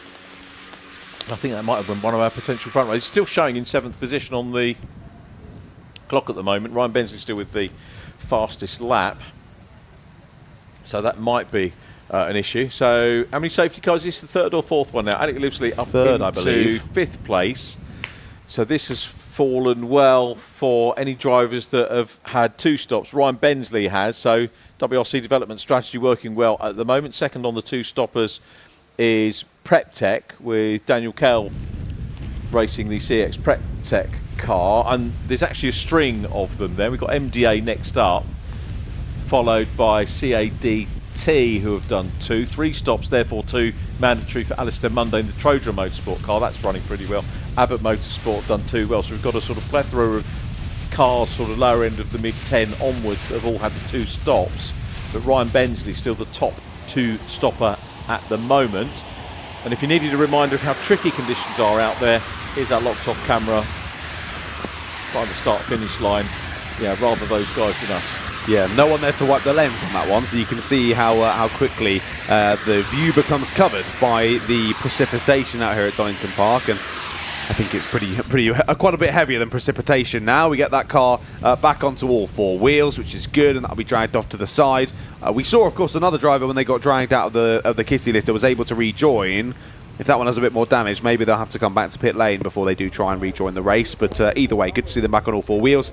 And driver seemingly all okay. We saw him jump straight out, didn't he? So that was good to see. Wondering whether you'll know this or someone from the championship might know it, in terms of if the car went on its side, as we saw happen for Alec Livesley this morning, he had to go to the medical centre. So that one's been over, and we've had another car on its side earlier on as well. Do they then go to the medical centre before they go back to pit lane and change over? Yeah, I'm not sure of that one, because my only experience, obviously, I had my big crash at Brands Hatch, and they checked me over in the gravel trap and sort of gave me you seem fine, but you should go to the medical centre before you leave the circuit. But there was no like immediate transport to there. Right. They let me sort of relax and just like go and check in before you go, just to hand things back. Like they give me an ice pack. So it's and going to things be like that. probably down to the discretion of the medic on I think on so. scene. Yeah, I okay, think it'll be down makes to the sense. discretion of the person down there looking after it, and they always do a fantastic job. I think the flip that we had this morning as well, or the one onto the side that Alec had, was actually in dry conditions, so probably a little bit faster. So they're going to be a little bit more concerned if there was a faster. That would make sense. Roll or partial roll. Yeah, no, exactly. It's so easy to do it in these conditions, especially going the kitty litter sideways. That you just dig straight in and go straight over. Yeah, that's a good point, though, isn't it? But you're making about it's the initial medical assessment there on the right after the event. Yeah, exactly that. They just do a few quick checks just to make sure that you're all okay and you're totally mentally sound. I don't think I would have passed that one before the incident though, but no, I was passed with flying colours after that, just a bit shaken up and had a bit of sugar in me, and I was absolutely fine. It's great to know that we've got that level of care at the track, though. Seriously, isn't it? No, it's absolutely fantastic. They were there within a flash to make sure that I was all okay, and it was honestly fantastic work. I can't thank them enough for the work that they do here at all motor racing circuits in the UK. I think my the first charitable thing I did motor racing wise was the Motor Racing Safety Fund when Dominic Ostrowski was with us at Brscc. Probably Dominic maybe just left before you guys started getting involved, and we did can't remember what I did, some fundraising for them, but very, very nicely, very well looked after we were after that, and due thanks coming from the club and the fund, and I'm glad I did that at the time. It was a good one to do. Current efforts really sort of focusing on we did some stuff. We did a car. I was thinking about doing a winter karting thing again, but I'm actually going to run one with one of the F4 drivers instead of getting involved in that, and we're talking charity stuff. It's nice when there's nothing else going on, so nice to get an event going in the winter. What do you guys do in the winter? Do you go and obviously not heading out with Alpha to the sunshine for winter racing in the sun? Yeah, I might see if I've got some free weekends. I know that Alpha have, of course, the winter series early on next year, so they keep themselves nice and busy going through the winter months and travelling across all different events across the world. See if I can piggyback some of those and go to some slightly nicer locations than the UK, I'm sure will be over those months. But yeah, in terms of racing, you always get a bit of an itch over the winter months, don't you? Whether you're here in the box Again, or whether you you're need a the racer. medical team for that, don't you? Exactly. But yeah, no, you always just want to get back out there. You can't wait for the racing to begin. Winter the following there. Yeah. Actually, I mean, Alpha do a kart thing, don't they? Because we had there was a general thing last year about having. So was it Wilton Mill they do? Yes, yeah, they always do a yearly Alpha Live karting race. Funny enough, I remember speaking to Luke Austin a couple of months ago about that, and I was like, I remember doing that with you guys a couple of years ago, but honestly, I'm a bit gutted I've not had the invite for the last couple of years. I would have really liked to be involved. And he went, mate, it's on the Discord. Just go on the Discord. Everyone was invited. Open, I was like, right, I've just not been checking the Discord enough. Oh, that's on me. Sorry, guys. You can't check everything, can you? I mean, again, that's another reason for, social media. I do look at messages at the moment on it, but you can't be across everything. Same, I can't be across every championship. Every championship that's streamed now, you can't. I get people coming. Did you watch my race last week? Well, no, I just don't have time to sit and watch every single race meeting and race. We kind of need the cut-up versions of individual races for the key ones would be nice, but again, it comes down to cost. Having people to chop it up and put it down, put links in and stuff like that. It takes a lot of time to chop up races, especially longer ones like these, like the Fun Cup and C1s and whatnot. It takes time, but people don't realise how long it does take to make those, and that's why I'm always so impressed when we do have live highlights during the stream. Like I know for British Kart Championships, after the race there'll be an immediate highlight. Yeah. That's because that is one person's job for the whole weekend, just to make the highlights during the race to get them ready to go straight after. So of course there's going to be an extra cost there. So our second recovery of the one safety car period continues, 1 hour 32, and it looks like the guys that have maybe had their second stops were probably grateful that they did. 432 car we saw having issues earlier on is back out and running. Lots of novice crosses as well running this one, so Robin Welsh and the team providing a really good platform. I don't know if you heard what he was saying earlier on, but a really good partnership now between SilverLake, Robin, Brscc all working together to promote the championship, administer it, make it run really efficiently and competitively, and get loads of runners in and involved in it. And it's, I think, in a very good place looking forward to 2026. It's definitely in a really good place. I was going to say, honestly, they don't really need too much promotion for the championship, because everyone I know who's sort of like involved in motorsport a little bit, has that interest, maybe watches Formula 1 and whatnot, and thinks, oh, I'd like to try and give it a go. It always seems to be this series that comes up first. It's always the C1s of, okay, like, I kind of know how to drive one of those. I had those when I was 17, 18. Like, I used to drive it pretty fast around a few roundabouts, so why not have a go out on the circuit? And it is one that you can easily jump into and start cracking on with. But again, there's loads of talent here as well. So to get involved is one thing, but to get up the front is another. So a really great place to try and prove yourself and improve as a racing driver. That is a really good point. The drivers that come into it, obviously the established stars that we've got with Trojan Racing and Bacon Racing and all those, but we also get we've mentioned the BRDC drivers, but then you've got the touring car drivers like Tom Ingram that come in and race it, Josh Cook, Jade Edwards races with us quite regularly as well, and they don't do it, as I say, they're not paid to do it. They come in and do it because they enjoy it. And if that's not a terrific advert for this type of racing for people coming, I guess in some ways it might put people off. You see Tom Ingram racing that, I probably shouldn't be going in that, but yes, you should. Yeah, no, I'd say that's totally opposite. Like, what an opportunity it is to get to race door to door with someone who is such a well-respected and well-accomplished racing driver in all sorts of different series. And this year's champion. Exactly. That's my prediction. Yeah, well, yeah, not quite yet, but your prediction anyway. We'll wait and see whether that does happen. I've just killed that off for him. Yeah, with your commentator's curses today, sorry, Tom, you're definitely not winning the championship after that one. But yeah, where can you said earlier, where can you jump straight in a racing series like this and race with people like that? Ashley Sutton now is rubbing his hands together after that. Yeah, he's hoping you say that a few more times to really cement it. But isn't it good, though, when you've got two class drivers? Like, shame Jake Hill had that sickness and missed a round. But, really good close quarters battle. I'm looking forward to Silverstone next week, but also looking forward to the Brands finale for touring cars. It still remains, for me, the pinnacle of our national racing. Yeah, it definitely is. I always try and keep up to date with the BTCC, and like you mentioned there with Jake Hill, it was great to have him along, of course, in the Fun Cup end of last year, which I was lucky enough to be racing in. I was not racing against Jake. He, I think, lapped me at one point, but that was as close as I got to him on the circuit. But either way, I was in a race with Jake Hill, so that's one. That's one to put on the record books. I can outdo you on that one. I was in a kart race with Dan Zelos, and he lapped me twice. Good to hear we're both as bad as each other, Richard. To be fair, Ria Beauchamp at Mini, I was reminding her of that the other day, and she said, but Richard, you were out there, you had a go. Bless her heart for being nice to me. That was so sweet of her. Yeah, she was being kind. She was being kind. I won't be quite so kind in the commentary box. Slow coach. A very best. Maybe we got to go karting at some point. We've got to go karting. We'll get that booked in at some point. You go for a little break. It has been a while, hasn't it? We have closed in, though. Without us really noticing here under safety car conditions, we have closed in to half race distance then. 1.5 hours gone in this C1 endurance race, the Silverlake C1 Racing Series, and 1.5 hours still left to go. Still waiting for a few of our teams to give us their second round of pit stops. And once that's all said and done, we might be able to give you a proper running order as to how this one is playing out. But at the moment, we'll wait and see. We'll wait with bated breath to find out how that proper order ends up sorting itself out. We are still under safety car conditions here at Donington Park in the Silverlake C1 Racing Series, but hopefully not too long until we go back to green flag once again.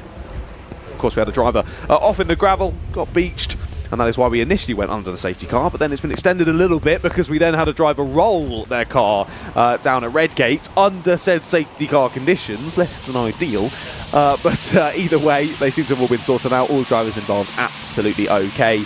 They'll just be heading back to the pit lane a little bit earlier than they would have hoped. Fair play to these people out there, still watching the action from trackside. Brolly's very much up, but as you can see from the rain there, not only is it absolutely torrential rainfall, there's a decent bit of wind out there as well, that thus means it's raining sideways. So even with a Brolly up, firstly, you might get dragged away by the Brolly, and secondly, the Brolly might not be doing too much because raining sideways, it just comes straight under anyway and still gets you absolutely soaked. Let's wait and see then as these drivers continue to press on round. Still very much all to play for here, with half of the race still to go. Like we say, a few of our teams having done the second of 3 mandatory pit stops, a few that we are still waiting for to come in for their second. And then, of course, when we get into the final hour, it'll be one more stop for each of the teams, then it'll be a straight fight all the way to the checkered flag, and that'll bring us to a close here at the Brscc Autumn Race Weekend from Donington Park. What an epic weekend of racing it has been, and we're about to kick it off yet again here. Lights are out on the safety car. We're about to go back to green flag conditions with just over an hour and 25 minutes to go. This time it will be the 434, the Bacon Racing with Liquid Molly team, who lead us back to green flag conditions, followed by JW Bird Motorsports and Silverlake Racing team, then followed by AF Racing and the Brimstone Racing team. That's your top 5 then heading on to green flag conditions yet again, and immediately not waiting about. We've immediately got about 3 or 4 wide down the front straight, heading into the first couple of corners. Drivers fly past our commentary box window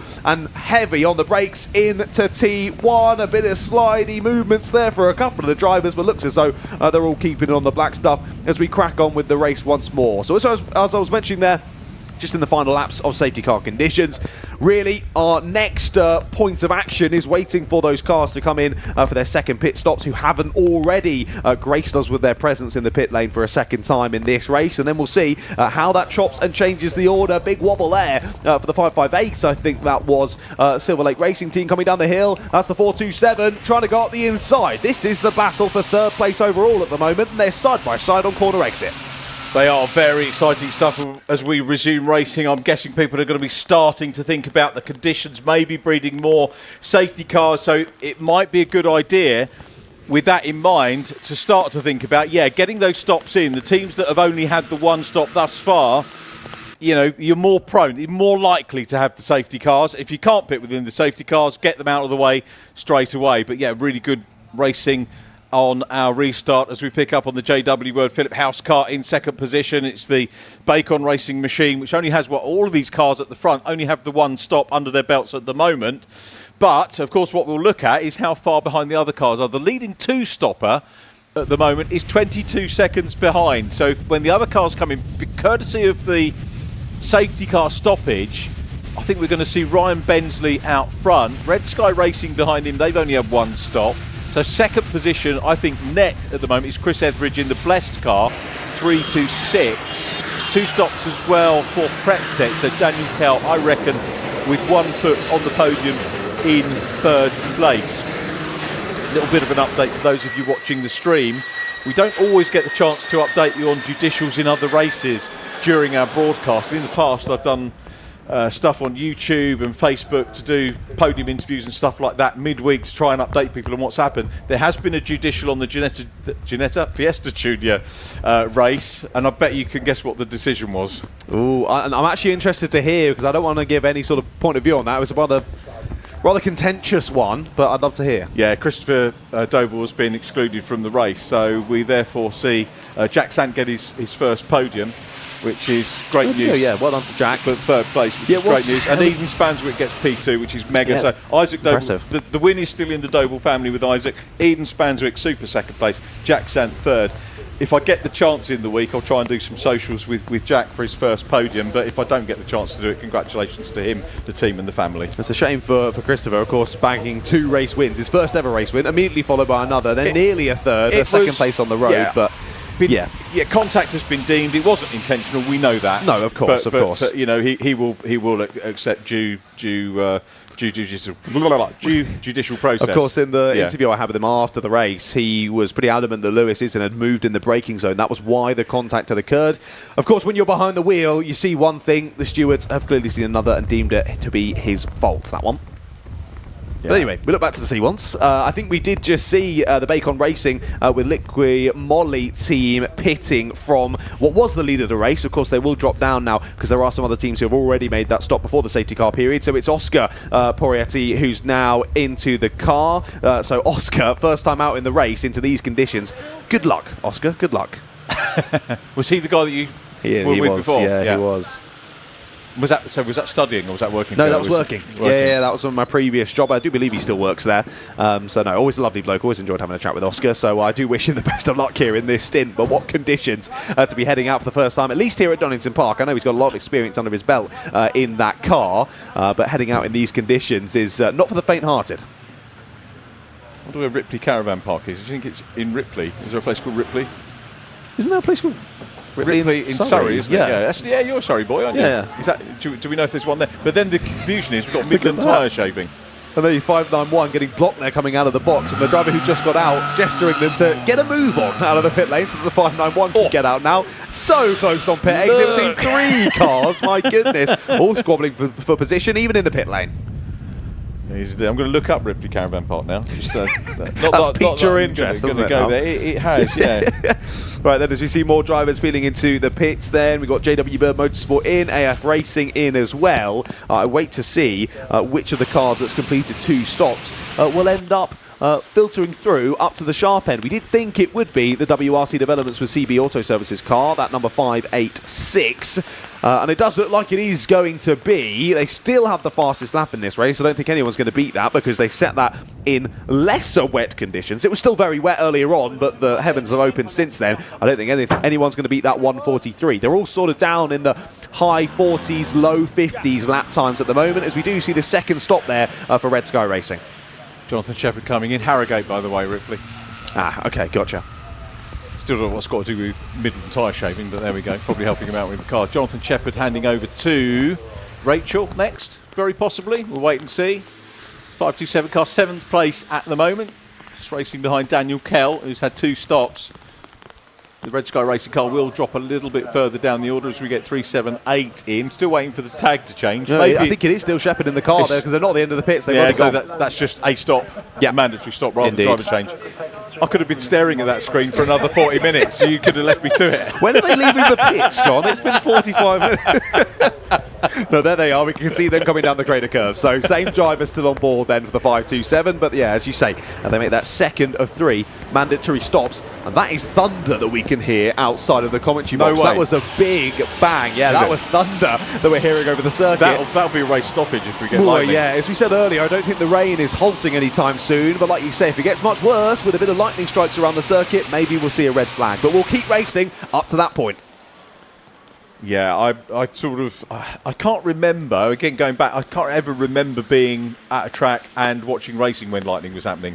Well, as we spoke about yesterday, when I was here last year racing Donny in the Fun Cup, I was in the stint where the lightning started coming down and we did get red flag. Yeah, race was stopped with about an hour and 10 hour and 20 to go. I moan about wet races being stopped and everything else, but I fully get that. Yeah, it was crazy coming out through the first corner, down into the Craner curves, and as I'm going to the outside line to make a move on somewhere, the whole cockpit lights up with lightning as I'm trying to make the move around the outside. It was pretty sketchy stuff, to say the least. So yeah, obviously safety is paramount in motorsport. Here at Brscc, here at Donington Park, across the country, safety is always paramount in motorsport. So if we ever think that the drivers are at risk from the weather conditions, racing will be halted. But at the moment, we stay under green flag conditions. Less than an hour and 20 minutes left to go here in the Silverlake C1 Racing Series from Donington Park, and as you were just gesturing there, it is currently still Brimstone Racing in the lead of the race, but they're yet to make their second stop. So as expected, the top 3 is likely to be WRC Developments with CB Auto Services,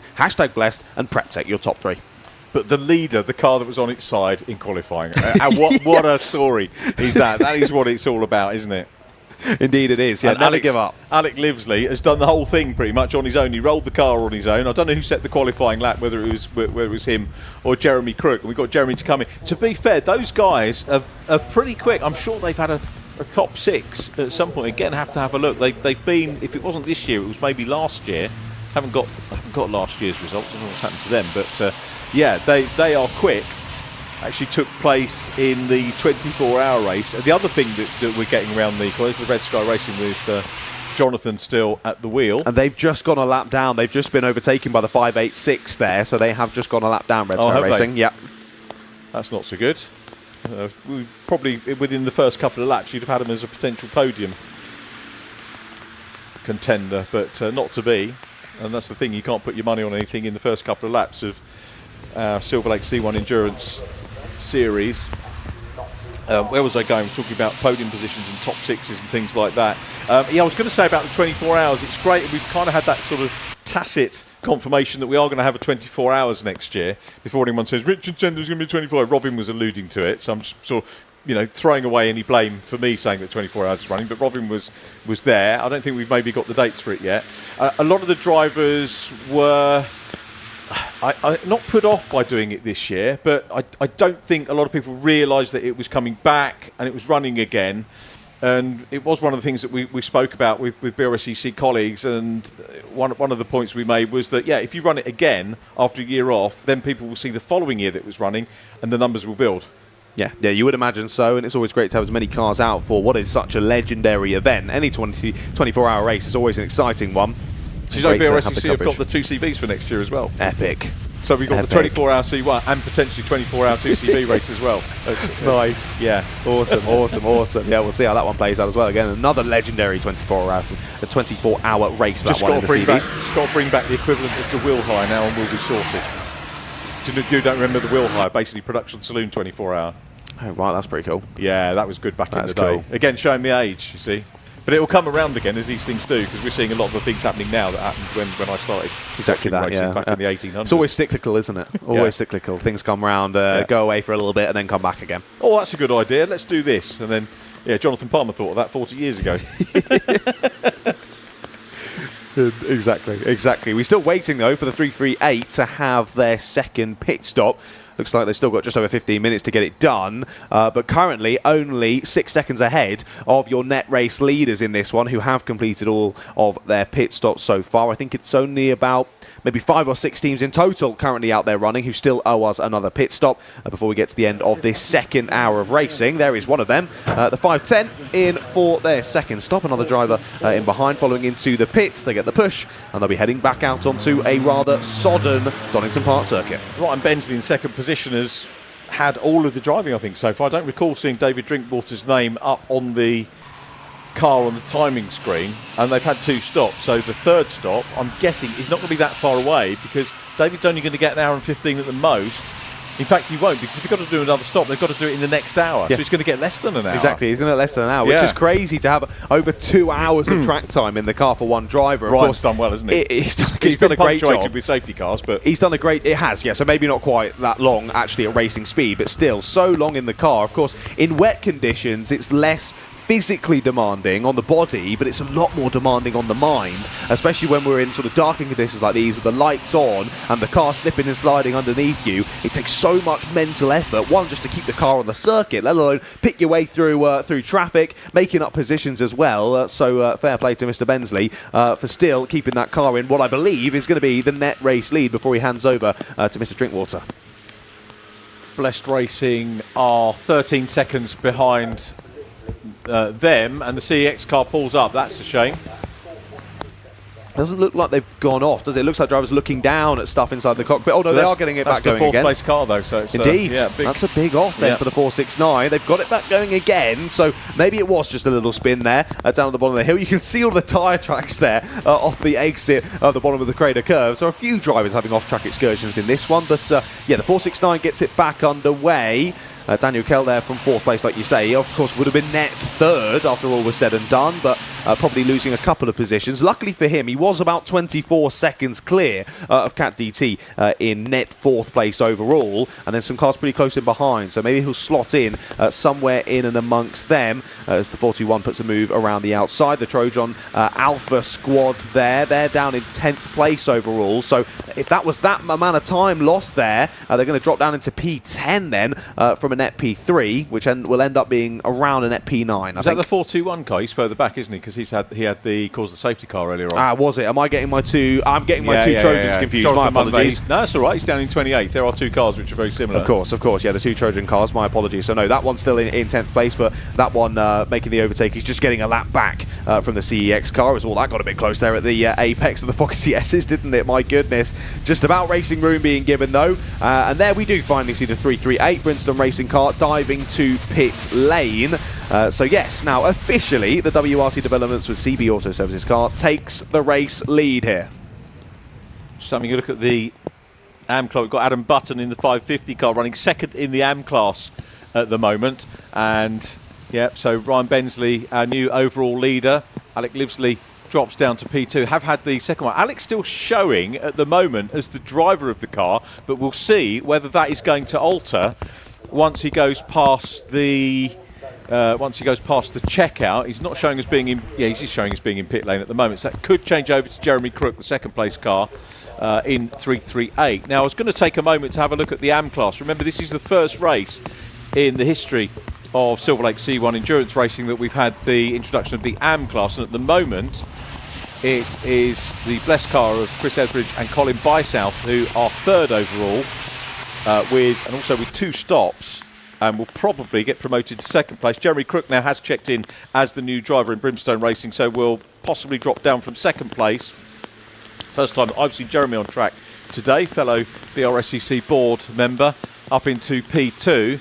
And the story I was going back to is that the AM class being led by Blessed, Chris Etheridge and Colin Bysouth, if they finish on the podium, they will lose AM status for next time out. So they will get promoted into the AM category for the next race. As we look at the 396 car, which is the SCR, Ollie Angelo, Richard Alexander. You might remember me chatting to Chip Howland, who had all the various broken bones in his foot, and the team plopped the wig on his head. It's a good interview, actually. We had a chance with Chip and the boys, all the very best, but that car looks like it's pulled up. It's on the grass, so hopefully won't necessitate a safety car. Also issues for 558. Now, is that in the gravel or not? I'm not quite sure. That is one of the Silverlake cars, so one of the front. It is in the gravel. It is well beached in there, and the 558 car, which was running inside the top 10. It's Daniel Jewell who is in the car at the moment, shared with Aaron Chalk and George Davis. So that's a fairly big scalp. And this is what I was saying earlier on. Getting the stops done. We've got 10 minutes of the second hour to go. I think all the mandatory stops are pretty much done now. There's one more. There's only one car. Emax Motorsport, T. Reddick, has got one stop, and a couple of other runners a little bit further down haven't got the stop done for their second one, leaving it right to the end of the session. Of course, what you might do is, if you've got 3 drivers, leave the stops to the end of the hour, and then you've kind of had 3 equal sessions for each driver. But then on top of that, if you get a safety car, it means that you might not get the stop in time. There we go, the DS3 safety car, which is going out, so we are safety car bound again. As we were at the end of the first hour, we had safety car, and at the end of the second hour, we've got another safety car. And the point I was making earlier on is that, you know, with these conditions, it's probably as well to get the stops done early, done and dusted, because of the conditions on track. We're more likely to get further safety car intervention. So as we head with the safety car out, we've got Ryan Bensley and David Drinkwater still out front. When is David Drinkwater going to take the car over? Not for another 10 minutes at least. My guess is that Ryan will come in fairly early to give David a good run. 25 seconds the gap to Blessed, who are the top AM team. Colin Bysouth and Chris Etheridge having a very good run at the moment, and then CADT in third place from PrepTech, still in fourth actually with Daniel Kell, despite that issue that they had earlier on, still in fourth. But yeah, a surprise to see one of the Silverlake cars in the gravel, well embedded, did try to get out, and that's the cause of the safety car. Yeah, that's a real shame, isn't it? They're really dug in to the gravel. Yeah, like you said, the 469 there, despite issues for PrepTech, only dropping one position, I think, after all was said and done. I think benefiting there from some quite big gaps near the sharp end of the order. But once again, under safety car conditions, they'll close up once more. And hopefully, again, won't be too long until we go back to green flag racing conditions and into the final hour of this race. Again, I cannot stress this enough. A big thank you to all the marshals and camera crew braving it out there. I went out for 2 minutes to nip to the loo. I was maybe outside for 10 or 15 seconds, and I'm drenched. Yeah. I'm drenched. It is awful out there, and it's only seemingly getting worse. Well, we're hearing in our ear that 5:45, the rain might finally let up here. But of course, with what is that going to be at 5:45? That's 25 more minutes of racing, so maybe like 30-35 minutes of racing with no active rainfall. I don't think that's going to be enough time to create a drawing line, is it? Not really. It's not going to change things around. It's not going to undo all the safety cars, is it? No, not at all. Oh my goodness. Honestly, I do not envy the guys out there at the moment. There's another Here's good the look map. at the weather forecast. There you go then, 5:45. Looks as though finally that big cloud of heavy rain moving past the circuit. Whereabouts are we? We were just down there on the right-hand side where there was a little bit of sliver of no rain, thank goodness. But yeah, wow, these are some of the most serious conditions that I've seen out watching racing and commentating over racing in quite a long time. This rainfall is significantly heavy, to put it lightly. Perhaps all the people who've been moaning about the drought will shut up now. Yeah, surely you can use your hose now, can't you? What gets me though, you see, we live in this ecosystem called the Earth, right, or on the Earth, and it all the moisture gets sucked up by the sun into the sky, and It's a what happens closed to it? system. It comes back down. Yeah, it's doesn't a closed it? system, At some so- point, it all equals out at the end, whether it's over a couple of months or whatever. I know it's messed up the crops this year and everything else, but it is coming back down. Yeah, no, exactly that. Yeah, closed system, so the water's always still going to be there. It's just whereabouts it is in and amongst the world. But again, we're not very geographically minded, so we'll stick to racing, I think, rather than speaking about the weather. 396 there, getting pushed out of harm's way, which is good to see. Of course, a shame for them not being involved on circuit anymore. But at least one car dealt with. We still have that other one, didn't we, down at the bottom of Craner Curves to deal with. And we can hopefully have a spot here now as our camera op picks up the safety car once more. That's Chris Simpson down at the bottom of the hill, and there you can see on the right-hand side of your screen, can't very much still beach there. We've still got definitely at least a few more minutes of safety car conditions. Jeremy Crook wound up in 10th place, so he's just gone through now behind the safety car, and he's 1 minute 6 down. So it's not bad for Brimstone Racing, and they've had 2 stops. So one more, which I'm guessing might be Jeremy handing over to himself because we're well over the halfway point of the race. So Jeremy might just do a... Also, I don't know whether this is where we need Rob as well, talk about refuelling, or maybe I should go out and talk to Robin Welch, but probably not that important in terms of refuelling the cars, and whether we do get some... There will be refuelling because we saw the Proietis doing it in qualifying, at least practicing that procedure. So we might start to see a little bit of that on the final stops, splash and dash to get people to the end of the 3 hours. Of course, this would have really changed up the fuel plans, won't it? Because we had so many safety car periods where you're burning so much less fuel than you would be under green flag. So all of the pre-planned fuel stops have probably gone out the window here, and they're all having to think on the fly a little bit. Yeah, you've got to be a master strategist in endurance racing, something I certainly could not get my head around. If I'd have been maybe following sports car endurance racing very closely from a younger age, then maybe I'd have my head around it. But I've just had a general interest in racing rather than getting in the minutiae of... And to be honest, long-distance sports car races, whilst I have an interest in it, I'm interested in who wins Le Mans and so on and so forth, I don't get into it in the level that, yeah, I should be an announcer on Radio Le Mans. Not for me. You know, love watching it, love knowing who's won, but getting into that kind of level of detail with it, nah, not bothered. Yeah, fair enough. I'm open to any gig, so if there's anyone from Radio... No, I see your point, though. Yeah, I've really tried to get myself on board with more endurance racing, and I always enjoy watching the highlights of WEC and things like that. But yeah, sitting down and watching the entirety of the race, I just can't keep my attention for quite so long. An F1 race is really pushing it for me at an hour and a half. It's different if you're working on it. I mean, 100%. It does. You know, I worked on Power Tour, which was British GT, quite a few years ago, and had a great time working on that one with David Addison. And you know, that was Power Tour was basically British GT branded. And sold with sort of high-level supports. We had Fiestas and all sorts of things on with it, and F3 were with it as well, as it is now, actually, isn't it? But that was the original Go F3 when Takuma Sato was coming through, so it shows you how long What a legend. No, big fan of Takuma Sato. He's such a legend, of course, smashing it out in IndyCar. Good to see there, the 558 Silverlake Racing team are pulled out of the gravel and allowed to continue on then. So they just about rejoin in front of the safety car there. So that will have dropped them, I think, 3, maybe 4 laps now behind the race leader. So it's going to be a challenging one to drag a good result out of this one, but they're back in the race nonetheless. They are, which is very good news. Ryan Bensley still our leader, 11 seconds to the good over Bless. Colin Bysouth here. I tell you what, Bysouth and Everidge have been quick. David Drinkwater is quick as well. But it's going to be very interesting when David Drinkwater gets in the car. I'm guessing against Colin Bysouth, we're going to have an interesting run in. It's going to be very interesting. Yeah. I think that what you mentioned there with the 11 seconds, that's super interesting because, of course, they're under safety car conditions. They couldn't be closer on circuit, but that just shows how many back markers and things are in between the front two drivers at the moment. Of course, the safety car has picked up your leader, but that now means 11 seconds further down the road. That's got to be 10, 15 back marker cars between our top two then. So a nice little cushion there for your race leaders, the 5, 8, 6. As now, with those two cars having been dealt with, hopefully it will only be a lap or so until we see green flag conditions here once again, as we're ticking down much closer towards 1 hour to go. Already 2 hours gone in this Silver Lake C1 Racing Series endurance race here from Donington Park. It's been a topsy-turvy one, hasn't it? Lots of safety car conditions, and I think really a serious race of attrition in this one. Just survive, and maybe you'll be on for a good result.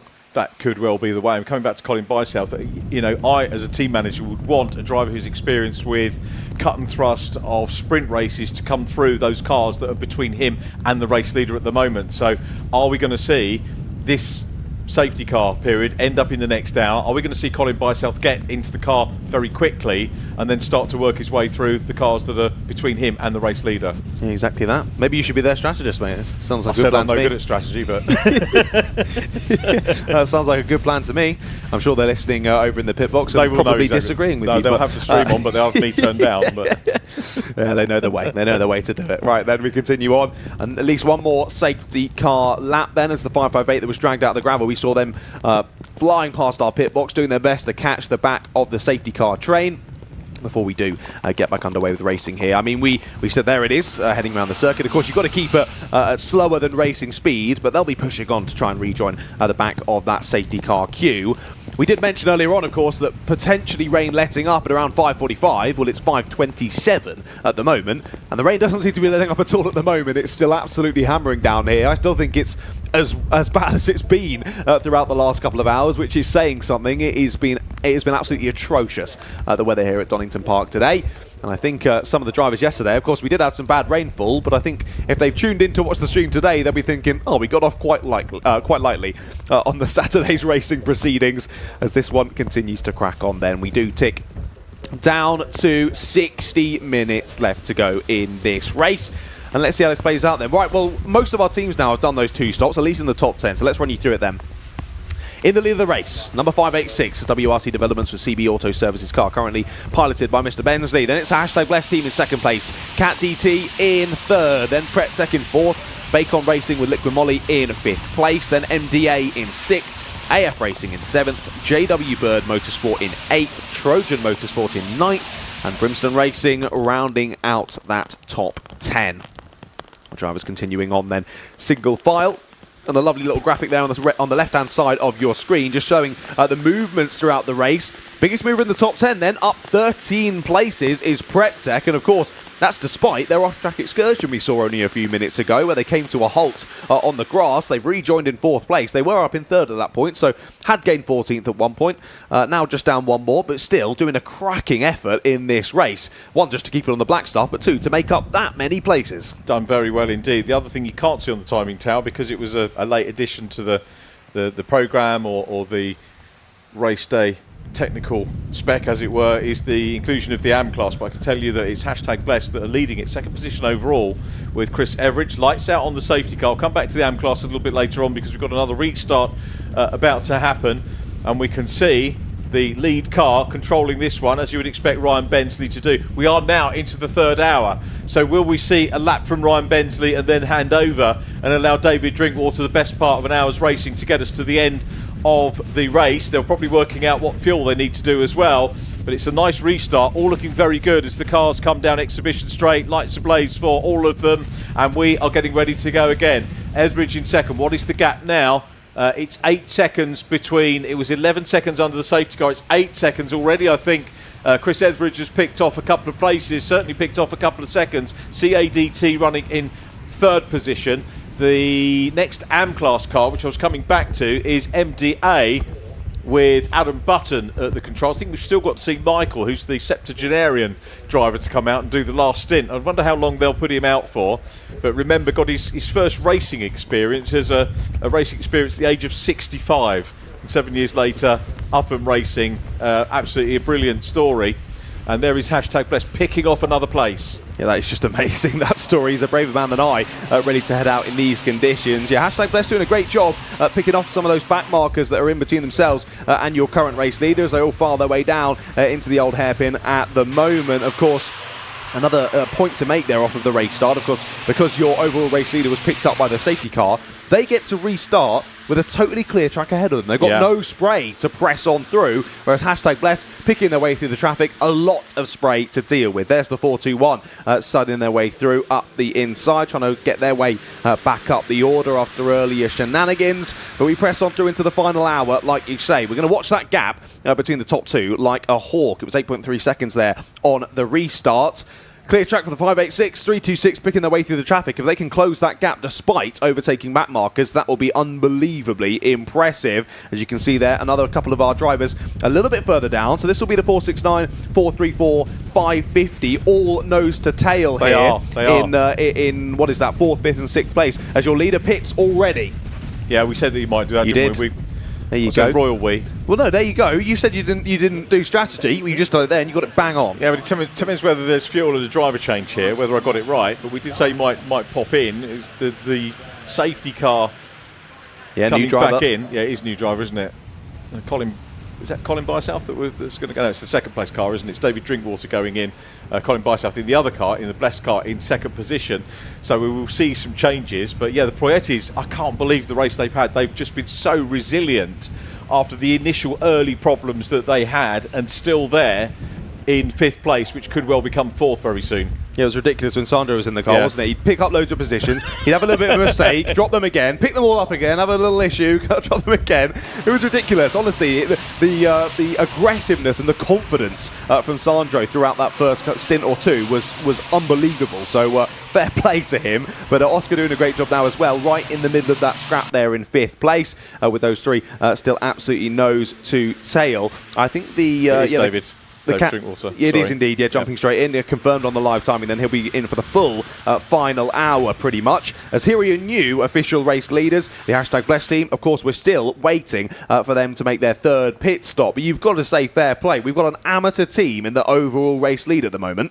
Yeah, they're not going to be an amateur team. It looks like they're on for a podium at the moment, and that's not the curse of the commentator. I've got my fingers crossed behind my back, so that's okay. I can say whatever I like there. I didn't get round to finishing the AM podium positions as they stand at the moment. So before the safety car, before we got into the 3rd hour, I mentioned #Bless leading it. We've got MDA, the 550 car, in 2nd position. Amazing stuff before them. You've nearly commentated the curse of the I media had there. my fingers crossed. #Bless were fully sideways there, coming up the final corner off onto the grass. Well held. Red Sky Racing completing the podium. That finally got there with the AM class podium, and it is exciting having an AM class now in our series. And then Gala are running in 4th position in that at the moment. So extra prize giving, of course, to do at the end. But well done to Rob and Robin Welch for instigating the changes that they have. Extremely positive changes that have really, I think added enormously to it. There was nothing wrong with C1 racing.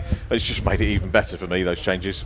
It has, yeah. It's been fantastic, and it's been shown in this race. We're now starting to see a few more drivers trickle into the pit lane for their final stops. Trojan Motorsport being one of those. The 341 pits from 6th place, which is impressive in and of itself, because that means that they've had 4 stops now. They came in earlier on with a bit of an issue. They're still up right in involved in the top 10. Here's the 527 in as well. Red Sky Racing getting their final stop done. Have they got an issue? I think they've dropped it on the clutch. They're potentially getting it restarted immediately though, and making sure they don't do it again with loads of revs there as they leave the pit box and rejoining the race there for Red Sky Racing. I just saw, we saw Jay Shepherd in the car, and then when it came out it was still Jay Shepherd, but of course there are two. There's Jonathan and James. Right, okay. So it probably was a change then. It probably was. I've only just caught up with that. Apologies to the Shepherd family for doing that. I'm wondering if you've now got Rachel in the car, or whether they're just using the 3 drivers, but possibly Rachel Shepherd going in for the last stint. We'll have to check that out. I'll have a look. If It is. Yes, it is. Is Rachel? Yeah, it's now? Rachel in the car now. Rachel's going to do the last hour, or maybe they're going to do another stop to facilitate perhaps a 4th driver, or maybe getting them home towards the end. But Rachel here has got a little bit of pressure such as it may be, from me anyway, just to say, can they hang on to an amateur class podium? Yeah, that'd be great to see. Yeah, I think we're also pretty glad that her name's not Jade or Jasmine, isn't it? Then we'd have no idea who's in the car at any point in this race. Jamila would be another one, wouldn't it? Yeah, there we go. Female name is going to be Jennifer, Gemma. We'll get off that one. Sorry, I've done that. Richard's lost his mind. We're at the end of the day. In the first place. End of 2 days of racing. But it's a good point you make. Yeah. End of 2 days of racing here at Donington Park, and we're all going a little bit insane. But this race is pretty insane in and of itself. We're seeing more drivers dive into the pits. Your leaders in the AM class are in. Jacinda. Great, thanks for that, Richard. Hashtag Blessed are in then from the lead of the race. Bacon Racing with Liquid Molly in as well for their final stop. Same for JW Bird Motorsport as well. I'll continue on speaking while Richard tries to think of more women names starting with a J. We press on into 50 minutes left to go then here. What's going to happen in this final pit stop? Of course, we've seen them coming into the pits. Maybe, I'm not sure if we cut away too quickly or whether there aren't really any drivers taking a huge amount of fuel, if fuel at all, here on the final stop. So we haven't been able to keep up to date with that one. I will just say I've spotted out of my window that the Bacon car has come out ahead of hashtag Bless there in the pits. Wow. Bacon running in pro, hashtag Bless, of course, AM. So 469 Prep Tech have still to do their next stop. Daniel Kell is in the car at the moment. Who else will go in 469? Let's have a quick look. It's Josh Goldman. I didn't get to chat to Josh in pit lane, so I'll hopefully write that. I'm probably guessing the next time I'll get to commentate or be involved with the broadcast of the C1 Endurance might be the 24 hours next year if it's an early race. We did have the Silverstone Grand Prix one slightly earlier than the May Bank holiday weekend when we had the 24 hours. And a good gig. Hopefully we'll get you involved in that as well next year. Always love to be involved, mate. If I'm there. And what we do there is we rotate the commentary with a little bit of commentary in the box, a little bit outside in pit lane, and we all do different things and take turns to do it. But my thing is to go and try and find different people, sort of mechanics, engineers, background teams, things like that, maybe newcomers, stuff like that, who we might not have spoken to. So I'll try and make a point of keeping the notes here and remember to go and talk to the people that I missed today, which with 38 cars is quite a lot.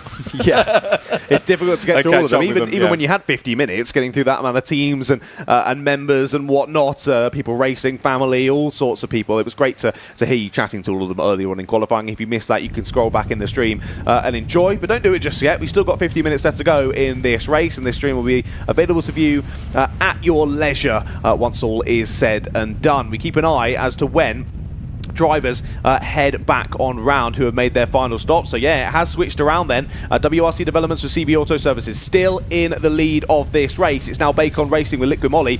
Still Oscar behind the wheel of that one, into second place overall. Hashtag Bless dropping to third at the moment. Of course, that's all net positions. Currently those three running in 5th, 6th and 7th.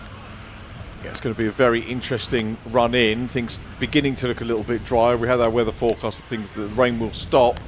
Still going to be plenty of spray, as you said. Hardly going to dry out for today. But there is the Red Sky Racing. Whereabouts did they wind up?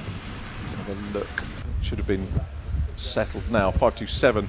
Rachel Shepherd in 13th place at the moment. We've still got a number of 2 stoppers to look at, and of course, there's actually nothing to stop people doing the last stop if you're a 2-car outfit later on in the 3rd hour, which could upset the apple cart of us trying to work out who is where. But at the moment, the AM class led by MDA. Second, Jeremy Crooks in the pro class, he's still running well in 4th place at the moment, but just with the 2 stops. Second in the AM class is Colin Bysouth, and 3rd in the AM class at the moment is Gala Performance, and then 4th Red Sky Racing. Gala Performance have had their 3 stops, Red Sky have had their 3 stops, Colin Bysouth has as well. So, yep, it doesn't look like Red Sky are going to be able to maintain that podium slot for the AM class. It's just going to be shy of it. That's a big off. But we're going to get another safety car. Indeed. It's that 3rd car that we've had on the roof so far in this race. And yeah, going sideways out of Coppice, digs in, goes straight over, does one of the cars there, and like you say, that's definitely going to be another safety car. So again, we'll benefit the drivers who came in pretty early on in that stint. We should see a great battle to the checkered flag after this next safety car period.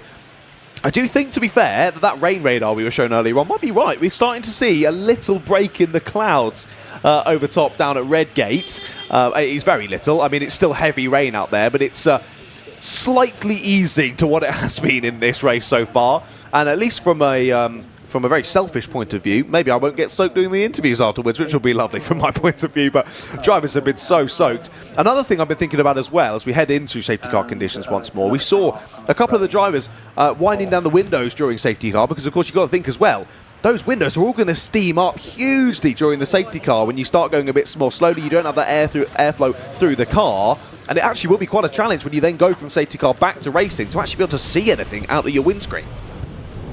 Yeah, it's a really good point, isn't it? As the DS3 comes back out on track, makes a good little race car, that. I'm looking forward to seeing that series move on over the winter.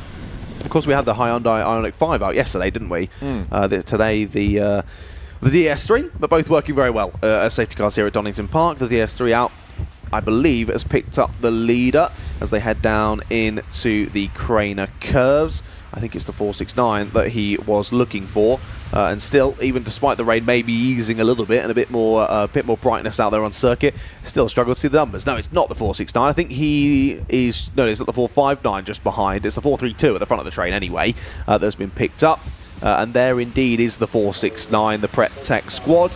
There, I think, in the car just behind. So I assume that one extra car will just be waved through at some point and they'll rejoin the back of the train. Great to see the driver out of the car there. Of course, never nice to see a driver on their roof. I do believe that's the AF Racing squad, the 427 there.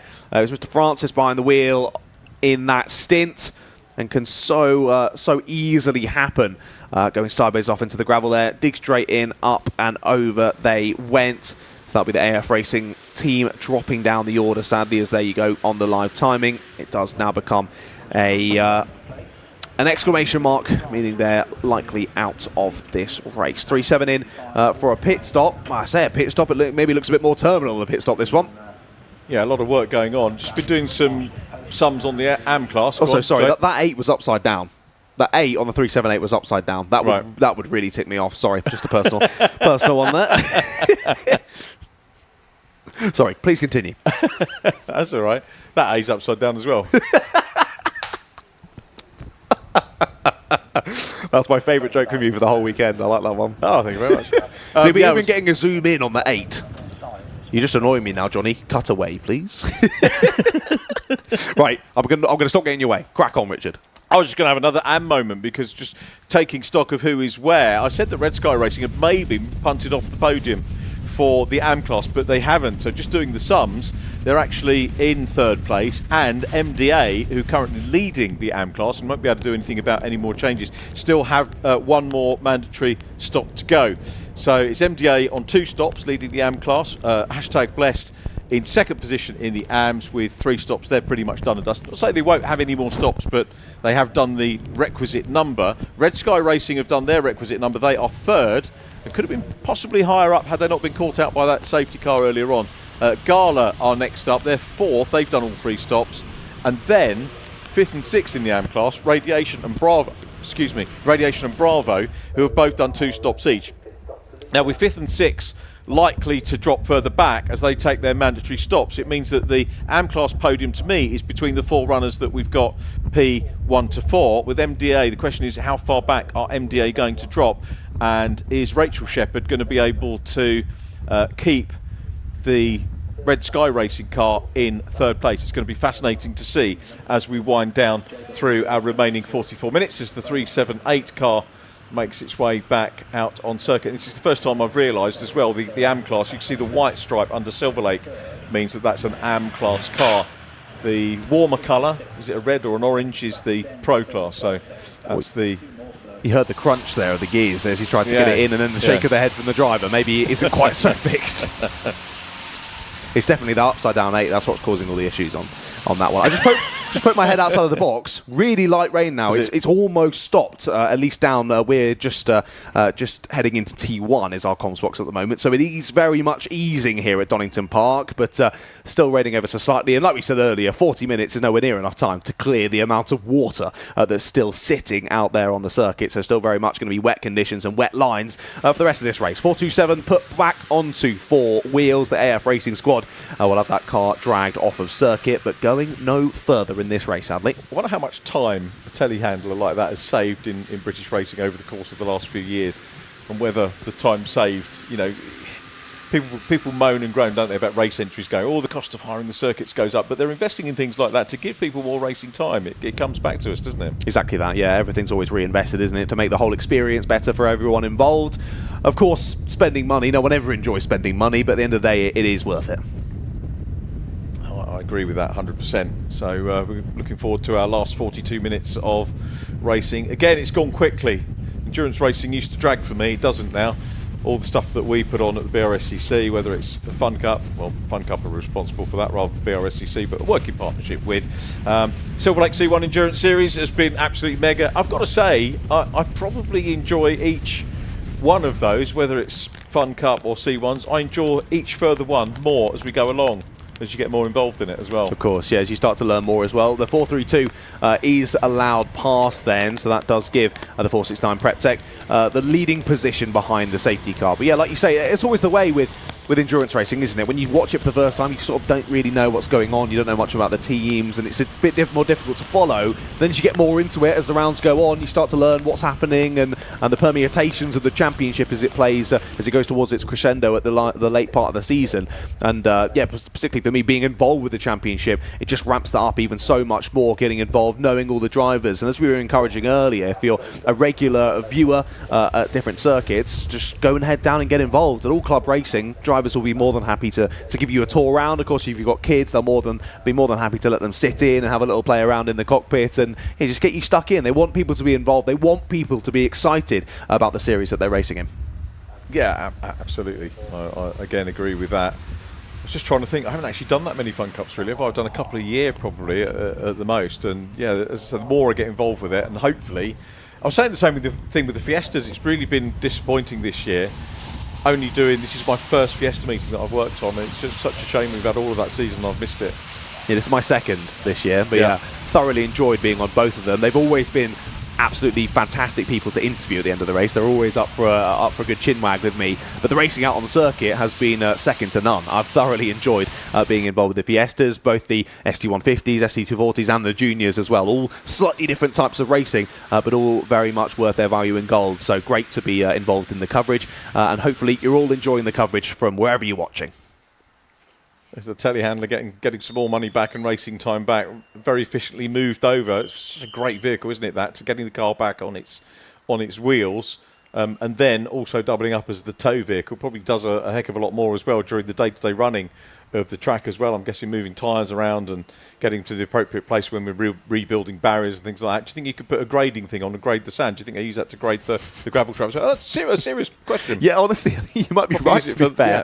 It's clearly done by a big piece of machinery, isn't it, to get that all sorted. That would be a serious amount to do simply by human hands. I was being serious, just the one time I was being serious. No. I thought it was a great point. Honestly, that the telehandler driver today has had his work cut out for him, hasn't he? He's been left, right and centre across the circuit getting stuff sorted. So I know it's been fantastic to have them involved. And like you say, speeding everything up for us, and hopefully meaning we can go to green flag conditions even more speedily. I wonder how many they have around the track, because we've seen they've probably bought a job lot of them, pretty much like Clarkson's Farm, if you've managed to watch that on Amazon Prime. And I wonder how many of the telehandlers there are.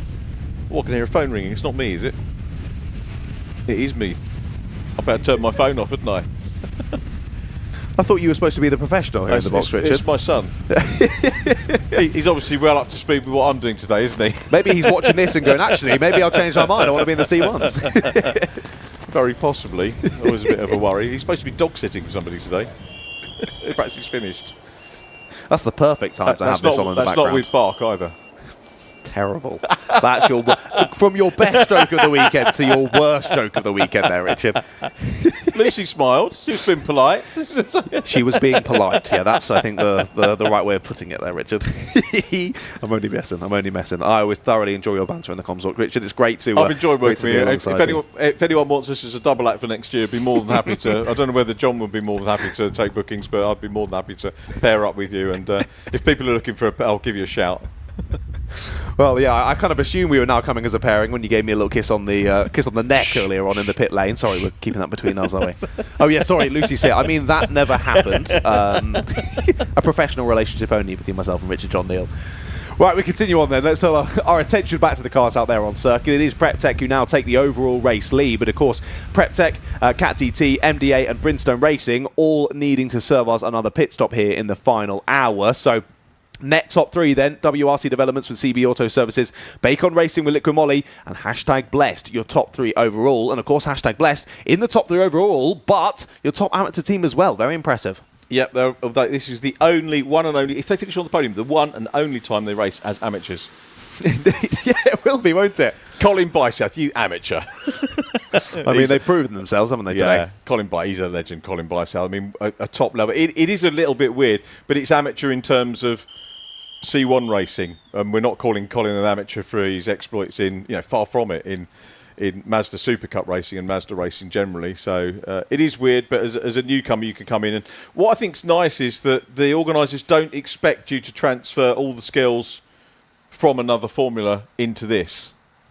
Exactly. Well, jumping from different types of cars and different series and whatnot is always a challenge, even for the best racing drivers. And that's, again, why in the Fun Cup they've still got that £10,000 prize, because they're pretty confident that even if you are a top-level racer in another series, come and try the Fun Cup, you're going to find it a challenge. And the same in the C1s. It's a new, different formula. So many drivers out there with so much talent. It's still a very challenging one to actually be victorious in. I still kind of think that's never going to go. No, it was nearly 10 years, wasn't it? We've tried to think it through. I've tried to think it through, and I thought first, as I said to you, I think before, was at Croft. I thought, well, yeah, that'd be a piece of cake. Just get a couple of junior drivers and get them to the driver changes, bang, you're away. No, it doesn't work. It's been proved it doesn't work. Indeed. But all I would say is maybe someone absolutely top level, we're talking like the Max Verstappens of the world type thing, might have a chance. But then again, 10 grand to them is pocket change, so why would they bother? Well, exactly. And you wouldn't want, we'd love to see him come and do that. They should be exempt from it anyway. Yeah, exactly. We don't want them. He can crack on with his GT3 racing at Nürburgring, as he's been enjoying over this weekend. There's more plane watch going on. Another DHL plane heading off from East Midlands Airport. As again, we wait to go back to green flag conditions here. This has been a particularly lengthy one in terms of the safety cars. Is this safety car number 5, I think, during this race so far? And this has been one of the longer ones. We're ticking down towards 30 minutes left to go now in this one. And we wait to see when those safety car lights go off. Of course, cars have been excavated from the gravel, but of course lots of gravel have been kicked up onto the circuit with all of that. So the marshals, again, doing a fantastic job to use those sweepers, use them to get the gravel back into where it should be, off of the circuit, because there's already little grip out there. Stick a load of gravel out there and it gets even worse. So marshals doing a fantastic job. Oh, they are. It just goes to show how much work there is to do. Should come and sort my drive out for me, actually. Those guys doing a super job, getting things all nice and clean. So we'll see whether Daniel Kell can, what sort of position he will be able to get the situation up into.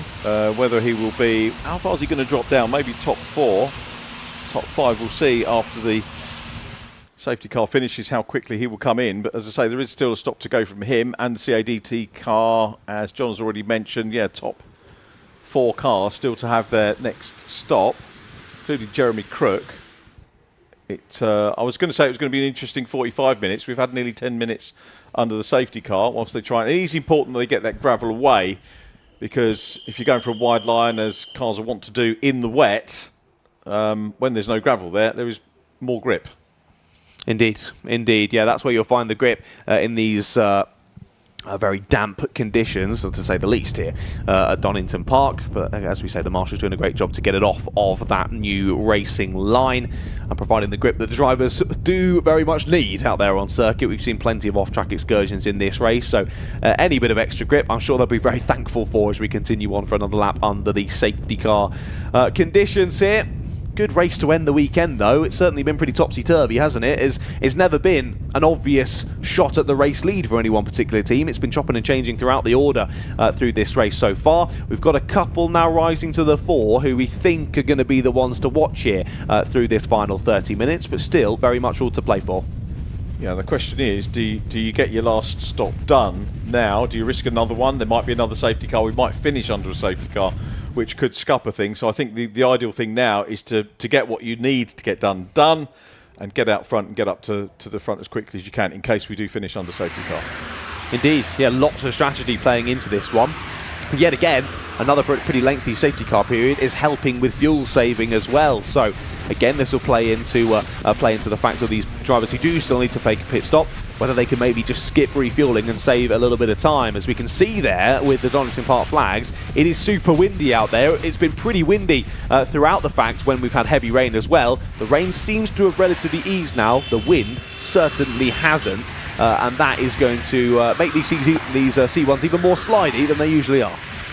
It won't help, will it? For sure. The good news is the wind will blow the clouds away. Hopefully it doesn't blow any more in. Fingers crossed, as the work really done. Look at that, really great work from our marshalling team here. Very nearly done. I suspect light's still on the safety car.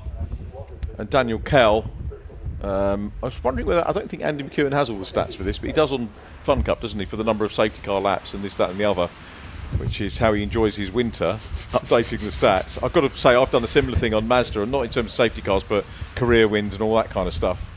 Although this year I got bored with it because Ali Bray's won every race, hasn't he? I guess it made it a bit easier for you, didn't it? It just makes it a bit easier, but it also makes it more boring because you go race win, Ali Bray, race win, Ali Bray, and we've done that 12 times. And I don't know if you saw the... were they at the last round? Were they at... They were, weren't they, at Croft? Oh, you weren't at Croft, were you? I was at Croft with you, but yeah. Not for that one. Yeah. Yeah, so he got second in one race, and they said, finally, Ali Bray's winning run's been... And then we had a judicial, and Steve fucking got track limits. So Ali Bray again. And the worst thing was I'd written it on my sheet in pen. Oh, which classic. is, you know, anything. And in racing, the one thing you've got to learn is you always got to have either Tipex or a pencil and do it in pen, particularly minis. The Virtue Motors Mini Champion. Write anything down, write it in pencil, because the Croft meeting that the Minis had, the Mini Festival, how long did it take? 6 weeks? And when we were here 2 weeks ago, they had a judicial, reinstated someone into a win from 6 weeks prior. Like me. So I'd written the result in for the third time. And then after Donington, there was another judicial with Olivier Algieri at Westbourne. I don't know if you saw it on social media. But they got... protested, the car was stripped, they had an illegal diff in, team didn't know, and it was the suppliers issue and everything else. So, you know, I'm not pointing fingers at them. But that part went in before Croft, so the result that we'd undone at Croft got undone again, so we had to write that one up for the third time. And it goes back to that point I made earlier on about the fixtures are provisional until the race is run, and then the results are provisional. But we don't tend to have that here or in Fun Cup. No, that is true. That's often something I mention a lot more in karting. When we get to the end of racing, I'll be like, results are very provisional in this one. Yeah. Karting dads being the hockey mums in America, karting dads in... I was talking to my American boss about that the other day, actually. Hockey mums is a big thing. It's karting dads over here. Yeah, honestly, karting mums as well now. Karting mums as well, getting properly involved. But no, it's always great to see drivers and the family members and team members getting properly stuck in and involved. But obviously, to a point, there's got to be racing with respect as well. Tend to get racing mums or racing dads in car racing. They do seem to be more vocal in karting. Definitely. I can't think of too many parents that I haven't enjoyed spending time with on the circuit. I think that's maybe as well that once you get into cars, you're a little bit older and you're sort of maybe getting on towards sort of 15, 16, 17, and you're becoming more of your own human. And parents are less protective of the kids once they get into car racing, maybe. Exactly, that would be my thoughts. Whereas some of the incidents that I see down in karting is when the kid's like 7 or 8 years old and they're just like, I want to go on the PlayStation, please. And the parents are there fighting their corner to get penalties given out or rescinded or whatnot. But yeah, as I say, all needs to be done with respect. We always race with respect. Right then, we're still ticking down. Less than 30 minutes left to go in this race, Richard, and we've been on the safety car for a best part of 15, 20 minutes now, haven't we? It's been a really long one, isn't it? It's going to be frustrating for the teams thinking about their strategy. I've forgotten what strategies I was thinking about for some of these guys. Still got the Ryan Bensley, David Drinkwater car with the fastest lap, that 1:43.753 from early doors in this one. Are we going to get a quicker one as the track dries out? Rain stopping, you can see the wipers a little bit less active than they have been on the course of the race so far. And I'm wondering whether Daniel Kelly's going to be keen to make a stop. So we might get what we had on the end of the first hour, the end of the second hour. Lights are finally out on the safety car, and we'll have a lap. And then are we going to see the first 4 cars diving into the final changeovers? Remember, Jeremy Crook hasn't had that long in the car. Daniel Kell's had a fair old stint. The Drinkwater Bensley car, we're not expecting to see them again. Oscar Proietti, who is running net second at the moment, will probably stay in the car, as will Colin Bysouth. So it's the Drinkwater, Proietti and Bysouth that we're probably going to have to keep a handle on as we get into our last half hour. And we go racing again with the PrepTech car with Daniel Kell, Northern Saloon and Sports Car class-winning driver from this weekend. Great to make his acquaintance, and look forward to catching up with him at Silverstone next week with AIRTEC GP. Nice to have something else to talk about other than F4 racing as well. It really is great to see people doing different jobs, but there is the CEX car. Will lead perhaps for another lap. What's your call here? Straight in? I think it's got to be, hasn't it, really? Just in case of another safety car. We've seen plenty in this race already, so you don't want to be playing with fire. I mean, that's not really the right term, is it? If so wet, any fire would be extinguished in this weather. But you get what I mean. I think it is likely going to be straight in for quite a few of our drivers then, and then we'll see that proper fight for the race lead start to kick off. It is half a second between net first and second, and then only about 3 and a bit seconds back to net third place, and your leader in AM at the moment. So lots to continue to watch here in the final 30 minutes of this Silverlake C1 Racing Series endurance race here from Donington Park. Don't go anywhere. Just less than 30 minutes to go. Just in an absolutely mega move. Off camera, I was looking across, going down to Redgate. Rachel Shepherd was hacking it down the outside into Redgate and pulled off a brilliant overtake going down into Hollywood and down the Craner Curves. Fair play, Rachel. And that is all in defence of the again, potential third place. She's still in third place at the moment with the Red Sky Racing car in the AM class. So super job by her. Didn't see it on camera, but I saw it out the window, so I thought we'll give it a quick name check here. Now, here comes Daniel Kell. We're expecting him to pit. There's only 26 minutes left. So Daniel Kell has broken clear. He hasn't got to worry about anybody in front of him. Hasn't got the spray in front of him as well, which may be why people drop back. Is he going to pit here? No, he's not. Call me a liar. Going to carry on, isn't he? Well, we all thought he was going to come straight in, but nope. Presses on for at least another lap or so. Number of drivers in behind him, though, flying straight in. I think that was second and third on the road at the moment. Cat DT and MDA. I think I'm right. I'll wait for that to update. Cat DT officially into the pits. Yep, there we go. MDA as well. So both those diving straight in. As there comes the 356 out. I think they maybe had been in for a little bit longer, though, because we never saw them come in earlier on. Here's the 466 into their pit box for Cat DT. And just further up there, the MDA car doing exactly the same as they get the final pit stop done and dusted. Quick driver change here to end the race with 25 minutes left to go. New driver hopping in for the final stint.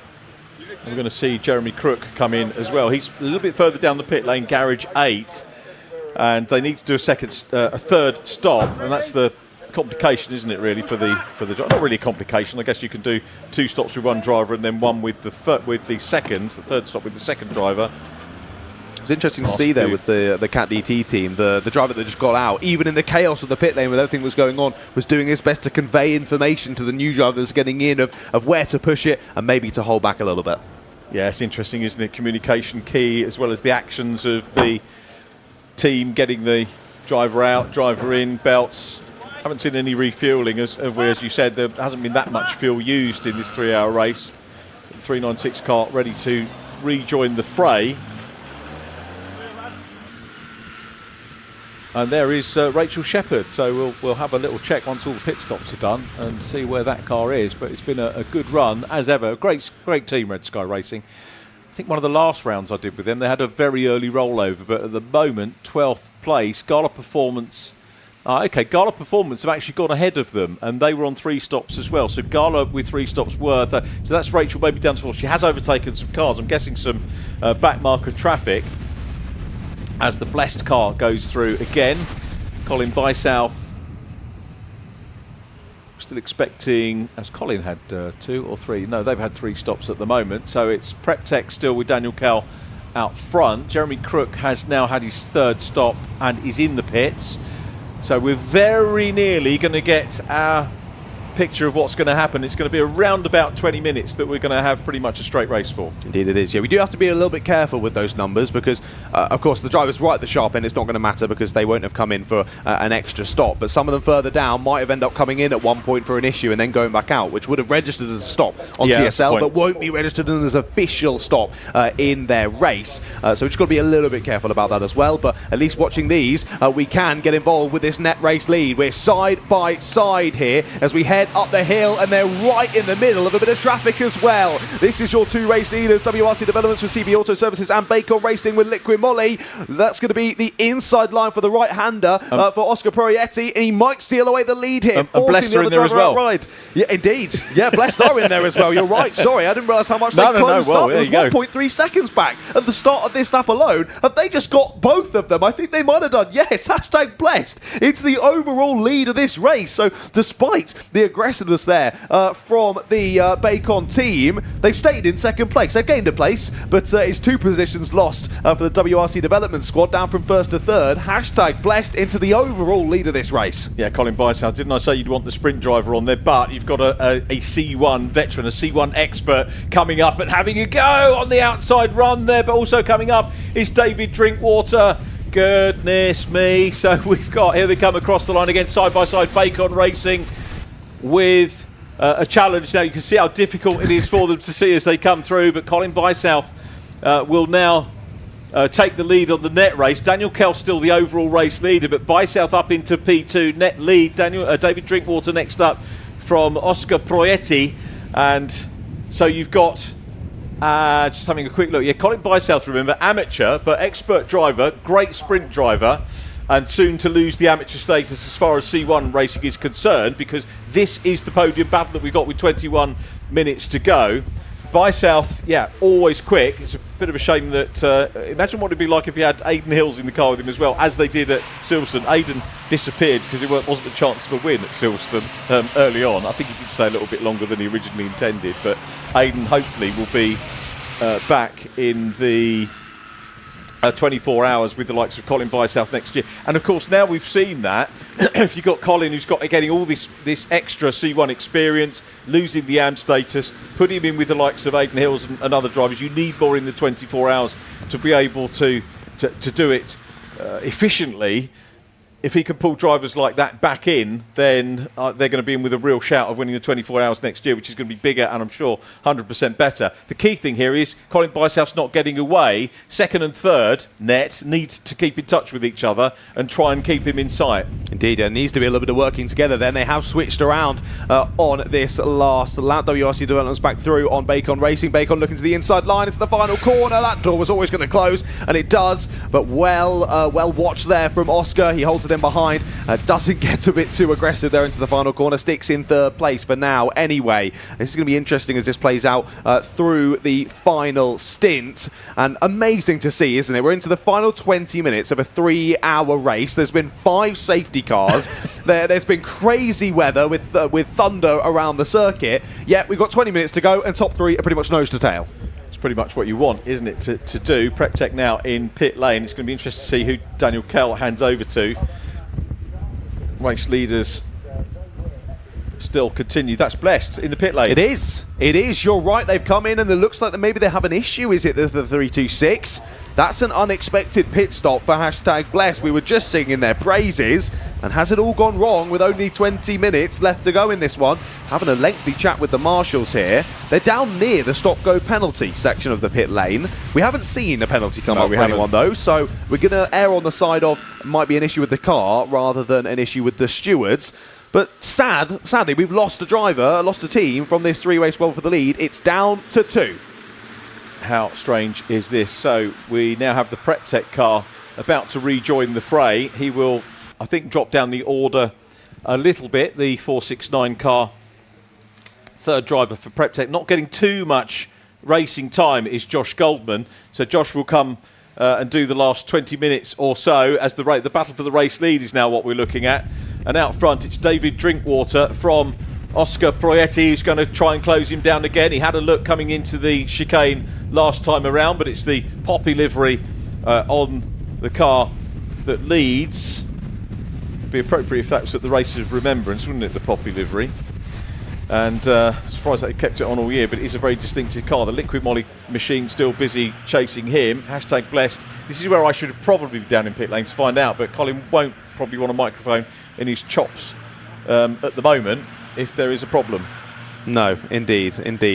He's not feeling so hashtag blessed at the moment, are they? After this unravelling of their race result right in the dying moments. And yeah, it does just seem to be an overall issue. Everyone's standing around not too sure what to do with themselves as they continue to drop down the order. But even though we've gone around for pretty much a whole nother lap, they've only dropped down to 6th place at the moment. Here might be the change to the lead. Oscar goes for it. Down into Old Hairpin, held up by a back marker there at the Poppy branded 586 and dropping down into 2nd place. That was a good, aggressive, committed overtake from Oscar. He takes the lead with 18 minutes to go for the Bacon Racing squad. Totally unflurried about the traffic that he was coming up on as well. Just used the opportunity to go through. So the Liquid Molly car goes through into the lead.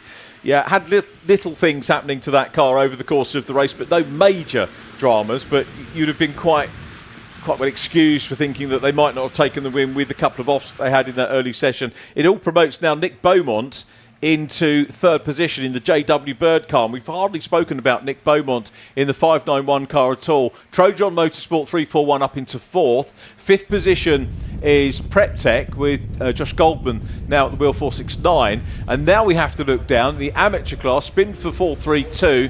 The amateur class still headed by Colin Byself. That's going to disappear.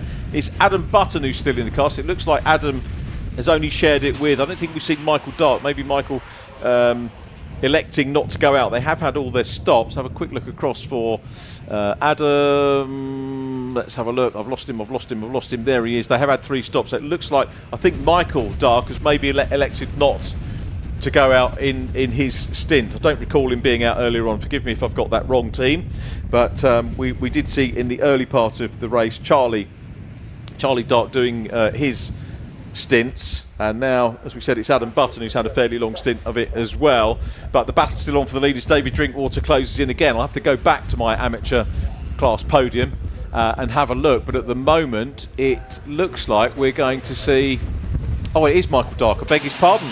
Apologies, it's gone through. Michael Dark has taken over, and it's just that he hadn't tagged in and it caught up. David Drinkwater not being left by Oscar Proietti. Not at all, yeah. Chasing him up the hill, isn't he? Looking for a potential re-overtake here for the race lead, but Oscar's wise to that one. Holds the inside line and holds the lead for now. I think with that pit stop you were just talking about now completed, I'm pretty sure all the drivers have completed all 3 mandatory stops up and over. Will he get the overlap here as they go up the crest into the right-hander? They'll appear back into view. Is it the inside line? No. Outside line forced to there for the 586, and just about Bacon Racing holding on to the lead, but this is going to be a sketchy final 15 minutes for both cars. Not only the drivers in it, but also the team members all watching from the sidelines. This will be a serious nail-biter to bring this one home. Not only are they battling for the lead, they're having to continue to pick their way through the traffic on a very slippery circuit. It can be a key part of racecraft, can't it? Seeing that the back-marking cars or the cars that you're putting an extra lap on come up, and if you time your defensive driving correctly and time your move on the back-marking cars, you can just buy yourself an extra few tenths here or there around the circuit.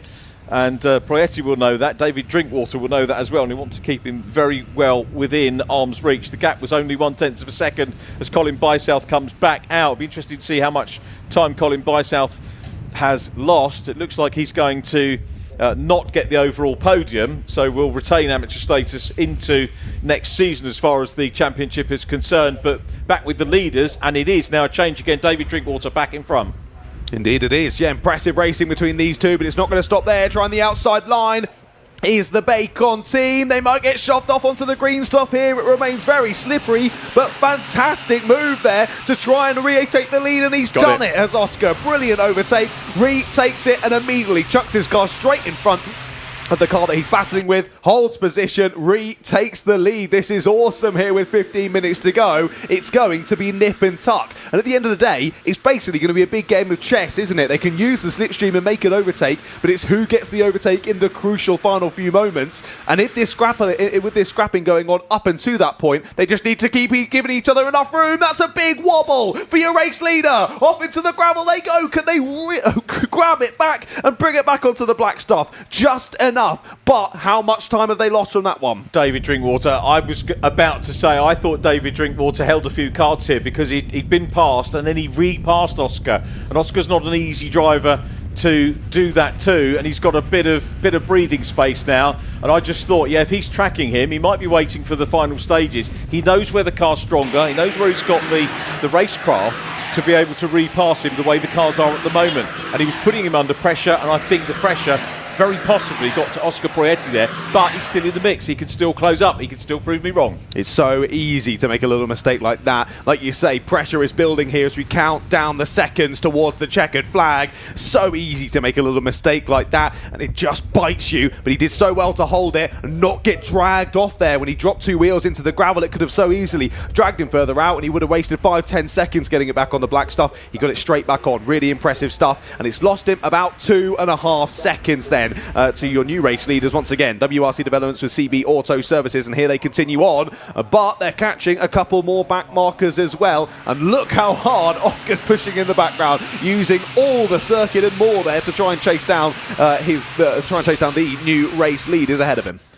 David Drinkwater is not going to be an easy guy to catch, though. Quick update on the amateur class following all the stops. Now, MDA are the amateur class leaders and going to create a little bit of C1 racing history. Second position with Gala and Red Sky in third. So Red Sky have maintained that podium. Rachel Shepherd doing a good final stint for the Red Sky Racing team as we continue to watch our race leader, the 586 car, running well.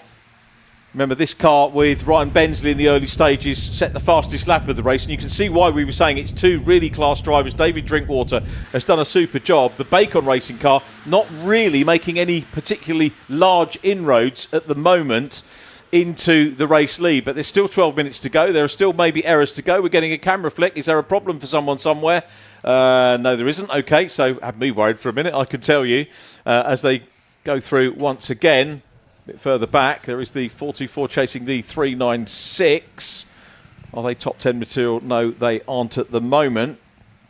Again, need to keep our eyes on the amateur class car of Michael Dark. Remember our septuagenarian. Oh, that's the third place car in the AM class. Rachel Shepherd has a spin. Not sure if she was helped into that. That could well be third in the AM class down the drain. Indeed, yeah. What were the gaps looking like there for that third place in the amateur class? I think she had a bit of time ahead of Bravo Racing. Difficult to work out because she was only 1 lap down, whereas the driver behind us 2 laps down. So the race leader somewhere in between them as well. So it'll be a difficult one to work out. We'll see when she does cross the timing beam again where she ends up. Like you say, was having a monster of a stint through that one, picking the way through the traffic, getting back up into the top 3 in the amateur class. Hopefully not all thrown away there at the final corner, but we'll give you an update as soon as we can there for the Red Sky Racing team. We look forward back to our race leaders again. The 586 has picked their way through that bit of traffic very nicely. Of course, it was just over 2 seconds the gap, down to 1.6. So Oscar putting in some good pace, but let's see whether they can chase down the race leaders. I've just spotted on the timing tower on the left-hand side of your screen, it now says that the Bacon team had the fastest lap, but on the live timing, it still is held by the WRC Developments team. Granted, only by a couple of tenths, so clearly the rain stopping out there over the last 10 or 20 minutes is allowing it to dry somewhat. We're back to the sort of pace that we had in the first stint of this race. Colin Bysouth we saw on track there, down in 16th position at the moment. Yeah, well away from it. I wonder whether he might have been able to salvage an AM-class podium, but yeah, he was in the pit lane for a very long time. Looked like an outright podium as well as the AM-class win, but at the moment it's MDA that are doing the business in terms of the AM class. Fortuitous for me that one of the teams that I managed to talk to one of the drivers, and it's lovely to see that, and the team have enjoyed it. I think they're in the 2nd or 3rd year of racing, a bit of BMW racing beforehand that they said that they'd done, and now we've got Proietti having cleared the traffic. He's got an open view now of the driver in front, and this is going to be a key target for him. Now he can see what he's chasing. Indeed, yeah, he can. Only clear air now between himself and his rival, and as they both try and chase down a race win here at Donington Park. As he overtook the back marker there, I thought that I saw a flash of the headlights, so maybe just I can see you now. There's no one blocking my view. I'm coming for you, the 586. Let's see how that gap falls then, now that Oscar has a bit of clear air between him. Just as I say that, back marker overtaken there by your race leader. So again, it'll be another car to clear for the Bacon team. But I'm so interested to see in fresh air who is able to find more pace out of these two drivers. As I was mentioning, we're knocking on the door when they aren't overtaking any back markers. We're knocking on the door of the pace that we saw at the start of the race. It does look like it, doesn't it? It does look like it. Oscar has the fire lit underneath him after that brief mistake earlier on at Coppice. He wants to bring this race win back, not only for himself, but for his dad, for his whole team as well. 8.5 minutes he has to try and find a way through. It's kind of been the story, hasn't it, for the Bacon Racing team, because we saw Sandro in the first stage getting up there, then having a couple of errors or offs, whether they were errors or being forced off is another matter, and one to look at again. But then they've bounced back, and we're seeing exactly the same thing from Oscar. So whichever driver is in, we've seen the same thing happening again and again. But it's giving us a fantastic race. David Drinkwater then. Ryan Bensley will be watching nervously from the pit lane. But the 434 car, no question about that. The gap has gone down by over a second. One second and 1/10 in the last lap. And he's challenging for the lead now as they head to the Grainers. This is amazing pace from the Bacon team, isn't it? And it is now officially a new fastest lap of the race from Oscar Prietti. He chases down your race leader, applying the pressure down to the bottom of the crater curve we go through Old Hairpin. Will there be a bit of contact? Not quite. Just about racing room given, but no space opens up for the team in second place. We'll continue to follow up the hill once again. This is nail-biting stuff for the team members involved. They'll be watching these screens like a hawk here at Donington Park and working out what's going on out on the black stuff as we're continuing to find more overall pace out there. But they're so close in pace. Actually, I say that. Sorry, I was getting caught out. They're not so close on pace. That was how Oscar closed in so quickly on the last lap. He did a 43.7, new fastest lap of the race, versus a 44.9 for the driver ahead. 1.2 seconds in one lap alone. That is monstrous pace from the driver of the 434 as he continues to chase the race leader down. But as I always say in karting, it's one thing chasing down a driver, it's a whole other thing getting past them. And as I said earlier on, we've already seen David Drinkwater re-pass Oscar, put the pressure back on him, so he won't be too, I don't think he'll be that phased if he loses the lead, because he'll know in his heart of hearts that he'll be able to fight back and possibly retake the lead if he was to lose it. He wants to hang on to it for sure. Let's look back to third place. Going back a couple of laps, the gap was 11 seconds to Nick Beaumont in third. They've closed in the JW Bird Motorsport car, which is being shared with Phil House, who did the early stints, has got a little bit closer. Not close enough to trouble the top two, but if they get into a tangle, we could see the JW Bird car getting up and closing in on them. What's the gap now? It's gone out to 11 seconds again, so I got all excited over nothing.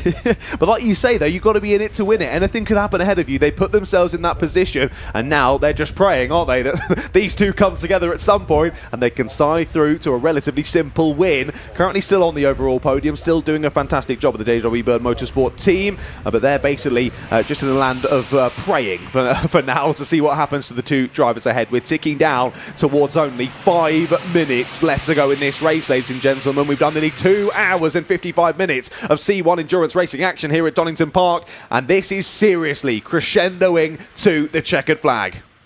Well, we're getting a little bit of a concertina effect here between first and second. The gap opens up, it closes again. Prietti is the chaser, but the man under pressure is Drinkwater. He may be under pressure, but significantly he is the driver in the lead, and that is what is going to count when they get to the timeout on this one. And they've got a little bit of traffic coming up. One more car coming up for them. So it seems to be Drinkwater made the most, I think, of the traffic that we had earlier on, dealt with it superbly. And here come Atul. It's going to tell you what's going to rub salt in the wound, isn't it, if Prietti does it on the last couple of corners? We'll wait and see. But indeed, onto a new lap we go then. This is going to be the start of lap number 85 of this race. Of course, probably a few less laps than we were expecting, just for the amount of safety cars that we've had throughout this race. 5 pretty lengthy safety car periods for some big issues out there on circuit. Gap remains with about half a second then between our two leaders. Now, how is this back marker going to play into things? Will it be an easy overtake for the 586, end up holding up the 434, or will the 586 get a bit held up and then give the opportunity to Oscar Proietti? Let's see then. Down the Craner curves they go, following the back marker down into Old Hairpin. It's always a case of where do you end up catching them as well, because of course there are some much easier places on the circuit to put that overtake in. There are some much more difficult ones. Oscar looks so committed down to the bottom of Craner curves. He's all over the back of your race leader. They catch the back marker right at the bottom as they head through Old Hairpin. Back marker moves to the side, graciously so, and the top two fly on through nose to tail. Yeah, flying past the crispy moth. Racing car as they do. I tell you what, it was Proietti, wasn't it, that made the most of got the lead through the back markers earlier on, and then David Drinkwater seems to have sort of responded to that. I think it's, as you say, it's where did the back markers fall, but certainly Proietti was reading some of the back marker situations very well indeed earlier to get into the lead, but it's still Drinkwater that hangs on from Proietti, with Nick Beaumont still back in third place. The gap's come down again to 10.7 seconds back to third place. Fourth position is Trojan Motorsport. Fifth position CADT. Quick look at the amateur class. It's Gala Performance leading the class now for Michael Dark, who's dropped down to P2 with the third position Red Sky Racing. Rachel Shepherd did hang on to third place. Fantastic, good to see. Even with a little bit of spin, hangs on to the top three in amateur class. That team doing a really good job. As we've got a driver stuck in the gravel trap with only 3 minutes left to go here. It's the 519 that has gone off piste. That's Project 9 Automotive, who have gone off from 18th place. That's gutting for them. Might be even more gutting for us here if we go into a safety car period to end the race. Really, if you're Oscar, and if you're thinking there might be a safety car coming here, if you drive past the incident and it's still green flag, surely you've just got to send it, because it might be a last opportunity to do so. By the time the safety car picks it up, yeah, 100%. That's why you want to be in the lead at any time in the race, isn't it? Particularly at this stage, when you get to the end. He's doing a little bit of drifting. He's really having a go for it, is Oscar Proietti. 2 minutes 33 on the clock. The race officials will be having a debate in race control. Do we put the safety car out? Do we try and let it run? The drivers will know the car's there. They'll see the waved yellows. There's no danger, I don't think, to driver or marshals at the moment, as the clock ticks down here at Donington Park on the last regular Silverlake C1 Endurance Series race of 2025, and things are getting closer again. Here comes Proietti closing up as they come through once again. Are we going to see? The gap is around about a car's length at the moment as they head again uphill. Was that another car, a separate car? So another car, the 446 car. The Jam First Motorsport machine is going to, I think, make it out, or is he? No, he's beached. That is going to, well, with 1 minute 47 on the clock again. That's at turn one. Thanks very much, Kieran, for letting us know that. Are we going to get, we'll get waved yellows there. Now, waved yellows, whilst they don't mean safety car, the fact that it's not a safety car doesn't keep David Drinkwater safe, but the fact that there are waved yellows, possibly at two places on the track, does keep things safe for him, because it means that the driver behind cannot challenge. There's our second car, the 519 machine, very much stuck in the gravel. I think the marshals are pretty much saying that is game over for them. We've got the 432 car up front as well. He will see blue flags to let him know, but it's 1:11 on the clock.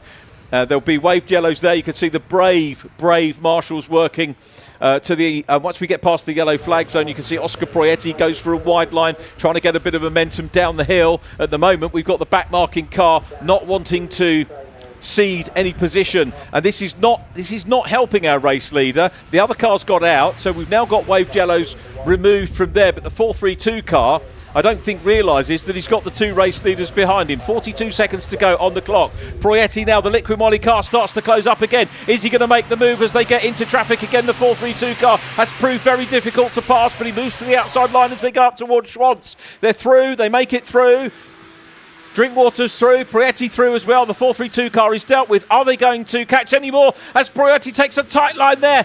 Out of McLean's corner, up in towards Coppice they will go now. He gets closer. This is going to be, watch him take a wide run. I think a wide run here at Coppice will give him momentum down the straight and maybe tease his way up towards, this is going to be the last lap. Look at the clock, 5 seconds to go. It could be a lunge at the end of exhibition straight into the Fogarty S's for the last time. He's going to try and close up. Here is the view on the last lap of racing for the C1s this year. It's being covered by Drinkwater. Masterly defensive stuff from him. him. He keeps the car over, gets a little bit of a wobbly on as they come into the chicane, but he read that well. Grabs a little bit of curb on the way out. It's a drag to the flag here. Clock's down. Checkered flag will be dropped as they go across the line, and it is David Drinkwater. What a superb race between David and Oscar, the final few minutes of that race. Nick Beaumont is around about 10 seconds back and will take third position, but an absolutely superb Silverlake Endurance C1 series race here at Donington Park, and it's David Drinkwater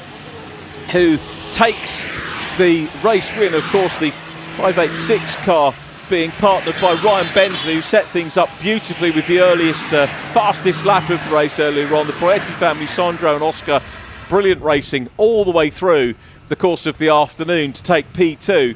And Nick Beaumont and Phil House completing the outright podium. We then look to the amateur class. I can tell you that it's already been taken by Gala Performance in the 380 car, have won it. And there are some jubilant scenes down there in pit lane. Second position in the AM class will go to MDA, Michael Dark at the controls there. So the MDA car in P2, and third position, has it been confirmed yet? We're still waiting for Rachel Shepherd in the Red Sky Racing car to complete the podium for the AM class, and we'll look for the green Red Sky Racing car, which will come across the line now, 527, which does so now, and the Shepherd family will be absolutely delighted, and that gives us our two sets of podiums on what has been, I've got to say, an historic weekend for C1 racing.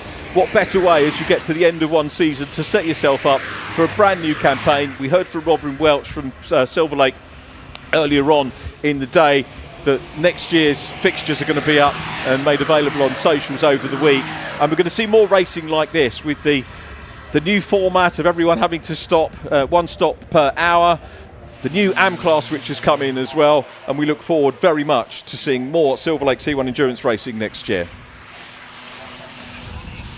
Wow, a moment to take a breath, and we'll look at the result. WRC Developments taking the win. Bacon Racing with Equimolli in P2. JW Bird Motorsport 591 in third, completing our outright podium.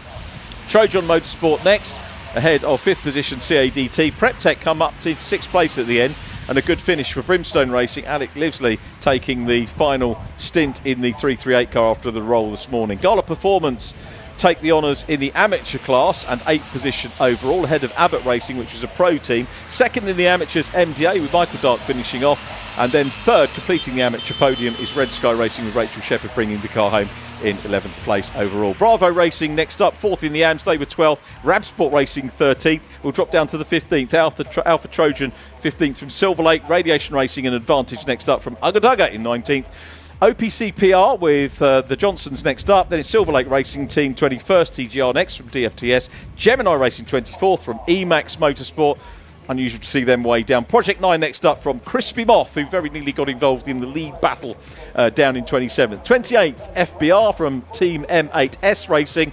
Then SCR followed by JW Bird 31st. 32nd, AF Racing. We're into the teams that had problems, but we'll give them a name check anyway. Team MKD, Jam First, WRC Developments, Team Insane, DCM Racing, and PMF Racing with CSR a long way. Well done, everybody, for taking part and giving us a truly memorable, weather-wise as well as racing-wise, event for our Silverlake C1 Endurance. So I think it's probably it from me, Richard John Neal. Thank you ever so much to John Ratcliffe for doing the honours all through the day. It's been an absolute pleasure working with you. Thanks everyone to Alpha Live. Let's go down for our final podium of the day with John.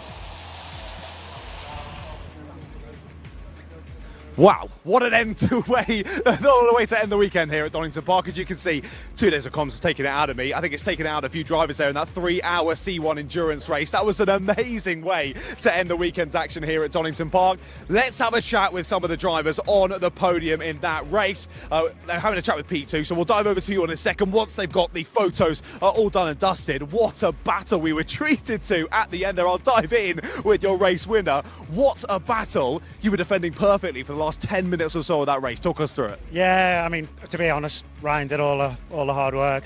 I mean, I just had, yeah, I make him sweat and make him wait to the end. But Oscar had good grip through a few of the corners, so, and a bit of traffic played into there where he got past me and I got back past him. So all in all, I think it was fair racing and, you know, no contact, so happy with that. Car looks all good, unscathed, and we're good.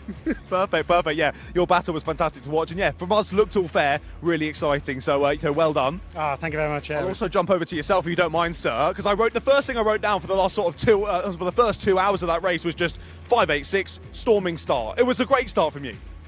Yeah, there was a lot of traffic at the beginning. It was a bit argy-bargy, a lot of bumping and rubbing and stuff. But as soon as we got out in the lead, I just got into a rhythm, and it was sensational. I loved it. You guys pressed on really well. It was like no matter what was happening throughout the race, all the safety cars and whatnot, you guys were just there and thereabouts, tipping away at it, and you managed to get it at the end. Yeah, the car felt really good. Certainly through my stint, it was all offline, driving offline, and we were just able to keep momentum up and banging the lap times. Obviously, as David went out, it closed up a bit. Wasn't sure whether he was aware that the car behind him was actually fighting for position, so I jumped on the pit board and was like, hurry along. But yeah, he made me sweat for a few laps. Yeah. He quickly became aware, didn't he? And then what a great defensive showing to end that one off. Yeah, brilliant. He's an experienced driver, quick peddler, so I had faith in him. Good. Yeah, great teammates then, worked together well, and a victory. Well done. Yeah, thank you. Cheers, mate. Thank you very much. We'll dive over to Oscar as well. Had to settle for second in that one, but your battle was unbelievable. Yeah, I did have to settle for second, but honestly, David is such a good driver. He's He's cunning as a fox. He knew every move that I was going to make, and even when he didn't know what I was going to do, he knew exactly what to do to counter it. There wasn't really anything more I could have done, especially in the last 2-3 laps. There was yellow flags at the old hairpin and was it Redgate? I'm not sure, but yellow flags all over the place, which made it difficult to find somewhere to pass. It did, yeah. We started drivers going off left, right and centre. Just apologies about the language there. Drivers were going off all over the place. We kept it green, though. We thoroughly enjoyed your battle. There was one point where you were in the lead. You made a slight mistake up the top of the course. I was so impressed you actually got it back on in such quick time, but then you caught that gap so quickly again. Yeah, that was me being an idiot, to be honest. I wanted to pull away from David. I wanted to create a gap, and I just overpushed it. Got the rear end stepping out on me. Did my best to correct it, not roll over, basically. First thought was don't roll. The second thought was let's get back on the black stuff and reel in that gap. We'd seen quite a few rollovers in that race, so I think a fair thought to have. Last question from you. Into that final corner, final lap. You were all over the back of him. You're looking for any possible opportunity. It just didn't quite open up. It didn't. I thought if I did go for it, it could end up in contact, and I didn't want to race David like that. That's it. Understandable. Yeah. Well done, mate. Second place, a cracking race. You treated us all to a great race from home. Cheers, Oscar. Thank you very much, mate. Great to see you. And there we go then. C1s are done and dusted. I don't think we've got third place down here. They might have already cleared off into the collecting area. So we'll wrap it up from here in between two beautiful C1 cars. What a weekend it's been here for the autumn race weekend, Brscc autumn race weekend at Donington Park.